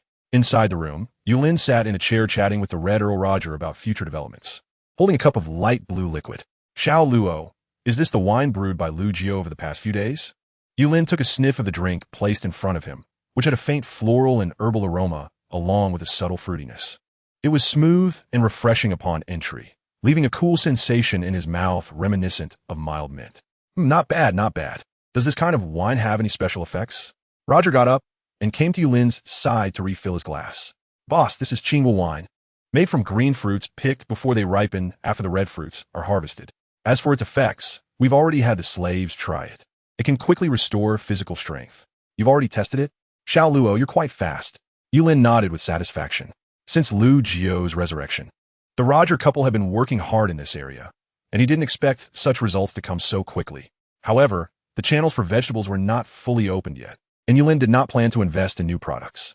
Moreover, according to Roger, this fruit wine could not be mass-produced at this stage. After all, the growth rate of fruits and vegetables on Peace Island was very fast, and it was quite difficult to procure a large quantity of unripe produce. Even a strong person like Roger would find it challenging. Sigh, this was the first time Yulin felt troubled because his own fruits and vegetables matured quickly. Of course, it was a happy trouble. The three raised their glasses and drank again. Although they did not need the green fruit wine to open up the market at the moment, it was still quite enjoyable to have it during their daily meals. In contrast to the lively drinking of Yulin and others, Dorag on Death Island was not so leisurely at the moment. Although he was no longer bound by sea stone, the person by his side was even more powerful than the sea stone itself. Furthermore, once he realized that this was the infamous Devil Island, he had given up on any thoughts of escape, especially when he saw Roger, who should have been dead, still alive and well. He decided to thoroughly explore this Devil Island first. Just as Dorag was lost in thought, a familiar voice echoed from the sky. "Oh, isn't this Dorag? I heard you got taken down by Boss Hong again. Carp, you really raised a good son, haha." Carp looked up at the sky with a dark expression. Although Dorag annoyed him greatly, Being teased like this by his rival, the Golden Lion, made him even more displeased. "You stinky lion, if you keep bragging, do you believe I'll knock you down?" Hearing this, the Golden Lion immediately became interested. Having worked on Peace Island for over a decade, he was no longer afraid of Carp. Slowly descending, the Golden Lion looked at Carp with curiosity. "Carp, do you think you can make a move on Peace Island? The last guy who tried to make a move here is still in the mountains, farming and weeding because he hurt Little Green. You've seen him, right? Rocks." Carp instantly thought of the Black Bull Rocks, who was seen grazing next to that devil fruit tree. However, the Golden Lion was right. Even he wouldn't dare make a rash move on Peace Island now. Although he hadn't yet felt the power of the 4 divine beasts that Roger spoke of, he knew Roger wouldn't deceive him regarding this. Carp awkwardly turned his face away, but suddenly thought of something. With a mischievous smile, he approached the Golden Lion, placed a hand on his shoulder, and whispered, "Hey, Golden Lion, since I'm doing business with Peace Island now, if the boss finds out you're threatening Peace Island's business partners, then it'll be trouble." Upon hearing this, the Golden Lion glared at Carp, realizing how much the boss valued this connection between the Navy and Charlotte Linlin. If this rogue went to the boss and said something foolish, causing misunderstandings, then all his efforts over the years would be ruined. Watching the anger twitch on the Golden Lion's face, Carp didn't push further, but instead lowered his posture slightly. "Little brother, we're all in the same boat now. I won't betray you, but I need a small favor." The Golden Lion hesitated for a moment, then said to Carp with annoyance, "Just say it." Seeing the Golden Lion's agreement, Carp gained confidence and pointed at Dorag, starting to curse. "Little brother, it's him. The boss wants him to mine on Death Island. Make him work hard. Don't give him water. Don't let him rest. Just make him suffer." Dorag sighed heavily and exchanged looks with the Golden Lion, both wearing dark expressions. Wow. It seemed they were really planning to kill their own son. After some inner conflict, the Golden Lion agreed. Although Dorag had been knocked down by the Red Count several times, it didn't mean he was weak. Even now, the Golden Lion had no chance against the ambushing Red Count. A strong person like Dorag might not be significant on Peace Island, but he was still a Vice Admiral-level presence on the sea and wouldn't easily die. Besides, even if he did die, Carp could probably ask the boss to revive him. It wasn't the first time. "All right, then I'll leave the rest to you. But if Dorag runs away, I won't take responsibility. The boss probably wants you to supervise him, right? How could that be? The boss didn't agree to let him leave the island. He can't escape." Carp recalled his own experience, without Yulin's consent. It's been a whole night, and still hadn't stepped out of Peace Island. The Golden Lion looked at Carp in disbelief. "What I mean is, if this guy escapes from Death Island and runs around elsewhere, causing losses for Peace Island, then at that point, you, the Navy hero, won't be very useful." Seeing the Golden Lion's small vindictive expression, Carp felt a chill. "Don't worry, Golden Lion, I won't run away." Although Dorag didn't approve of his father's stagnant Navy justice, he still defended Carp in front of the Golden Lion. After saying that, without waiting for their reactions, he walked into the depths of the fog on Death Island, filled with doubts about Peace Island. As night fell, Peace Island fell into tranquility. Everything at this moment came to a standstill. On the other side of the sea, a building was still brightly lit, with countless people coming and going. Navy headquarters, Marine Fort. Sengoku gazed at the vegetables before him, lost in thought. The vegetables brought by Carp had been fully studied under Sengoku's experiments. Consuming this special vegetable indeed enhanced a person's strength. However, the quality of the enhancement varied depending on individual capabilities, and the effect lasted only about 3 days. According to Sengoku's research, with each person eating one, it could increase the combat power of Navy officers at the school and lieutenant levels by 10%, making it the best option. To increase the strength of commanders, vice commanders, or even rear admirals, a larger quantity would be needed, but this would significantly raise the corresponding costs, making it somewhat impractical. Even so, these vegetables were still very precious war supplies. It was important to note that while the Navy's high-ranking generals were powerful, they were still scarce compared to the current number of pirates. Most of the Navy stationed in the 4 seas were at the school level. An increase of 10% in combat power during special times was quite significant. Sengoku was very satisfied with what he had in front of him, but hasn't Carp been found yet? Sengoku asked the Marine soldier in front of him without looking up. Replying to Commander-in-Chief Sengoku, there is still no news from Vice Admiral Carp. That bastard Carp, always dropping things and running off. Sengoku slammed his hand on the table, startling the Marine soldier across from him, whose legs trembled, nearly causing him to fall to the ground. Looking at the report in his hand, Sengoku realized that despite Carp not having left the East Sea, there was no trace of him anywhere in the entire region. If this guy was hiding, Sengoku didn't believe it. He had given him a break. And unless the Marine headquarters was attacked, Carp would absolutely not be afraid of him coming to find him. Sengoku sighed deeply and asked Tsuru, who was sitting beside him, "Little Tsuru, what do you think that guy Carp could be?" Tsuru, the vice admiral, slowly opened her eyes and looked at the vegetables in Sengoku's hand, a faint smile appearing at the corner of her mouth. Carp had always been restless, and his sudden disappearance in the East Sea was indeed suspicious. Moreover, according to the intelligence, the batch of special vegetables he obtained might also be related to the previous ambush against Charlotte Linlin. After all, he rarely went out, so this disappearance should also be connected. After hearing Tsuru's words, Sengoku came to a realization. It made sense. Carp was too lazy to go out just to procure such good supplies for the Navy. I seriously suspect that this guy jacked up the prices when I asked him to reimburse me. Tsuru wore a smile. Although Sengoku was known as a wise strategist, he always ended up being taken advantage of by Carp. Sengoku recalled Carp's smug expression when he left and reluctantly looked outside, saying fiercely, "Little Tsuru, do you think that guy Carp might have been taken out by someone dead outside and then his body dumped into the sea?" Tsuru twitched the corner of her mouth, but chose not to respond. The weather in the New World was unpredictable. Before dawn, 5 massive pirate ships drifted into the dark sea, each painted with a bizarre red cannon skull. "Hey, look ahead, lads. There are 3 warships. Let us sink the Navy and dominate this sea area, huh?" The pirates on the ship cheered, waving their swords and guns as they accelerated toward Peace Island. As the pirate ships drew closer, on the deck of the central ship, a tall pirate captain gripped the ship's bow cannon. In an instant, the cannon turned bright red, the barrel thick and long. The intense heat began to gather at the bow, and the pirates aboard excitedly shouted their captain's name. "Dilu, Dilu, Dilu." Dilu's excitement grew, and after a hearty laugh, a loud bang echoed as a fiery cannonball shot toward the warship docked at Peace Island like a meteor. The pirates held their breath, ready to celebrate.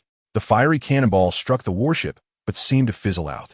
Not only did it not explode, but it also bounced back toward Dilu, who had fired it. Dilu frowned and quickly grasped the bow cannon again. This time he had no time for showboating. A blazing cannonball shot out once more. In the darkness, a flash of fire red streaked through, creating massive waves in the sea. Dilu finally sighed in relief, unaware that at that moment, he had awakened a group of grumpy demons. Inside Peace Island, the 4 beasts' eyes gleamed coldly. If they hadn't sensed that Yulin had also woken up, the pirate crew on the surface would have likely been fish food by now. Awakened from a sweet dream, Yulin groggily stepped outside, and the figure of the Red Count suddenly appeared beside him. "Boss, what happened?" Yulin said indifferently. "There's a pirate crew outside. They're probably the ones responsible. What's their strength? A bunch of trash." Yulin waved his hand and said coldly, "See if the little lion needs anything, capture it and make it a slave. If it's useless, then dispose of it. I want to go back to sleep." "Yes." The Red Count bowed respectfully, turned around, and with a bloodthirsty smile, instantly disappeared from Peace Island. Yulin sighed as he walked into the house, complaining irritably, "What a bastard. Doesn't he know that disturbing someone's sleep can get him struck by lightning?" As soon as he finished speaking, dark clouds suddenly gathered over Peace Island, and lightning flashed. The crackling lightning seemed to lock onto the pirate crew of the cannon and pursued them relentlessly. "Ah, Captain, save me," with a thunderclap. Half of the pirate crew was instantly turned to ash. The rumbling of thunder was incessant, and more bolts of lightning struck down. 5 massive pirate ships were instantly shattered, and some Zoan devil fruit users fell into the water, unable to resist, flailing helplessly before disappearing from sight. Captain Dilru looked fearfully at the lightning overhead. Just as he prepared to meet his end, the lightning suddenly vanished, and at that moment, Yulin had fallen back into a deep sleep. In the distance, the already arrived Red Count and others could only wait outside as the lightning wreaked havoc. After everything dissipated, only a few lucky souls remained, lying on the planks, oblivious to their fate. Goldline quickly took off, leaping into the sea. Having worked on Peace Island for over a decade, he was no longer afraid of the sea, and could even manipulate some not-so-powerful life forms as he pleased. Moments later, several large boxes of berries and various treasures shot out of the sea, coming to a steady stop in midair. The Red Count closed his eyes, sensing the situation of everyone on the sea. He could clearly perceive even the slightest difference between the blood of the dead and the living. Under the Red Count's command, Goldline steadily dragged the surviving pirates up, flying toward Peace Island with his steps. These would be the slaves he needed to protect for the future construction of Peace Island. One had to admit, Goldline had adapted quite well to the role of the exploitative master, becoming more and more like Yulin. Today, Peace Island was bustling with activity. Carp stood at the entrance of Dead Island, watching Gold Lion organize the pirates who had desperately come looking for work the night before, laughing heartily. Wow, someone actually dared to attack Demon Island. Haha, Demon Island? Gold Lion's eyes flashed coldly as he looked at Carp. The name Peace Island was given by the boss and could not be desecrated. Seeing Gold Lion's serious expression, Carp stiffly grinned and smacked his own head. Peace Island. Peace Island. I meant that those who attack Peace Island are all demons. Yes, these people are demons and must be punished. After saying that, Carp quickly walked over and punched the day's captain Dilru on the head. It's these demon captains that make the sea so restless. Carp threw another punch, knocking him out cold. All right, go check on your son. Don't hurt our slaves. Sure. With that, Carp turned and left, vanishing into the mist of Dead Island in the blink of an eye. Watching Carp's disappearing figure, Gold Lion sighed helplessly, then turned to look at the pirates before him with a cold expression emanating a fierce aura. In front of the pirates, what stood there was no longer a human, but an enormous sea lion ready to devour everything in sight. A terrifying aura swept over all the pirates, even waking up Dilru, who had just been knocked out by Carp. From today on, you will be slaves of Peace Island, exclusively for mining work on Dead Island. Any objections? Dilru, still groggy, looked at Gold Lion and raised his hand, wanting to ask something. Gold Lion's eyes flickered, and a small branch beside him shot up swiftly, instantly turning Captain Dilru's head into a beehive, his body remaining upright as blood began to flow slowly. But just as the blood reached his waist, it dried up instantly, and Dilru fell to the ground like a desiccated corpse, gradually merging into the land and becoming fertilizer for Peace Island. Gold Lion watched the strangely disappearing slave and smiled slightly. Red Boss, you're here. The figure of the Red Count appeared in response, causing all the pirates to gasp in shock and bury themselves lower, not daring to make a sound for fear of being seen by the demon before them. The strength of the Red Count had become increasingly formidable, able to silently clean up the corpses. Gold Lion was very confident in the Red Count's power. This steward of Peace Island had long surpassed his understanding. Even Whitebeard, who had regained his youthful state thanks to the nurturing of Peace Island, was definitely no match for the Red Count. The Red Count shook his head slightly, looking at the ground, and said, No, I just didn't want his blood to stain the land of Peace Island. What happened next was not done by me. Not your doing, Red Boss. Gold Lion shook his head. There were no other people around, and he knew the core figures of Peace Island well, and no one possessed such capability. The Red Count shook his head, holding a lingering curiosity in his heart, especially after being branded by Yulin. He felt even more the extraordinary nature of the Peace Island beneath his feet. However, being sensible didn't ask too much. Being a good steward means completing the tasks assigned by the boss well. The rest is not something I should manage. That's right, just like that. The Red Count repeatedly set goals for himself in his heart and began another inspection of Peace Island. Outside Peace Island, the sea was changing rapidly, and a small boat moved with the wind. It was hard to imagine how such a boat could survive in the harsh environment of the New World. On the small boat sat a man with short black hair and sharp yellow eyes like an eagle, calmly enduring the crashing waves.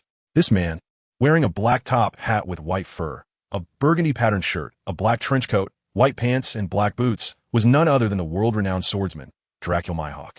He had a small cross-shaped knife hanging from his chest and carried the world's strongest black sword, Yoru, on his back. Only a strong individual like him would dare to sail so freely in the turbulent New World. Myhawk drifted along with the waves, showing no panic as he effortlessly dispatched sea kings that occasionally surfaced from the depths with a few swift strokes. Sheathing his sword, his movements were fluid, revealing no change on his face. As he passed through layers of mist, the man opened his eyes. The Navy? Could this be a base established by the Navy in the New World? Clearly, Myhawk had no intention of entangling himself with the Navy, and his small boat quietly drifted along the periphery of Peace Island. At this moment, Peace Island had become quite massive, and the small boat had been drifting for a while without leaving the bounds of Peace Island. Is someone there? Myhawk noticed a simple-looking man standing by the coast outside the high walls, staring blankly while holding a fishing rod, with a man in a tailcoat standing behind him, seemingly saying something.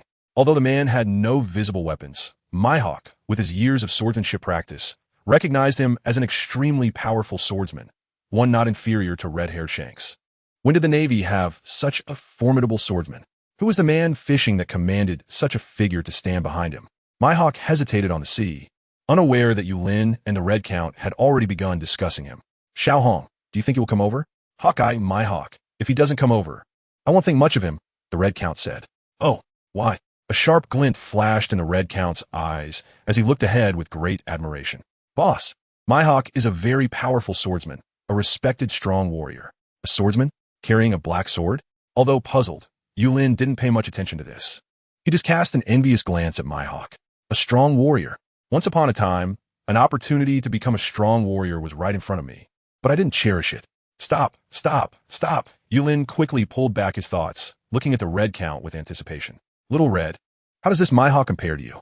In the Red Count's eyes, Yulin's eager gaze was a tangible encouragement. Sitting up straight, his face filled with a confident smile. Boss, in terms of swordsmanship, I might not lose to him. In terms of strength, he is no different from Dorag to me. Hearing the Red Count's answer, Yulin's heart began to soar. The world's #1 swordsman, it sounds like such a formidable warrior, and someone like this isn't even a match for Little Red. It seems I was too cautious before. With this thought, Yulin's heart instantly felt broader, as if the whole world had become larger and clearer. In the distance, my hawk indeed approached, as the Red Count said, riding a small boat with the wind, like a swift sword cutting through the air toward the shore.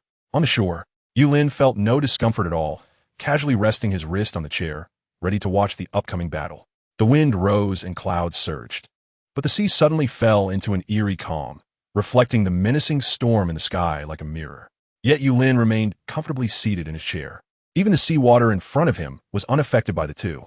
Time passed second by second, and the two stood facing each other without any movement. In an instant, the wind dissipated, and the long umbrella beside the Red Count shot toward my hawk, a cold light flashing. With a slight frown, the black sword was instantly in hand to meet it. Crack!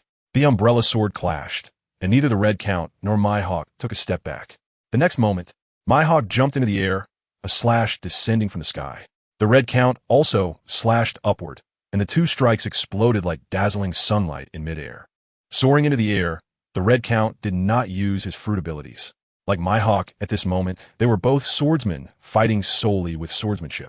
In midair, the two wielded their long swords back and forth, slashing and dividing the entire sea area countless times. Whether intentional or not, each slash conveniently avoided Peace Island, and even the fishing area in front of Yulin was not disturbed at all. The battle between the two was grand, and many people on Peace Island gathered, very curious about the strength of the world's #1 swordsman, and even more curious about the power of the island's chief steward. Especially for Karp, who was in the Navy, he paid extra attention to the combat power of Peace Island, although reluctant to admit it. The current existence of Peace Island was undoubtedly the biggest hidden danger for the Navy and the world government, a threat more terrifying than the combined 4 emperors. The battle continued, and my hawk, looking at the long umbrella in the Red Count's hand, recognized the person. Baroque Ladefield? I didn't expect it to be you.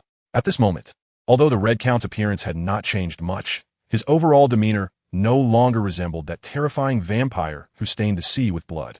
Compared to his past ghostly form, the current Red Count looked more like a brave, noble swordsman. The Red Count smiled lightly, feeling quite emotional. I didn't expect a junior like you to have such swordsmanship, worthy of the title of the world's #1 swordsman. My hawk looked at him indifferently, clearly not pleased by the Red Count's praise. He felt that the other party was hiding a part of his strength even without using his fruit abilities. Come on, let me see the true power of the legendary pirate Baroque Ladefield. Let me feel the gap between me and the world. The Red Count smiled lightly, his gaze unintentionally glancing toward Peace Island. I'm sorry, but I don't deserve the title of the world's strongest. However, I can let you feel the gap between you and the strongest forces in the world. As soon as he finished speaking, the Red Count charged forward with his long sword, and 2 pairs of red wings behind him fluttered slightly, as if he broke through space in the air, leaping rapidly. My hawk's slashes repeatedly missed, and just as he was about to turn around, the Red Count's long sword had already struck his neck, and he fell into the sea with his vision darkening. Golden Lion, the Red Count casually called out as he looked at the coast. My hawk's body instantly stopped in midair, slowly flying toward Peace Island. On the shore, Yulin cheered enthusiastically for the Red Count. Little Red, well done, so wonderful. No wonder you are the chief steward of Peace Island. Come on, let's celebrate tonight. Set up the stage. The Golden Lion and Roger cheered, while Karp on the side reacted a bit slowly. Wow, my hawk has fallen just like that. It seems my stinky son didn't lose unjustly. Even I wouldn't be able to retreat and scathe against the Red Count just now. Sigh. What a hassle. This really is a devil island. The Navy should avoid trouble here in the future. I really don't want to face such a monster. The Devil Island Master brought along a few big demons and a group of demons. Good grief, 2 Marinvondo wouldn't be enough to tear apart. Forget it. After 2 more years, I plan to retire and I won't be found. For now, it's better to supervise Dorag's work. When Carp came back to his senses, everyone had already walked into the island, and Carp glanced at the fishing rod still lying on the shore and casually picked it up. There was a long fishing line with no bait, but a group of fish were fighting to bite the line, unwilling to let go. Carp's head was filled with black lines. It's a devil island. I guess I'll just have to get used to it. Holding up the fishing rod, Carp shouted with all his might toward Yulin, "Boss, you forgot your fishing rod." As the sun set, a huge bonfire was lit on Peace Island today. With the Golden Lion, the moving expert, all the food quickly piled up into small mountains. Delicious sea kings, whether big or small, as long as they are tasty. Peace Island will definitely have them. Besides the drinks purchased from outside, the green fruit wine made by Lu Jio was also served on the table. Although the production was not high, it was still freely available on Peace Island. As for the 3 chefs, they were busy preparing dishes, and various cookies and cakes were packed into 2 barrels. However, looking at Carp's appearance, it probably wasn't enough. In the center of the stage, Ralco had already started his performance, holding a guitar and microphone, singing the new song he had recently written. In the sky, Little Green danced with the song, and even Roger and the Golden Lion happily put their arms around each other's shoulders. Only Dorag, the unfortunate guy, stood blankly to the side, watching his father devour cookies and feeling speechless. Yulin looked at the lively scene before him with great joy, eating a few pieces of cookies and casually feeding meat to the 4 little cuties beside him. Even when he prepared a glass of wine and placed it in front of Little Black, surprisingly human-like, hugged the glass and drank it.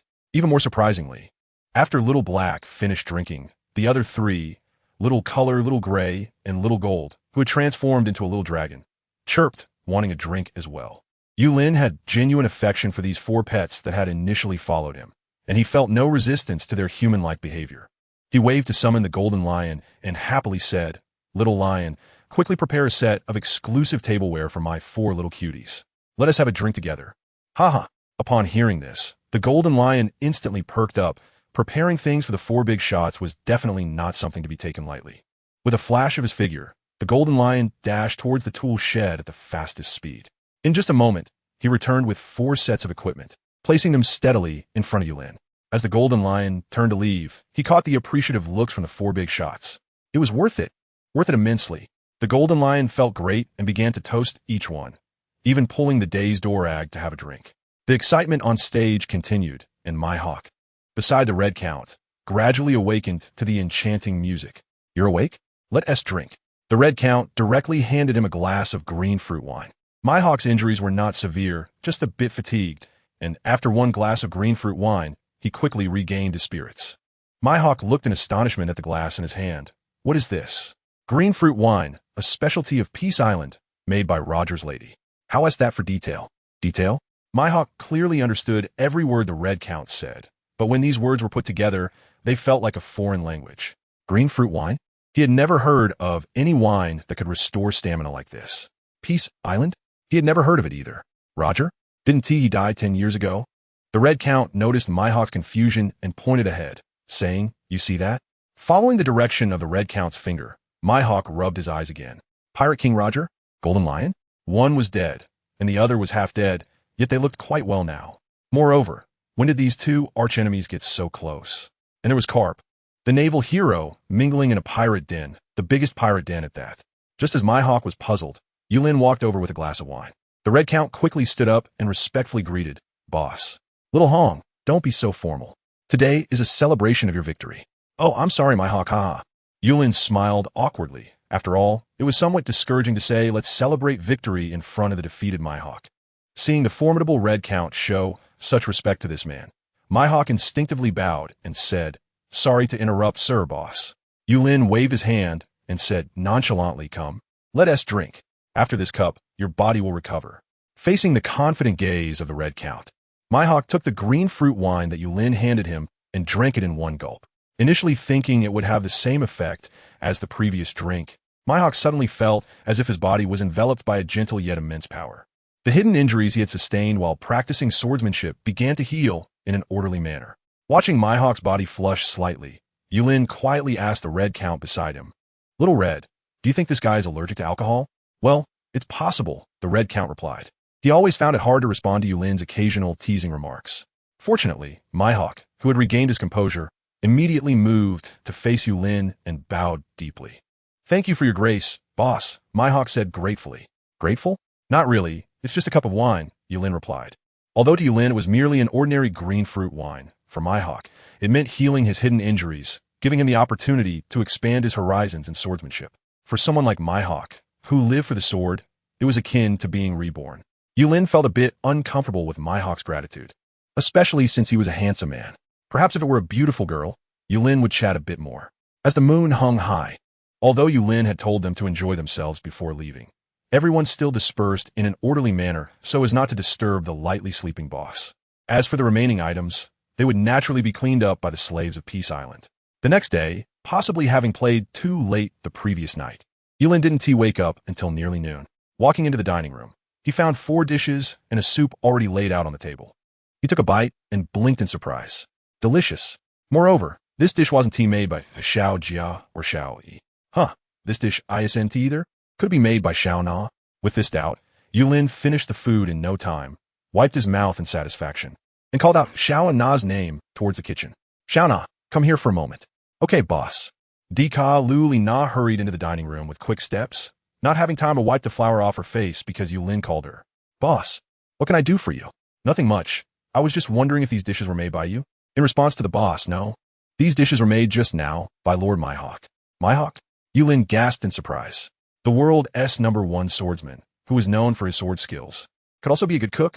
It seems that Yulin has discovered some treasure, his eyes shining with curiosity as he asks Dika Luli Na, "Where did Mihawk go now?" "Just now. He was taken away by Lord Roger. Judging by the direction, it should be the orchard." "Orchard?" Yulin pondered as he stroked his chin. Could it be another fruit farmer? On Peace Island, halfway up the hill, Roger brought Mihawk to his vegetable and fruit garden, proudly introducing his harvest. He casually picked up 2 cups of green fruit wine from the ground and handed them over, saying, "Here, let's have a cup first, ha ha ha." Looking at Roger's cheerful smile, there was no trace of the Pirate King's dominance at this moment. However, even so, Mihawk could still sense the man's terrifying presence. A sword master, and even more purely a great swordsman than Red Count and Gold Lion. Now that the boss has healed his hidden injuries, Mihawk feels even more confident about his future swordsmanship progress. If he could stay on this island for a while and spar with strong opponents, he would surely improve his sword skills. "Hey, Mihawk, what are you daydreaming about?" Mihawk returned to his senses, seeing Roger's puzzled expression, and quickly said, It's nothing. I just didn't expect there to be such a large and excellent vegetable and fruit garden on Peace Island." Although Mihawk is obsessed with swords, he also tends to his own vegetable garden on normal days. In fact, most of his meals are prepared by him, which has honed his cooking skills quite well. Hearing Mihawk's praise, Roger was very happy and pulled him toward the land filled with red fruits. "Come on, I'll show you a different way to practice swordsmanship." "Swordsmanship?" Upon hearing this, Mihawk immediately became interested and quickly followed him. In front of the red fruit forest, a regular long sword was casually stuck in the ground, and with a swing of the sword, various red fruits fell from different directions.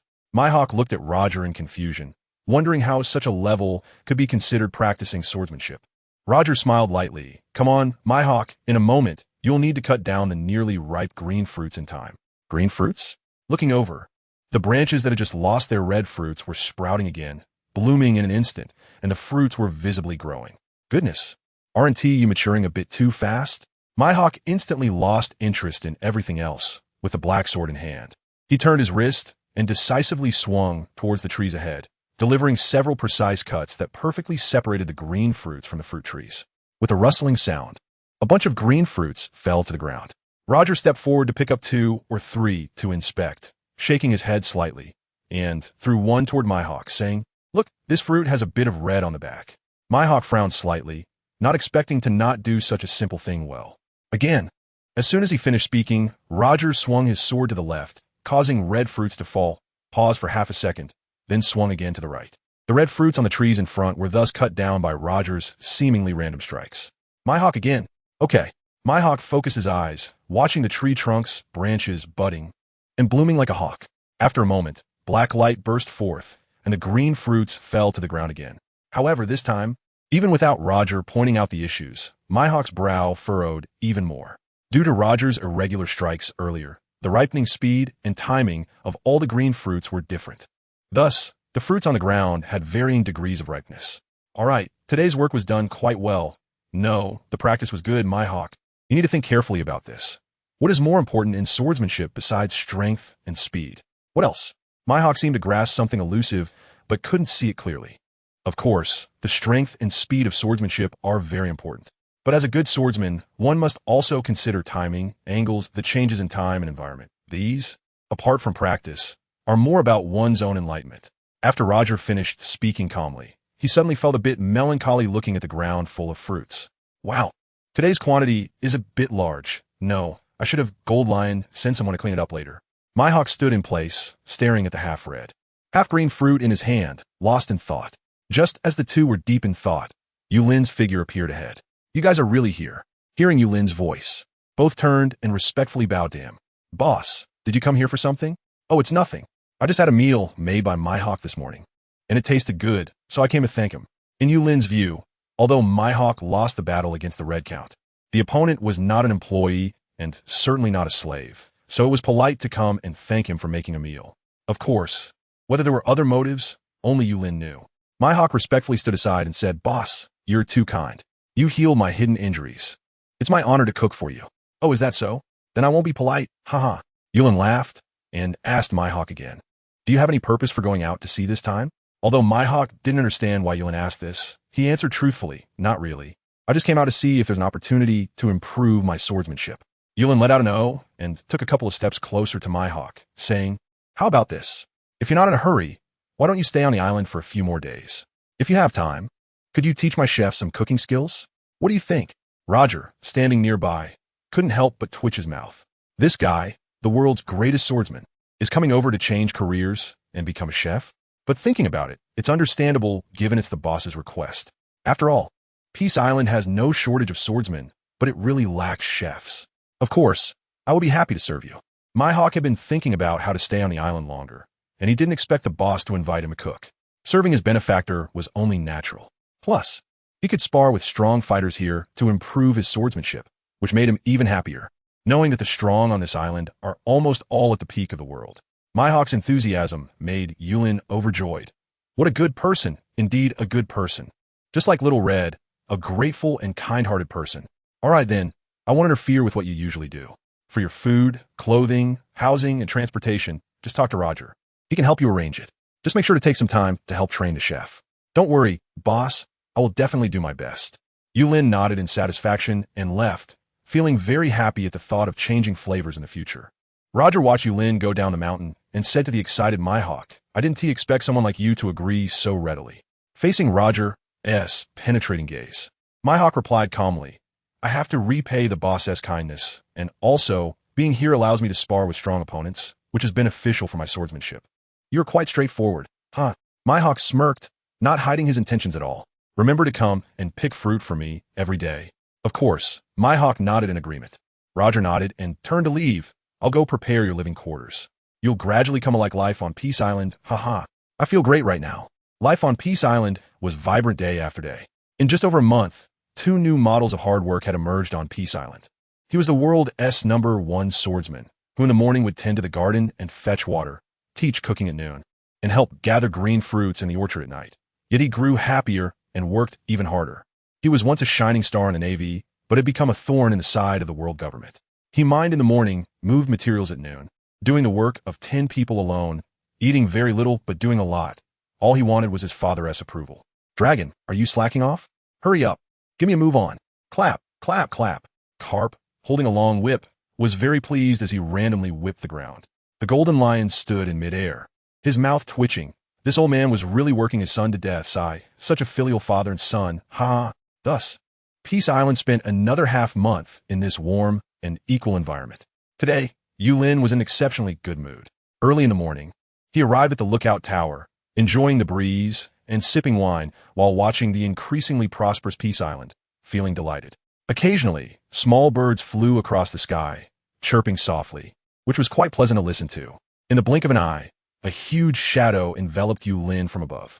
He slightly raised his eyes and saw that it was Little Green, who had returned to its original size. It seemed that it had brought back quite a lot from outside. Little Green, did you bring any new animals this time? Yulin asked softly. Little Green looked down and said kindly, yes, boss, I brought back an animal I've never seen before. It looks like a bear. It seems cute and not too fierce, but this guy has a huge appetite. By the time I transported it from afar, it had already eaten half of the food. A bear? Well, it's normal for it to have a big appetite. Little Green, I'll go take a look later. All right, boss. With that, Little Green headed towards the Green Island Zoo. Yulin took a sip of wine and gazed somewhat gloomily in the direction where Xiao El had disappeared.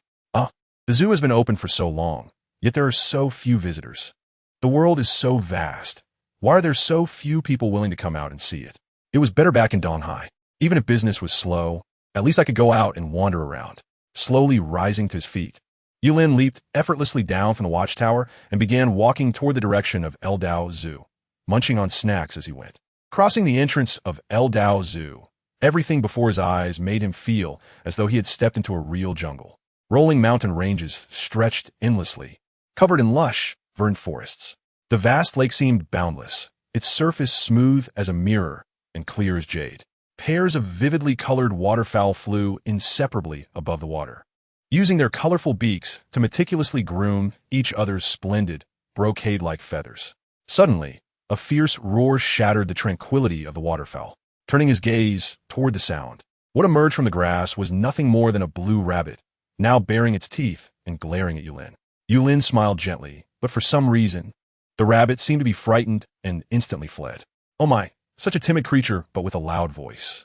Shalu, where are you? I'm coming over. Although Green Island Zoo is not as good as the main island, finding a clear path in this lush forest is not something a directionally challenged person like Yulin can manage. Just as the words left his mouth, a series of whinnies echoed within the Green Island Zoo, and a huge figure loomed over the trees, quickly arriving by Yulin's side. Boss, I'm really sorry. The newly arrived animal is just too difficult to handle. It only eats bamboo, and it has to be fresh. Bamboo? In Yulin's mind, a cute picture suddenly emerged. The adorable creature known as the Iron Eater once claimed to be the mount of certain big shot. Let's go. We'll take a look first. Little Green, seeing Yulin's interest, was also very happy and quickly led Yulin through the jungle. Swiftly arriving outside a refreshing bamboo forest. Looking into the bamboo grove, a stout creature resembling a bear, plump and round-headed with a short tail, was crazily munching on bamboo, as if it hadn't had a full meal in years. With a sense of anticipation, Yulin walked in slowly, not wanting to disturb the creature that was eating. Perhaps sensing Yulin's movement, the creature suddenly stopped its frenzied eating, turned its head towards Yulin, and displayed a human-like smile. Looking at those familiar bear eyes paired with its black and white fur, Yulin gasped in surprise. Oh my, isn't that the big bear? Ha ha. Yulin laughed heartily and turned to Little Green with a look of praise. Little Green, you've done a great job this time. Receiving Yulin's compliment, Little Green instinctively bowed in gratitude, but then saw the big bear in the distance opening its mouth wide, sticking out its tongue, and sprinting towards Yulin. Watch out. Boss, watch out. Yulin turned around and just happened to bump into Big Bear's chubby face. But surprisingly, he wasn't scared at all. Big Bear crouched down, wrapped his arms around Yulin's thighs, and affectionately rubbed his enormous head against Yulin, looking very cute. Yulin gently touched the bear's head and said, from now on, just follow me, and I'll make sure you eat well and live happily. How does that sound? The bear was very clever, although it couldn't speak. It nodded frequently after Yulin finished speaking. Let me give you a name. How about calling you Little Fatty? Upon hearing this name, the bear seemed a bit hesitant. However, it couldn't refuse and could only stare at Yulin with its big, watery eyes. Yulin thought for a moment and suddenly had a flash of inspiration. How about choosing one from these? Little Bear, Little Lee, Little Dong, Little She, and Little Fat. After saying this, Yulin looked at Big Bear with a face that seemed to say, my names are great. Isn't it hard to choose? Although Big Bear didn't understand Yulin's thoughts, he struggled to draw 6 circles on the ground from left to right based on the 6 names mentioned earlier, and finally pointed to the last one, nodding bravely. Little Fat, ha ha ha. I told you Little Fat sounds the best. Yulin smiled and waved at Xiao El, beckoning him over. Come here, Xiao El. For now on, Xiao Pang will be living on the main island. Go and inform the others. We'll have a gathering tonight. Ha ha. Xiao El accepted the order and flew off, leaving Yulin gazing affectionately at Xiao Pang. Though he knew this creature wasn't he from his original world, Yulin felt an inexplicable closeness to Xiaopeng. Come on, Xiaopeng, let us go to the gathering. With that, Xiaopeng steadied himself on the ground, gently scooping Yulin up with his bare paws before flipping him onto his back. Then, he set off steadily forward at a speed so swift that it belied any trace of clumsiness. Half an hour later, the two returned to the same spot. Yulin patted Xiaopeng's head with a grim expression, his mouth twitching. Xiaopeng, are you lost? Peace Island, the square. At this moment, everyone on Peace Island had gathered. Even the four little cuties had come to join the fun. During the time, Xiaopeng was lost. The Red Count had already made sure that everyone had prepared the food for the gathering properly. The crowd looked ahead with slight confusion at the big bear running towards them. Xiao Lu, is that the animal you mentioned? The Red Count asked lightly. Yes, Red Boss. The boss was very happy when he saw it, and that animal listens to the boss very well. The Red Count nodded slightly and fell silent, while the eyelids of the golden lion behind him began to twitch unconsciously. Could it be that his status was about to be reduced again? Moments-Latte. Xiaopeng came to a steady stop in the square, looking at the crowd before him without a trace of fear. Yulin jumped down from Xiaopeng's back with a smile. Come on, everyone, let me introduce our new friend, Xiaopeng. From now on, he will also be a laborer on Peace Island. His job? Well, he will be my mount. How about it, Xiaopeng? Xiaopeng grinned and nodded, his face beaming with joy, as if being Yulin's mount was an incredibly honorable thing. And indeed it was. In the distance, the anxious golden lion let out a long sigh. Seeing his boss like this, he realized that his status would surely drop again. However, this gloomy feeling didn't last long, as a fierce flame ignited in the golden lion's heart once more. No, how could I be defeated by an animal? I must work hard. The boss will surely recognize me. Roger looked at the suddenly explosive golden lion with a puzzled expression and shook his head helplessly. Indeed, this guy, the golden lion, was still so competitive. The lively feast began amidst laughter, and everyone thoroughly enjoyed everything about Peace Island, except for Dorag. As he watched his father, Carp, eat heartily without a care in the world, he began to doubt whether his father had been assimilated by Peace Island during this time. Even now, as the leader of the rebels, Dorag wanted to jump up and remind his father, "You're a Navy officer. What about your justice? Even if you don't catch pirates, you can't just act like you're part of the crew." Unfortunately, these thoughts remained in Dorag's mind, as he had no courage to speak them out loud. The lively atmosphere of Peace Island reached its peak under the influence of cheerful music and alcohol. The gentle Lugio pulled Roger onto the stage to dance, making some single folks envious. Daikolina was also pushed up by Yulin. Although shy, she felt deeply moved. In this island, which seemed like an invincible demon within the entire big MOM pirate group, she felt cared for and valued. Daikolina was very grateful to Charlotte Linlin for bringing her here. Yulin smiled as he looked at everything in front of him. This was all the beauty he had in this world. Suddenly, the little chubby one slowly got up. Although its figure was a bit plump, its movements were surprisingly clean and quick. It approached Yulin while holding a cup of wine and, to everyone's astonishment, bowed to Yulin like a person, its huge head thudding against the ground as it presented the wine cup to him. Damn! Jean Sheetsy exclaimed in surprise, quickly covering his mouth. Fortunately, no one here was watching him. Yulin got up to take the wine glass and smiled as he helped the little fat boy up. He knew the little fat boy could understand his words. Little fat boy, you have to work well on Peace Island from now on. We're all family now. Go greet everyone. The little fat boy nodded heavily and smiled as he turned to the crowd. Just when everyone was looking forward to who the little fat boy would greet first, he walked back to Yulin's side again. The four beasts, who were happily eating by themselves, looked at the little fat boy in surprise. The four beasts exchanged glances. What was this guy doing? The little fat boy stood in front of the four beasts, stood straight, looked at them sincerely, and bowed 4 times in front of everyone's astonished eyes. In the square, everyone except Yulin was frozen. Even the four beasts were no exception. Xiaohei stared blankly at the little fat boy who turned to leave, his mind buzzing. Can this guy sense our power? The little fat boy's astonishing act attracted everyone's attention, and in the blink of an eye, he stood in front of the Red Count. After carefully observing the Red Count, he sincerely extended his right paw. The Red Count instinctively shook it, and the little fat boy nodded.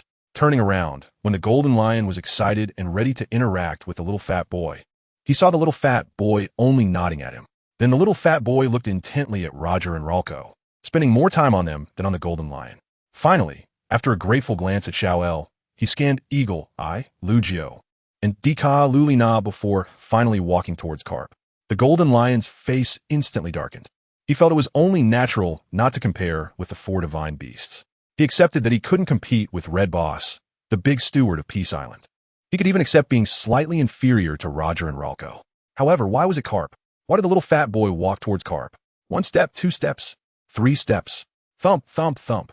At this moment, every step the little fat boy took tug at the golden lion's heart. Carp looked at the approaching little fat boy with delight on his face, thinking, see, what Roger, Eagle-Eye, Golden Lion, it's clear that I'm the most impressive. The little fat boy stood in front of Carp for a long time without moving. Carp hesitated for a moment but still extended his hand, his face full of smiles. Hello, little fat boy. I'm Carp. I love sweets. Oh no, now I love cookies and... Before Carp could finish, the little fat boy reached out and touched Carp's shoulder, pushing him aside in front of a large barrel filled with bamboo. Time seemed to stop at that moment. The next second, a burst of roaring laughter erupted on Peace Island, with Roger and the Golden Lion mercilessly pointing at Carp and laughing. Even Eagle-Eye couldn't help but laugh heartily. The only one who didn't react was probably Dorag. 1, because he felt it was too embarrassing, and 2, he really didn't want to be lectured by his father. Although he was quite strong, his father's loving punches were indeed quite painful. The little fat boy, who was happily eating by the big barrel, had no idea what everyone was laughing about. But when he saw the smile on Yulin's face, his own mouth unconsciously curled up. Carp sat on the ground in frustration and, without warning, threw a left hook at Dorag's head, then pulled over Dorag's cookies and green fruit wine, eating and drinking heartily, leaving Dorag with a face full of gloom. As night fell, Peace Island returned to tranquility. In the deep mountains, the Red Count stood blankly beside the devil fruit tree, staring with his mouth agape at the little fat boy who was communicating with the tree. What kind of terrifying guy has Xiao El brought back? In the depths of Peace Island, under the moonlight, the Red Count felt for the first time like an outsider. The devil fruit tree and the little fat boy exchanged words with each other, and he felt completely left out. Look, even the devil fruit tree began to tremble slightly, its branches and leaves shaking as if emitting a melodious laughter. The little fat boy sat under the tree, gently stroking the devil fruit tree, and both the tree and the beast laughed together. Then I'll leave? The Red Count felt as if he was being abandoned by the devil fruit tree. Just as he was about to turn and leave, he saw the devil fruit tree extend its branches, securely wrapping around the Red Count and bringing him to sit beside the little fat boy. At that moment, the Red Count felt a weight lift from his heart. The little fat boy smiled at the Red Count and casually picked 2 fruits from the devil fruit tree, 1 black and 1 white. Both were tremor fruits. He handed the black one to the Red Count while keeping the white one for himself. The Red Count smiled faintly. He had sensed the little fat boy's kindness. He knew that the devil fruits born from the devil fruit tree had 8 colors, each representing different enhancements.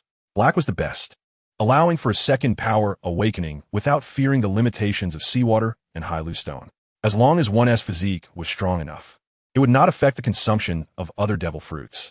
The white one was slightly worse, although it also had the power of second awakening. Even with an improved physique, it could not possess the power of other devil fruits. Red only offered a single awakening power and was also not restricted by seawater and high stone. Yellow merely removed the drawbacks of seawater and high stone, and whether one could awaken depended on individual development ability. Purple was an ordinary devil fruit with no enhancements. The subsequent green, blue, and gray colors were just progressively weaker versions of the purple ordinary devil fruits. Of course, for Peace Island, the remaining 3 colors of fruits were completely useless bottom-tier items.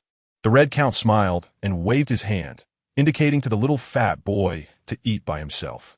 After all, he already possessed the ability of the tremor fruit, and eating another would not bring any improvement. The little fat boy saw that the Red Count refused the food and didn't he insist. He gobbled down both the black and white fruits.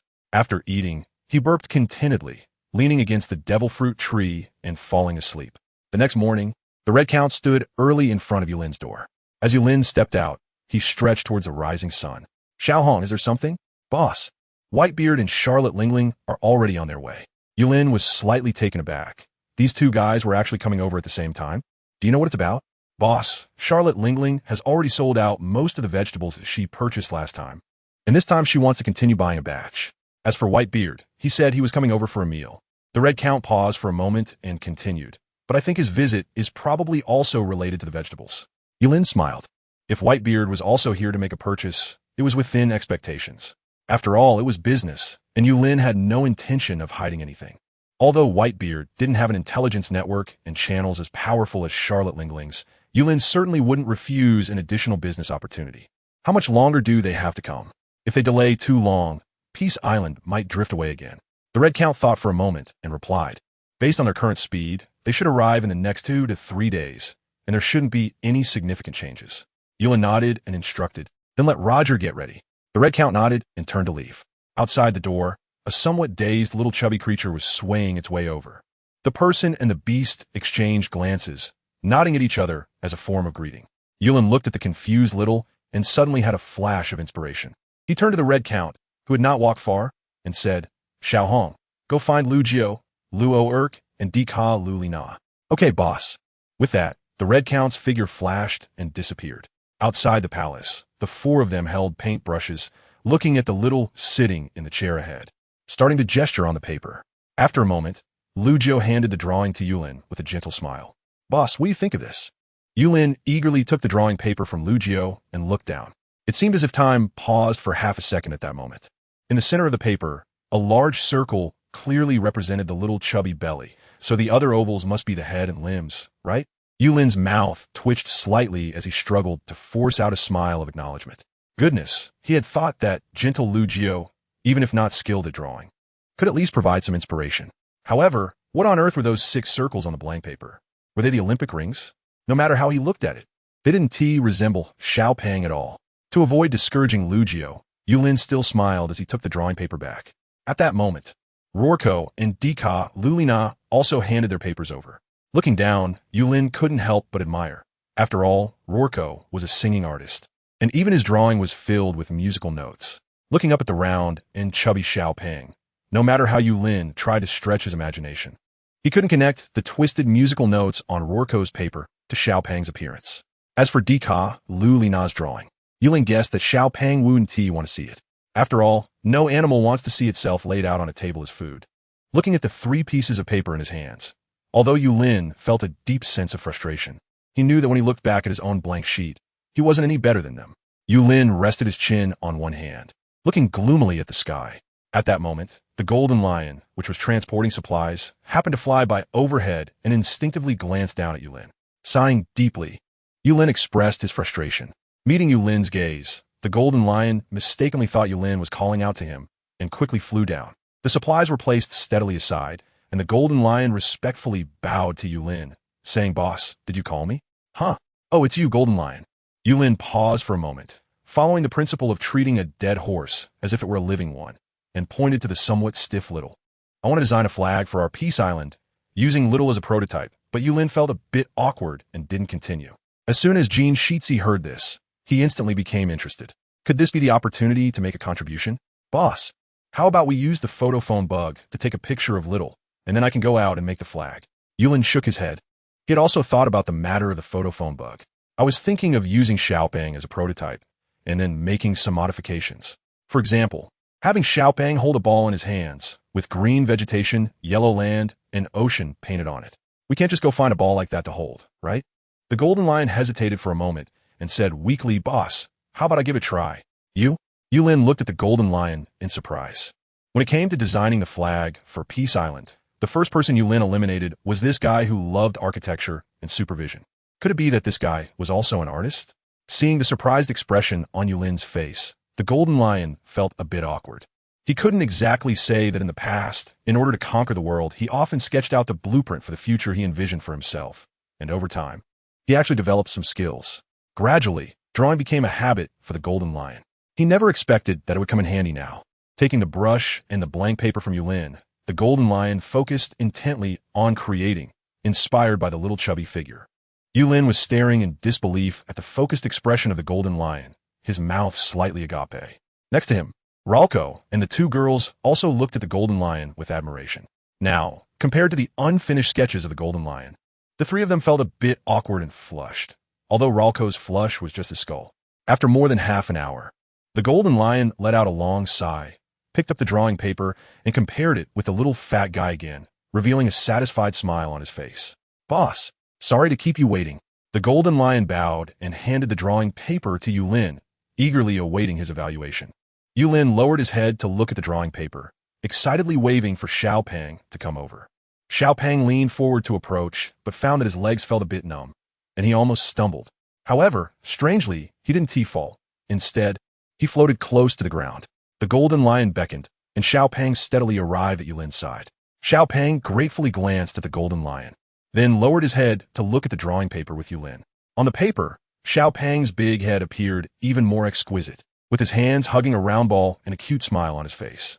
The round ball was adorned with the green land and blue oceans that Yulin had mentioned. Yulin looked at the drawing paper with surprise, and then at the little chubby boy, saying, "How about it? From now on, you will be the symbol of our peace island. Doesn't it look great?" The little chubby boy nodded his big head quickly, as if mimicking the smile on the drawing paper and smiling at the golden lion. Then, he stepped up to the golden lion, tightly grasped its hand with both hands, and shook it vigorously. Yulin also stepped forward, looking at the golden lion with gratitude. He patted the golden lion's shoulder with his right hand and sincerely said, "Little lion, we owe you a lot this time. I didn't expect that we have such a great painter on Peace Island, ha ha ha. I'll have to trouble you more in the future." With Yulin's recognition and the kindness from Little Fat, the golden lion felt a bit lightheaded. A subtle and almost imperceptible strength began to grow within him, and the golden lion knew that his efforts had finally paid off. However, today's recognition had little to do with his past busyness. Any extra thoughts lingered in the golden lion's mind for only half a second before disappearing. He believed that his current achievements must be related to his efforts. He knew he had to work even harder in the future, and of course, it seemed that he needed to put even more heart into his painting. Yulin looked at the drawing paper in his hand with satisfaction and handed it over to the golden lion again. "Little lion, the flag of Peace Island was painted by you. This first flag project is entrusted to you. Once you finish it, the flag-raising task will be yours." The flag, after all, is the spiritual core of a group. He was fortunate enough to be the first to touch this flag and even be the first to raise it. The golden lion trembled as he took his artwork with both hands, his voice a bit choked as he replied, "Boss, don't worry. I promise the flag of Peace Island will be flying here today." This honor made the golden lion feel a bit dazed. Seeing the touched expression on the golden lion's face, Yulin thought to himself, "What a lovely and kind-hearted guy." With Lin in a great mood, the entire sea area of Peace Island seemed to be filled with this joy. Even the deep sea was free of the usual battles among sea kings today. Everything was so peaceful and tranquil. In the depths of the mountains, the golden lion, who originally wanted to leave quickly to become a flag, was forcibly brought to the place of the devil fruit tree by the chubby boy. Looking at the excited expression on the golden lion's face, Red Count also sensed the change in the power within him. When he learned the reason, he understood what the chubby boy meant by bringing the golden lion over. The devil fruit tree extended its branches and leaves to greet the chubby boy as soon as it saw him. The golden lion looked at the devil fruit tree and the chubby boy with surprise. It was the first time he had seen the devil fruit tree treat anyone other than Red Count in such a manner. The chubby boy gestured towards the devil fruits, and the devil fruit tree handed over 3 black devil fruits with different powers. Upon closer inspection, the golden lion recognized them as the Gura Gura no Mi, quake fruit, the Sway Sway no Mi, fish fruit, and the Kage Kage no Mi, bat fruit. The chubby boy pointed to the 3 devil fruits, indicating that the golden lion should eat them. Seeing the golden lion hesitate, Red Count said lightly, "Don't worry, eat up. Your current physique can definitely accommodate another devil fruit." "No problem. No problem." The golden lion certainly knew there was no problem. Having spent over a decade on Peace Island, he had long since become accustomed to its wonders. His once crippled body was now not only robust, but also unafraid of seawater and sea stone, and he had witnessed the miraculous resurrection of several individuals. Therefore, the golden lion no longer worried about whether he could eat another devil fruit. Looking at the 3 devil fruits before him, each one was undeniably powerful. Not to mention that consuming one would grant him the power of a second awakening, with the ability of the Mera Mera no Mi, flame fruit. If the golden lion ate the Gura Gura no Mi or Sway Sway no Mi, he could significantly enhance his combat power. However, the golden lion wanted to consume the Kage Kage no Mi, because only then could he achieve even greater speed, saving time for future work. Yet, when he thought about how Red Count had not chosen his Mera Mera no Mi back in the day, he felt a bit disgruntled. "You didn't even want my Mera Mera no Mi. Wouldn't it be embarrassing if I picked the Kage Kage no Mi?" The chubby boy watched the golden lion hesitate for a long time, then casually plucked a fruit from the devil fruit tree. Just as the golden lion was about to say something, the chubby boy shoved the devil fruit into his mouth with a punch. Without caring about the golden lion's astonished expression, the chubby boy picked another gura, no me, and stuffed it into his own mouth. Seeing the satisfied look on the chubby boy's face, the devil fruit tree trembled its branches and leaves, laughing. After the chubby boy picked the fruit, the branches slowly retracted, and new devil fruits appeared as if nothing had happened. The golden lion was astonished by the chubby boy's attitude towards the devil fruits, while Red Count had already gotten used to it. Golden Lion, how do you feel? In the new world, although the sea ahead was calm, it strangely gave a feeling of coldness and oppression. Two huge ships were sailing at high speed in the same direction. On the Moby Dick, Whitebeard sat at the center, glancing at the nearby big MOM pirates, and began to laugh. Ha ha, sons, we're almost in the waters of Peace Island. Although we can't make a move, we can't let that Charlotte Linlin guy get ahead of us. Increase speed. The Moby Dick erupted in cheers, accelerating towards Peace Island.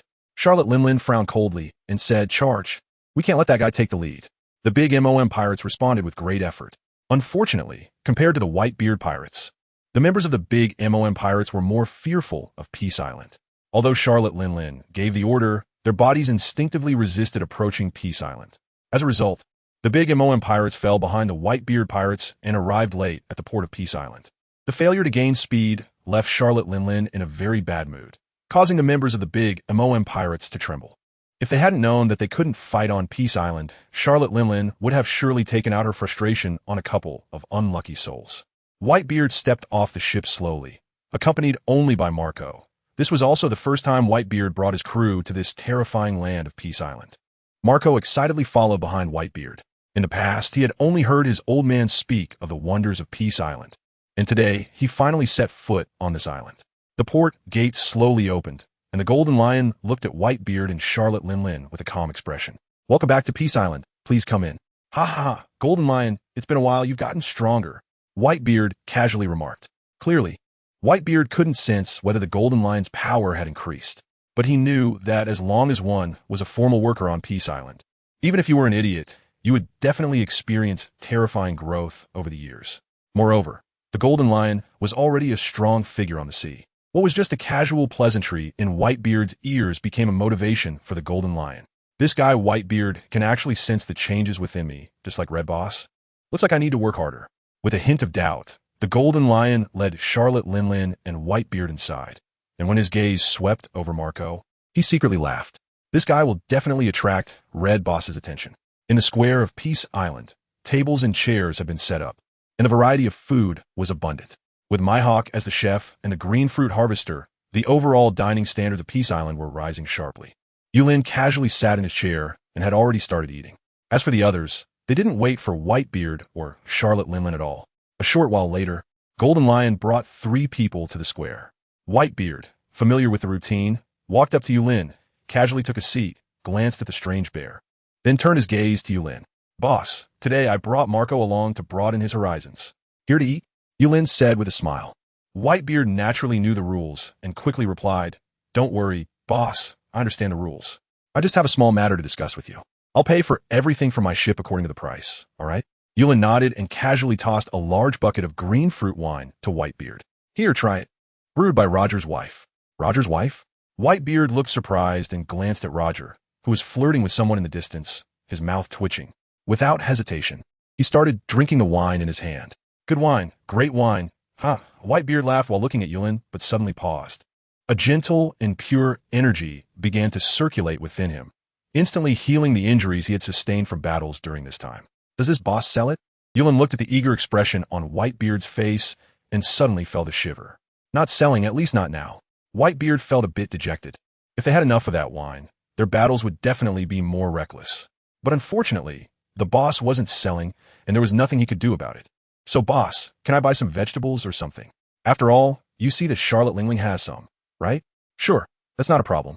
We have plenty of vegetables. Since you're an old friend, I'll give you the same price as Charlotte Linling." "How about that?"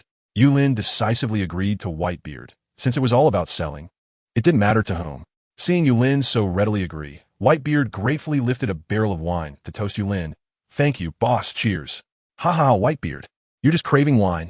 After saying that, the two laughed heartily and took a drink. Whitebeard, having received Yulin's answer, stepped aside. Otherwise, that fat woman behind him, who was a step slower, would probably explode again. Although Whitebeard wasn't afraid of her, being entangled with her was truly annoying. In the distance, Charlotte Lingling looked at Whitebeard with anger, realizing that because she was a step slower, she had been blocked by the Golden Lion, and she had to wait until Whitebeard finished talking before it was her turn.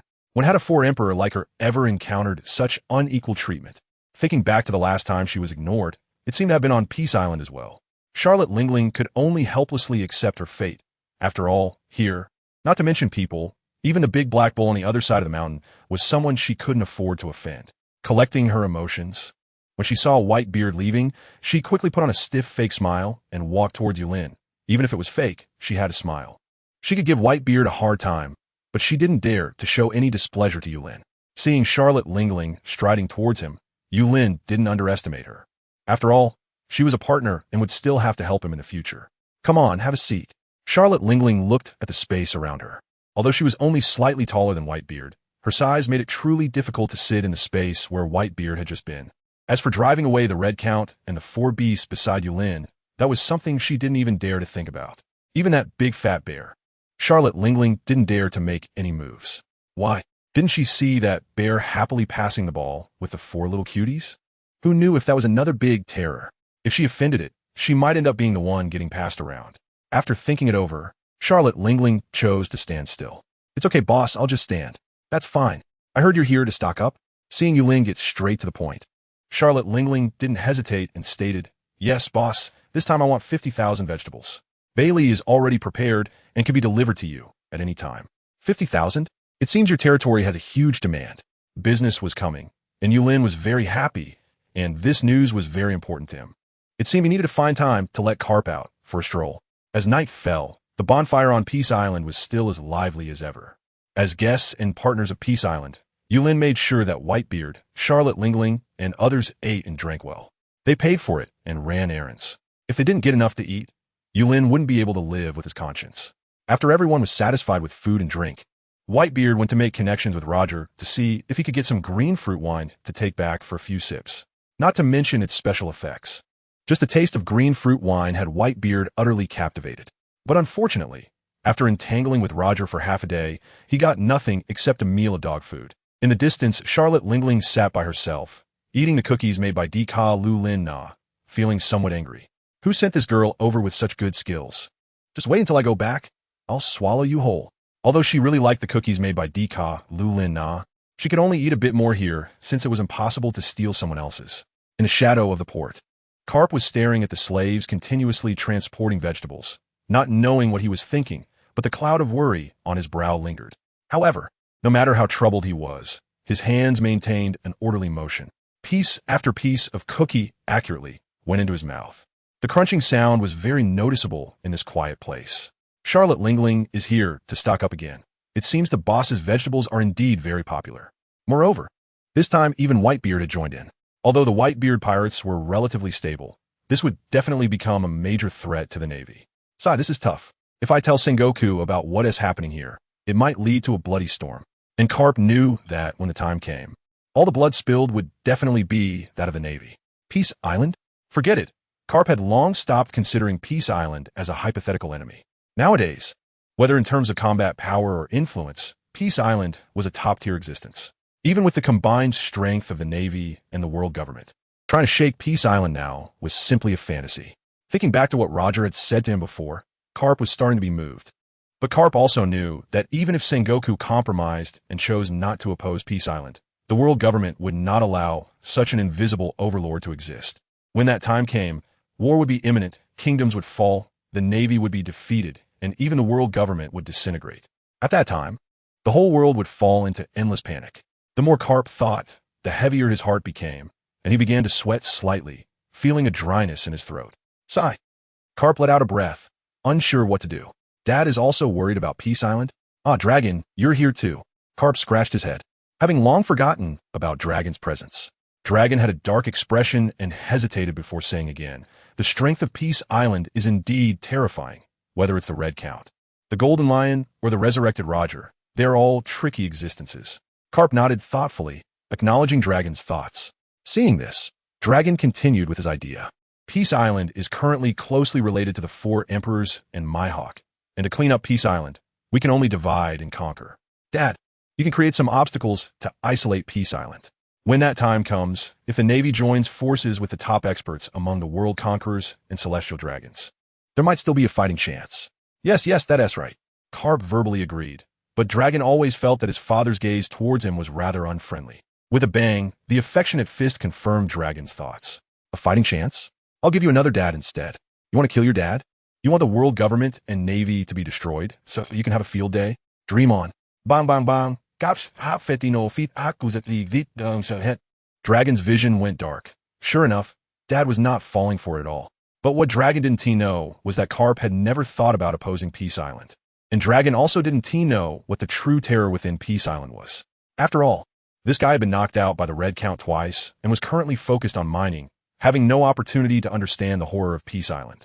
Carp sighed helplessly, lifting one of Dragon's feet and walking towards the direction of Death Island. Dragon, oh Dragon, you wasteful son, you don't know the terror of Peace Island. And you want to create trouble? That's Sengoku's old trick. I can't learn that. As Carp walked, he complained about Dragon, when suddenly he seemed to think of something. Creating trouble I can't do, but intervening a bit is always possible, right? When the time comes, I'll take all the business with Peace Island for myself and just say it's my secret. At that time, Sengoku wouldn't be able to say anything. As long as I don't say anything, who can do anything to me? I'm just worried that the two guys, Warring States and Little Crane, will send someone to monitor us, and it will be hard to explain later. No, I need to go back and plan this out. Who should I discuss this with? Thinking of this, Carp looked again at his son, who he was dragging by one foot, and helplessly cursed. At a critical moment, I want to discuss this with you. But why are you still not awake? Really, your body is so weak, not a bit like me. The lively atmosphere of Peace Island continued, and after tidying up a lot of things, Carp came over to take a stroll. Although he couldn't stand that fat woman, Charlotte Linlin, he was still quite accepting of the others. Yulin glanced at the quietly approaching Carp and gave a look to the nearby Red Count. The Red Count and Gold Lion Roger exchanged glances and naturally moved a bit towards Carp. The Red Count pointed at Whitebeard and said to Roger and Gold Lion beside him, "This time, Whitebeard is also going to purchase 50,000 vegetables. The price, due to the large quantity, will be the same as Charlotte Lingling's. Roger, can you prepare this batch of vegetables tonight?" Roger pretended to hesitate for a moment, but eventually nodded. "Don't worry, Red Boss. The vegetables on Peace Island grow quickly and are good enough. Preparing 100,000 vegetables at once is no problem. But if the quantity increases in the future, I estimate the later arrivals will have to queue up. After all, I also need to ensure the daily needs of Peace Island. If guests come over and there's not enough food, the boss will be very angry." The Red Count nodded in agreement. "No problem. For now, let's keep it this way. In the future, anyone else who wants to purchase will have to queue. Gold Lion, work a bit harder tonight and let the slaves load all the vegetables onto the ship." Gold Lion confidently patted his chest and said, "Don't worry, Red Boss. Our slaves on Peace Island are all excellent." The Red Count nodded, and when he saw a shadow darting past him, the three exchanged glances and simultaneously revealed triumphant smiles. "We've hooked them." The next day, the port of Peace Island sent off Whitebeard and Charlotte Lingling, both laden with goods. Yulin also reaped another 3 billion berries. On the Whitebeard pirate's ship, no one knew why Marco had been unconscious for a whole night. However, the Red Count knew that a new rare fruit had appeared on the devil fruit tree of Peace Island. At the Dead Island mining area of Peace Island, Carp had not slept all night due to yesterday's events. To ensure the Navy supplies and prevent conflicts between Peace Island and the Navy, Carp came early in the morning to take his son to discuss something. "Carp, what are you doing here again?" Gold Lion looked at Carp, who always had a black line on his forehead. This guy would come to stroll around just to teach Dorag a lesson, which was annoying, although it didn't really matter. Gold Lion, don't be so fierce. I'm not interrupting your work. If you have something to say, just say it, Gold Lion said helplessly. Carp stepped closer and said to Gold Lion, "It's like this, I think Dorag has been performing well recently. Don't you think? Performing well? If we talk about Dorag's performance on Dead Island, it really is good. According to the boss's previous instructions, Dorag could have left long ago. Instead, Carp, no matter how well Dorag performs, always gives him a lesson in love, stubbornly not letting him leave. Okay, no problem. The boss has already instructed that Dorag can be taken away at any time." Gold Lion pointed toward the mine ahead and said lightly, "Dorag is over there, go ahead." "All right, thanks, Gold Lion." With that, Carp strode towards Dorag, regardless of whether Dorag was willing, grabbing him by the neck and heading towards the outskirts of Dead Island. Looking at Dorag's helpless expression, it was clear he had gotten used to Carp's treatment. "What a poor guy." Gold Lion laughed and continued to focus on his work. On the sunny Peace Island, Carp brought the helpless Dorag to a dark place in the deep mountains. Good son, I want to ask you something. You have to help your old man come up with a good plan. Seeing Carp's friendly face but his fists clenched tightly, Dorag's heart trembled. What do you want to say, Dad? Carp cautiously looked around and whispered, It's like this. I want to get something from Peace Island to sell to the Navy. But I don't want the Navy to notice the existence of Peace Island. What do you think I should do? Dorag instantly became alert, Dad. Are you trying to make money from the Navy? I'm doing this for the Navy's good. Don't change the subject. Hurry up and tell me what to do. If I'm satisfied, I'll tell the boss to let you go. Dorag thought for a moment. Given his father's position in the Navy, as long as he didn't betray or kill a celestial dragon, the Navy and the world government wouldn't make things difficult for him. So even if his father did something troublesome, it wouldn't usually be pursued. Therefore, if it was just business, it wouldn't attract attention. However, if his father maintained close ties with an island full of notorious pirates, it would definitely raise suspicions among the higher-ups. Especially since his father wanted to be a bridge between the Navy and Peace Island, it would be nearly impossible to avoid Sengoku's notice under such circumstances. At least, his father's capabilities couldn't achieve that. But some people could, and that was the people of Peace Island. Dorag snapped back to reality and quickly explained the situation to Carp. Dad, if you only do this business once or twice, and you play tricks with Sengoku, he probably won't have any way to deal with it. But if it happens frequently, Sengoku will definitely become suspicious. Carp understood what Dorag meant. That old Sengoku was not just a powerful figure, but also quite crafty. Over time, he would surely notice something was off. Okay, I know it's difficult. That's why I asked you. Just tell me what to do. Dorag paused for a moment and said, There's a method we can try first. At least it can maintain for a while. What method? Carp asked curiously. Reduce the frequency of business with Peace Island and increase the trading volume. Because the location of Peace Island changes each time, as long as the location changes once. You trade once. This way, in the entire ocean, the Navy won't be able to constantly grasp the location of Peace Island. Carp nodded, fully approving. According to Roger, Peace Island randomly appears in a different place every 3 months or so, which greatly ensures discretion. But Dad, you need to ensure that when you come to trade, you aren't being followed. Otherwise, it could be a hassle. However, this part is also manageable. Every person coming to Peace Island has to pass through a fog. As long as you get help from the people on the island, it's probably very easy to make a Navy ship sink accidentally. Unknowingly, Dorag always thought about the possibility of friction between the Navy and Peace Island, although it contained a bit of his own selfish desires. Dorag understood that no matter how deeply hidden, it would eventually be discovered. Because there was an essential contradiction between the two, the Navy and pirates, that was original sin. By the way, Dad, what do you want to trade with Peace Island? Ore? Or sea prism stone? Oh, it's a kind of vegetable that can enhance personal strength. Whitebeard and Charlotte Lingling have bought quite a bit. Carp did not hide it. After all, this matter was not a secret on Peace Island. Even if Carp didn't say it, with Dorag's capabilities and intelligence network, he would eventually find out. Vegetables? Are those the ones we saw the slaves transporting yesterday? Doflamingo widened his eyes in surprise. Vegetables that could enhance strength. This was the first time he had heard of such a thing. Usually, he and the slaves ate meat to ensure their stamina, and the occasional vegetables and fruits they had were all purchased from outside. He never expected that the vegetables produced on Peace Island could actually have the effect of boosting strength. Now that he thought about it, he felt extremely regretful. Since arriving on Peace Island, he had held 3 banquets in total. The first 2 were just old man Garp teasing him by only letting him watch and not eat. And when Whitebeard came later, he was even dragged to the port by Garp to keep an eye on him. Now that he counted, he hadn't even had a proper meal from Peace Island, which felt like a huge loss. Remembering that he had just suggested to Garp to enhance the Navy's strength, Doflamingo wanted to slap himself twice. No, this absolutely cannot happen. In this world, whether it's the world government, the Navy, or the pirates, they are essentially enemies of the Revolutionary Army. To create a beautiful and equal world, he absolutely cannot let the enemy's strength surpass his own. Doflamingo looked at Garp, who was still pondering something, and couldn't he help but ask, Old man, what do you think about me doing business with Peace Island? Garp looked up at Doflamingo's satisfied smile and said, Sure. Just as Doflamingo was about to feel happy, he was suddenly met with a loving punch that landed solidly on his head. Oh, so you dare to compete with your old man for business. The sky was clear, the breeze warm, the sea was calm, seagulls flew overhead, and white clouds drifted by. Yulin sat in a rocking chair by the shore with a thin fishing rod, sipping green fruit wine and snacking, while Dika Lulina stood beside him fanning herself.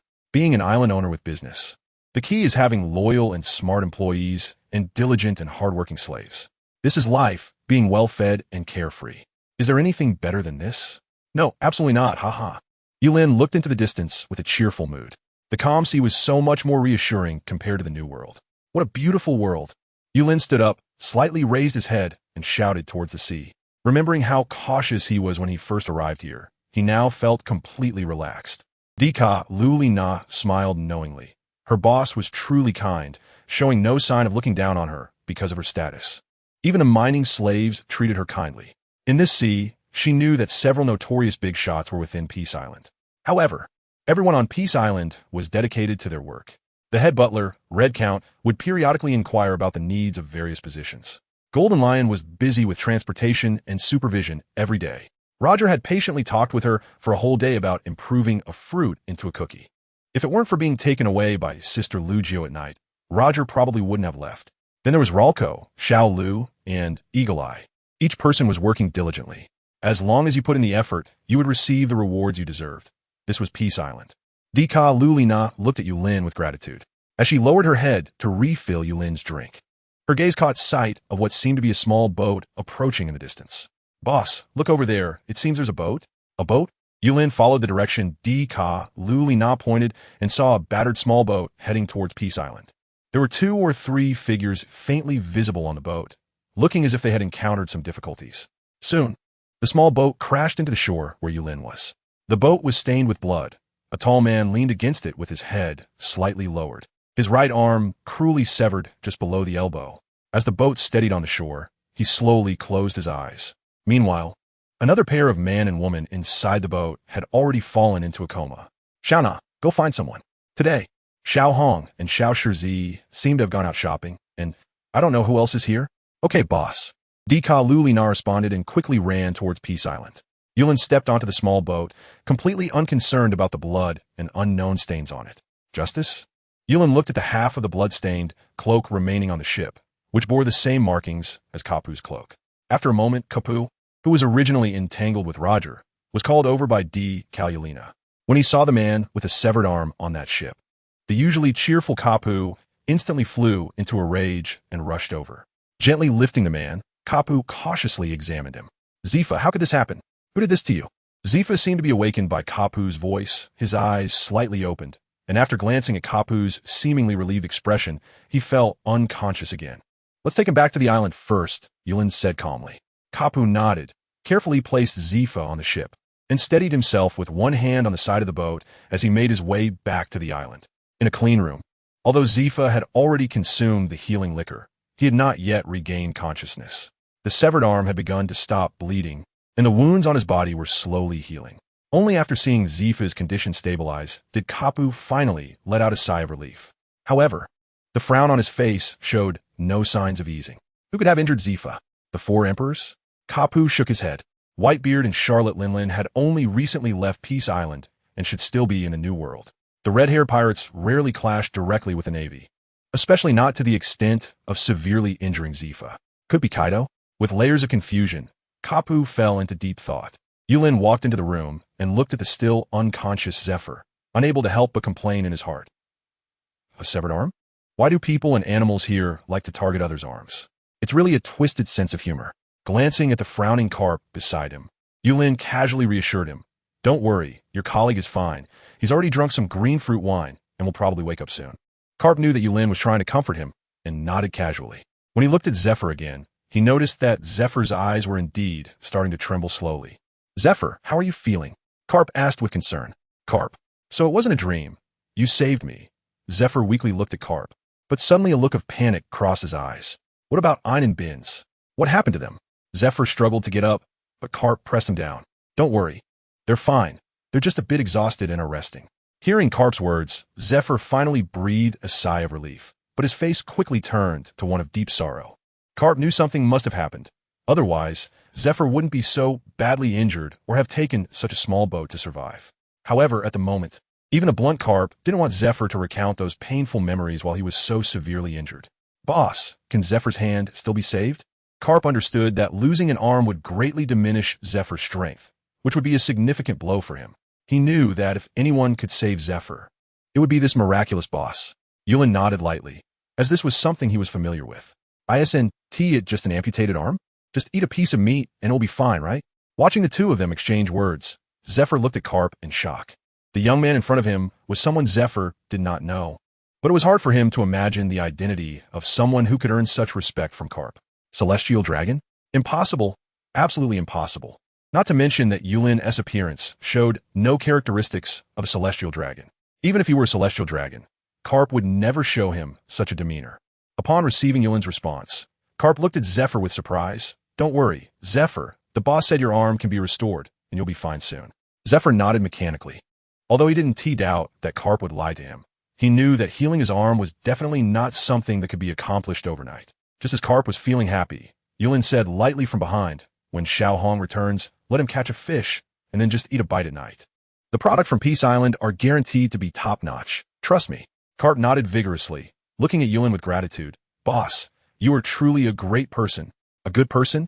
Yulin quickly shook his head without hesitation. This is just business. Don't forget the price, 10 billion. 10 billion? Carp and Zephyr exclaimed as they looked at Yulin. Who exactly is this guy? To casually mention 10 billion. Is this place being robbed? Or is it robbing the Navy hero and the Navy instructor? Although exchanging 10 billion for his arm would definitely be worth it, unfortunately, Zephyr, who was in dire straits, had not even a single belly at this time. Looking at Carp, he didn't seem to be someone who had 10 billion either. Yulin looked at Carp and Zephyr, who were staring at each other, and couldn't help but feel a bit disdainful. It seemed that in this world, pirates were indeed richer than the Navy. Every time Whitebeard came over for a meal, it was 100 million, and he didn't even blink. How could these two guys be so poor? Sigh, we can't leave the Navy to do the hard work, right? That doesn't seem good for our image. But Peace Island can't suffer either. It's really a headache. You two should discuss it. I'll go see how the other two are doing. After saying that, Yulin turned and left the room, leaving Zephyr filled with questions as he looked at Carp. Carp, where's this place? Who is that young man? Why are you a bit afraid of him? Carp awkwardly smiled, scratching his head, and said he is the boss, the owner of Peace Island. To be honest, I'm not quite sure about him. What?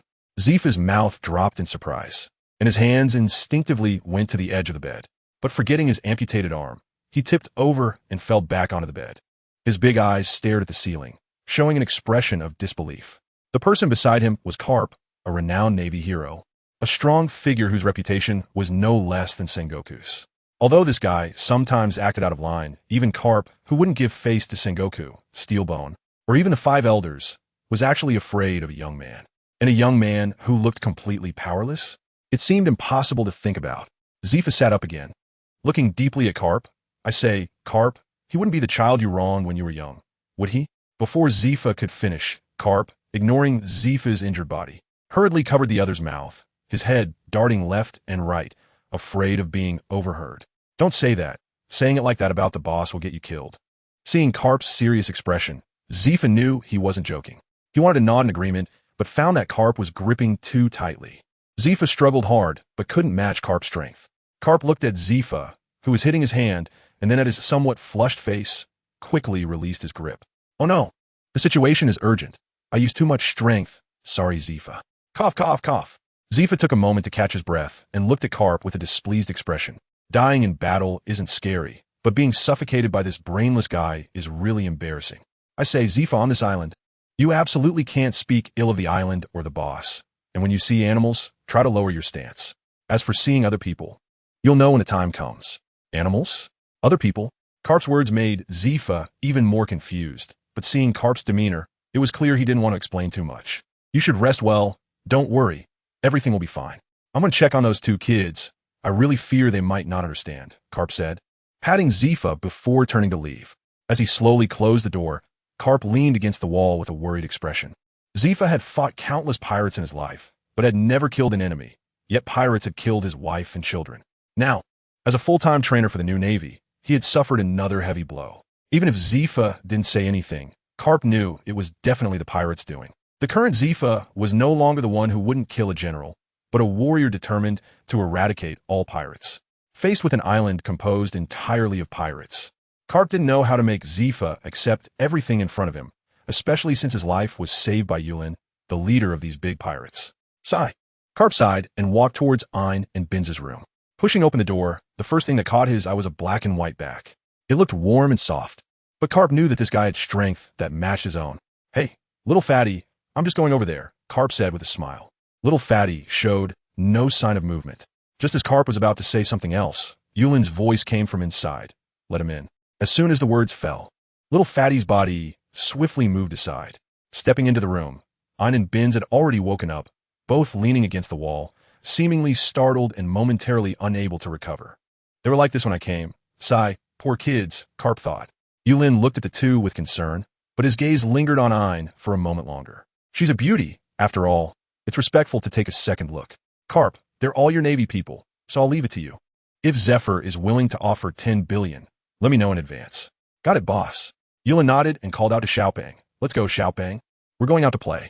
Xiaopeng grinned widely and followed Yulin out of the door, leaving Carp with a helpless expression as he watched the two. Sigh.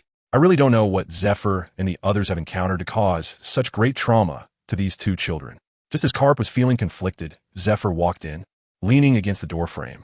Zephyr? Why aren't you resting properly? What are you doing here? Carp looked at Zephyr with concern, and the latter shook his head. It's fine. My injuries are almost healed. I'm just a bit tired. Perhaps hearing Zephyr's voice, the previously dazed Ein and Benz slowly lifted their heads. When they saw Zephyr, their eyes unconsciously filled with tears, and their expressions became increasingly grim and sorrowful. Zephyr slowly approached the two students, wrapping an arm around their necks and pulling them into an embrace. Cried out. Ah! All the pain and grievances burst forth in their cries. Heart-wrenching sorrow echoed in the room. Even the usually cheerful Carp felt his throat tighten. Half an hour later, the two children gradually stopped their sobbing and, under Zephyr's comforting presence, slowly fell asleep. They were too exhausted. The painful blow had kept these two children in a state of high tension. Even just now, their awakening had not eased their taut nerves. Let them sleep. Carp, let's go outside and talk. Carp nodded. All right. The two walked slowly outside. Zephyr looked at the sky and sighed helplessly. Carp, the golden lion should be here, right? The golden lion? Have you seen him? Carp hesitated for a moment. When I came out, that half of the sky was floating. It's hard not to see it. Zephyr smiled bitterly and said earnestly, Carp, I know you won't betray the Navy, but I'm shocked that you are with the golden lion. What exactly happened? What happened? Carp was momentarily at a loss for words. He couldn't just say he came over to mooch food and drink only to be kidnapped to the New World by an island and then brought back. If he said that, Zephyr would definitely think he was crazy. Although, when Carp first learned that Peace Island could move randomly, he thought the people there were insane. He had long since gotten used to the island's wonders. For Peace Island, nothing was impossible. Zephyr, I know you dislike pirates, but on Peace Island, you might see another side of them.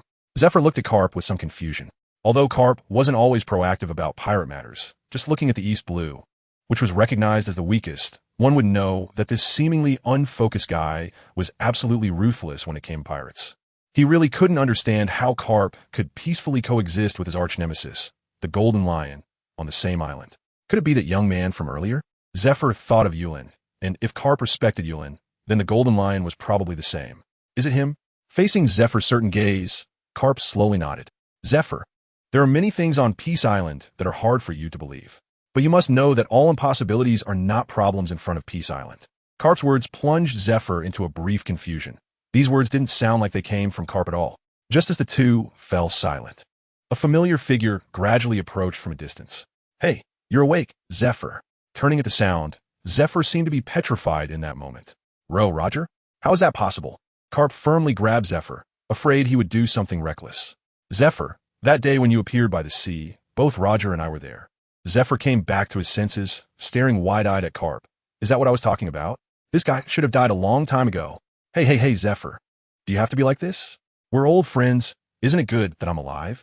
Who are you calling old friends? I'm the Navy, and you're a pirate. The Pirate King. Zephyr said angrily. Roger shrugged, unconcerned. Whatever, it's fine with me. I brought you some green fruit wine for free. Sigh. After saying that, Roger turned to leave. Carp felt pained about that barrel of green fruit wine and was about to step forward when he was stopped by Zephyr beside him. Carp, I think there are some things you should explain to me. Looking at Zephyr's determined expression, Carp sighed helplessly. All right, this is really delaying good wine. Zephyr, you will definitely regret this later, sigh. When the two reached the door of the room, they saw the door opposite slowly open. And Ein and Benz were looking at Zephyr with tired expressions. Teacher, sigh, you should come over too. Inside the room, Carp looked at the three people in front of him as if he were being interrogated. Helpless, he had to briefly explain the basic situation on Peace Island. After all, these guys had already arrived at Peace Island and if they went out and spread the news, it would definitely cause a huge uproar. Carp couldn't believe that Zephyr's strength could withstand the wrath of Peace Island. After a moment, Carp could tell from the wide-eyed expressions of the three that they would definitely find it hard to accept.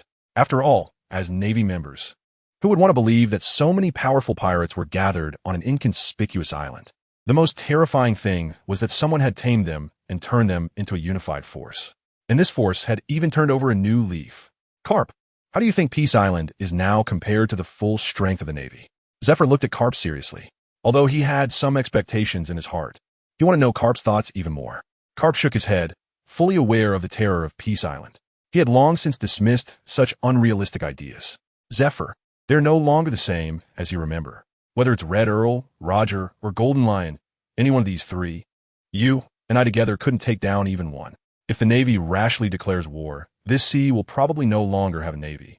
Zephyr knew that Carp was not someone who spoke recklessly. However, he still found it hard to accept such a drastic change. His wife and children had been brutally killed by pirates, and all his cherished students, except for Ein and Benz, had been slaughtered by pirates. Even his forearm had been severed. Even more ironically, the ones who saved him were the bosses of several legendary pirates in this world. Even if they had been silent and had not done evil for nearly a decade, their past crimes could never be erased in Zephyr's heart. Looking at his students beside him, Zephyr saw the same confusion in their eyes. After pondering for a moment, Zephyr straightened up and looked at Carp. Carp, you tell Yulin that he saved us, and Zephyr will never forget this kindness. But as the Navy, it is our dereliction of duty not to arrest pirates. We will not stay on this island any longer. Ein Benz, let's go. Yes, teacher. The two stood up in response, completely unconcerned about their injuries. Just as Carp was about to say something, Zephyr interrupted again. Don't worry, Boss Yulin, I won't say anything about Peace Island. The 1 billion berries is considered our compensation for your help. When I manage to gather it, I'll trouble you to send it over, Carp. After saying this, Zephyr didn't wait for Carp's reply and strode towards the door. Carp was momentarily taken aback. He knew Zephyr too well, and he had anticipated this situation. Originally, Carp had thought he would wait for Zephyr to heal his arm before leaving. But now it seemed he had underestimated Zephyr's stubbornness. Nevertheless, Carp still chased after him. Are you going to stop me, Carp? Zephyr looked at Carp seriously. Carp shook his head. Zephyr, you don't know the rules of Peace Island. If you want to leave, you must first say goodbye to the boss and get his consent. Say goodbye. Carp knew it would be difficult to explain to these three stubborn guys all at once. So he changed his approach. You can understand it as this island having the ability of a devil fruit. If the boss doesn't allow you to leave, you can't go out. Got it? A devil fruit that restricts people's entry and exit? Although Zephyr had never heard of it, he could accept that there were various kinds of devil fruits. All right, then let's go say goodbye to the boss. Let's go. Carp looked at Zephyr wearily. Go. Where are we going? Peace Island belongs to Yulin, not me. He's the boss. How would I know where he is right now? You wait for me to ask. With that, Carp quickly headed towards the vegetable and fruit garden. Within the entire Peace Island, if anyone had the most stable position, it had to be Roger. Unless instructed by Yulin, Roger would only go back and forth between the vegetable garden and his home, never to other places. As expected, when Carp arrived, he happened to see Roger tending to the fruit trees, and standing beside him, besides Mihawk, who was working, was the obedient Golden Lion next to Yulin. Carp walked over quickly, and before he could speak, Yulin asked first, "What brings you here? Are your colleagues all right? They're fine now, but they're just about to leave. So, oh, that's good. Then let them go." Carp was taken aback for a moment, not expecting the money-loving boss to let Zephyr and the others leave without even asking. "Thank you, boss. I'll take them out then." With that, Carp turned to leave. The Golden Lion took a bite of the fruit Roger handed over, looking at Yulin with confusion and asking, "Boss, are you really just going to let them leave like this?" Yulin sighed and shook his head, saying, "Forget it. Those Navy guys look pretty poor and don't seem to have anything to offer, so it's not worth wasting time. By the way, Little Lion, why hasn't Little Red come back yet?" In the pitch-black night, a swift figure darted across the sky. Under the bright moonlight, two pairs of bright red wings were breathtaking. In the air, Count Red held tightly onto the photo in his hand, which had many people in it. However, one blurry little face stood out particularly. Robin. This girl who had been living on Peace Island for 2 years in search of her dreams finally had news. But looking at that not-so-clean little face, Count Red had a bad feeling in his heart. "Robin, please be safe." Count Red's figure rushed away. Although it was already quite late, he knew that Yulin had been very concerned about Robin all these years. Peace Island, Yulin's palace. At this moment, Yulin felt no sleepiness at all. Carefully examining the photo handed over by Count Red, Although they hadn't seen each other for many years and the photo was somewhat blurry, Yulin recognized that it was Robin. But why did she look so weak? Yulin looked worriedly at the photo and then raised his eyes to ask the Red Count, "Little Hong, where was this found?" The Red Count stood up and said, "Boss, this was found on the nearest Wugu Island. From the looks of the photo, it seems Robin has joined some pirate crew." A pirate crew? Yulin looked at the photo in his hand with concern. Besides Robin, he didn't recognize anyone else in the picture, but they all seemed to have a short-lived appearance. Yulin was feeling increasingly anxious, and the more he thought about it, the more restless he became. He had to find Robin as soon as possible. Xiao Hong, contact all the intelligence points around Charlotte Linlin immediately. I want to know the latest news about Robin. Also, inform everyone that we have to work overtime tonight. The Red Count straightened up, looking determined as he faced Yulin. Boss, don't worry. I guarantee the mission will be completed. After saying this, the two pairs of wings behind the Red Count fluttered slightly and disappeared in an instant. Moments later, the Peace Island was suddenly lit up. The Red Count stood in the center, seriously assigning tasks to the people around him. Jean Sheetsy, go check the waters around Wugu Island. If you spot the pirate crew from the photo, intercept them directly. There are also 2 islands near Wugu Island that we can't overlook. Xiao Lu, take Roger, Ralco, and Hawkeye to searching groups. Everyone, contact us through the phone bugs when you have news about Robin. While ensuring Robin's safety, eliminate all enemies and obstacles you encounter. Understood? Understood. As everyone responded and left, Carp slowly walked out from behind a nearby tree. Robin? I feel like I've heard that name somewhere. Who exactly is she?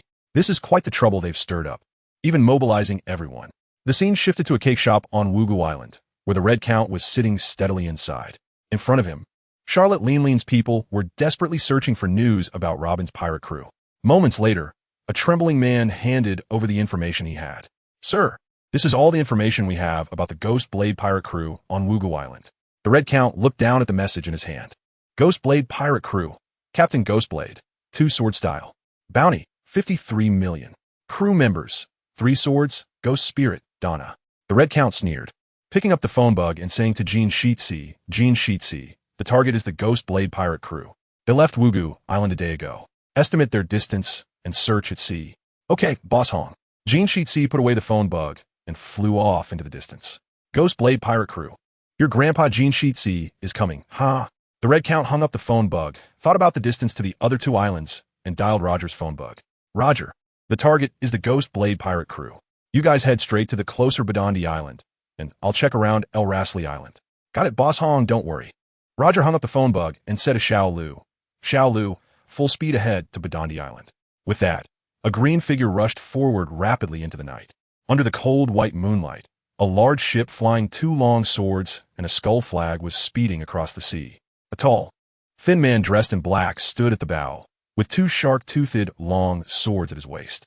A cold voice, like a ghost, whispered into the ears of the woman bound to the ground. I hope you don't deceive me this time, or don't blame me for being heartless, Donna. Oh no, I should call you Nico Robin, sizzling with a bounty of 79 million berries, even higher than mine, haha. Robin looked coldly at the ghost blade in front of her, constantly calculating her next plan in her mind. Although she did not plan to stay with the Ghost Blade pirate crew, she had done a lot of work for them over the past year. Unexpectedly, after Ghost Blade learned her identity, he took advantage of her unguarded moment to control her with Sea Prism Stone. To escape, Robin had to trick him into believing that there was a mysterious devil fruit on The Island to attract this despicable guy. Familiar with The Island, Robin knew that there was a sleeping monster on that scorching island. The Ghost Blade pirate crew was eerily quiet as the large ship sped through the night. The Island was already in sight. Once the ship docked, Ghostblade, holding the chain tied to Robin, asked so which direction. Robin looked up at the distant high mountain, the heat becoming increasingly apparent. Right there, there's a devil fruit, but because my abilities are limited, I couldn't get it last time. Ghostblade looked at Robin suspiciously, and after waving his shark-toothed, long sword back and forth at her neck, he burst into laughter. Ha ha ha. Cherish your little life, Robin. Men, our target is the high mountain. If there are any extra devil fruits, it's first come, first served. Charge! The members of the Ghost Blade pirate crew bravely rushed forward. In the lush woods ahead, several fierce beasts charged out, only to be cut down by the chaotic blades of the crowd. The Ghost Blade pirate crew kept attacking, many of them losing their minds in the heat of battle, sometimes disregarding their companions' lives just to land another blow. Blood paved the way, bones formed bridges. On the road to becoming strong, no one could escape unscathed. for the power brought by the devil fruit. Too many people died along the way, unable to reach the realm of the strong before their deaths. Suddenly, a terrifying roar echoed from the distant mountain, causing the entire island to tremble slightly. But clearly, at this moment, the Ghost Blade pirate crew showed no signs of fear. The devil fruit was calling them. As long as they consumed the devil fruit, they would gain immense power. With this immense temptation, no one could escape. Ghost Blade felt elated at the powerful roar. Since there was a formidable beast, there would likely be treasures nearby. No wonder they have such a high bounty on you, Nico Robin. It seems the Navy values you indeed. Even if it's just an ordinary zone-type devil fruit, its value is definitely above 100 million. This deal can't go wrong. In a good mood, Ghost Blade led his crew onward toward the mountain. Unbeknownst to them, a force of death had quietly enveloped the entire Island. In the sky above Island, Roger successively dialed the phone bugs of the Red Count and Gene Sheetsy. The Black Blade pirate crew has been found. On Island, the Ghost Blade pirate crew has reached the foot of the high mountain. The scorching ground turned all surrounding plants into withered wood. Besides the occasional roar from the mountain peak, there were no other signs of life. Ghost Blade tugged on Robin, his gaze toward the mountain already consumed by desire. In his eyes, the devil fruit ahead was already in his grasp.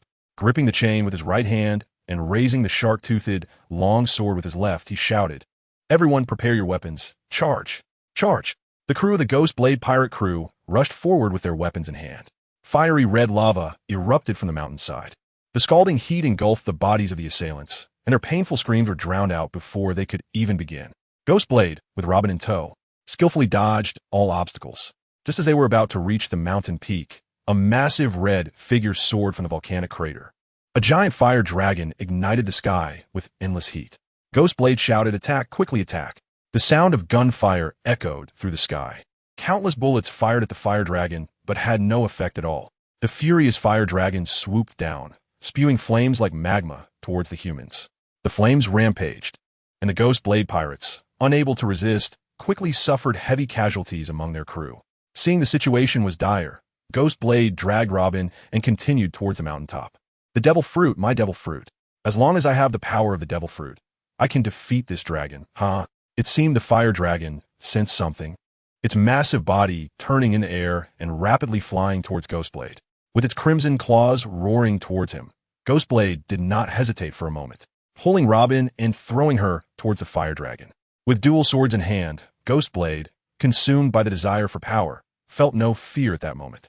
Robin, bound by sea stone in midair, struggled desperately, but it was of no use. The heat of the fire dragon drew closer, and Robin's heart tightened.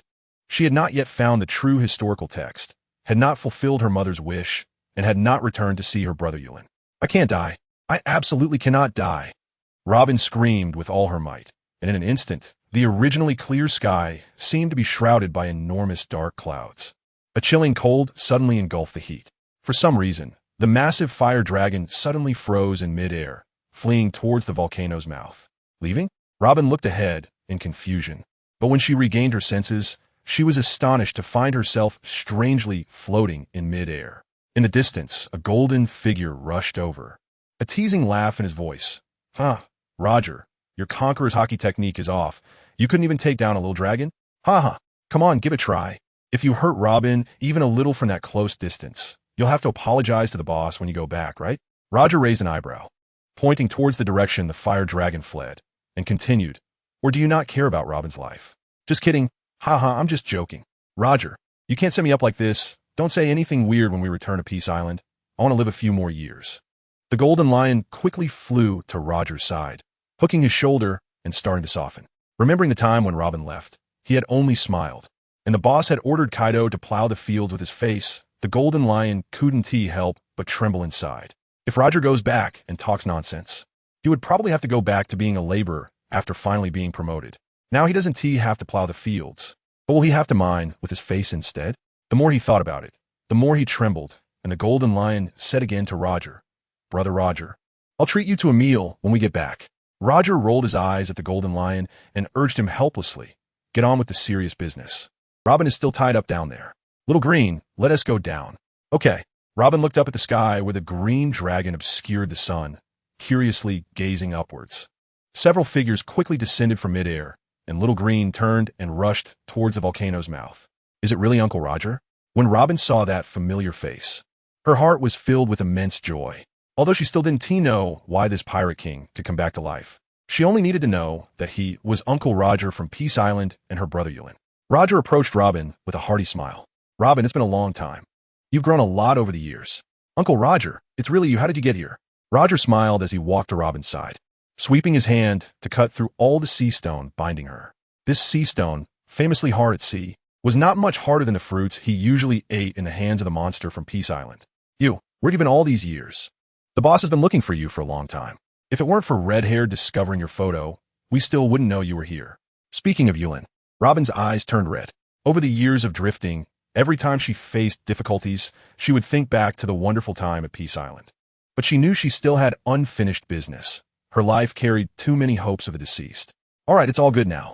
Gently patting Robin's shoulder. When Roger turned to look at the Ghost Blade pirates, the tenderness in his eyes instantly transformed into a sharp, cold light. Next, it's your turn. Ghost Blade's heart trembled as he watched Roger, his dual swords beginning to tremble uncontrollably in his hands. Roger, the Pirate King Roger? You really didn't die, huh? You must have obtained the treasure, right? It has to be true. I will too. I want to obtain it as well. Looking at the already crazed Ghost Blade, Roger felt no interest at all. Such a small fry. In the past, he wouldn't even bother to glance at them. Forget it. Let us kill him and go back to report. Just as Roger was about to act, a familiar voice from Red Count echoed in the sky. Robin, long time no see. Hearing the voice, Robin looked up in surprise, and when she looked again, Red Count had already appeared on the ground. Uncle Red, you're here too? Red Count instantly appeared beside Robin, looking at her with joy, saying, You've grown taller. Our Robin is a grown-up now. Saying that, Red Count took out a din-din mushie and handed it to Robin. Let us report to the boss that you're safe. MHM, Robin nodded, looking at the din-din mushie with some anxiety. Little Red, did Robin find it? A familiar and warm voice came through, making Robin choke up instantly. Unable to speak for a moment. Little Red? Is the signal bad? This is the first time such a problem has occurred. Tap, tap, tap. Just as Robin was about to speak, a few sounds of tapping on the din-din mushie came through from the other side. Little Red, can you hear me now? Yulin brother. Robin's slightly choked voice made Yulin, far away in Peace Island, suddenly freeze. Holding the din-din mushie tightly with both hands, Yulin asked with concern. Robin, it's really great that you're okay. Are you hurt? Did you get scared? Faced with Yulin's concern, Robin felt a pang in her heart. All her grievances surged up, and the strong Robin had tears welling up in her eyes, but she held back from crying. Robin put on a smile and continued. I'm fine, brother. Don't worry. I'm really okay. It was the uncles who saved me. I'm fine now. Hearing Robin's voice, Yulin finally breathed a sigh of relief.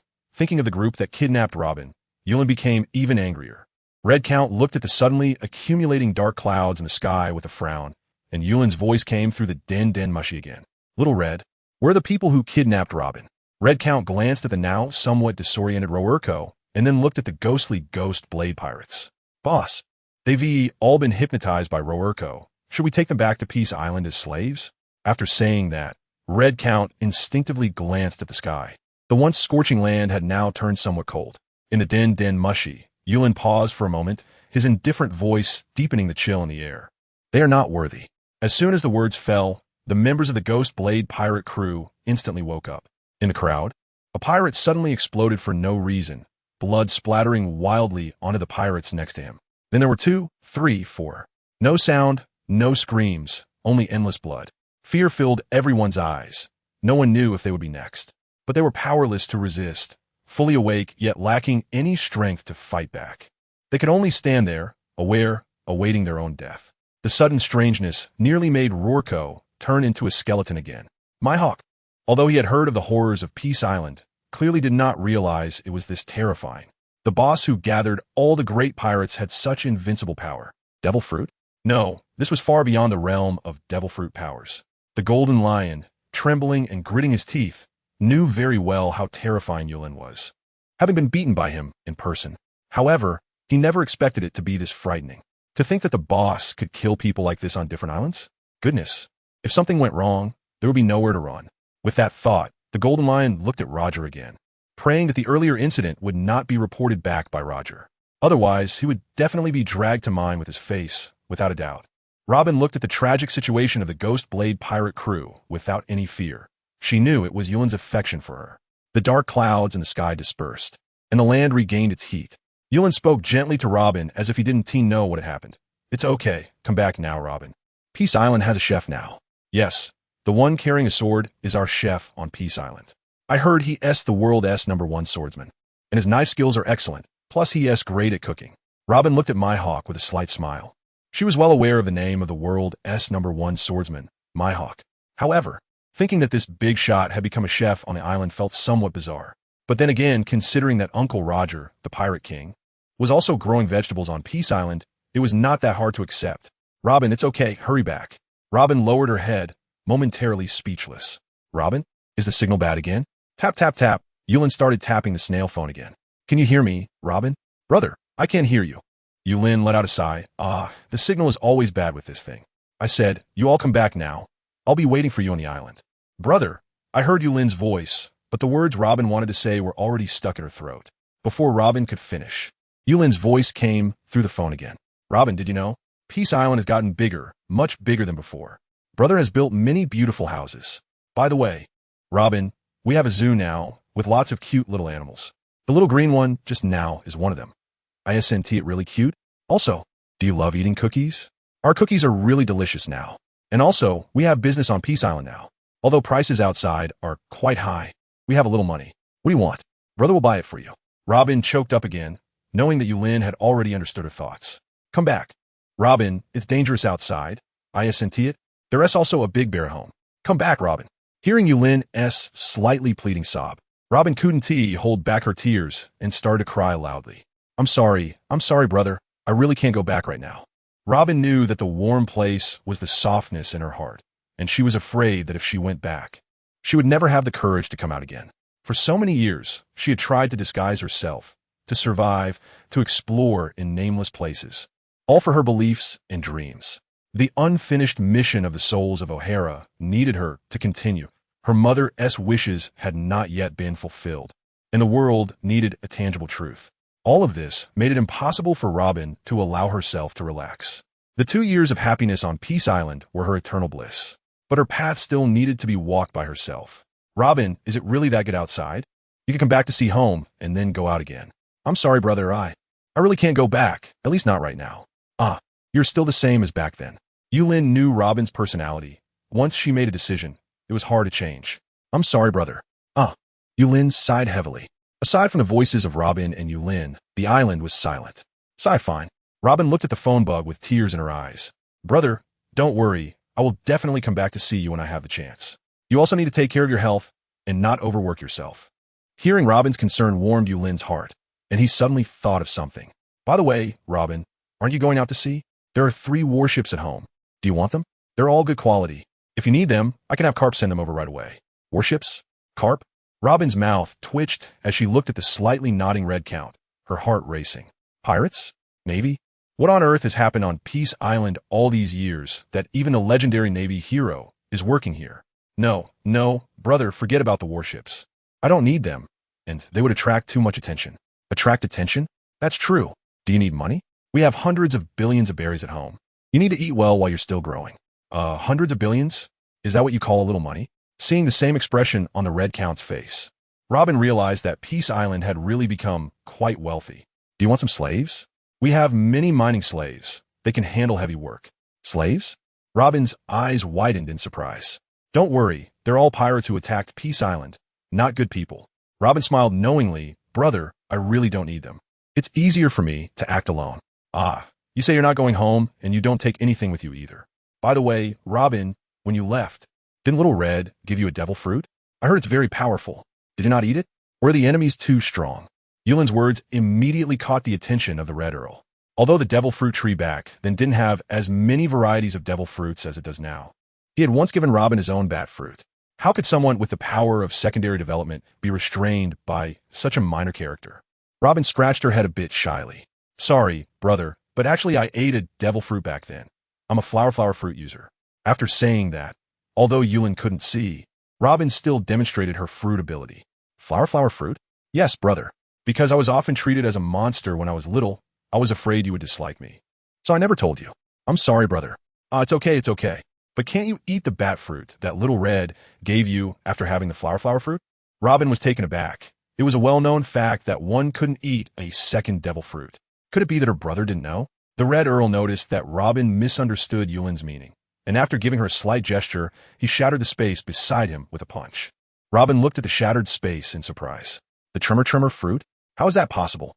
Uncle Red, aren't you a bat fruit user? The Red Earl smiled calmly. As long as the body strength is sufficient, one can eat a second devil fruit in Peace Island's black devil fruits. The shock in her heart was hard to calm. Everything in Peace Island seemed to break the rules of the world. Robin, didn't you bring Little Red's fruit with you? Robin came back to her senses and replied, No, because the temptation of the devil fruit is too great. I was afraid someone would have their eyes on it, so I hid on Bobo Island. Then how about I send you a few to choose from, where you can tell Little Red what you like. Although Yulin hasn't visited the devil fruit tree for a long time, he knows that there should be a lot of devil fruits by now, given his understanding of the Red Earl. Brother, my current ability should not be enough to eat a second one. Let's talk about it when I return to Peace Island next time, and my ability hasn't been fully developed yet. I see. Yulin knew that Robin was unwilling to return, but she should at least take something with her. However, thinking back now, after running Peace Island for so long, he realized he had nothing that Robin could use. Just as Yulin was caught in his thoughts, Ralco walked over slowly from the side and slightly bowed to Robin and the phone bug, saying, Boss, Miss Robin, can I say something? Ralco, what's up? Hearing Yulin's voice, Ralco quickly took out a black devil fruit from his pocket, which seemed to be his tardigrade fruit. It's like this, boss. I picked a tardigrade fruit before, thinking that I might encounter my kin in the future, so I kept it until now. How about letting Miss Robin take it with her? Ralco glanced at the red count and continued, although it's not as good as the bat fruit. The tardigrade fruit has strong vitality. What if it comes in handy in the future? After saying that, Ralco cautiously watched the expression of the phone bug. He didn't dare to say that it might be useful if Robin encountered danger that threatened her life. If that was interpreted as a curse on Robin, he would really end up as a skeleton. Yulin paused for a second, then suddenly became overjoyed, laughing, ha, as expected of Ralco. So thoughtful. Yes, Robin. Take this tardigrade fruit. Tardigrades are tough. It's good to have it as a precaution. Robin looked at the tardigrade fruit Ralco handed over and nodded happily. Since she could eat a second devil fruit in the future, Robin certainly wouldn't mind having an additional power. Moreover, compared to having bat wings during battles, this fruit that enhances vitality was much easier for Robin to accept. All right, thank you, big brother. Thank you, Uncle Ralco. After saying that, Robin even slightly bowed to Ralco, scaring him to quickly dodge aside. Robin, please don't be so polite. If you keep being polite, I'm going to cry. Ralco, who had already returned to his skull state, quickly wiped his non-existent eyes, making Robin giggle. Ralco, you have done a great job this time. If you have any requests when you come back, feel free to say so. Holding a tour concert for the clan or something is fine. I have plenty of devil fruits. Choose whatever you want. Ralco was instantly overjoyed, bowing 90 degrees to the phone bug and loudly thank you, Lin. Thank you, boss. Thank you, boss. The golden lion sighed beside them, enviously looking at Ralco. Why didn't I bring a few devil fruits out with me? Sigh. Time passed second by second. On the shore of The Island, the Red Count held the phone bug and watched Robin sail away. The supplies on the Ghost Blade Pirates were all complete, so there was no need to add anything. Sigh. Robin has left. In the phone bug, Yulin's voice was filled with disappointment. Little Red, you've worked hard, come back early. Okay, boss. The Red Count put away the phone bug and said to Little Green by the volcano, Little Green, we are going back. All right. As soon as he finished speaking, Little Green soared into the sky, and his massive body quickly reached Roger and the others. Upon closer inspection, the once mighty fire dragon in Little Green's claws now looked as if it were dead. You want to take this thing back? It won't be dead, right? The golden lion said lightly. Oh no, the boss was just talking earlier, so I was afraid it would make a sound. That's why I kept holding it. It looks good, so I'll take it back and keep it as a pet for a couple of days. That's a good idea, haha. I'll come see how you tame it another day. Sure, no problem. Myhawk twitched his mouth. Not only were the people on Peace Island terrifying, but even their pets were so abnormal. Pets needing to raise pets. This damn hierarchy. Sighing quietly, Myhawk leaped onto Little Green's back, and the others followed suit. Little Green soared into the air, and as everyone was in the sky, the Island beneath them started to shake violently. A huge rumbling sound made everyone look towards the sea. The island beneath their feet began to crumble, and the splitting land was gradually swallowed by the sea. Suddenly, it seemed as if an inexplicable force split the ocean in half, and the largest remaining piece of land instantly plunged into the deep sea. It vanished as if devoured by a demon. In the blink of an eye, the sea returned to calm, as if nothing had ever happened. Roger swallowed hard, and the others exchanged glances, momentarily unsure of what to say. This wouldn't also be the boss's doing, would it? Roger instinctively looked at the red count. As the one who had been with the boss the longest, he could understand the boss's power the best. The red count, already marked by Yulin, nodded clearly. After we go back, let's work hard. The boss probably hasn't been in a good mood lately, except for those who aren't afraid of death. After hearing this, the golden lion nodded vigorously, feeling like it might be an illusion. When the red count spoke, the golden lion always felt like the other party was pointing at him. Thinking of this, the golden lion leaned closer to Roger with a somewhat pleading expression. Brother Roger, please don't mention what happened just now when we go back. Thank you. Thank you, please. Looking at the golden lion's bowing posture, Roger grinned, revealing a mischievous smile. Come on, say it again. In the waters of Peace Island. Today the mist surrounding the sea was thicker, making it impossible to see one's hand in front of them. Inside the island, dark clouds loomed and fine rain fell continuously. Today Peace Island was exceptionally quiet. For a place that was usually sunny, the weather today was truly frightening. Even the slaves mining on Dead Island were given a day off by the Golden Lion. The boss is in such a bad mood. If the noise from mining disturbs him, it would be the end. Yulin walked slowly towards the seaside, with the chubby little guy beside him carrying a sofa on his shoulder, holding a 5-meter diameter umbrella in his right hand to shield Yulin from the rain. And in his left hand, he carried a large bag filled with various snacks and drinks. Just the two of them, a person and a bear, quietly moved through the rain. Upon reaching the beach, the chubby guy first set up the umbrella, placed the sofa securely underneath it, and after putting the food in one corner of the sofa, he respectfully stood behind it. Yulin touched Xiaopang's fluffy arm and said, "You've worked hard, Xiaopang." Xiaopang shook his head, looking at Yulin with admiration in his eyes. The fine rain fell continuously as Yulin sat on the sofa, enjoying the sea breeze and sipping on some strong liquor. Looking at the heavy fog ahead, Yulin sighed deeply. Hey, is it really that good outside? Little Robin has been gone for so long and still doesn't want to come back. What does she really want to do? Sai, it's true. Girls' thoughts are really hard to guess. Yulin looked melancholic as he gazed at the sea, sitting there for an entire day.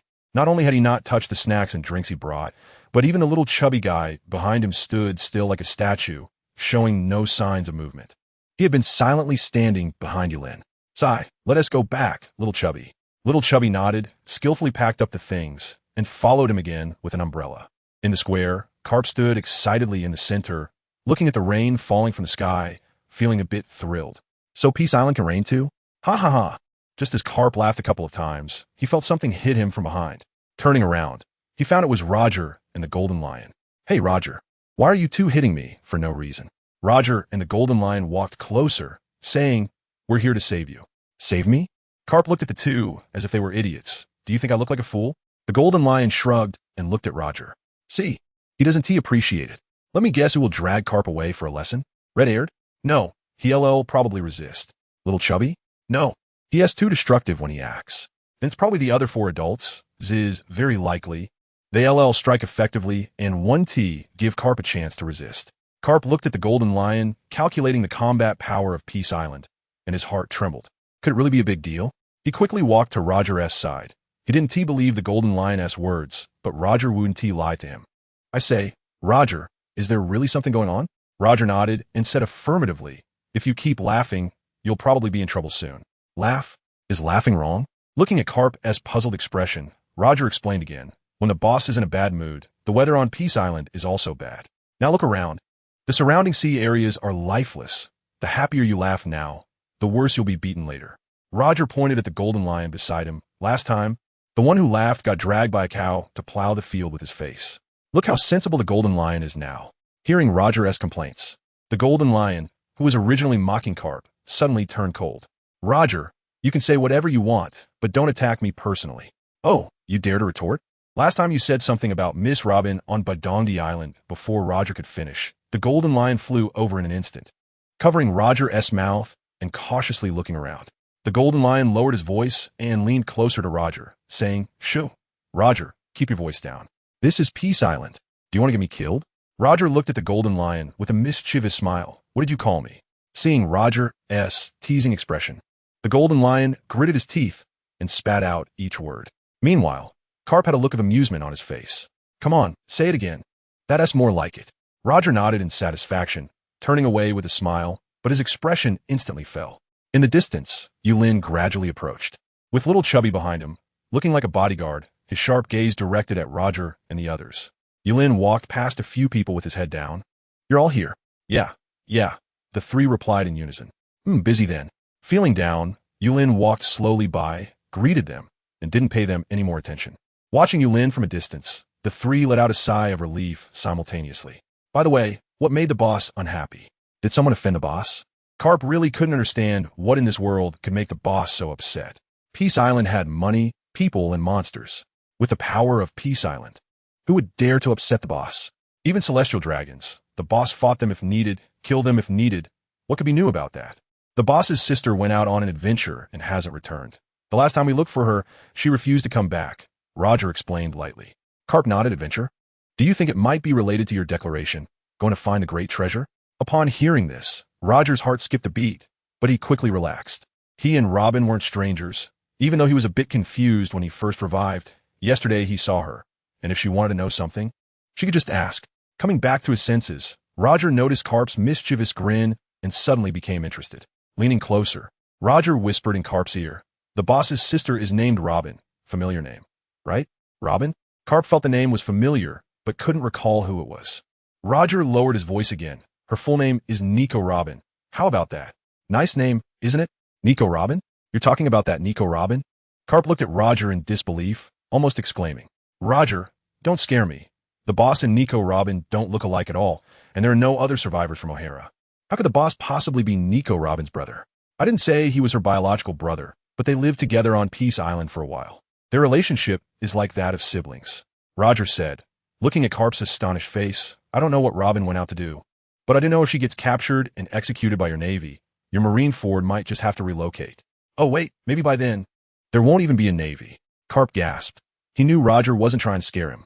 Thinking about the commotion yesterday, Marineford couldn't handle the trouble they would cause. Does the boss not know? Of course not.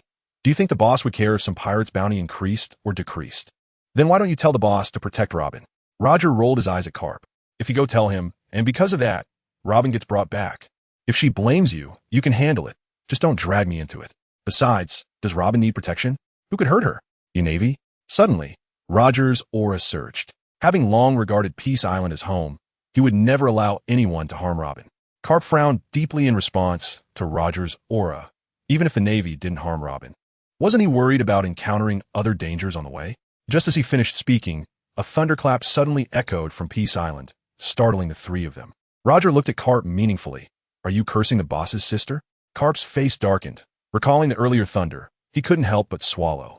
Roger pointed at the Golden Lion and said to Carp, come on, call out. Under the cover of night, a warship quickly sailed out of the port of Peace Island. The Golden Lion stood at a high point, looking worried. Are we really letting him sail away with one ship? Roger understood the Golden Lion's concern, shaking his head with a slight smile. It's fine. The boss wanted to sell it to Carp last time, but Carp didn't want it. Look, isn't it sold now? Aren't you afraid Carp won't pay? Roger's smile widened as he looked at the Golden Lion. If he doesn't pay, that's even better. Then we can go to Marineford together to collect the debt. That scene would be spectacular. At this point, the Golden Lion also revealed a fierce smile. He hated that place that had caused him to fail and wished to destroy it right away. Then I'm really looking forward to it. The mist was heavy, and Carp's warship quickly disappeared from the sight of Peace Island. As it sped along, just as they were about to exit the mist, a ship's silhouette appeared ahead. A pirate crew? Forget it. I need to hurry back. After all, this is the direction to Peace Island. Those unlucky guys are definitely doomed today. Carp looked at the gradually clearer ship ahead with a somewhat gloating expression. Aren't you guys from the Navy? What are the Navy doing here? Carp's heart tightened. If they got past today, there probably wouldn't be anything left. Turning the ship's bow, Carp accelerated towards the opposing warship, shouting angrily, Hey, the captain on the warship.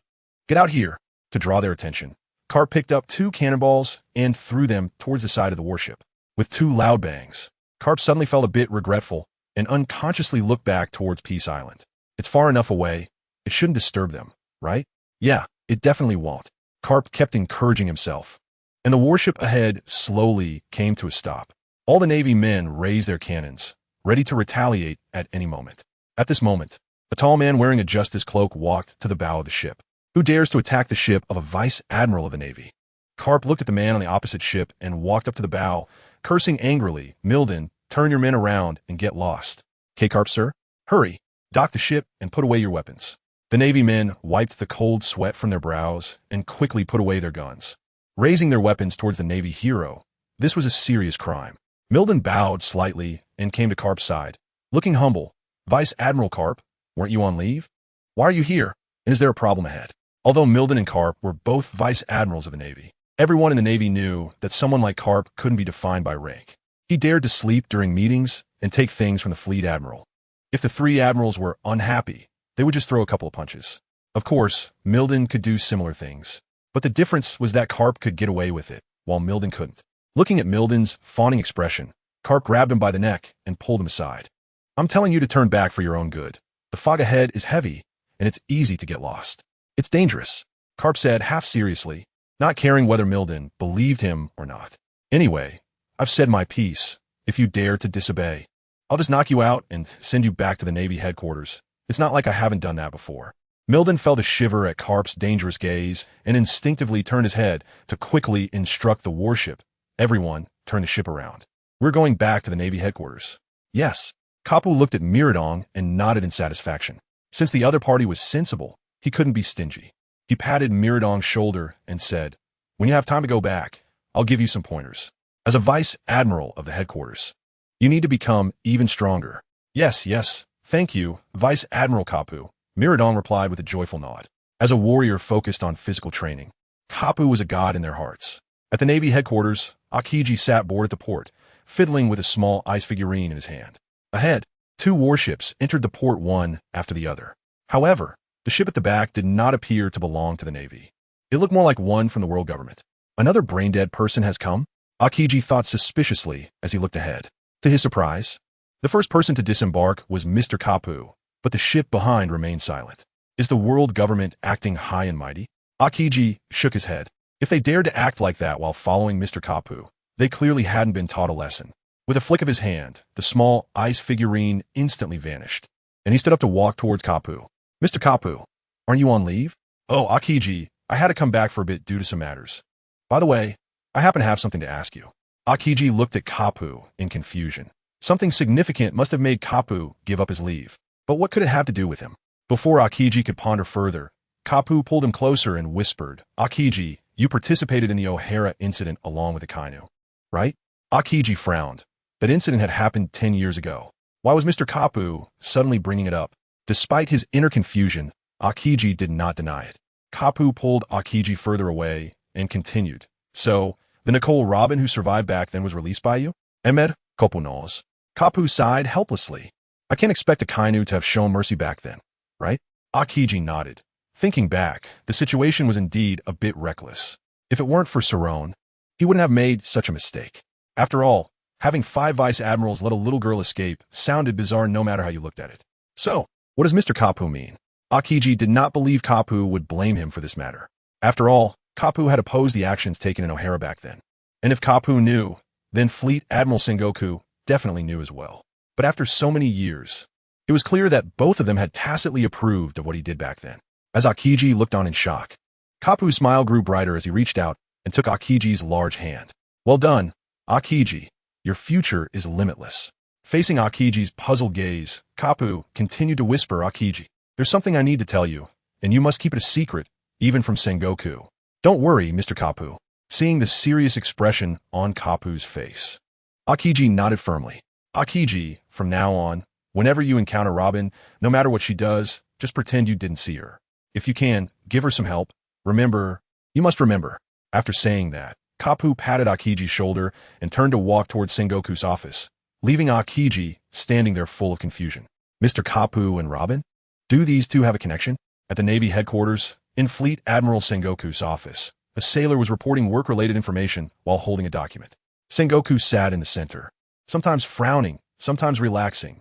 Suddenly, the office door was pushed open with a bang, startling the sailor, who almost lost his footing. Looking up, Sengoku stared in surprise at the visitor. Kapu, what wind blew you in? Since you're back, just cancel your vacation. Tsh. Kapu rolled his eyes at Sengoku and walked over. skillfully opening Sengoku's treasure chest and casually taking out a few bags of sunbae and donuts to start eating. The sailor looked at Kapu in awe. Only this big shot dared to be so reckless in front of Fleet Admiral Sengoku. You, hurry up and finish. I have things to do. Kapu glanced casually at the sailor, who quickly picked up the documents, but was interrupted by Sengoku. All right, you can go now. The sailor felt like he had been pardoned and quickly saluted before escaping the office.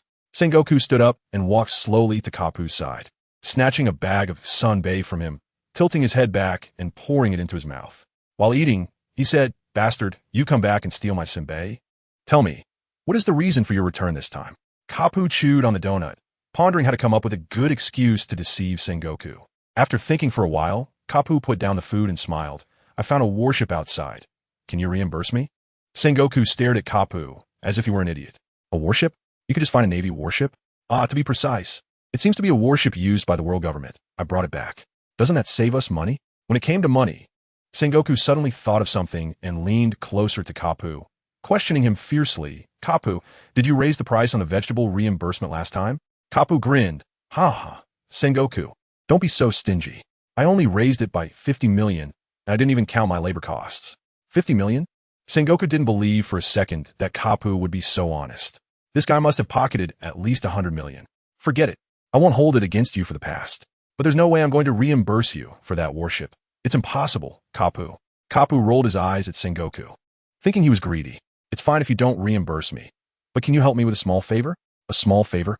Sengoku looked at Kapu suspiciously, as this guy rarely asked for help. Although Sengoku didn't want to let Kapu take advantage of him again, considering Kapu's contributions over the years and their friendship, Sengoku didn't directly refuse. "All right, tell me what it is." Kapu casually handed the remaining half of the donut to Sengoku and said, "It's a small matter. I just need you to cancel a bounty on someone."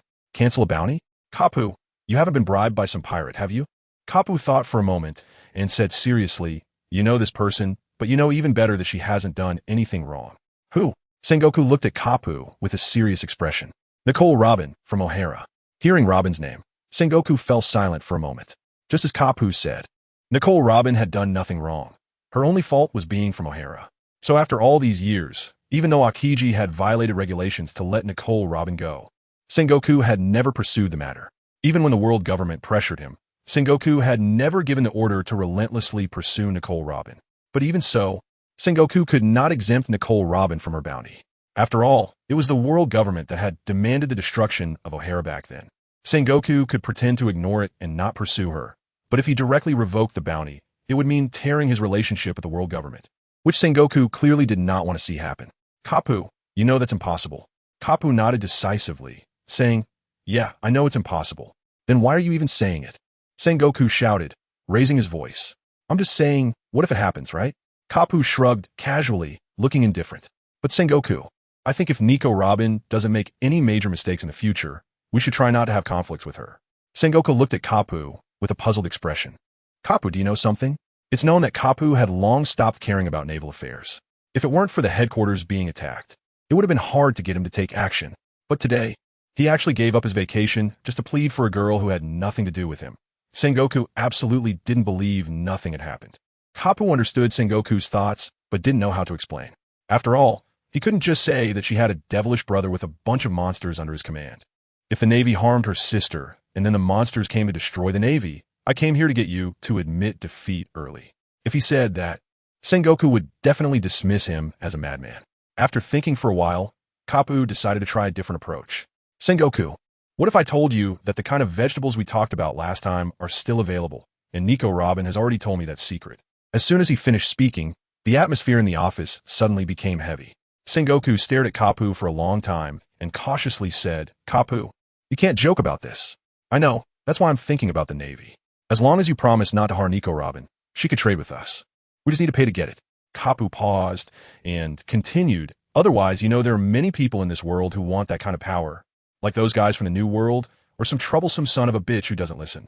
Thinking back to the look on Drag's face when he left Peace Island, Kapu knew that guy would definitely do business with Peace Island. If they didn't speed up, according to Roger's words, the production of Peace Island would only allow later people to queue up. Regarding Kapu's words, Sengoku didn't doubt anymore. "Kapu, why didn't you just take the secret directly?" Kapu's expression darkened as he looked at Sengoku. Sengoku, have you been the fleet admiral for too long? Nico Robin is not in the wrong. You want me to just take it? Sengoku's expression dimmed for a moment. He had been troubled by the development of the Navy for years, and suddenly made a mistake in judgment. I misspoke, but this matter is serious. We still need to plan carefully. Kapu, how confident are you about those vegetables? As long as there's money, it's highly likely we can buy them. But if you keep hesitating, they'll probably be taken by someone else. Sengoku hesitated for a moment. Secretly protecting Nico Robin wasn't too difficult. However, if this matter was discovered, it would indeed be hard to explain to the world government. At that time, the demands on the Navy would be even stricter. Bring someone in. Sengoku shouted towards the door. After a series of knocks, a naval soldier walked in. Admiral, please give your orders. Go and ask Vice Admiral Tsuru to come over. Yes. The soldier saluted and turned to leave. After a moment, Vice Admiral Tsuru walked into Sengoku's office. When she saw Kapu, she was also surprised. Oh, Kapu, you're back so early. Little Tsuru, there's something I need your opinion on. Oh, Vice Admiral Tsuru looked at Sengoku with a serious expression. It had been a long time since she had seen him this serious. After a while, when Vice Admiral Tsuru heard the whole story, her expression was not as serious as expected. Little Tsuru, what do you think? Share thoughts. Vice Admiral Tsuru nodded at Sengoku and smiled at Kapu. This matter still depends on you, Kapu. Me? Kapu looked at Tsuru in confusion, waiting for her to elaborate. Sengoku, who do you think is a greater threat? Drag or Nico Robin? No need to say. It's obviously Drag. The Revolutionary Army has already taken shape, and the world government's people are obviously more troubled. At this point, even Sengoku unconsciously glanced at Kapu, as if to say, you have a good son. Kapu awkwardly looked at Vice Admiral Tsuru and said, Little Tsuru, why are you talking about this? I will eventually give that rebellious son some loving education to turn him around. Vice Admiral Tsuru shrugged nonchalantly and continued. If Drag's situation doesn't concern Kapu, then adding Nico Robin isn't much of an issue. As long as the Navy gains substantial benefits, increases its combat power to suppress pirates and even the Revolutionary Army, then everything is fine. As for Nico Robin, arranging things secretly isn't a big deal.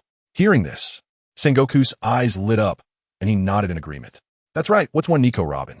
Anyway, it's a deal made by Kapu. We don't know anything. And the Navy just bought vegetables from Kapu.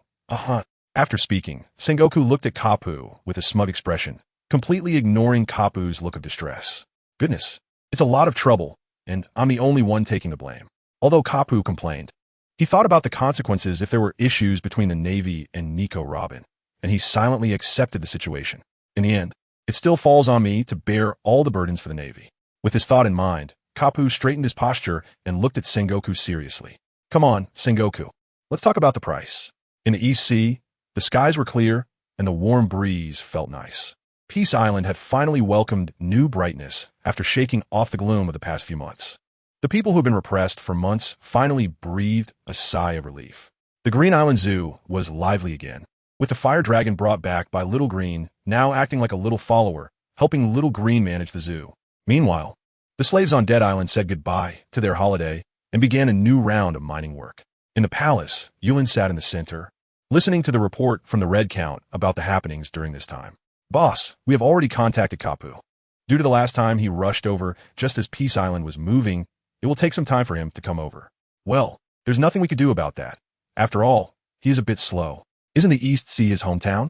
This time, it's just right for him to play the landlord and treat us to a meal. The Red Count nodded and continued.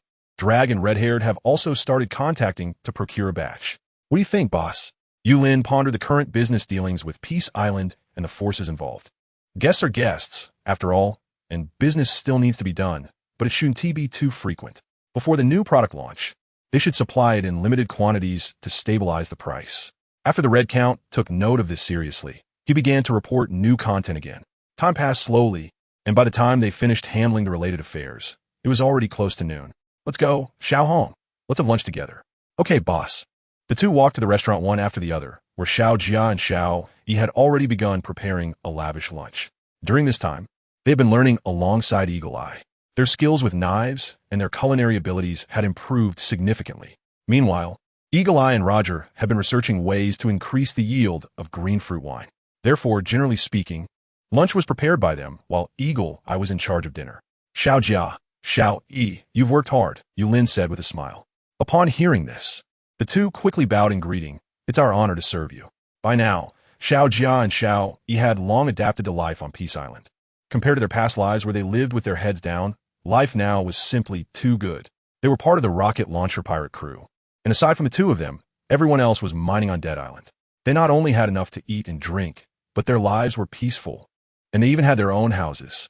Moreover, both the Navy and pirates coming to Peace Island treated them very courteously. This kind of life was something they had never dared to dream of before. A sumptuous lunch was quickly devoured by the two. Perhaps due to gradually adapting to this world, Yulin's appetite had been getting better and better, but he had never gained weight. Xiaohong, prepare a boat for me later. I want to go for a stroll. All right, boss. I'll make arrangements to accompany you. Yulin waved his hand and casually said, No need, there's little Fatty, and it's Donghai. Such a good place doesn't need protection, ha ha ha. When Yulin learned that Peace Island had come to Donghai again, he felt very happy. It had been a long time since he had gone out, and since he was in such a place as Donghai, he couldn't wait to stroll around. Moreover, thinking about the prices here made Yulin even more excited. Red Baron thought for a moment and found nothing to worry about. After all, there was no need to consider the boss's safety. Red Baron just wanted to help Yulin carry things and run errands. And now, little Fatty was already quite skilled at running errands. Good boss, then you take the phone bug and contact me anytime if you need anything. That's good. After saying that, Yulin turned and left, and after exiting the palace, he noticed that little Fatty's figure had quietly followed him. Zamoti Village, Donghai. Compared to the former windmill village, the environment here was obviously a bit desolate. However, the more abundant vegetation and mountains wrapped this place in a more primitive ecological setting. The strange figures of a person and a beast wandered around Zamoti Village, attracting quite a few people's attention. After all, little Fatty's round and chubby appearance was truly adorable. Little Fatty, look over there. Shall we go have a couple of drinks? Little Fatty nodded earnestly.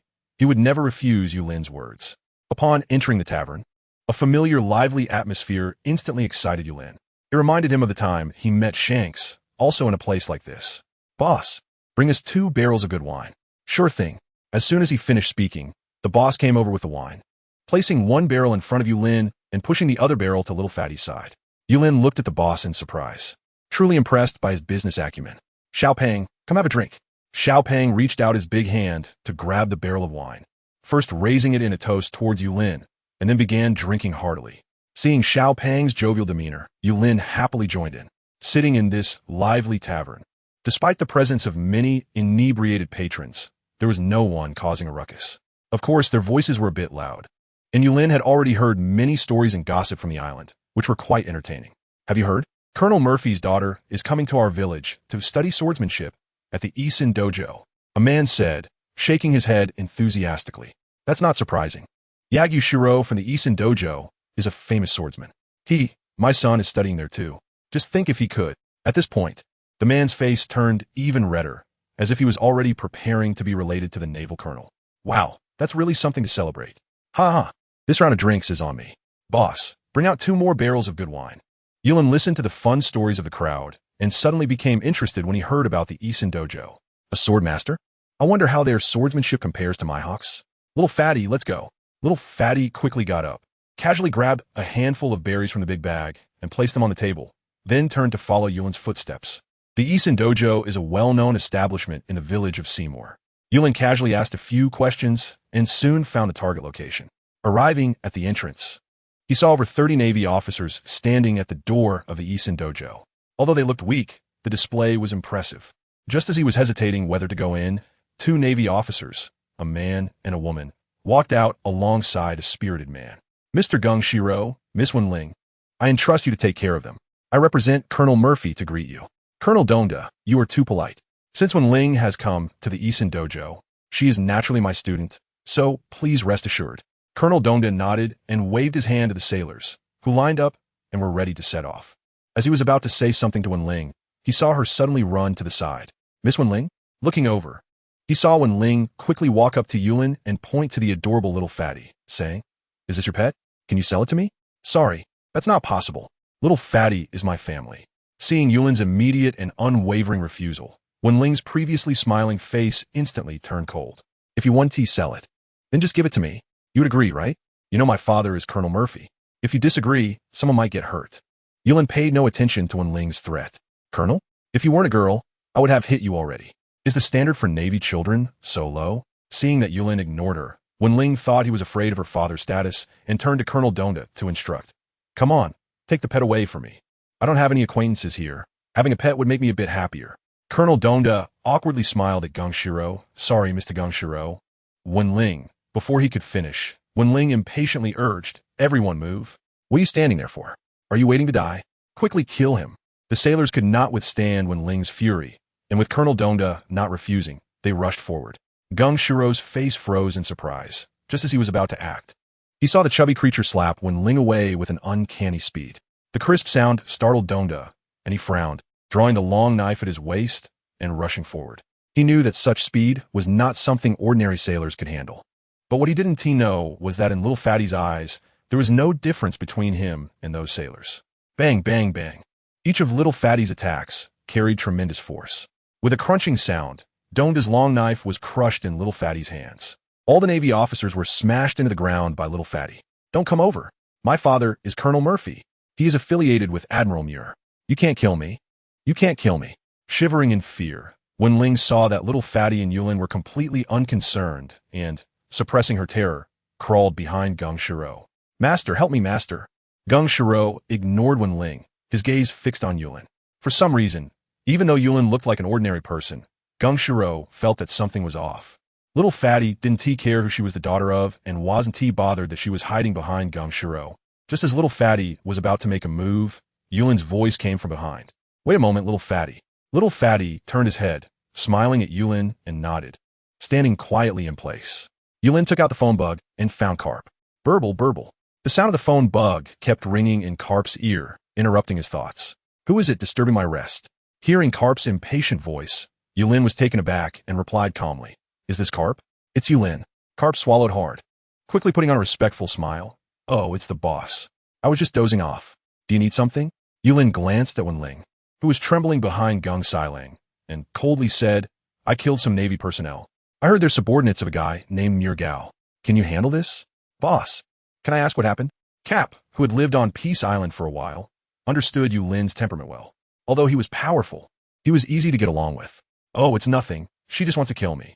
I heard her father is a colonel or maybe a rear admiral named Murphy's subordinate, and I'm afraid it might affect our future business. Cap nodded blankly, realizing that someone was courting death. Boss, you must have heard wrong. I'm familiar with Muir Gao. He doesn't have any subordinates named Murphy. They are probably just bandits pretending to be Navy. Our Navy would never be your enemy. Boss, we're also good citizens. Please help us out with this matter.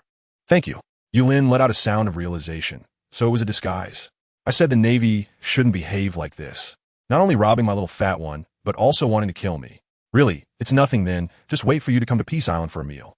After saying that, Yulin hung up the phone, and he didn't care whether what Carp said was true or not. If it weren't for the fear of losing such a big client as the Navy, Yulin wouldn't have bothered to make this call. After all, this group of people was just a bunch of enablers of evil. If they died, so be it. When Carp saw that Yulin hung up the phone, he finally breathed a sigh of relief. Good heavens, what kind of thing provokes the devil leader? Someone from Milgao? No, I have to let him deal with it quickly. The scene shifted, and after Yulin hung up the phone, he glanced at Gung Sailang and said, Sir, you heard what I just said. I don't know how well you know Vice Admiral Carp, but he said these people are all fake, so I'll handle it. Little Fat, go ahead and kill them. After saying that, just as Gung Sailang was about to react, his expression suddenly changed drastically. A surging force began to tremble at the position of Wenling behind him. With a cracking sound, the trembling Wenling instantly fell silent. Looking around, the ground began to shake. The Navy members who were smashed into the ground were quickly engulfed by the earth, and after a moment, there was no trace left of their existence. Gung Sailang squinted his eyes, but his heart was filled with tumultuous waves. The tremor fruit? Impossible. Could it be that Whitebeard is dead? Filled with countless doubts, he watched Yulin gradually approach, and the usually calm Gung Sailang felt inexplicably nervous. Mr. Gung Sailang, I apologize for the trouble. Please do not spread today's events. Gung Sailang smiled faintly. Isn't today just a visit from you, sir? There is nothing else going on. In the East China Sea, a delicate ship was slowly sailing. Yulin leaned back in a rocking chair, looking at the gift that Gung Sailang had given him before his departure, feeling very happy. It was a finely crafted long knife. Although they all called it a sword, Yulin felt that it was more of a decorative item than a weapon. Xiao Pang, don't you think Gung Sailang has a bit of charm? Xiao Pang shook his head, not understanding what Yulin meant. Forget it. Yulin waved his hand nonchalantly, holding the long knife and casually slashing at the sea a couple of times. Suddenly, Xiaopeng, who had been sitting on the deck, sprang up, his gaze fixed on Yulin's direction, as if ready for something. Yulin, with his back to Xiaopeng, did not notice anything unusual and continued to gaze ahead, still holding the long knife.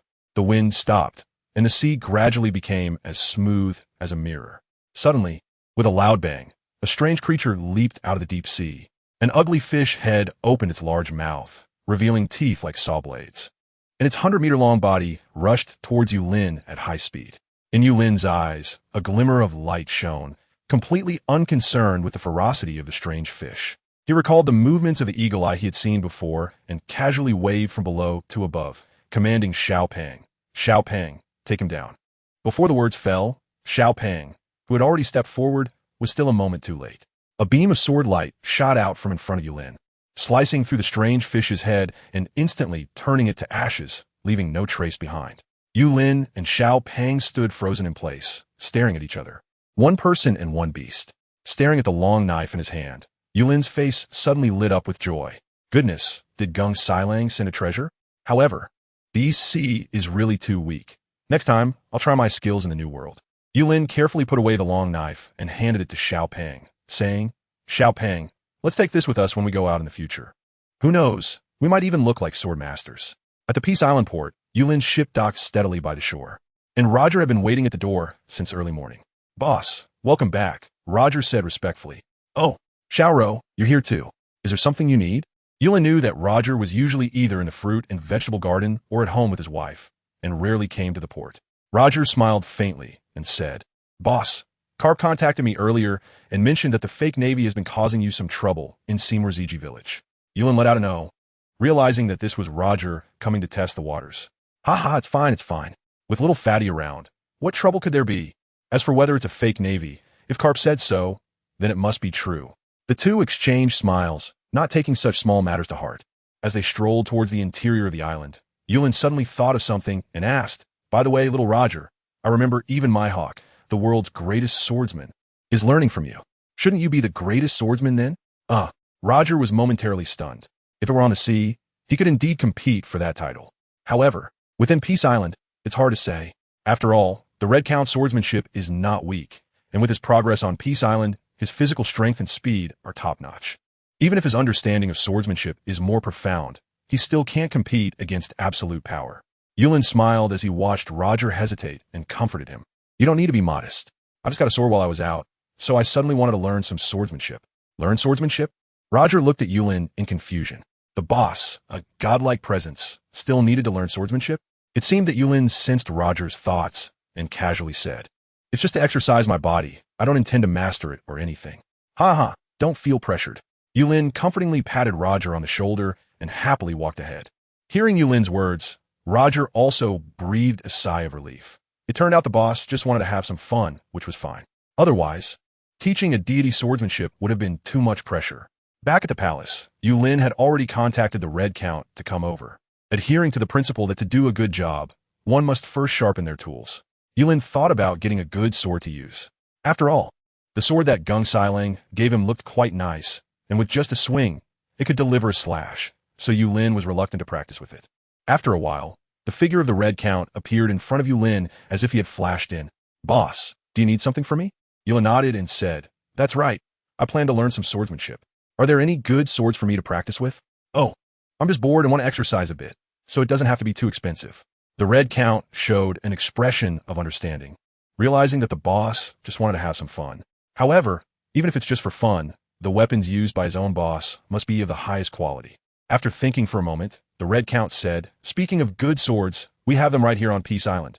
My hawk's black sword is quite famous." Upon hearing this, Yulin awkwardly smiled and said, "Let's not use our own people, okay?" Yulin thought about Mihawk's imposing black sword and continued, "Is there something similar? Or maybe just a little less impressive?" The Red Count nodded, calculating the current position of Peace Island, and said, "Boss, do you want to wait for a couple of days? I know there's an original Kitetsu in the hands of an old man. Should I go and get it for you?" Yulin awkwardly looked at the Red Earl and said, "I think we shouldn't rob those old men. It's not good for our reputation." "It's fine, boss. None of those 5 old men are good, so robbing them is no big deal. Is that so? Yulin hesitated for a moment, but still shook his head. After all, even if they were bad people, they hadn't wronged him. So Yulin really wasn't in the mood to take their things. Yulin thought for a moment, and suddenly had a flash of inspiration. The so-called swords in this world always felt incompatible with the sword in his heart. If that's the case, why not forge one himself? Xiaohong, go prepare some materials for me. Let's make a real sword ourselves. Upon hearing Yulin's command, Count Hong instinctively nodded in agreement, but he was quite puzzled inside. A real sword? Could it be a weapon only gods would use? Although Count Hong was no longer just a pure swordsmanship expert, he had never let go of his own sword techniques. If he could witness the birth of a divine sword, it would be an unparalleled honor for him. Xiaohong, go collect some metals for weapon forging. The harder, the better. Count Hong thought to himself, boss, many materials we mine on Dead Island fit your requirements. Even sea stone is a material for forging weapons. Yulin smiled knowingly, realizing that he had forgotten about the ore on Dead Island. Let's go, Xiaohong. Let's take a look at Dead Island. The interior of Dead Island was shrouded in mist, but the entrance was much more normal. This place had also become a living area for slaves over the years. It was also where the Stars and Dorag had labored for reform back in the day. Aside from the restriction on going out freely, Yulin had not been harsh on the slaves regarding food and drink. Because of the mist, the Golden Lion had specifically laid out walkways of different colors and textures to prevent the slaves from going in the wrong direction on Dead Island. The flat, hard main road was very wide. Leading to the direction of the sea stone was a hard gravel path. The large stone road with wooden handles led to the metal mines. As for the rest of Dead Island's environment, it was all hard sandy soil. Although Yulin rarely came to Dead Island, the Red Count was very familiar with it and introduced it to him. Walking along the straight main road, the Golden Lion was sitting in a large chair, directing everyone at work. Occasionally, he would take out the mind or to inspect it. Little Lion, you are quite busy. Just as the Golden Lion was lost in thought, Yulin's voice suddenly startled him. Boss, why are you here? If there's something, just let me know and I'll come see you. Please have a seat. The Golden Lion quickly got up from his chair, wiped it with his hand, and bowed to Yulin. Yulin waved his hand and said, I came over this time for some matters, so I also took the opportunity to see how the mining on Dead Island is going. Hearing Yulin's interest, the Golden Lion seriously summarized the situation on Dead Island. Currently, the main resources being mined are seafloor stone and metal ores, with occasional jade stones. Some of these high-quality materials have been stored away, while the relatively ordinary or inferior products are always added when people come to purchase vegetables. After all, both the Navy and pirates need them, so they have never refused. After all, the Red Count requires that the ratio of vegetables purchased corresponds to the ratio of ores. Over time, this has become an unspoken rule in Peace Island, commonly known as mandatory distribution. Of course, in terms of pricing, Peace Island never loses money. Yulin nodded in satisfaction. The Red Count and the Golden Lion were really doing better and better in this regard. At least better than the resort he initially wanted to build. Sometimes, Yulin even had a doubt whether his original idea of turning the island into a resort was wrong. To this day, aside from making a small profit every time Whitebeard came over for a meal, it seemed that the resort had not welcomed any real guests. Now, most of the money was earned from exporting goods. Yulin let out a helpless sigh, and after recalling the purpose of today, quickly regained his focus. Little Lion, I want to learn swordsmanship and exercise my body. Prepare all the materials suitable for forging a sword, and we will forge a sword today. Swordsmanship? The boss wants to learn swordsmanship and forge a sword himself? Although confused, the Golden Lion had long developed the habit of not asking too many questions. After all, the boss could do whatever he wanted, and he just needed to cooperate. After a simple calculation, the Golden Lion confidently said, Boss, don't worry. We have plenty of high-quality ores on Dead Island right now. I'll get them for you right away. With that, the Golden Lion turned and left. Xiaohong, go find that little pet of Xiaolu's, and also bring me a floating fruit first. Okay, boss, the Red Count responded and went on his way. Yulin recalled the books he had read before, and it seemed that in this world, there really were weapons with the power of devil fruits. Thinking of this, he wanted to give it a try. Although eating a devil fruit was of no use to him, having a weapon with special powers would be quite interesting. As for whether it would fail or not, it didn't matter. After all, he had plenty of devil fruits at home. If he failed, he could just switch to a new one. He would eventually succeed. A moment later, two massive objects floated above Dead Island. Upon closer inspection, they turned out to be premium or materials. Gold Lion carefully placed the small mountain aside and looked at Yulin with excitement. Boss, look, these are all our premium materials. Do you think they're enough? Seeing Gold Lion's happy expression, Yulin awkwardly twitched the corner of his mouth. I'm trying to forge a sword, not intending to gather 1,000 swords back to their origins. Yulin sighed and instructed Little Lion. Help me find 2 pieces of the best metal, ore, and seafloor stone. They don't need to be too big. The Golden Lion was taken aback for a moment, feeling a surge of emotions. The boss was letting him choose the materials for the sword. What a great trust. As he pondered, the Golden Lion began to carefully select each piece, making sure to compare their quality and color before feeling satisfied. In the blink of an eye, a red figure flew over the sky of Dead Island. When the Golden Lion looked up, the fire dragon was still in the air, while the Red Count was already standing beside Yulin, holding the float fruit. Boss, this is the float fruit you wanted. Float fruit? The Golden Lion looked at Yulin in confusion. Yulin smiled and said, it's just a try. If the float fruit can be incorporated into the sword, it will definitely be very interesting. The Golden Lion was pleasantly surprised and somewhat overwhelmed. He didn't expect the boss to choose his float fruit for the sword he was preparing to forge. Thinking of this, he cautiously glanced at the Red Count.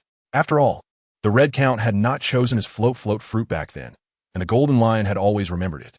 No, I need to take another look at which materials are suitable. I must choose the best, the very best materials. Thus, the two and the beast waited blankly for the Golden Lion to select materials for another half an hour. Ahem. Yulin really felt that it didn't need to be so complicated, so he casually picked up a few pieces of ore and sea prism stone to finalize the materials. Although the Golden Lion didn't quite understand why Yulin chose those materials that didn't seem to be top-notch, he recognized them after thinking of the boss's divine power. After all, he definitely couldn't compare to the boss's divine vision. Come on, Little Lion, you control them to float, and Little Fire Dragon, you breathe fire on them until they melt. The Golden Lion and the Little Fire Dragon nodded in agreement. The metal floated in the air, and the flames immediately engulfed it. An hour passed, and although the metal was bright red, less than 1/20th of it had melted. Yulin looked at the metal helplessly and anxiously, wondering why it was so slow. Hurry up and melt for me. With a thought, the metal that had been stuck in place instantly softened and began to float steadily in the air like water. Yulin was taken aback for a moment, looking around and realizing that he had forgotten to prepare the molds. However, thinking of the Golden Lion's abilities, he quickly instructed, come on, Little Lion. It's time to train your strength. Control them to take shape according to my drawing. Okay, boss. The Golden Lion responded without any hesitation. Over the years, his progress on Peace Island had been remarkable. The power of the float fruit had long exceeded his understanding. He could control both living and inanimate objects. But this was the first time he was able to control the liquid transformation so precisely. Yulin casually threw the floating fruit aside and picked up a stone to carve the shape of the sword in his mind on the ground. The Golden Lion skillfully manipulated the liquid, and with his artistic talent, he could understand Yulin's thoughts well. After a moment, Yulin lowered his head and looked at the sword he had drawn, which resembled a ghostly script, feeling quite helpless. Just as he hesitated whether to make modifications, he caught a glimpse of the sword shape that the Golden Lion had formed and felt a surge of joy in his heart. Yes, Little Lion. This is exactly what I want. Go. Throw into the sea to temper it. Okay, boss. The Golden Lion hurried away with the formed long sword, and moments later, a buzzing sound echoed across Peace Island. The crowd, perplexed, gathered in the square, surprised to see the rising mist in the sky. In an instant, the buzzing sound trembled again. A light blue shadow rushed towards the crowd from the sky. Yulin instinctively reached out to grab the air, joyfully holding it in his hand. The sword was light and straight, with a translucent blue color, and although it had not been sharpened, it exuded a hint of sharpness. From now on, you'll be my weapon, Jean-Lan. As Yulin's voice fell, everything in the Peace Island Sea area returned to its original state.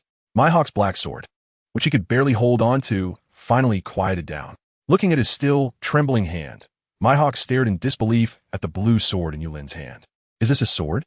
The next morning, Yulin set off early with Jean-Lan towards the deep mountains of Peace Island. The joy of obtaining Jean-Lan from the previous day had not yet faded. After all, who would refuse a sword that could fly on its own without being held? Let's go, Jean-Lan. I'll take you to try some new things. Jean-Lan joyfully flew around Yulin, and in no time, the two arrived next to the devil fruit tree. Little tree, come over here. We need some food for a new member. Yulin pointed at Jean-Lan, kindly communicating with the devil fruit tree. As soon as the words were spoken, the branches of the devil fruit tree moved toward Jean-Lan. Hanging from them were the famous devil fruits. Yulin looked at the devil fruits above. Although Xiao Hong had introduced them as powerful forces from the sea, He really didn't want the transparent sword body of the azure sword to turn into a bat, a bug, or a terrifying monster. After thinking for a while, he realized that there wasn't a single devil fruit related to the color blue. It seemed that the devil fruits at home were still too few. When Xiaohong came back, he would ask her to help find fruits related to water or ice. Yulin looked around and ultimately chose the tremor fruit ability of Whitebeard. After all, without the blade's edge, the float fruit's attack power was still significantly weaker. Zhanlan had no objections to Lin's decision. The tremor fruit was instantly devoured as it made contact with the tip of the sword. Yulin stroked the devil fruit tree with satisfaction and smiled. Thank you. The branches trembled slightly, and the devil fruits seemed to emit a laugh like silver bells. At noon, a huge warship arrived at Peace Island. Roger stood at the port, watching the spirited Carp, and joked, "What's up? Have you finished dealing with the fake navy for the boss?" Carp gasped, his earlier confidence instantly deflating, looking around like a thief. He pulled Roger over and said, "Roger, our relationship is so good, don't let me down. I don't want to farm with my face." Seeing Carp's cautious demeanor, Roger couldn't help but laugh. "Do you think the boss doesn't know your little tricks? He just doesn't care about their authenticity. As long as it doesn't interfere with the business of Peace Island, who would care?" "Ha. At this point, Roger curiously asked, "So how did you handle it later? I heard the boss say he was still a rear admiral subordinate." "Wow, a rear admiral, that's impressive." Roger patted Carp's shoulder emphatically. Carp smiled awkwardly. "What else could I do? Milgo didn't have that subordinate to begin with. I'm a just Navy officer. How could I do something illegal? Right, Roger, brother?" Roger had experienced Carp's thick skin before. After all, he was once the pirate king, and Carp not only called a brother, but also did business with him. Wasn't that against the rules? Thinking back, he was a bit curious about what Sengoku's expression would be when he learned about Peace Island later. The two chatted as they walked. Since it was noon, Carp naturally had to go to the boss for a free meal. When they entered and saw the table full of delicious food, Roger knew the boss had prepared it long ago. However, this meal seemed a bit less easy to finish. "Here comes Carp. Sit down, just in time for lunch." Yulin greeted with 100 enthusiasm for everyone who came to Peace Island to spend money. Carp found a nearby spot and casually glanced at Yulin's side before shaking his head vigorously, looking closely at the floating blue sword. "What is this?" "Oh, it's nothing. I wanted to train recently, so I forged a sword to practice with. It's called Zhanlan, and it has eaten the fluffy fruit and the quake fruit." "How about that? Impressive, right?" Carp nodded stiffly, thinking to himself, impressive indeed. This is Devil Fruit Island after all. Even the sword is so abnormal, eating 2 devil fruits, both the rare fluffy fruit and quake fruit. Although he was complaining in his heart, Carp maintained a smile on his face. "By the way, Carp, how much is the Navy planning to purchase this time?" When came to pricing, Carp instantly regained his focus. Because he had taken a warship last time, Carp had to pay 500 million. Although Sengoku wouldn't cover this expense, he certainly wouldn't dare to default on Peace Island. With the idea of not letting himself lose money, Carp finally reached a slightly reduced price with Sengoku. 35 million berries for 10,000 vegetables. He would purchase 50,000 vegetables at 20 million for 10,000 and sell them to Sengoku for 35 million for 10,000. This way, after paying off the 500 million for the warship, he would still have a profit of 250 million. 50,000, boss, we also want to purchase 50,000 vegetables. 50,000? Yulin hesitated and glanced at Roger.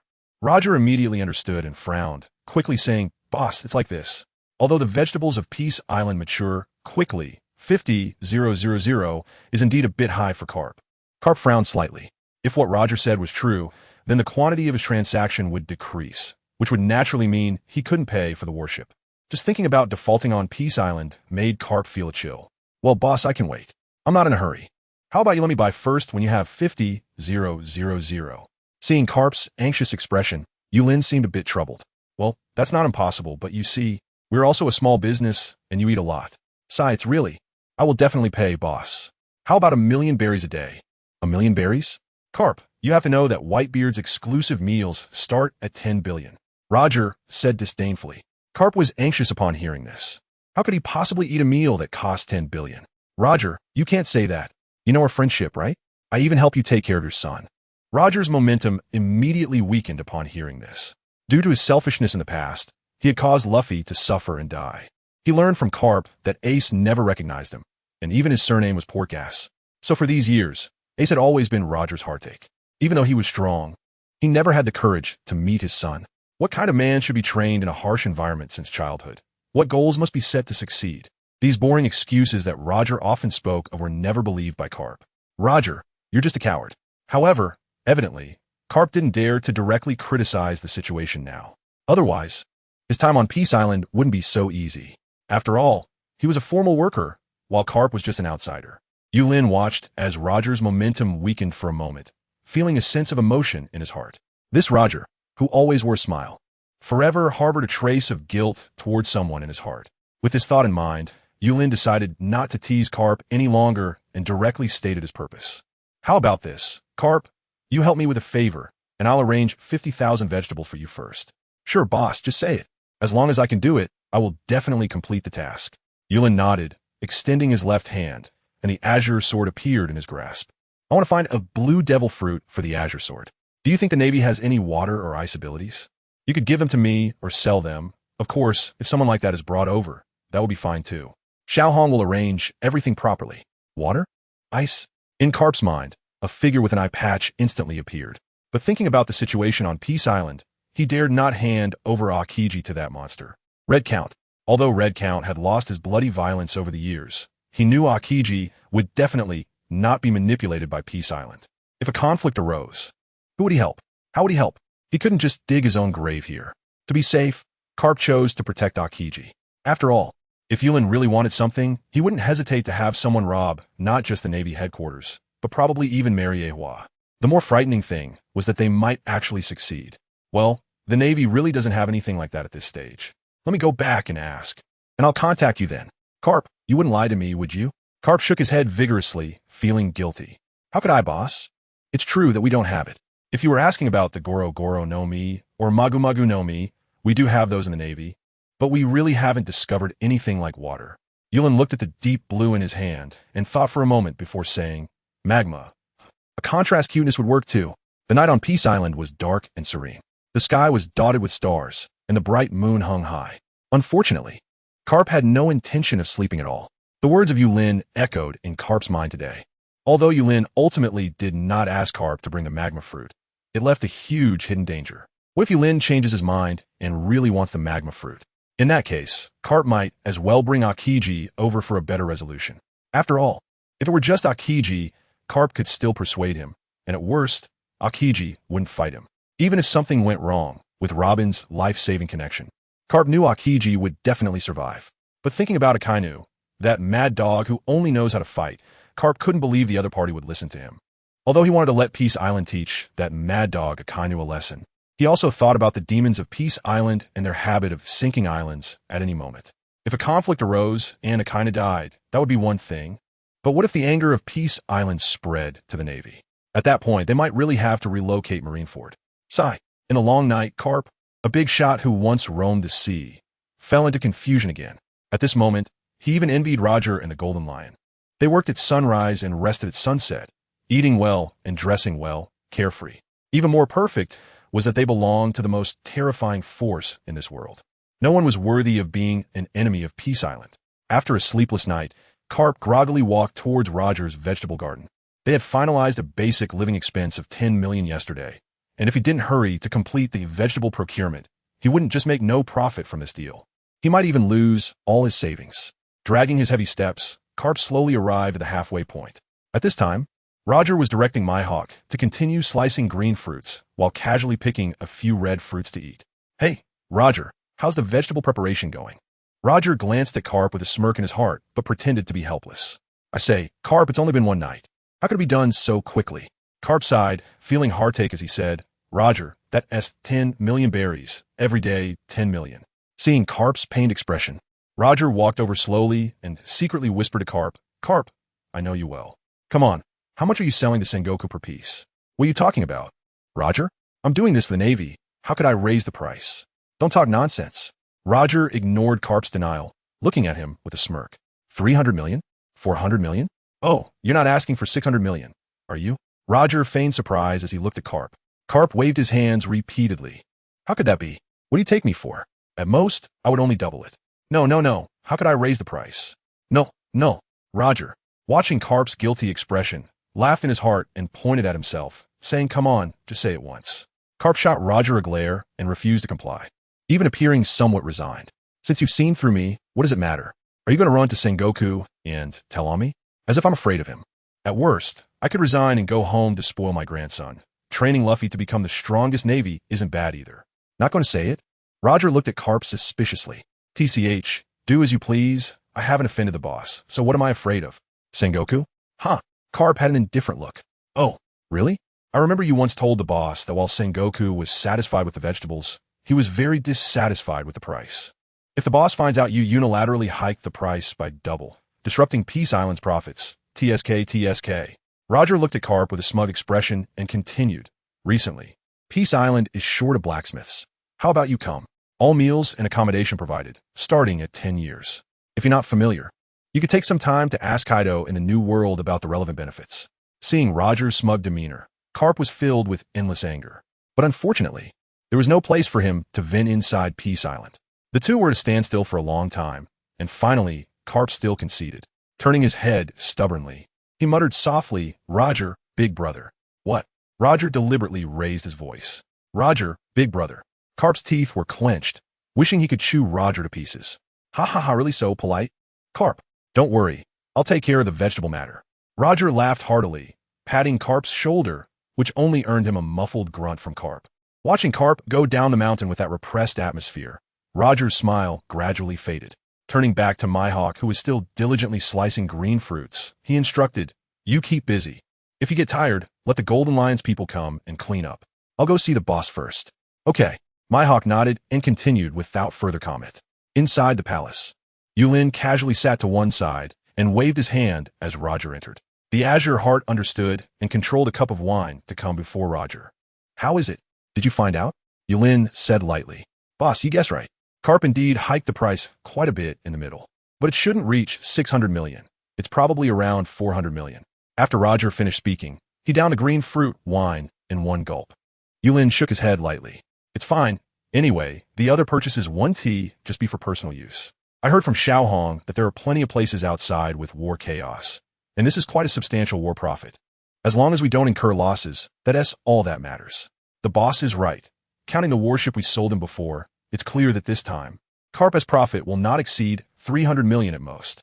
Let him stay on the island for 2 months. Xiao Peng actually enjoys arm wrestling with Carp. Making money is good, but if you want to deceive me, there has to be some price to pay, don't you think, Jean-Lan? Upon hearing this, Jean-Lan emitted a pleasant hum and gently rubbed against Yulin's shoulder. Roger watched this magical scene and still found it hard to believe even now. As a swordsman himself, Roger was very concerned about Yulin's sword forging, and he even specifically went to ask Gold Lion about the process at that time. But obviously, he got nothing. The fine ores and sea prism stone from Dead Island were smelted and formed without any special procedures. The most precious might be the Piao Piao fruit. However, even so, Roger had never felt shocked. As the Pirate King, he had seen weapons with special abilities before, but a sword like Jean-Lan, which clearly possesses a soul consciousness, was something he had never heard of or seen. Boss, can I take a look at Jean-Lan? Yulin was slightly taken aback, smiled gently, and said generously, Go, Jean-Lan, show it to Roger. Roger is a formidable swordsman, and I will be learning swordsmanship from him in a couple of days. Upon hearing Yulin's command, Jean-Lan flew towards Roger without any hesitation.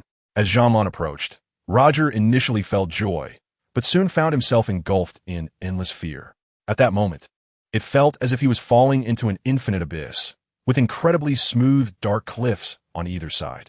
As his body slowly descended, countless different monsters seemed to be devouring him, dying and being reborn, living and dying again, with no end in sight. In that space between life and death, it felt as if countless silhouettes were swirling in the air, all wielding Jean-Lan's sword. Roger seemed to grasp something, yet it felt like he saw nothing at all. In an instant, everything vanished. When Roger came to his senses, he found that Jean-Lan was already in his hand. Jean-Lan trembled slightly, and Roger quickly held the Jean-Lan sword up with both hands, cast a grateful glance, and then bowed and left. Stepping out of the door, Roger let out a long sigh of turbid air. Looking up, a sharp cold light flickered in his eyes. A great sword master? Huh. Roger shook his head, as if he had discovered something ridiculous, let out a long sigh, and disappeared into the woods. Time gradually passed amidst the consumption of 10 million berries by Carp. Peace Island remained as serene as ever, except for Roger. To minimize his losses, Carp had practically been tied to Roger these days. If it weren't for Roger needing to go home to sleep at night, Carp would definitely cling to him. In a vegetable and fruit garden halfway up the mountain, Roger looked at Carp with a helpless expression and said, "Carp, if you keep this up, do you believe you won't get any vegetables?" Upon hearing this, Carp simply sat down on the ground, wearing a mournful expression as he looked at Roger. "Brother Roger, it can't be delayed any longer. It's been 2 months, and it's really unbearable." 2 months? Roger had been so focused on the swordsmanship that appeared when he held the Jeanlin sword that he had completely lost track of time. Realizing this, Roger exclaimed, "Oh," and helped Carp up, slapping his own head in exasperation. "Look at you. Why didn't you say so earlier? You almost made me forget the time." Although Carp muttered under his breath, he still managed to force a smile. Yes, my fault.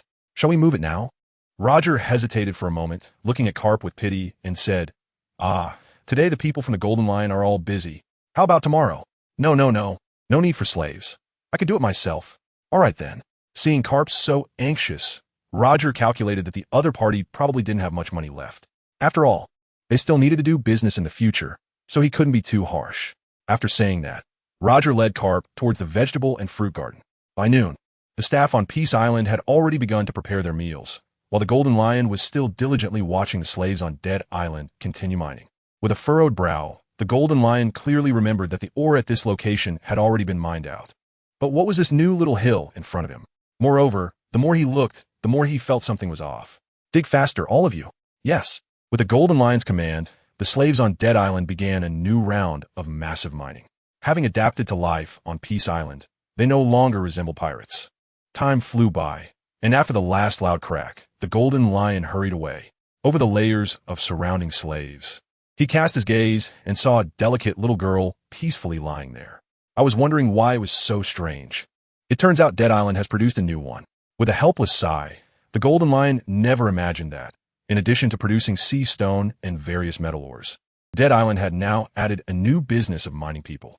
Looking at the little girl in front of him, the Golden Lion gently lifted her up and turned towards Yulin's palace. Such matters could only be decided by the boss. Outside the palace, Yulin was enjoying the evening sunlight with his eyes closed. Xiaopeng stood behind him, gently fanning him with a large fan, while Dika Lulin Na occasionally poured wine for Yulin. Suddenly, a shadow approached from a distance. Xiaopeng instinctively looked up and saw a Golden Lion steadily dragging a little girl in front of Yulin.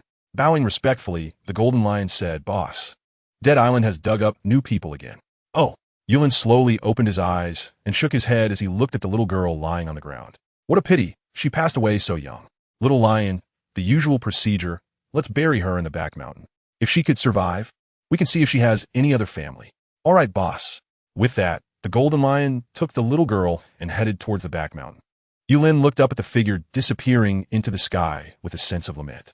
Not only did the resort not work out, but now it felt somewhat like he had taken up a part-time job in funeral services. No, funeral services don't involve resurrection. What we should be offering is rebirth services. Unfortunately, the people produced by Dead Island can't be controlled at all. If we were to dig up a king or a prince, wouldn't that be a fortune? The more he thought, the more he shook his head to dispel the chaotic thoughts. Regaining his composure, Yulin waved at the azure lying in the palace and walked towards the coast where he usually fished. "I'm going to practice my sword. You all keep busy."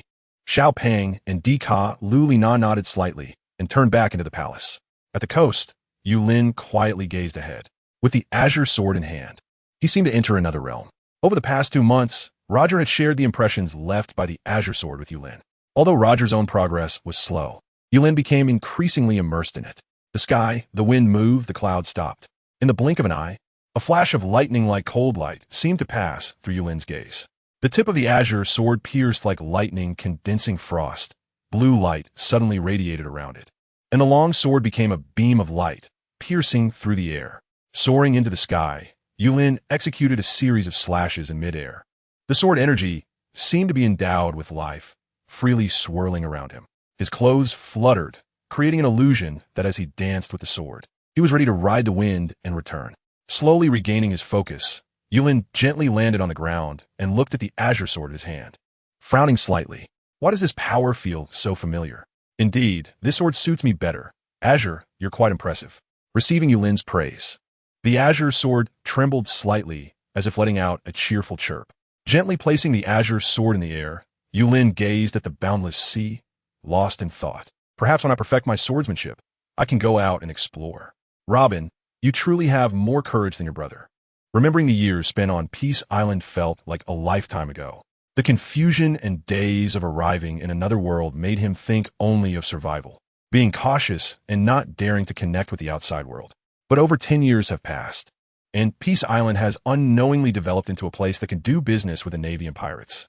Now, Yulin was also pondering that if one day it were possible, he would like to occasionally go out alone to see the world. Naturally, his sights were set on the East Sea, which was said to be the weakest. The scene shifted to the vegetable and fruit garden, where Mihawk was diligently practicing the task Roger had given him. During this time, Roger had also generously shared the impressions of the Azure Sword with Mihawk. Although their understandings differed, Mihawk felt as if he had touched another realm during this period. In a short time, although he had not yet seen the path ahead clearly, he knew that as long as he practiced within Peace Island, his future self would definitely make stronger progress. The sword has no limits in this lifetime. Mihawk would dedicate himself to it.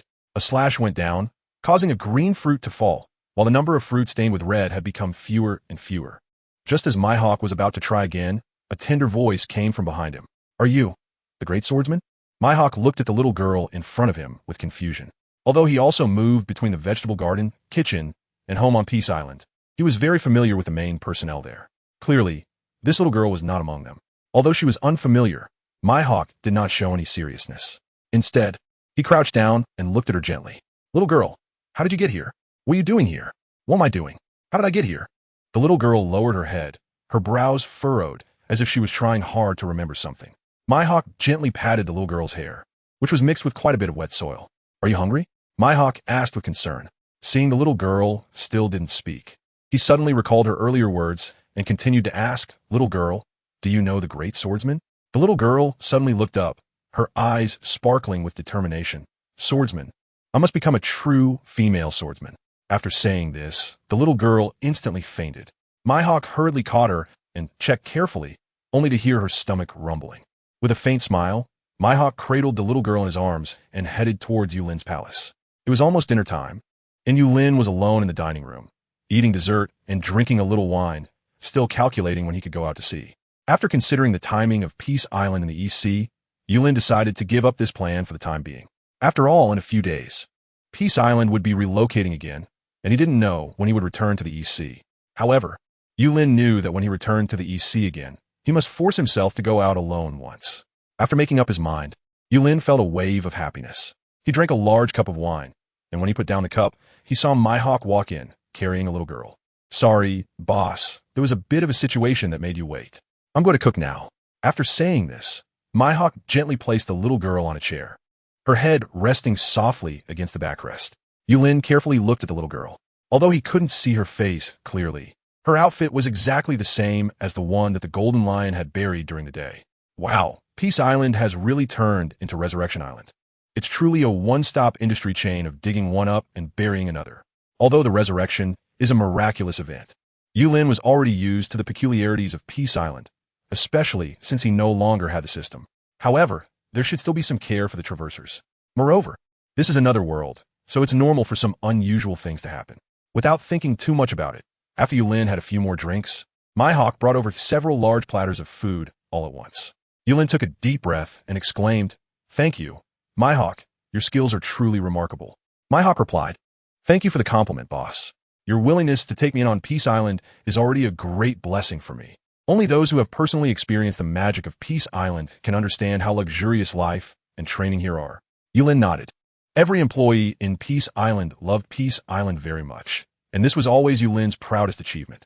"Come on, let's eat together, the three of us."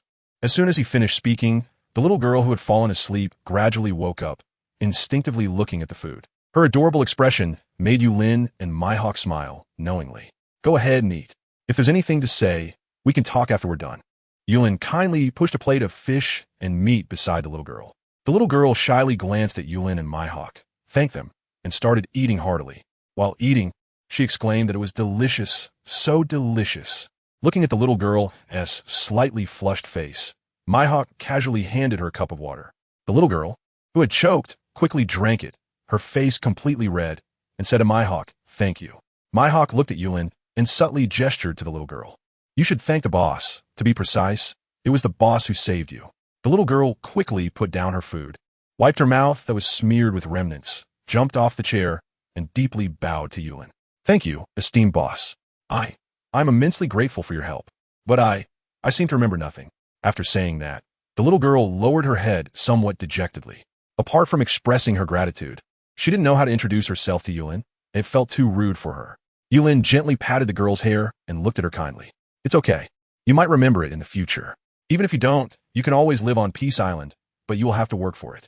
The girl straightened up instantly, her eyes sparkling as she looked at Yulin. Don't worry, boss. I will work hard. Come on, let's eat first. The girl nodded and entered the eating moment again. In half an hour, the table seemed to have undergone a cleanup operation as if swept by the wind.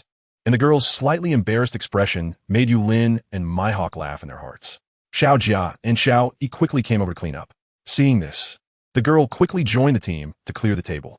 Her movements were swift and decisive, without any hesitation. Watching such a young girl work hard, Yulin felt a bit uncomfortable. However, he also understood that such a girl had a strong sense of pride. If she were to eat and drink for free, it might put even more pressure on her. Just as Yulin was hesitating about how to arrange for the girl, Mihawk suddenly asked, "Do you like swords?" The girl's movements suddenly paused, and she turned to look at Mihawk with determination in her eyes. Yes, I like swords, and I will definitely become the first female swordsman. Even a great swordsman. Mihawk looked at the girl with satisfaction and turned to Yulin, saying, Boss, why not let her come with me to the fruit and vegetable garden? If we have one more swordsman, the production of the green fruit wine will increase significantly. Yulin shrugged and said, Of course you can. Mihawk, are you looking to take on a disciple? Little girl, you are lucky. Mihawk is known as the greatest swordsman. Ha! The greatest swordsman? The little girl did not hide her excitement at all and looked at Mihawk with bright eyes. Mihawk felt a bit embarrassed hearing Yulin's introduction. On this peaceful island, he really didn't dare to claim he was the world's greatest swordsman, as he was afraid of being proven wrong. However, facing the girl's excited gaze, Mihawk said seriously, If you want to become my disciple, you need to show me your potential. The girl nodded vigorously, but soon looked a bit downcast again. Are you really willing to let me learn from you? But I've heard that girls cannot be called swordsmen because their strength is much weaker than boys. I'm afraid I will disappoint you. Mihawk was taken aback for a moment and was about to say something when Yulin spoke first. Who told you that nonsense? The girl thought back but couldn't remember, so she just shook her head in disappointment. Then think about it. When you become a female swordsman in the future, if you can remember, take your sword and slap that person's face. And I mean really slap them hard. Hearing Yulin's comforting words, the girl instinctively smiled, and the feeling of being acknowledged made her eyes sparkle. Boss, don't worry, I won't let you down. Yulin nodded with satisfaction, looking at the smiling Mihawk, and said, Mihawk, as a master, you must not keep things to yourself. Don't worry, boss, Mihawk will definitely give it his all. What I mean is, besides swordsmanship, you also need to teach her how to cook. I remember you said you would be going out to sea in the future. If no one inherits those skills by then, I won't let you leave. Mihawk smiled awkwardly. Although he had been training Xiao Jia and Xiao Yi during this time, their cooking skills had not improved much, possibly due to limited talent. Because of this, Yulin had always wanted to cultivate a chef who could match his tastes. And now he had found one. Yulin looked at the girl and said earnestly, You must remember, a chef who can't cook is definitely not a great swordsman. That's the truth. Look at Mihawk, he cooks well, so his swordsmanship is also impressive. You need to work hard in the future. I have high hopes for you. Lulin's words seemed to carry a magic that made the girl very determined. Boss, don't worry. I will definitely be the world's #1 female swordsman and the best chef on Peace Island. Good. I can already see the shadow of the future world's #1 female swordsman. Haha. Yulin smiled happily, thinking that such a determined girl must be a talented individual, and Mihawk's culinary skills would surely be passed on. As he glanced at the two, Yulin suddenly noticed that he had casually handed a cookie to the girl on the table. Since you don't remember your name, how about I give you one? Name? The girl nodded happily. Let me think. Since you'll be Mihawk's apprentice, how about Mina? Hona? Kina? The girl looked somewhat confused at the names and turned to Mihawk, only to see him wearing a helpless expression as well. Yulin noticed that the girl seemed dissatisfied and continued to mumble softly. Lin Na? No, that seems to be a common name. How about you Na? Yaina? The girl seemed to vaguely hear a familiar name and repeated it softly. Igariku Na? Yulin asked tentatively. The girl looked up at Yulin, her gaze steady, and said, Yaina. Thank you, boss. Yulin was taken aback for a moment. Could it be that I have an accent? But Ina's name is also nice. As long as the other party likes it, Yulin has no objections. He has long accepted that he is bad at naming. All right, Ina, from now on, you will be the future female sword master of Peace Island.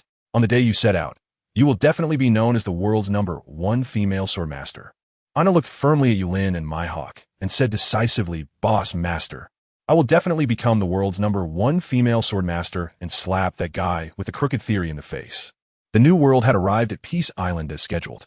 Little Ina slowly got used to life on Peace Island and had truly become Mihawk's little follower.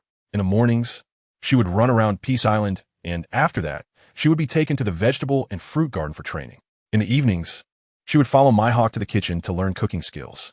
Day after day, little Ina showed no impatience. She would even help everyone with small tasks whenever she had the time. Everyone on Peace Island liked little Ina very much. Although she was Mihawk's disciple, both Red Count and Gold Lion, as well as Roger, would occasionally give her pointers on her swordsmanship. It is worth noting that these three are all incredibly powerful swordsmen. In just half a month's time, little Ina could clearly sense her improvement in swordsmanship. The excitement of having a goal, a dream, and a clear path guided by others made her cherish her life on Peace Island even more. In the early morning, when the sky was just brightening, a small boat set off smoothly from the port of Peace Island. Mihawk and little Ina were both dressed in training gear, carrying long swords on their backs, and they marched forward full of spirit. The vast sea was turbulent, and from time to time, a huge sea king appeared on the surface. Are you scared? Mihawk asked. Little Ina looked firmly ahead, placing her long sword by her side without hesitation, and replied, I am scared, but I will not back down. Mihawk smiled lightly. Being scared is not shameful. Fear keeps one alert and prevents one from being overwhelmed by the joy of recent progress. Don't worry, Master. I won't embarrass you. Even if I die, I won't back down. Little Ina's attitude made Mihawk quite satisfied. This is the new world, whether pirates or sea kings. They are not comparable to the calm seas. You must always be prepared to get your hands stained with blood. Do you understand? I understand, Master. Mihawk nodded. This time, I asked the boss for leave to take you out. I hope you gained something. Let's go. With that, the small boat sped away into the distance, quickly disappearing from the waters around Peace Island through the fog. Time flew by, and soon it was deep night. Under the moonlight, the small boat drifted on the waves, feeling as if it could be swallowed by the sea at any moment. Upon closer inspection, there was a lot of dark blood at the back of the boat that had not yet been washed away by the sea. It seemed they had just gone through a battle. Little Ina supported herself with her sword, kneeling in the boat as she recalled the giant sea king from earlier and felt a bit shaken. That massive body and terrifying jaws lingered in her mind.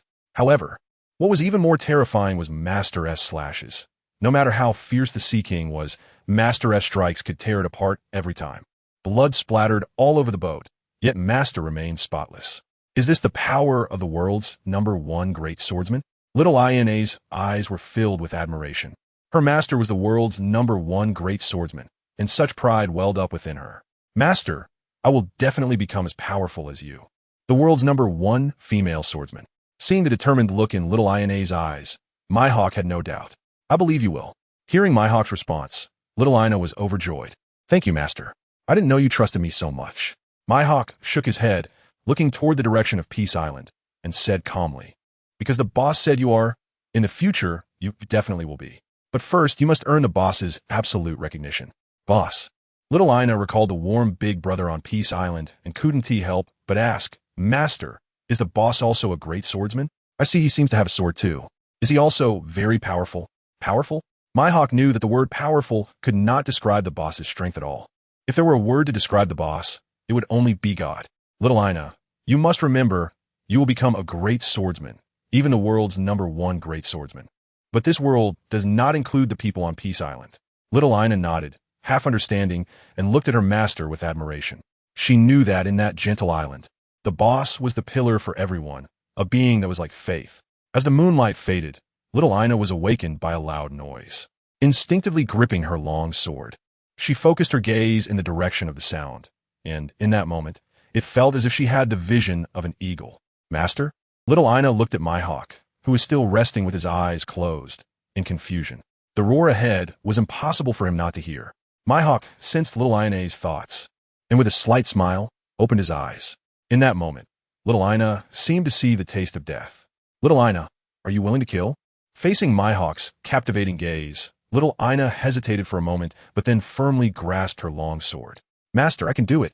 Good, then let's go participate. If we wait any longer, my old friends will have killed everyone. Old friends? Master's friends? Just as little Ina was hesitating, the small boat accelerated again toward the battle ahead. The roaring sound grew closer, and the sounds of shouting and gunfire were incessant. Looking at the bodies drifting past on the sea, little Ina was not afraid at all. Instead, she felt increasingly excited. The battle ahead was heating up, and a fierce slash shot out from the small boat. With a loud crack, the ship ahead was instantly split in two. Little Ina excitedly watched Mihawk strike. Her master's power was always so surprising. The pirate crew, realizing they were under attack, rushed to attack Mihawk's small boat. Whether it was cannonballs or slashes, Mihawk easily deflected them. Clearly, Mihawk had grown tired of this play. After two swift strokes, everyone fell into the sea. The small boat passed over the defeated pirate crew and headed straight toward the fierce battle ahead. Mihawk looked at the familiar pirate flag in the distance and shouted, "Shanks, leave two newbies." Shanks, who was watching the battle from the side, looked at the small boat approaching with confusion. Mihawk? So that slash earlier was him. I thought a worthy opponent had appeared. He hadn't expected to encounter his old friend Mihawk here. Although Shanks didn't know why Mihawk made such a request, he still wanted to give face to an old friend. Beckman knocked those two out. Hearing the captain's orders, Beckman wasted no time and quickly took down the two opponents. "Is this okay, Captain?" Shanks looked at the two who were foaming at the mouth and twitched at the corner of his mouth. "It should be fine, right?" Mihawk's small boat gradually approached, while the battle of the red-haired pirates also came to an end. Bringing little Ina to Shanks' ship, Mihawk casually said, "I didn't expect to run into you here." "Yeah, weren't you the head chef at the boss's place? How come you're out here?" Mihawk pointed in the direction they came from, which was towards Peace Island.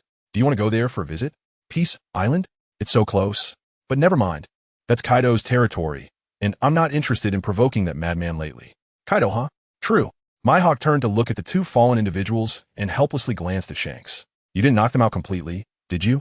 Shanks smiled awkwardly. "They should still be alive, but what do you want them for?" Mihawk waved to little Ina and introduced her to Shanks. "This is my apprentice, Ina." "Ina, this is Shanks." "Hello, Mr. Shanks, I'm Ina." "Apprentice?" Shanks looked at little Ina and nodded lightly. He didn't expect Mihawk to take on a disciple. "Mihawk, I didn't expect you to have a mind to take on an apprentice. This little girl seems to have quite a talent." Mihawk nodded and said, "Of course. She will be the world's #1 female swordsman in the future." Little Ina's determined gaze moved Shanks, reminding him of that kid from the East Blue with his impulsive dream. "The world #1? Huh? Looks like you're inheriting your title," Shanks said kindly. Mihawk looked at little Ina with affection, pleased with her performance during this time. She was diligent, hard-working, and knew to respect the path ahead. Plus, she had exceptional talent in swordsmanship. However, she hasn't had blood on her hands yet. Looking at the two fallen individuals ahead, Mihawk's smile faded. "Ina, kill them." Shanks also looked at the scene with a smile. "Master, they are." As a swordsman, little Ina didn't want to kill the unconscious ones. But since her master ordered it, she couldn't refuse. As soon as she finished speaking, little Ina swung her sword at the two on the ground. In an instant, the seemingly unconscious pair jumped up, as they had already regained consciousness earlier. Clang! Clang! The two blocked Ina's attack and immediately retreated. Mihawk didn't step forward, but said indifferently, "If you defeat my apprentice, you can live, otherwise." As soon as he finished speaking, a casual slash from Mihawk instantly cut across the sea surface. The two pirates swallowed hard and stood in place, knowing they had no chance to run in front of that power. "Will you really let us go?" Shanks looked at the two calmly. "Of course. Do we need to deceive trash like you?" The two exchanged glances, hesitating at Shanks's words. "All right, we agree." Although they were severely injured, if they couldn't even defeat a minor girl, they didn't deserve to live. Little Ina stared intently at the two, her figure rapidly charging forward. Clang! Clang! Clang! Against their resistance, Ina attacked relentlessly at vital points, her unyielding assault continuously worsening their injuries. At first, the two were able to handle little Ina's frenzied attacks, but when they injured her, the blood didn't weaken her. Instead, it made her even more relentless. Her speed increased, and her attacks became fiercer. Little Ina seemed to disregard her own injuries, covered in blood, but still attacking fiercely. Using injury for injury, life for life. Her fighting style caused their wounds to worsen. The two exchanged glances and charged again, attempting to flank her with their dual blades, leaving little room for retreat. Little Ina spun in midair, disregarding the attack from behind, focusing solely on the enemy in front.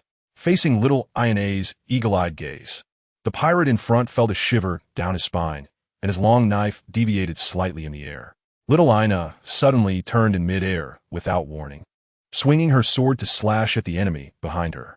With a splatter, blood sprayed everywhere as her long sword severed the enemy's neck. But the next moment, the enemy's tilted long knife swung towards Little Ina's back.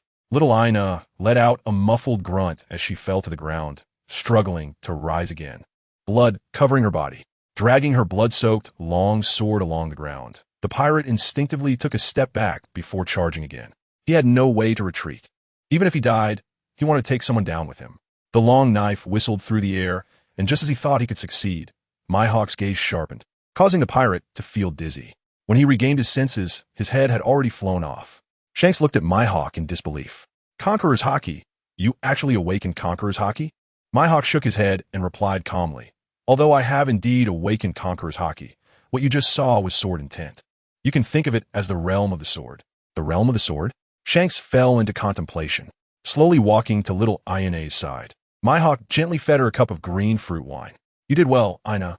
Take a break. After a sleep, everything will be better. The green fruit wine from Peace Island. Mihawk never doubted its terrifying efficacy. It was more than enough to heal Ina's current injuries. Watching Little Ina fall into a deep sleep, Shanks praised, You really struck gold. Although those two are heavily injured, to defeat them at such a young age shows top-notch mentality and talent. Mihawk, how about you let her go to me? Seeing Shanks's eager expression, Mihawk agreed without hesitation. Of course. Huh. Shanks didn't expect Mihawk to agree so readily, momentarily taken aback. Mihawk smiled slightly, looking at Shanks's dazed expression.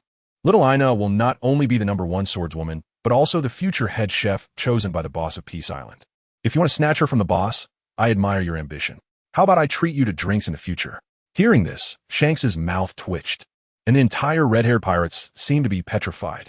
The future head chef chosen by the boss? Good heavens, is Mihawk trying to trick us? And future drinks will be on you? How will you treat us? Burn them for us?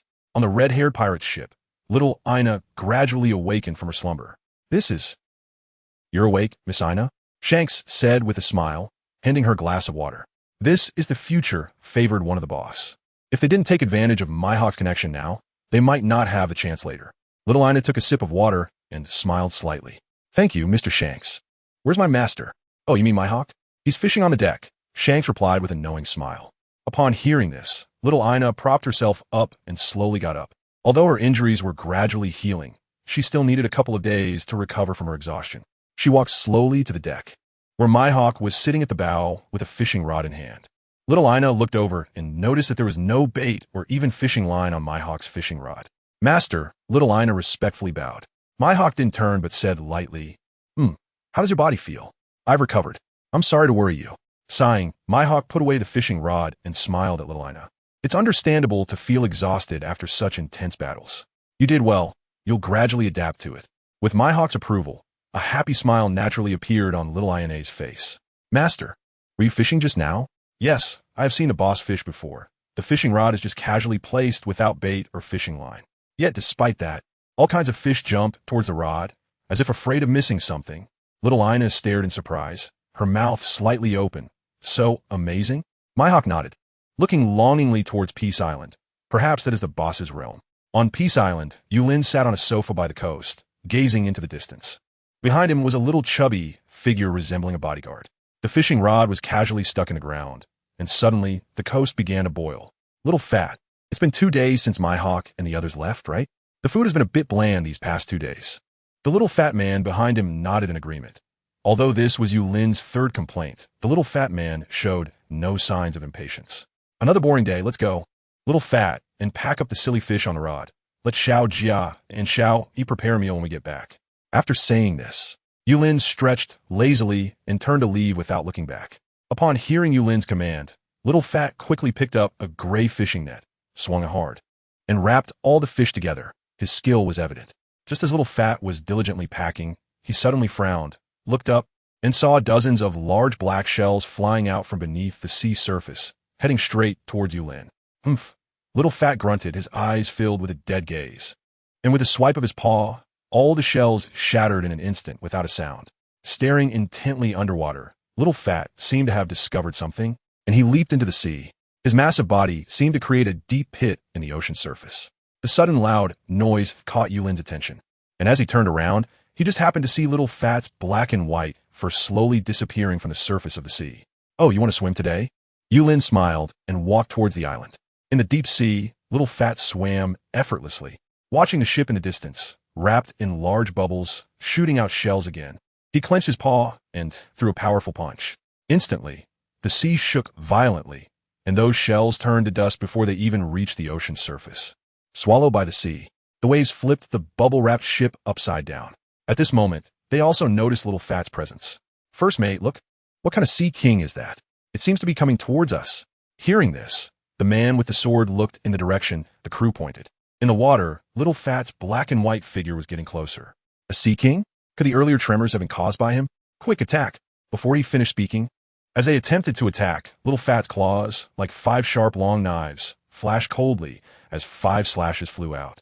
With a loud bang, the bubbles and the ship were sliced apart, and the crew scattered in panic, while the 3 devil fruit users were helplessly submerged by the sea. Little Fat stopped in place, spread his arms, and roared at the crowd in front of him.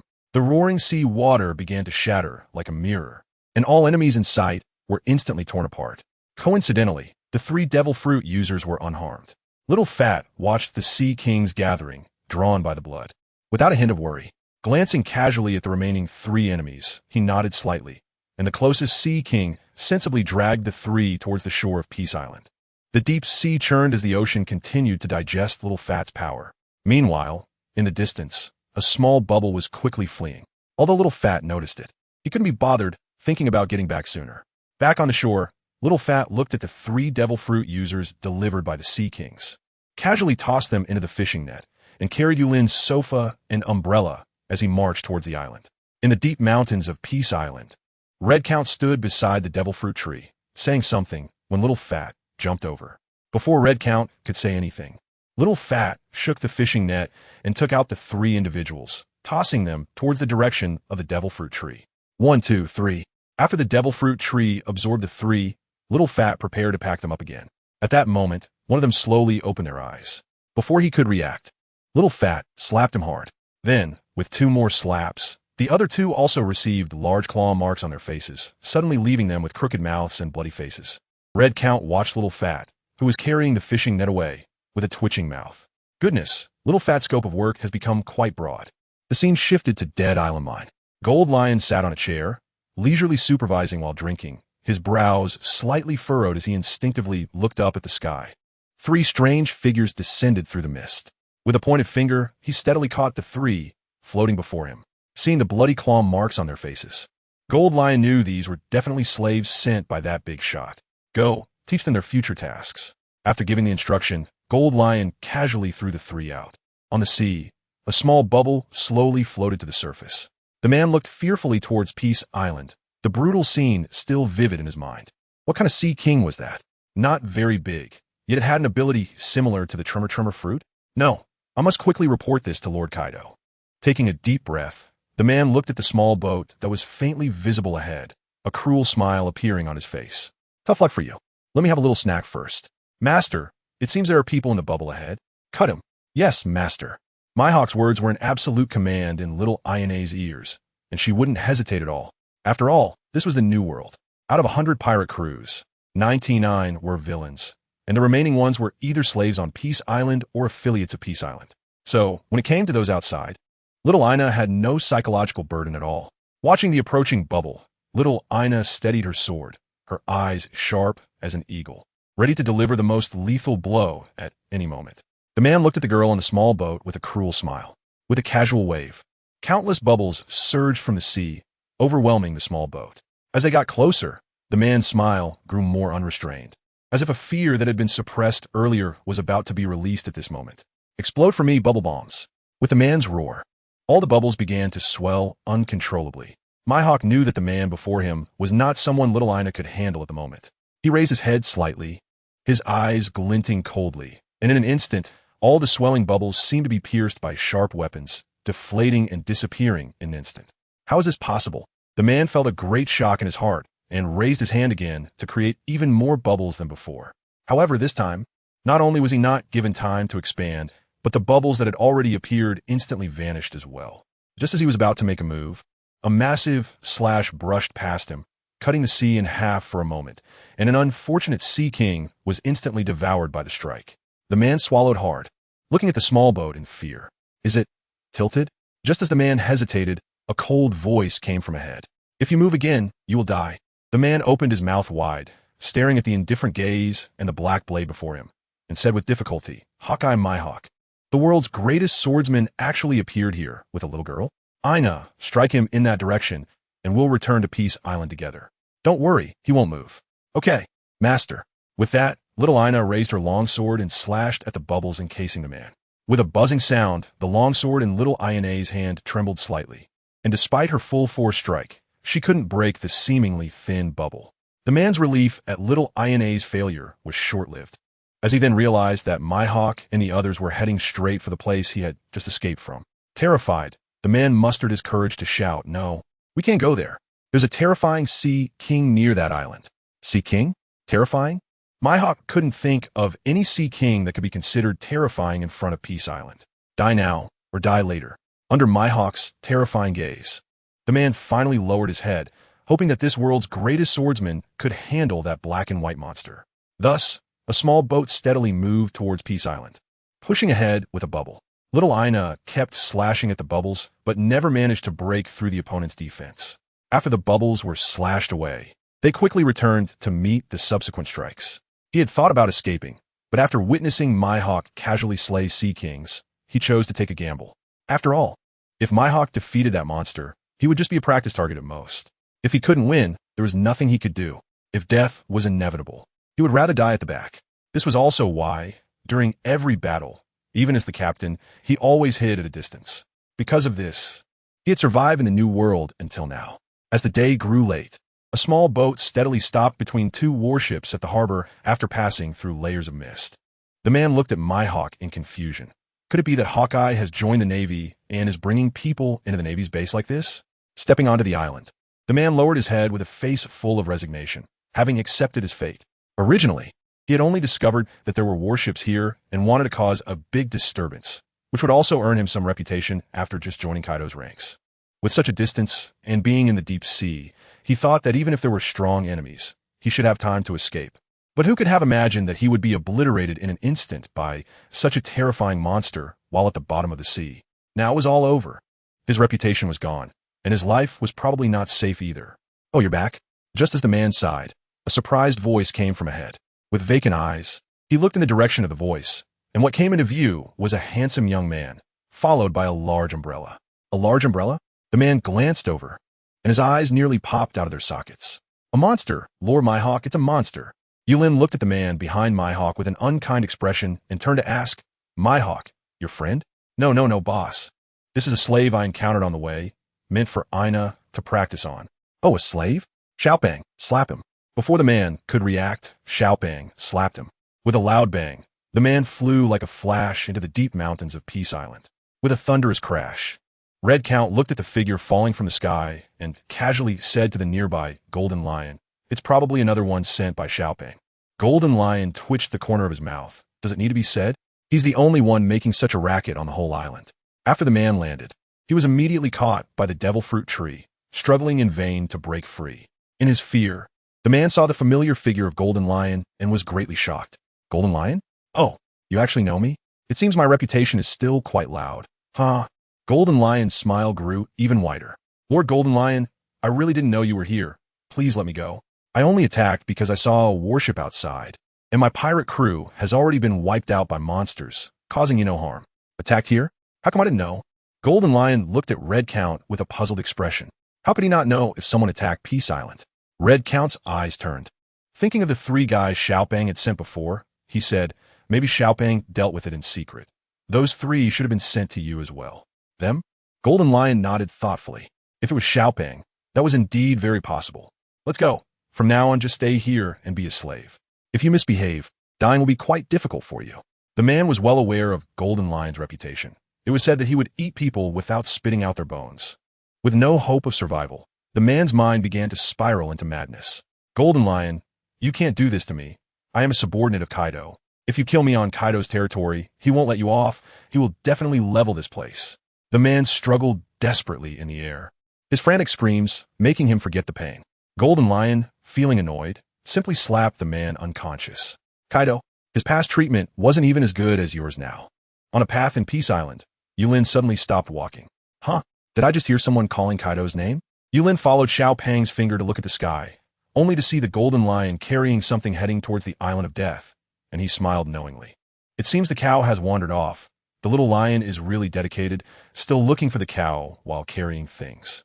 After saying that, he ignored it and continued to stroll, chatting with Xiao Pang about everyday life as they walked. "Xiao Pang, did you know? Our Kaido used to be quite sharp, but maybe he's become a bit dull with age over the years. He's not as sharp as he used to be. Sigh. He's like an old bull pioneering Peace Island. Perhaps he won't live much longer. In a new world, in the endless deep sea, there's a lonely island." A cow's moo echoed through the sky. A gigantic figure suddenly woke from a dream, cold sweat soaking his entire body. Recalling the dream, he seemed to have seen a pair of familiar eyes. "What's going on? Why is my body suddenly so weak?" In the darkness of the night, a large ship sped across the sea. Kaido leaned weakly to the side, tightly gripping a piece of intelligence he obtained from Charlotte Lingling. It turned out that Peace Island had arrived in the new world, and it was still in my territory. Kaido's brows furrowed as he thought about his suddenly weakened body. Probably only a godlike existence could do this in the entire world. However, I haven't returned to Peace Island recently, nor have I offended the boss. Why is this happening? With endless doubts, Kaido embarked on a journey to find Peace Island. On Peace Island, the weather was sunny, while the Island of Death remained shrouded in fog. The Golden Lion squinted at the man in front who was vigorously mining, lost in thought. The man's hands had turned into 10-meter-long iron picks, and the speed of mining was more than 10 times that of others. Besides the iron pick, the hands of the two people next to him had turned into a shovel and a hammer, respectively. Working together, their progress was astonishing, as if this fruit ability was born from mining. These three were the guys Xiao Pang had casually thrown over that day. Although they initially failed to recognize the situation, through days of care and education, they had come to deeply understand their mistakes. Gradually, they blended into the new environment and could barely be considered qualified miners. The Golden Lion, drinking wine, thought to himself that if the slaves all had such abilities, the mining progress on the Island of Death would surely be greatly enhanced. When the business picks up, it would definitely be a huge profit. The boss would surely recognize my work capability.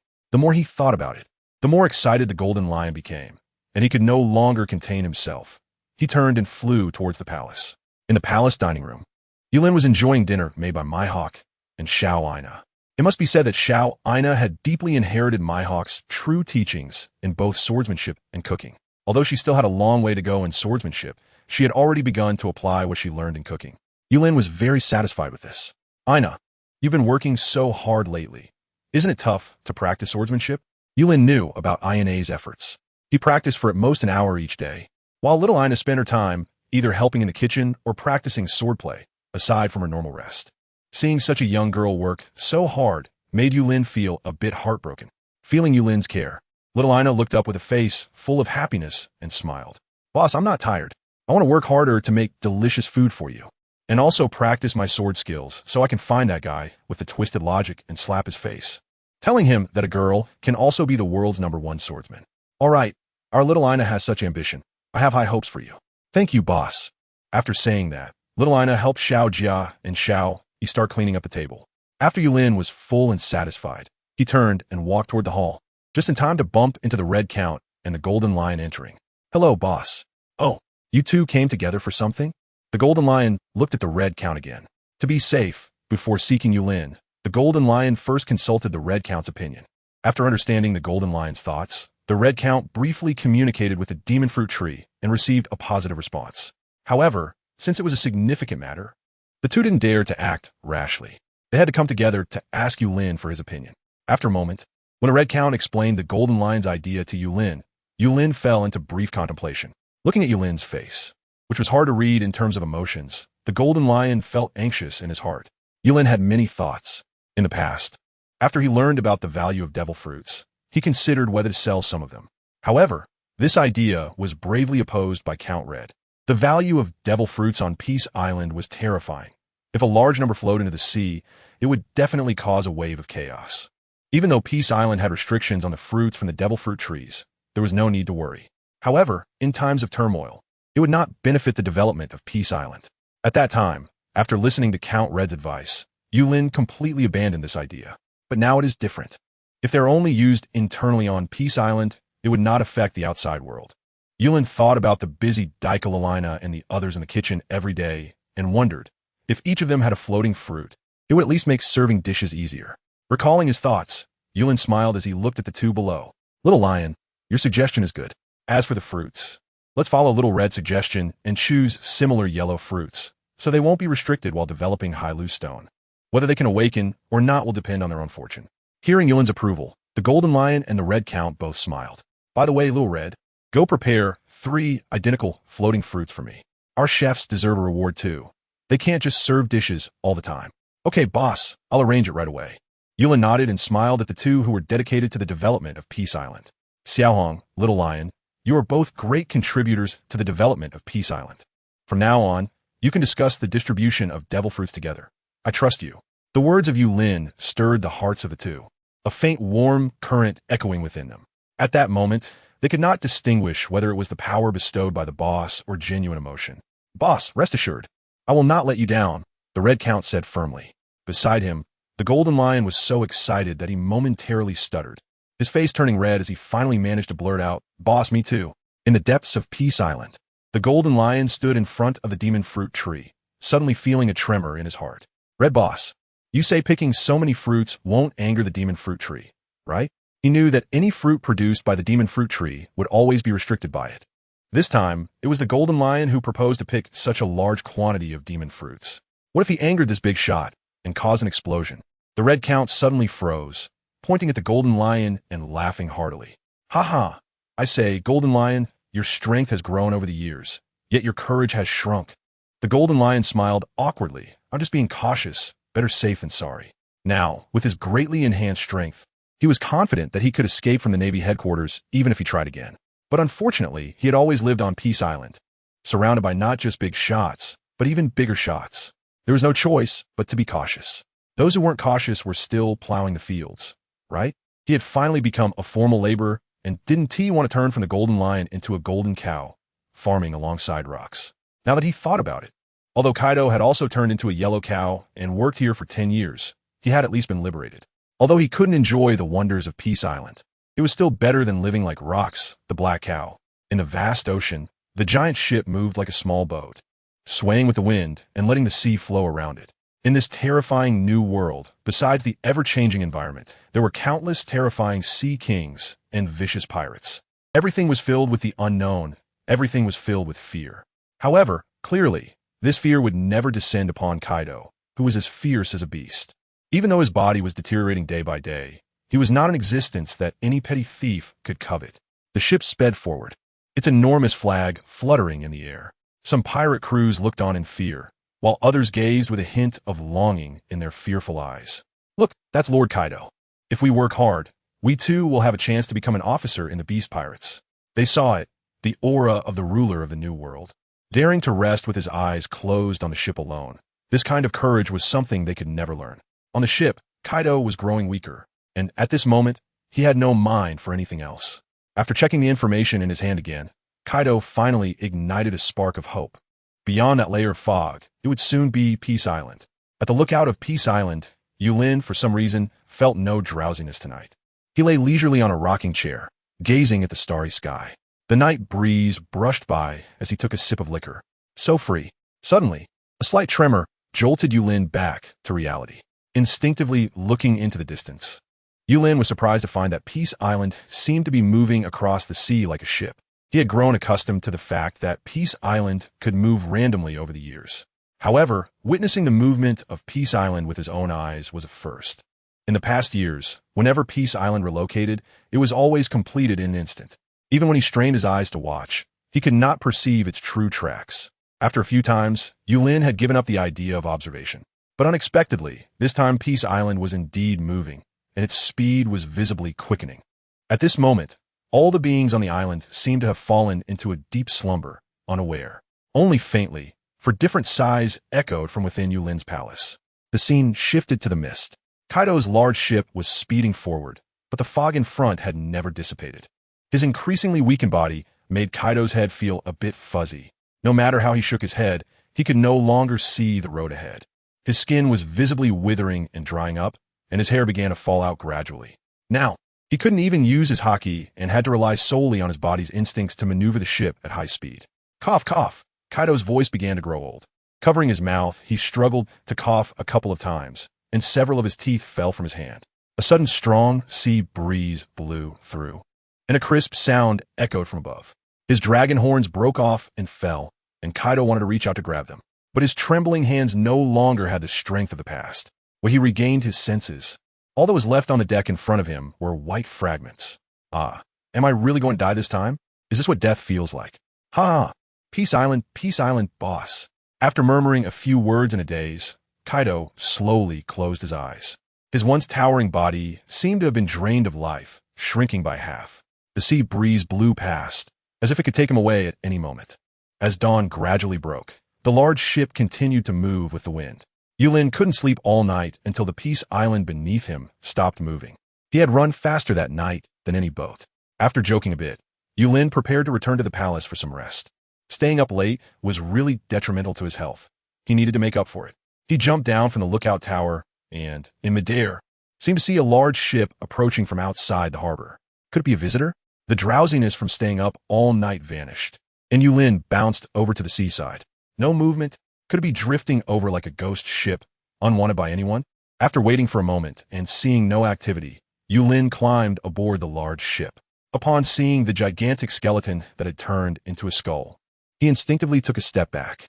Wow, such a big size, not smaller than Whitebeard.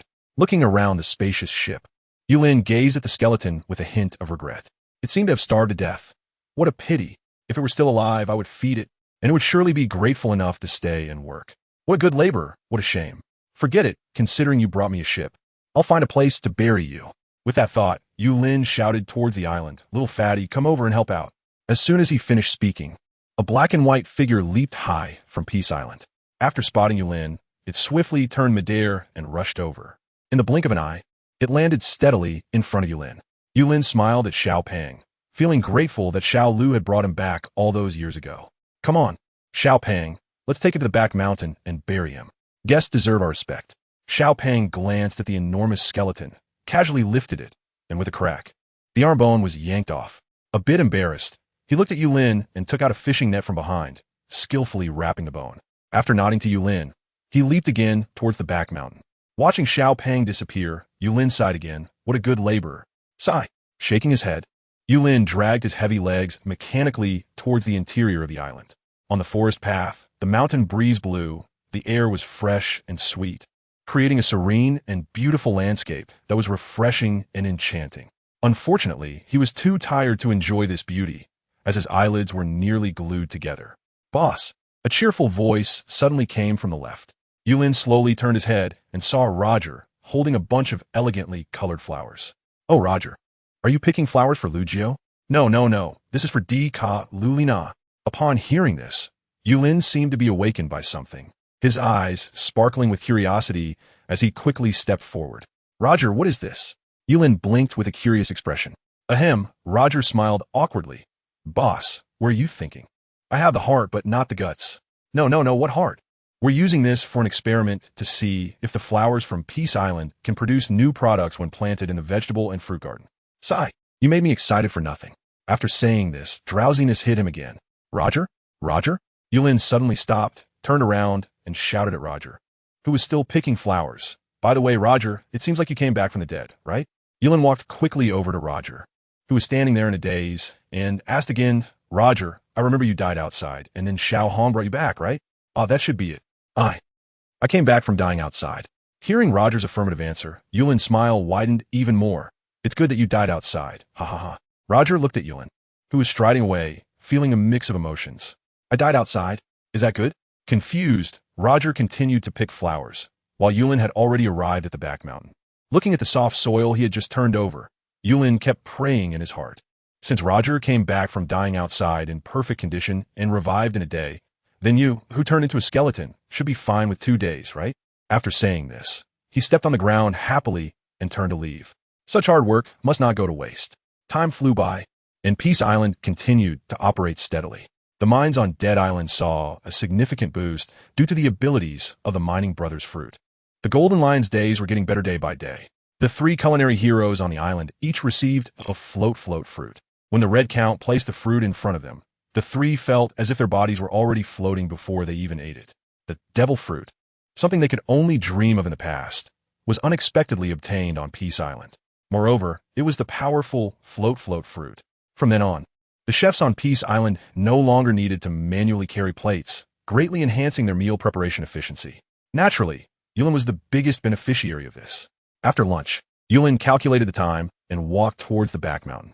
It had already been 2 days, and there was still no movement. Could it be that the skeleton that came back from dying outside couldn't come alive? With a heavy heart, Yulin made his way to the place where the skeleton was buried. Strolling through the back mountain, he spotted a yellow cow digging at the ground. Upon closer inspection, he noticed the footprints he had left earlier on that patch of land. "Oh, isn't this Kaido? Just a couple of days ago, you said you were feeling unwell, but you seem so energetic now. You better take care of yourself. As a longtime employee of Peace Island, you'll have good days ahead, haha." After saying this, Yulin casually patted Kaido's sturdy back, saying, "Come on, let us go play over there. There are still people down here." As soon as he finished speaking, the yellow cow Kaido turned and walked away, and suddenly, a large hand burst out from the soft soil with a loud bang. Having long been accustomed to zombie-like surprises, Yulin showed no panic, stepping aside to wait for the surprise to come. The large hand gripped and pulled forcefully upwards, causing the soil to explode. A gigantic figure sat up from the deep pit. "I really came back to life?" Kaido looked at his powerful hands, the explosive strength filling his body once again. Looking around, Kaido felt a sense of certainty. This familiar environment and feeling, it was indeed Peace Island. Just as Kaido was immersed in the joy of resurrection, Yulin smiled and said, "How does it feel to come back to life?" Hearing the familiar voice from behind, Kaido quickly turned around. The familiar figure, the familiar smile. "Boss, thank you for saving me." Kaido suddenly knelt on the ground, unconsciously mooing. Kaido's behavior stunned Yulin for a moment. "Did I ask him to call me boss? Wow. Now we have resurrected laborers coming to us. And Peace Island, even as pre-training? Oh, it's fine, get up first." Kaido slowly stood up, bending slightly in front of Yulin. "Thank you, boss. By the way, what's your name?" Kaido was taken aback and quickly replied, "Kaido, boss. My name is Kaido." "Kaido, can you plow the fields too?" Yulin looked at Kaido in disbelief, thinking that this guy actually shares the same name as their family's beef cattle. Could this be fate? "Don't worry, boss. I can farm too. I knew it just by hearing your name." "Haha, let's go. You look like a skeleton when you floated over. You must be starving. Come on, I'll take you to eat something." "Thank you, boss." At this moment, Kaido showed none of the arrogance and dominance he had outside. He followed Yulin like a well-behaved child, bending his body and chatting with him. However, the more they talked, the more puzzled Kaido became. From the boss's words, he did not sense any dissatisfaction towards him or his name. Then why'd he been so weak before? Could it be that someone used some devil fruit ability on him without his knowledge? Impossible, that can't be true. As the ruler of the seas, Kaido had absolute confidence in his strength. As long as it wasn't related to Peace Island, he didn't believe there was any power in the world that could easily erase him. Just as Kaido was still puzzled, a sudden roar echoed from the sky. "Golden Lion, you will regret this." Yulin frowned slightly and looked up at the sky, only to see a golden lion using a sea chain to bind a person who was struggling madly. The little lion came down. Yulin's voice made the golden lion shiver, and he helplessly glared at the slave behind him, who had to back down. What is this all about? Yelling and shouting. The golden lion looked at Yulin with some trepidation and quickly explained, "Boss, I'm really sorry. This guy has gone mad. And I couldn't do anything about it for a moment." "Mad? Then deal with him. What are we keeping him for?" Facing someone who dared to call the chubby guy a monster, Yulin had no good feelings. They were all heinous pirates. Killing him would be just fine. The golden lion smiled awkwardly. "It's like this, boss. You mentioned wanting to have a special swimming pool by the sea a while ago. And this guy is a water bubble fruit user. I thought I could make one for you, but sometimes this guy can be hard to control when he goes mad." Yulin nodded, as it seemed he had indeed said that. However, looking at the crazy guy in front of him, he felt a sense of annoyance. Just kill him. After all, little Hong should have left his fruit behind, so it would be fine to swap out a slave for one. As for the boss in Peace Island, only Roger and a few others didn't have fruit abilities. I had already given the slaves fruits for mining. The golden lion looked awkwardly at Yulin, regretting why he hadn't kept one or two ordinary people as backup. Otherwise, he wouldn't be facing such an awkward situation. Yulin let out a sound of realization. He had forgotten about this. It seemed that there weren't enough slaves again. Just as several people were pondering this, that crazy guy started howling again. His eyes were bloodshot, and when he looked up, ready to bite the golden lion, he suddenly stopped in his tracks. His gaze was fixed intensely on Kaido, and tears shimmered in his eyes. "Haha, Lord Kaido, I knew you would definitely come to save me. Haha, Golden Lion, you're doomed. Lord Kaido, quickly level this place." Kaido instinctively took a step back, cold sweat starting to pour uncontrollably down his back. Now he understood. The reason he had died once was because of this guy. Besides, who the hell are you? Do I even know you? Why are you causing trouble on Peace Island? And if you want to die, do it far away. Why drag me into this? I just want to show off my power, damn it. And you almost got me killed this time. Looking at the crazy guy in front of him, Kaido had already tortured him in his mind countless times. However, Kaido knew that the most important thing right now was not to punish this guy, but to figure out how to clear up his boss's misunderstanding of him. "Kaido, do you know him?" Yulin's voice instantly pulled Kaido out of his thoughts. Kaido instinctively shook his head in denial. No, boss, please don't misunderstand. I really have nothing to do with him. I haven't even seen him." Yulin hesitated for a moment, seeing that Kaido didn't seem to be lying, so he decided to ignore it. "Never seen him before? Then forget it. I'll just say that a good person like you wouldn't associate with such an idiot. Gold Lion, hurry up and deal with it. I'm not in a rush to get the pool done. If it doesn't work out, I'll find one outside. This guy is too annoying." After saying that, Yulin turned and left. Behind him, Kaido and Gold Lion exchanged a glance before quickly heading in Yulin's direction. "Boss, since you saved me and I have nothing to repay you with, how about I eat a devil fruit and make bubbles for your pool?" Yulin stopped and looked at Kaido with suspicion, asking, "You haven't eaten a devil fruit?" Kaido hesitated, realizing that if he deceived the boss, there would be significant consequences later. However, if he told the truth, how could someone who seemed to be visiting Peace Island for the first time know that it was possible to consume a second devil fruit? It's important to note that the four great individuals had instructed him not to reveal that he was the infamous Yellow Bull from back in the day. If he got exposed, it would be better to die like before than face the consequences of opposing the four great individuals. Kaido wasn't sure what the repercussions would be, but seeing Charlotte Lean's current state, where she seemed to have nightmares just thinking about Peace Island, it was likely that death would be a preferable outcome for them. Just as Kaido was weighing his options, Yulin made the decision for him. With a smile, he looked at Kaido and said, "You have a good build. No wonder you can work the fields. You look stronger than those slaves. And whether you've eaten a devil fruit doesn't matter. The fruits produced on Peace Island are effective, pollution-free, and without so many issues." Perhaps because of the shared name with his own Yellow Bull, Yulin felt an inexplicable fondness for the tall man before him. It felt almost like fate, and he trusted him greatly. "Come on, let's go eat first. From now on, you can work hard on Peace Island. Start as a laborer, and if you perform well, we'll promote you." Kaido awkwardly smiled, surprised that after 10 years of hard labor on Peace Island, he would have to start as a laborer again upon returning. He sighed inwardly and followed Yulin, obediently walking behind him. In the palace dining hall, Yulin watched the plates flying around and felt immense joy. Indeed, utilizing the devil fruits was essential. At least our people on the island could make the most of them. Moreover, with the restrictions of the devil fruit trees, there wouldn't be any issues. It was convenient, efficient, and comforting. Nothing could be more satisfying than this. Yulin watched Kaido, who quickly ate his fill, with deep concern. Such a large body consumed less than that guy carp. It seemed his past living conditions were not good. "Kaido, make sure to eat well on the island from now on. Don't starve yourself. Our work meals are guaranteed to fill you up."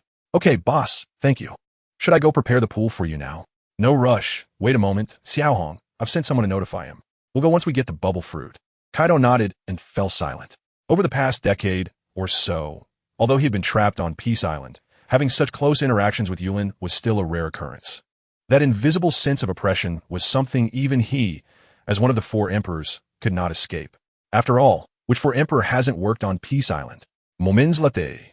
The figure of the Red Count flashed in, holding a black bubble fruit and presenting it to Yulin. "Boss, I brought the item. Kaido, this is for you. Our things on Peace Island are the best, and it tastes good." Although Kaido knew the properties of the black devil fruit, compared to the fruits of other powerful individuals, the bubble fruit in front of him was somewhat unremarkable. However, in order to contribute, Kaido had no choice. Gritting his teeth, he swallowed the bubble fruit in one bite. Yulin nodded in satisfaction and smiled, saying, "Xiaohong, let's go take a look at the special swimming pool that the Golden Lion has made." After saying that, The three of them walked and chatted toward the shore. By the way, Kaido, why don't you tell us what you're good at? I'll have Xiao Hong arrange a suitable job for you. Good at? Kaido was taken aback for a moment.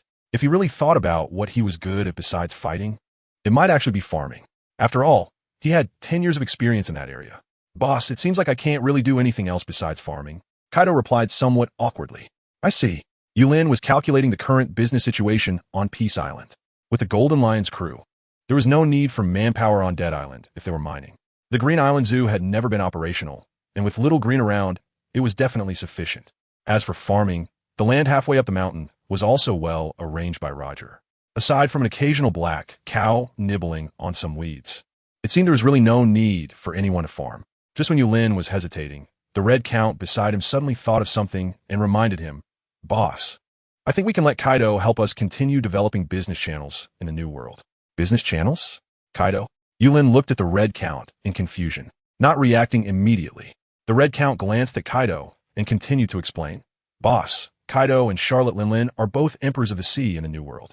If Kaido operates part of the channels, it will also increase our income. Emperors of the sea? Yulin looked in surprise at Kaido, who was lowering his head, and stared for a long time.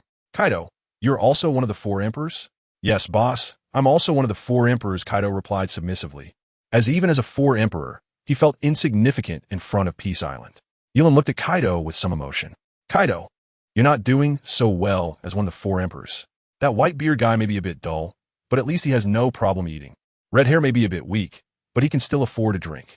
The richest one is that Charlotte Linlin, who has desserts every day. Compared to them, you not only have to farm, but you could even starve yourself. It's not easy, huh? Feeling Yulin's sympathy, Kaido didn't dare to say anything and could only nod with a forced smile. As they chatted, the 3 soon arrived at the seaside, near where Yulin often fished. The Golden Lion had already dug a huge deep pit. In the distance, construction materials were piled up, and they could soon start paving the swimming pool. Seeing Yulin and the others arrive, the Golden Lion hurried over. Boss, the swimming pool will be ready soon. Should I go out and capture a pirate crew to bring back some bubble fruit? Yulin smiled and shook his head, pointing at Kaido beside him. No need. Kaido has already eaten the bubble fruit. Once you're done, Kaido can start blowing bubbles. Kaido awkwardly smiled and nodded at the Golden Lion.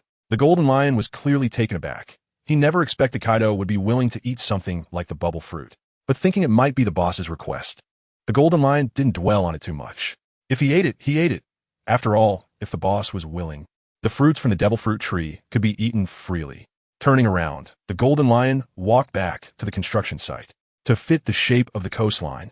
The largest swimming pool was designed in a crescent shape, with 2 small circular pools as embellishments nearby. Yulin looked at the Golden Lion bustling around with great satisfaction. He pointed in the direction of the Golden Lion and said to Kaido, Kaido, you might not be familiar with him. That's the Little Lion. He is mainly responsible for construction on Peace Island and has been diligent over the years. You should learn from him in the future. Upon hearing this, Kaido was taken aback. Not familiar? No, we are quite familiar. I once plowed the fields with the Golden Lion using his face. Although it still feels funny to think about it now, Kaido didn't dare to laugh. After all, he was now at the level of a laborer, which was still a bit inferior compared to the Golden Lion, a formal worker.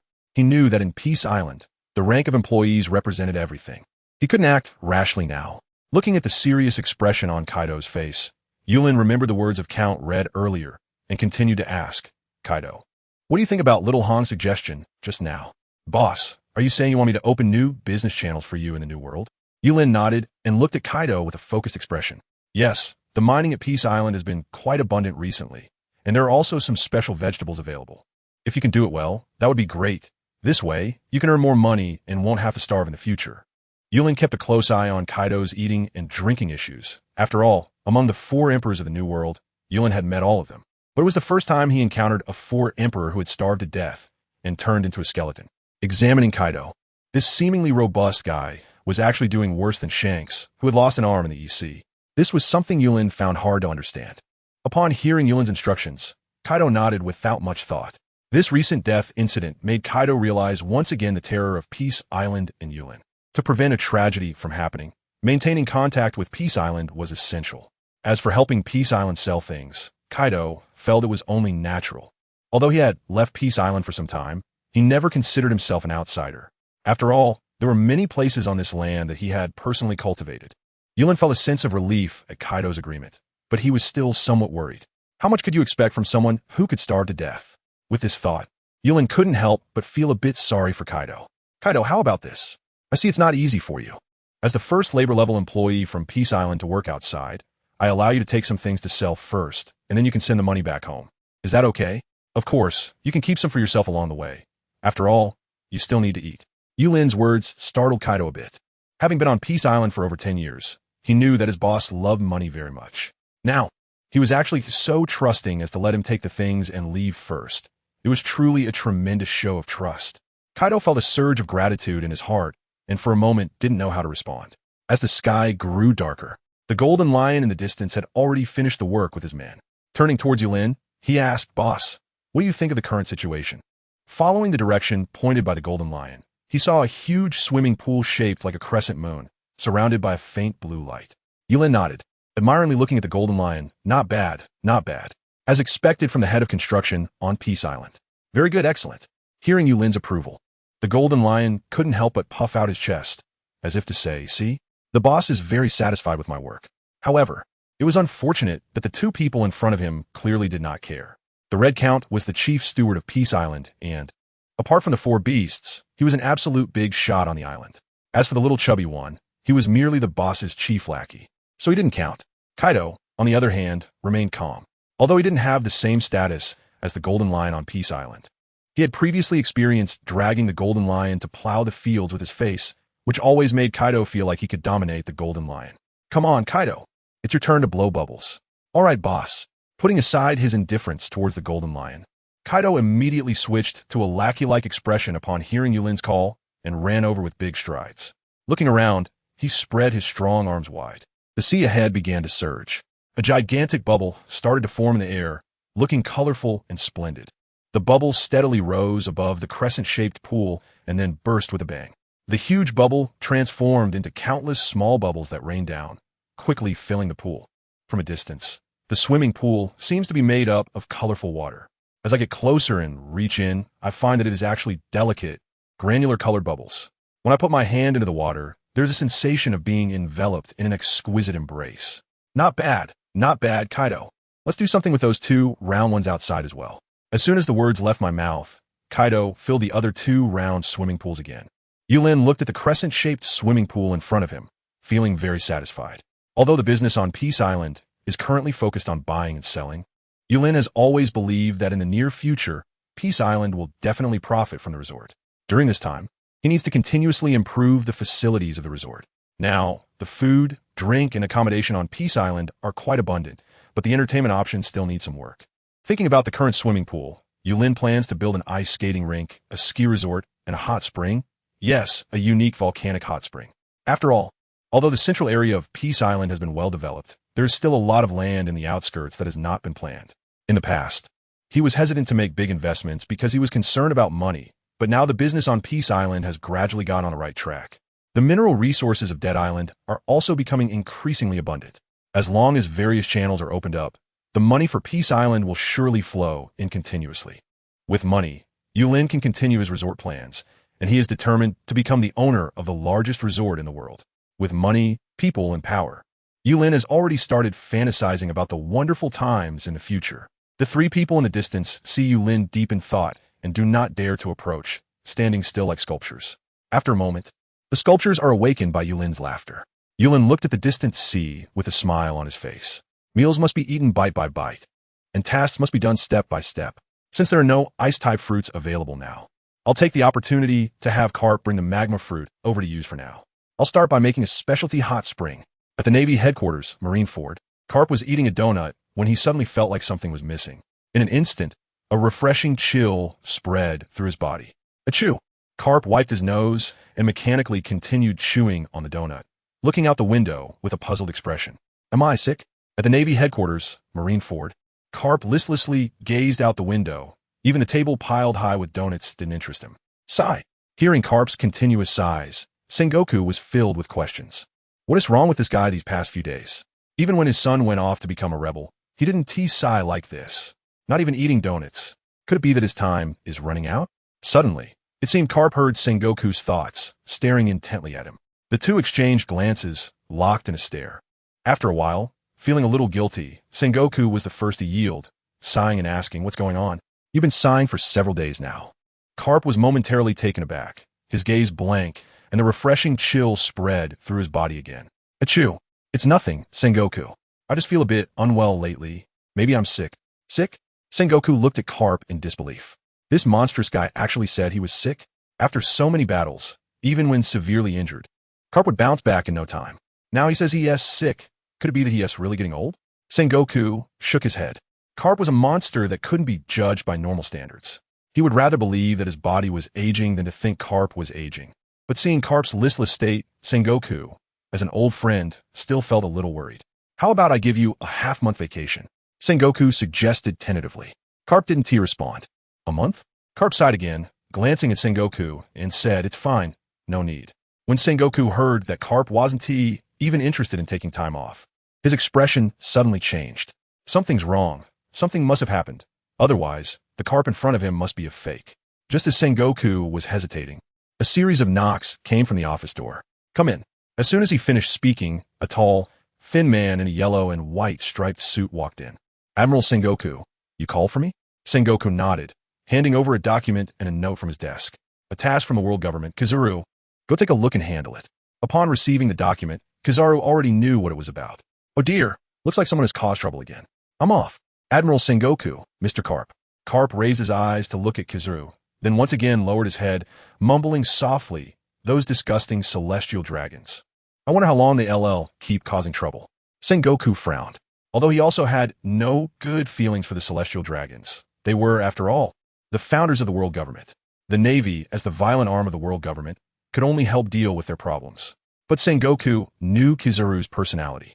He would do whatever he could to avoid work, so he often felt reassured letting him handle things.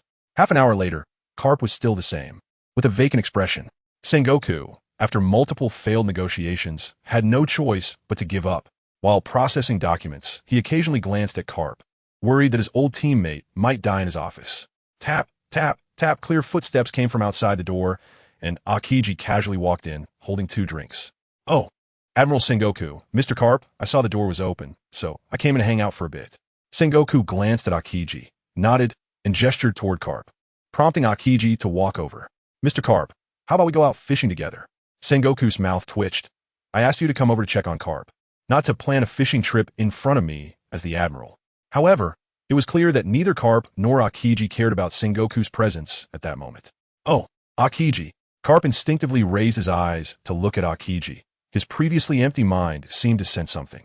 Meeting Carp's puzzled gaze, Akiji instinctively looked at himself. "Mr. Carp, is there something on me?" As he spoke, a cool chill began to condense around the 2 drinks. Akiji casually took a sip and made a face as if he had felt the chill. He reached out and handed 1 cup to Carp, saying, "Mr. Carp, try this ice juice." "Ice fruit?" Carp muttered something under his breath, looking at Akiji again with a hint of helplessness on his face. Turning his gaze to the window, Carp finally understood why he had been feeling so restless lately. Somewhere in that distant sea, it seemed that a certain big boss was thinking about some blue-type fruits again. Carp reached out to take the ice juice, gulping it down before saying to Akiji, "Akiji, you don't have any tasks lately, right?" Akiji looked at Carp in confusion and shook his head. "No, I've been quite free lately. I was thinking about going for a ride." As soon as he finished speaking, Carp's large hand suddenly gripped Akiji's shoulder, seriously saying, "You should rest at the Navy headquarters for now. The sea can be quite dangerous." "Dangerous?" Akiji was momentarily at a loss, turning to look at Sengoku. Both of them bewildered. "What is wrong with Mr. Carp today? He is actually concerned about my safety." Although Akiji never considered himself the strongest at sea, he was still an admiral of the Navy. Even when facing someone like Whitebeard, even if he couldn't win, they wouldn't take him down. What dangers could there be at sea? Although he didn't take it too seriously, facing the somewhat odd Carp today, Akiji still nodded. "Well, resting at the Navy headquarters under the sun isn't a bad idea. All right, Mr. Carp, I've been a bit tired with work lately, so I'll rest at the headquarters." With Akiji's response, Carp finally felt relieved, patting Akiji's shoulder before turning to leave. "Sengoku, you can't go back on your word about giving me a vacation. Half a month plus a month, that is 2 months. I'm off." Seeing Carp suddenly energized, Sengoku and Akainu both breathed a sigh of relief. However, after hearing Carp's annoying theory, Sengoku still cursed through gritted teeth. "You better die out there." At the main port, a tall figure had just stepped down from a warship. The person was dressed in a dark red suit, wearing a navy hat, black leather gloves, and draped in an admiral's coat. The passing Navy personnel saluted, exuding an imposing aura. In the distance, Karp was striding towards his warship. The Navy on both sides saluted as Karp approached. Although Karp held the rank of vice admiral, he had absolute prestige within the Navy, something even admirals could not match. By the port, Akainu saw Karp and greeted him. "Mr. Karp, are you heading out?" "Ah, Akainu, yes, just going out for a bit." Karp briskly walked past Akainu without any intention of stopping. As the two brushed past each other, Karp's gaze suddenly swept over Akainu for some reason. He noticed a faint dark aura on Akainu's forehead. Thinking he must have seen it wrong, Karp rubbed his eyes and looked again, approaching Akainu with an incredulous expression. "Akainu, your forehead is dark." In a new world, on Peace Island, Karp casually docked the warship at the port and walked towards the island. His mind was in turmoil. On his way to Peace Island, Karp had received news from Roger about the boss needing the magma fruit. Indeed, after carelessly mentioning the magma fruit last time, he had planted a hidden danger. Looking back, he really should have just brought Akiji along. Now the boss had set his sights on Akainu's magma fruit ability, which gave Karp a headache. Although he didn't like Akainu, as a Navy officer, he couldn't just watch Akainu walk into death, could he? If Sengoku found out, he would definitely not forgive him. Karp also couldn't get over this hurdle in his heart. Sigh. Karp sighed heavily, feeling like he had used up a lifetime's worth of brain cells in the past few days and was almost going bald. Inside the island, Yulin knew Karp had arrived and had prepared a feast in the restaurant to welcome him. The Red Count, Gold Lion, and Roger were also called over by Yulin to dine together. After all, Karp was a representative partner of the Navy and had provided devil fruits, so Yulin naturally wouldn't treat him lightly. In no time, Karp, dragging his weary body, walked in. Upon seeing Yulin, he perked up and respectfully greeted, "Hello, boss. I really apologize for the trouble." Yulin smiled and said, "Don't disturb, come, sit down, we've been waiting for you to eat." After saying that, Xiao Jia began to control various plates that floated over slowly. Floating fruit? Karp looked at the newcomer in surprise. This chef from Peace Island not only ate a devil fruit, but also the floating fruit. Just as Karp was surprised, Xiao Yi and Dika Lu Li Na came out of the kitchen one after another. Each of them was surrounded by plates of various sizes and different size barrels of wine. Karp widened his eyes and turned to Yulin, asking, "Boss, what?" "It's nothing. They're all my employees from Peace Island. It's just to make it easier to cook and serve dishes. Everyone has been working hard, so they ate a devil fruit." Yulin laughed nonchalantly, pointing at the delicious food already on the table, and said, "Come on, let's start. Don't be polite, Karp." Karp nodded, but his mind was already elsewhere. He was aware of the existence of the devil fruit trees on Peace Island. However, he didn't expect that such a rare fluffy fruit would be casually given to the people on the island. He showed no fear of the crises that power could bring. But thinking about the combat power of Peace Island and looking at the several old rivals and friends at the table, Karp gradually began to understand. Still, he couldn't help but worry anew about Akainu. Noticing Karp's distracted demeanor, Yulin curiously asked, "What's wrong, Karp? It's been a while. Is the food on Peace Island not to your taste?" Coming back to his senses, Karp quickly waved his hands and said, No. The food on Peace Island is definitely delicious and very tasty." After saying that, Karp quickly started stuffing his mouth with food. Yulin smiled faintly and nodded. "As long as it's delicious. By the way, I heard from Roger that you didn't bring the magma fruit this time." Upon hearing Yulin's question, Karp's heart sank. He couldn't avoid it any longer. After hesitating for a moment, Karp said with a flicker in his eyes, "It's like this, boss. When Roger contacted me, I was already at sea and couldn't bring anyone to you." Hearing Karp's response, Yulin nodded indifferently. "I see. Why don't you contact him with a transponder snail? Just let him come over to communicate with my devil fruit tree. We can cover some travel expenses. I won't let him make a trip for nothing. You can rest assured." Karp was momentarily at a loss for words. If he really contacted Akainu now, Sengoku would probably find out too. After all, Akainu wasn't Akiji. He wouldn't come to the new world without Sengoku's orders. Even without a mission, Akainu wouldn't come over. Besides, even if Akainu did come, one could easily imagine that with his temperament, he would definitely clash with those pirates on Peace Island. After all, he was still a Marine. If a fight broke out, he couldn't possibly help Peace Island against Akainu, right? But if he helped Akainu, the outcome would probably be as Roger said, starting with 10 years in confinement with food and shelter included. What Karp was more worried about was that if the Marines and Peace Island ended up in a deadly conflict because of this, the result for the Marines could also be predicted. Perhaps Akainu would die this morning, and Marineford would sink by noon. Yulin looked at the dazed Karp and felt a bit helpless. Why is this old man so out of it today? Has he reached that age? Next to him, Roger noticed his boss's mood and quickly cleared his throat softly. Ahem, Carp, the boss is still waiting for your reply. Hearing Roger's voice, Carp quickly snapped back to reality and repeatedly bowed to express his apologies. I'm sorry, boss. I've been feeling a bit under the weather lately. Yes, I'm sick. Sick? Yulin looked Carp up and down, and considering Carp's condition today, he didn't doubt it. He waved his hand and said, since you're sick, you should take a good rest. It's not urgent anyway. You can rest for 2 days on Peace Island. Roger, take good care of your friend. After saying that, Yulin turned to leave. Okay, boss. Roger, seeing Yulin walk away, turned back to Carp and said, what's wrong? Can't bear to bring over Akainu's magma fruit? Carp sighed and rolled his eyes at Roger. You're not brainless. What does the magma fruit even matter? You know that guy Akainu is a madman. If he comes to Peace Island, what if he starts to fight? What if he damages the flowers and plants? Oh, I didn't expect you to care so much about Peace Island. Don't worry, we can handle Akainu. Besides, we still have those 4 great ones, right? Carp looked at Roger with a blank expression, knowing that Roger was just messing with him. Who cares about Peace Island? I'm worried that Akainu will cause trouble and the Navy will use that as an excuse to wipe us out. Carp glared at Roger, thinking, don't think I don't know what you guys are planning. You, Roger, the Red Count, and the Golden Lion. Which one of you doesn't have a grudge against the Navy? If Akainu comes over and causes trouble, making the boss angry, the first ones to volunteer for battle will definitely be you 3. The Golden Lion laughed at the helpless Carp and said, if you had just brought Akiji over last time, maybe it wouldn't be such a headache, haha. Looking at the wildly laughing Golden Lion, Carp wished he could rush over and pull out his hair. But unfortunately, Carp wasn't sure if he was still a match for the Golden Lion now. Moreover, the Golden Lion was right. If he had brought Akiji last time, there really wouldn't have been so many issues. Even if Akiji acted out of line, the boss would spare him for letting Robin go. Sigh. Carp shot a glare at the Golden Lion and started to sigh again. Should we just switch to Akiji? The restaurant on Peace Island fell into a dead silence. Meanwhile, Carp was still troubled. The Red Count looked around at the others and decisively said, there's no other way. Let's knock him out and take him to Peace Island.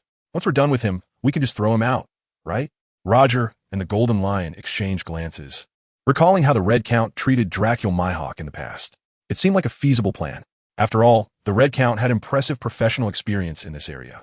The 3 of them quickly reached a consensus and simultaneously turned their gazes to Carp. Carp hesitated, looking at the 3 of them. As a Navy hero, teaming up with pirates to plot against a Navy admiral felt hard to accept. But even if Carp didn't accept it, there was nothing he could do because the Red Count wouldn't give him a chance to refuse.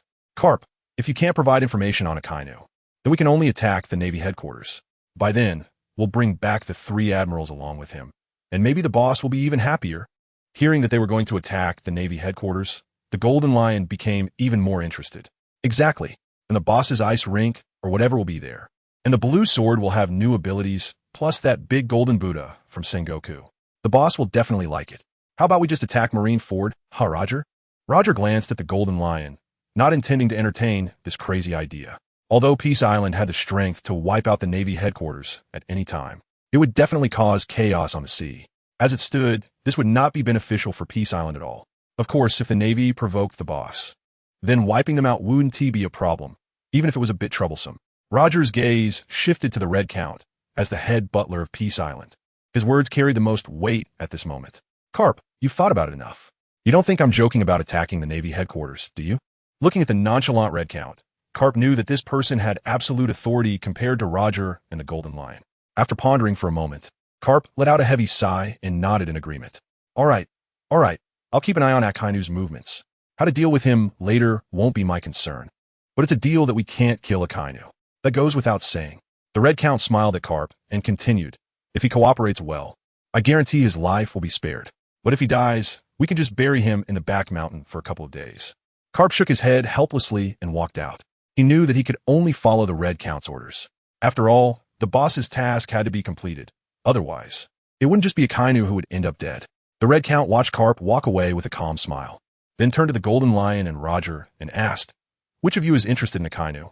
Although Akainu was strong, both Roger and the Golden Lion had the absolute strength to easily defeat him. The Golden Lion looked at Roger with a smile and said, how about you let me handle it, Roger? I've been annoyed by that red dog for a long time. Long time? How long could it be? Roger looked at the Golden Lion blandly. This guy had never fought Akainu, so it was clear he was just itching for a fight. But Roger also knew that compared to the golden lion, who had the float fruit, even if he learned of Akainu's whereabouts, his speed would still be considerably slower. By that calculation, the golden lion was indeed more suitable. All right, then I'll let you handle it. With Roger's agreement, the golden lion's smile grew wider. He had no good feelings towards any of the Navy. This time, he could add to their troubles, and he couldn't be happier. The Red Count looked at the excited golden lion and reminded him, "You need to keep in touch with Carp and complete the boss's task as soon as possible." "Don't worry, Red Boss. I guarantee I will complete the task." The golden lion had no worries about capturing Akainu. He was already a user of both the float fruit and the fish fruit's second awakening, plus the physical enhancements and swordsmanship training he had received on Peace Island over the years. The golden lion was 100% confident he could beat Akainu into a dog-like state, leaving him to spend 2 days and nights in a dreamy stupor on Peace Island. At the Navy headquarters, Marineford, Akainu was reporting something to Sengoku when he suddenly felt a chill run through him. That penetrating cold almost made him think Akiji was attacking him. Achoo! Akainu instinctively sneezed and looked down in disbelief at his hand covering his nose. Am I sick? Feeling the changes in his body, Akainu didn't notice anything unusual. What's wrong? Akainu? The warring states were concerned about the question. There was no mention of warring states marshal, and Akainu continued to stand firmly, showing no sign of caring about what had just happened. Warring states nodded and continued. The movements of the 4 emperors in the New World are gradually stabilizing. But we cannot let our guard down, especially with that red-haired. Although he doesn't have much territory, he is always causing chaos around the world. So we must pay attention to him as well. Akainu sneezed again, looking a bit embarrassed as he glanced at warring states. I'm sorry, Marshal Warring States. I might be a bit sick. But please rest assured, justice will not allow pirates to act recklessly, even if it's the red-haired emperor. That's good. If there's nothing special, you should go back and rest for a while since you're not feeling well. Yes. After saying that, Akainu strode out, leaving the office door open, and all the way, Warring States could hear Akainu's continuous sneezing. Habitually looking at the chair where Garp often sat, he shook his head. Could it be that he caught something from Garp? But why is Akiji fine? Could it be that the ice fruit can prevent illness? Akainu marched through the Navy headquarters, sneezing every few minutes. Although he felt fine, the sneezing never stopped. The officers he passed greeted him with concern upon seeing Akainu like this. In their minds, the Navy admirals represented the highest combat power of the Navy, a symbol of supreme glory and invincibility. However, in recent years, they had not heard of any admiral falling ill. Watching Akainu's gradually receding figure, the officers prayed, "May Admiral Akainu get better soon." The scene shifted to Garp's room on Peace Island. Looking at the confident figure in front of him with the iconic smile, Garp admired Roger's determination. "Roger, I have agreed to provide you with information about Akainu. What else do you want?" Roger showed a sincere smile towards Garp, saying nothing. He knew that Garp agreed to cooperate because of the deterrence of Peace Island. However, Roger had another important task to accomplish, one that involved planting a new seed to enable his boss to dominate the world in the future. In the room, Garp and Roger locked eyes. The difference was that Garp looked helpless, while hope filled Roger's eyes. "Garp, let me ask you, if Akainu doesn't come, will the boss be angry?" Garp looked at Roger as if he were an idiot and nodded. The boss's attitude was already very clear. He was determined to obtain the magma fruit. Then Garp, "Do you think your Navy and those 5 old men in the world government can shake Peace Island?" "No," Garp said decisively. Seeing Garp understand the situation so well, Roger continued, "So, Garp, what you're doing now is for the safety of the Navy and the peace of the world. Don't feel burdened. Think about it. Even if Akainu is an admiral, he is still part of the Navy. So what if we sacrifice him a little for the peace of the Navy and the world? In other words, ensuring the Navy's peace means ensuring the safety of countless ordinary people in the world. Isn't the Navy's justice sustained for this reason?" Roger noticed that Garp was starting to waver and pressed on. "Look, Garp, you are a hero of the Navy. If sacrificing you can preserve the peace and safety of the entire world, would you be willing?" Without waiting for Garp to answer, Roger continued to attack. "Look at me. I'm willing to die for the freedom of pirates. So, Garp, would you be willing to sacrifice yourself for peace?" "Yes, I would." Garp hesitated for a second, but decisively answered Roger's question. "You see, if you can sacrifice, then what is a small sacrifice of Akainu?" Roger relentlessly pursued. This. Hearing Roger's words, Garp began to hesitate. Although he was usually a bit careless, he had never overlooked the big picture. This was also why Garp, despite disliking the celestial dragons and the world government, still remained in the Navy. Because even if the world government is dark, It is their existence that allows for relative peace on the sea. This is an indisputable fact. And Garp's thoughts, while others might not fully understand, Roger, as an old rival and friend, understood very well. The existence of the world government has both advantages and disadvantages. However, the most crucial point is that the world government holds a powerful military force. Only such an organization can ensure the peace of the sea. It has been like this in the past, but the future cannot continue this way. Because Peace Island has appeared. On this island, Roger was more aware of its terrifying combat power than Garp. Once Peace Island strikes, the world government will surely perish. At that time, the sea will fall into chaos. And the peace that Garp has always cared about will be lost. Therefore, even if some sacrifices are made, whether it is the world government or the Navy, even Sengoku and Garp would actually tacitly agree. Even if the other party is a hero of the Navy, as long as it concerns the stability of peace and power, the world government will definitely abandon them. Of course, Akainu is no exception. This is the principle of the world government. And it is also the tragedy of the world government.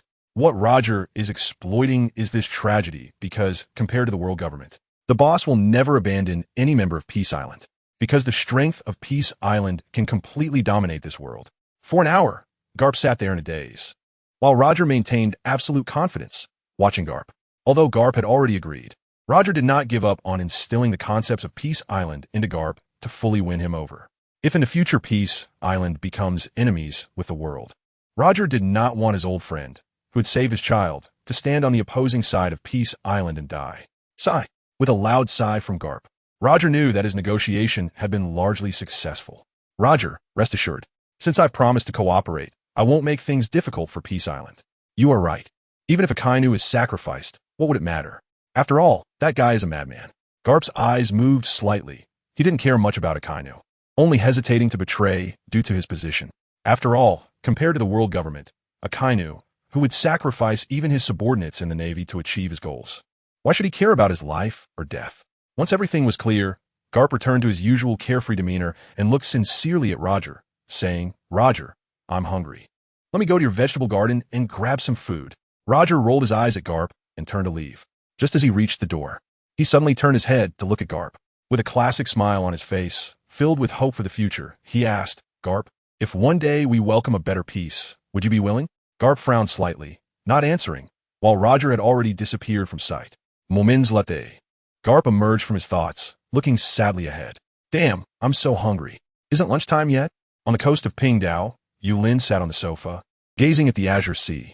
Beside him, Xiaopeng was happily swimming in the newly built Crescent Bay, and compared to the vast ocean before, the bubbly swimming pool was clearly more delightful. Turning his head to look into the distance, Yulin couldn't help but think of that obedient big guy Kaido. Signed himself, sigh, I wonder how Kaido has been doing lately. Is he eating well? Yulin was calculating the days, and it had been quite a while since Peace Island had been in the New World. He wondered where they would go next. If it was the East Sea, then his plan to venture out alone would have to be put on the agenda. Thinking about his azure sword, Yulin felt a surge of excitement. When the Red Count and the others brought back the magma fruit, not only would there be a solution for the volcanic hot springs on Peace Island, but his azure sword would also gain an additional ability. With a wave of the light blue long sword, if magma surged out, Yulin could already imagine how surprised his future enemies would be. Just thinking about that contrast made Yulin happy. Yulin arrived at the seaside with a smile, dreaming of a beautiful future. The sea breeze blew gently, and the bubbles in Crescent Bay were lifted, colorful and vibrant, facing the wonderful colors. A new idea suddenly appeared in Yulin's mind. If the slaves on Peace Island were fed with bubble fruit, could they continuously blow bubbles here? At that time, several designated bubble-blowing posts could be set up around Peace Island, so that even if Peace Island moved randomly, people from the surrounding islands would know the direction of Peace Island at the first moment. An island surrounded by colorful bubbles on the coast would surely become an iconic landmark on the future sea. Yulin was getting happier and was just about to call for the Golden Lion to come over, but suddenly he froze in place with a worried expression. It seemed that there were no slaves on Peace Island who could eat the devil fruit anymore. Besides, there are still too few slaves. Why are the pirates in the New World so peaceful lately? They should come looking for trouble. Sigh. Just as Yulin was feeling a bit frustrated, a huge pirate ship suddenly appeared on the surface of the sea ahead. Yulin looked ahead with anticipation, a dangerous smile already appearing at the corners of his mouth. Xiaopeng, be gentle when you act later. Don't break our slave. The big ship sped forward as if fleeing for its life, and upon closer inspection, It seemed that another ship was closely following them. Buy one, get one free? Yulin's smile grew increasingly excited, but when the ship in the back gradually came into view, he suddenly froze. Shanks? Isn't that Shanks' red-haired pirates? Could it be that the ship in front is also Shanks' people? But the flags are different, right? Are they Shanks' underlings or what? For a moment, Yulin hesitated. Glancing at the little fatty next to him who was already cracking his knuckles, Yulin thought it best to wait and see. After all, if the other party was also Shanks' people, they definitely couldn't act rashly. Thinking about possibly losing a whole ship of slaves, Yulin's mood began to sour. On the sea, Shanks stared at the pirate ship ahead with a furrowed brow. He never expected that while chasing the storm pirates, he would end up near Peace Island. Should he make a move here? Shanks didn't have the guts for that.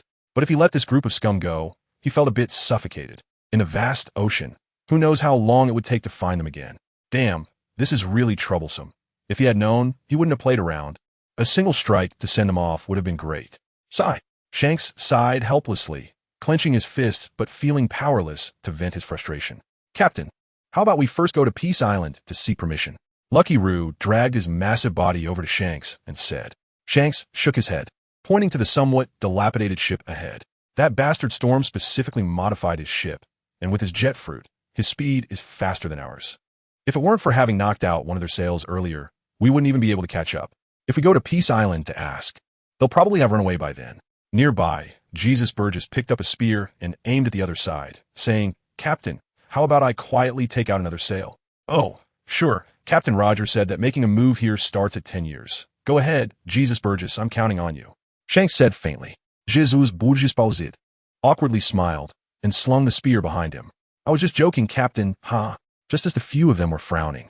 Ben Beckman walked out from the cabin and decisively said to the group still entangled on the deck, Captain, let's prepare to make a move. Ben Beckman's voice instantly attracted everyone's attention, and Jesus Burgess looked at him as if he were an idiot. I said, dude, what's wrong with your brain today? 10 years minimum, think it through. Ben Beckman ignored him and turned to Shanks, saying, Captain, since we happened to come to Peace Island and didn't he bring anything, I think the boss would really like this batch of slaves. Slaves? Upon hearing this, Shanks' eyes lit up as if he had seen treasure, and he quickly jumped up, grabbing Ben Beckman tightly. No wonder you're our first mate, huh? After laughing, Shanks turned to the storm pirates, waved his hand, and shouted, Brothers, go for it. The slaves prepared for the boss can't escape. As soon as he finished speaking, Shanks brandished his sword and struck forward. On the shore, Yulin, who had been hesitating, was poked in the shoulder by the little fatty beside him. Following the direction pointed by the little fatty, Yulin's mood instantly brightened. They're making a move. They're making a move. If they're not Shanks' people, then they must be slaves. Little fatty, go get our slaves back. Hearing Yulin's command, the little fatty shot off like a cannonball, charging towards the storm pirate's large ship. Captain, something is coming. Something? What's something? Hurry up and fix the sails. The red-haired pirates are making a move. We need to escape quickly. Captain, another crew member shouted, pointing at the little fatty who was already close at hand. Turning around in anger, a huge bear face was already in front of the storm's face. Armament hockey instantly enveloped his whole body, and just as his right hand was about to attack, the little fatty's bear paw was already coming toward his face. With a loud slap, the sound was crisp and clear, and in an instant, the storm's armament hockey shattered like glass and reverted back to normal. But in the next second, he lost consciousness, collapsing onto the ship with a large bear paw print on his face. Looking back at the other pirates on the ship, the little fatty's eyes flashed with a dark light, and a surge of overwhelming momentum shook the entire ship for half a second. In an instant, all the pirates, just like Storm, slumped down, completely powerless to resist. In the distance, Shanks' mouth dropped open as if it had dislocated. No matter how Jesus Burgess tried to help him, he couldn't close it. Captain, what's wrong?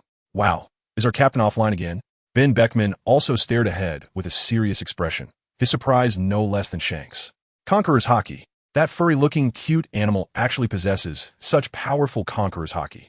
What was even more terrifying was the control ability, which was also so frightening. In that moment, Ben Beckman felt an overwhelming Conqueror's hockey filling the Storm Pirate's ship. But all the hockey was contained within the ship, with no leakage at all. That precise control made Ben Beckman feel fear. Turning to Shanks, who was dazed, Ben Beckman once again deeply felt how important it was to have a captain connected with the formal labors of Peace Island. Even if he sometimes acted like a fool, at least with this connection, there would definitely be no hostile incidents in the future. Sighing helplessly, Ben Beckman commanded. Let's go, head to Peace Island. We'll help the boss transport the slaves. As soon as he finished speaking, just as the red-haired pirates were preparing to move forward at full speed, everyone felt as if they had been pushed hard by something. The massive waves at the stern surged, and the two large ships were flying towards the port of Peace Island at a terrifying speed. Indeed, they were flying. Ben Beckman turned to look down, and that furry animal was floating in the water, its hands still in a pushing motion. When Ben Beckman instinctively bowed his head to gesture to the little fatty, he was surprised to find that the animal was actually smiling at him. The red-haired pirates, still in shock, had their large ship crash onto the surface of Peace Island's port with a thunderous roar. Not a bit off, it perfectly aligned behind the two naval ships. Aside from Shanks, every crew member of the red-haired pirates had twitching mouths. This power, this precision, truly worthy of Devil's Island. No, worthy of Peace Island. Retracting his thoughts, everyone was too lazy to care about Shanks, who had a dislocated jaw, and began to move the slaves from the Storm Pirates ship, also bringing down all the treasures.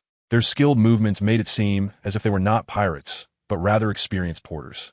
Look, the boss is here. Seeing Yulin approach, the crew of the red-haired pirates immediately lined up and respectfully bowed. Hello, boss. Sorry to disturb you. After speaking, Ben Beckman pointed to the side and said, Boss, we didn't bring much since we came in a hurry. Just brought over a ship full of slaves. All of them are evil pirates, so don't worry, boss. Looking at the neatly arranged treasures and slaves before him, Yulin wore a satisfied expression. A sense of pride welled up in his heart. Ben Beckman, you guys are doing great. As expected of those who've worked on Peace Island. Still so professional. Thank you for the praise, boss. Hearing Yulin's compliments, each face lit up with a distinctive smile unique to Peace Island. Yulin nodded, glanced around, and asked in confusion, why didn't I see that guy Shanks? Ben Beckman, looking a bit awkward, pointed at the ship and said he might have been scared by this gentleman's power just now and is still a bit dazed. Little fatty? Yulin smiled and patted little fatty's arm while looking at Ben Beckman's somewhat fearful expression. This is the flag of our Peace Island. Of course it's powerful, right? Little fatty? Yulin's praise made little fatty shake with joy, looking incredibly cute with his clumsy appearance. If it weren't for the scene where he threw a boat, even someone as clever as Ben Beckman wouldn't believe that this fluffy guy in front of him could possess such terrifying strength. Little fatty, go bring Shanks down. As soon as the words fell, little fatty, who was still being adorable, disappeared with a bang, and a figure flew past Ben Beckman. In that moment, Ben Beckman almost thought he was going to be taken away. When he came to his senses, little fatty had already brought Shanks to Yulin. At this moment, Shanks finally regained his composure. Unfortunately, just as he was about to speak, he realized his mouth was really dislocated. Abba. The awkward scene made the members of the red-haired pirates wish they could dig a hole and bury Shanks right there. Little fatty, go give him a squeeze. Little fatty's hand gently supported Shanks' chin. With a crack, Shanks froze again. Ben Beckman looked at Shanks with a worried expression, thinking, that crisp sound. Could it be that his skull cracked? At Peace Island, to thank the red-haired pirates for delivering new slaves in a timely manner, Yulin specially prepared a banquet. The venue for this banquet was chosen to be Crescent Bay Beach. Everyone sat around the pool, drinking and singing, feeling very relaxed. Every face was filled with happy smiles. Shanks and Jesus Burgess squatted next to Roger, curiously looking in little fatty's direction. Captain Roger, who is that person? Shanks asked cautiously. Oh, you mean little fatty? He's the boss's favorite, and also the prototype of our Peace Island flag. Isn't he adorable? Adorable? Ah, yes, he is very cute. But what about little fatty's strength? Hearing this, Roger frowned slightly, thought for a moment, and shook his head, saying, as for strength, I'm really not sure. There's no way around it. Living on Peace Island, they had long found it difficult to gauge strength. After all, they couldn't engage in life and death battles, making accurate measurements impossible. Moreover, if you say someone is strong, there are 4 big shots floating above, and no one dares to claim they are strong. If you say weak, it shouldn't be a big deal to crush 2 admirals or emperors. Currently, the visible strength ceiling on Peace Island should be the red count. As the chief steward of Peace Island and the first to arrive there, Roger clearly understood that he could not compare to figures like the Golden Lion. As for others, like Roger, the Golden Lion could be considered on the same level. Then there's Kaido, who has become a laborer again. As for Mihawk, although he has made rapid progress on Peace Island recently, he still falls a little short compared to Kaido. The rest includes the songwriter Ralco and Little Green, who has gained half of Rock's power, and the seemingly resigned Black Bull Rocks. But these 3 cannot be considered combat units of Peace Island. As for Little Fatty's strength, people generally don't compare it with someone who has been by the boss's side for so long. But from the current perspective, little Fatty has a very good relationship with the devil fruit tree and can freely eat devil fruits, so his strength must be terrifying and bizarre. Watching Shanks still deep in thought, Roger smiled and patted his shoulder, adding, "Don't think too much about it. Just know that little Fatty can squash you with ease." Shanks stood there stiffly, and Jesus Burgess twitched his mouth. When did the four Emperor's strength become so miserable? It seems to have started since Peace Island appeared. Looking ahead again, he saw that little Fatty was gesturing something to Ben Beckman. Jesus Burgess looked at Ben Beckman with admiration, then turned to the dazed Shanks and couldn't help but sigh to himself. As expected of our vice captain, he has climbed to a high branch as soon as he arrived. It seems the future of the red-haired pirates will depend on the vice captain.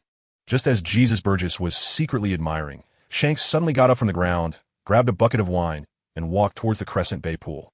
Looking at the brilliance in front of him, and recalling Captain Rogers' earlier words, Shanks began to develop a strange thought in his heart. "Shanks, what are you thinking?" Yulin's voice pulled Shanks out of his thoughts.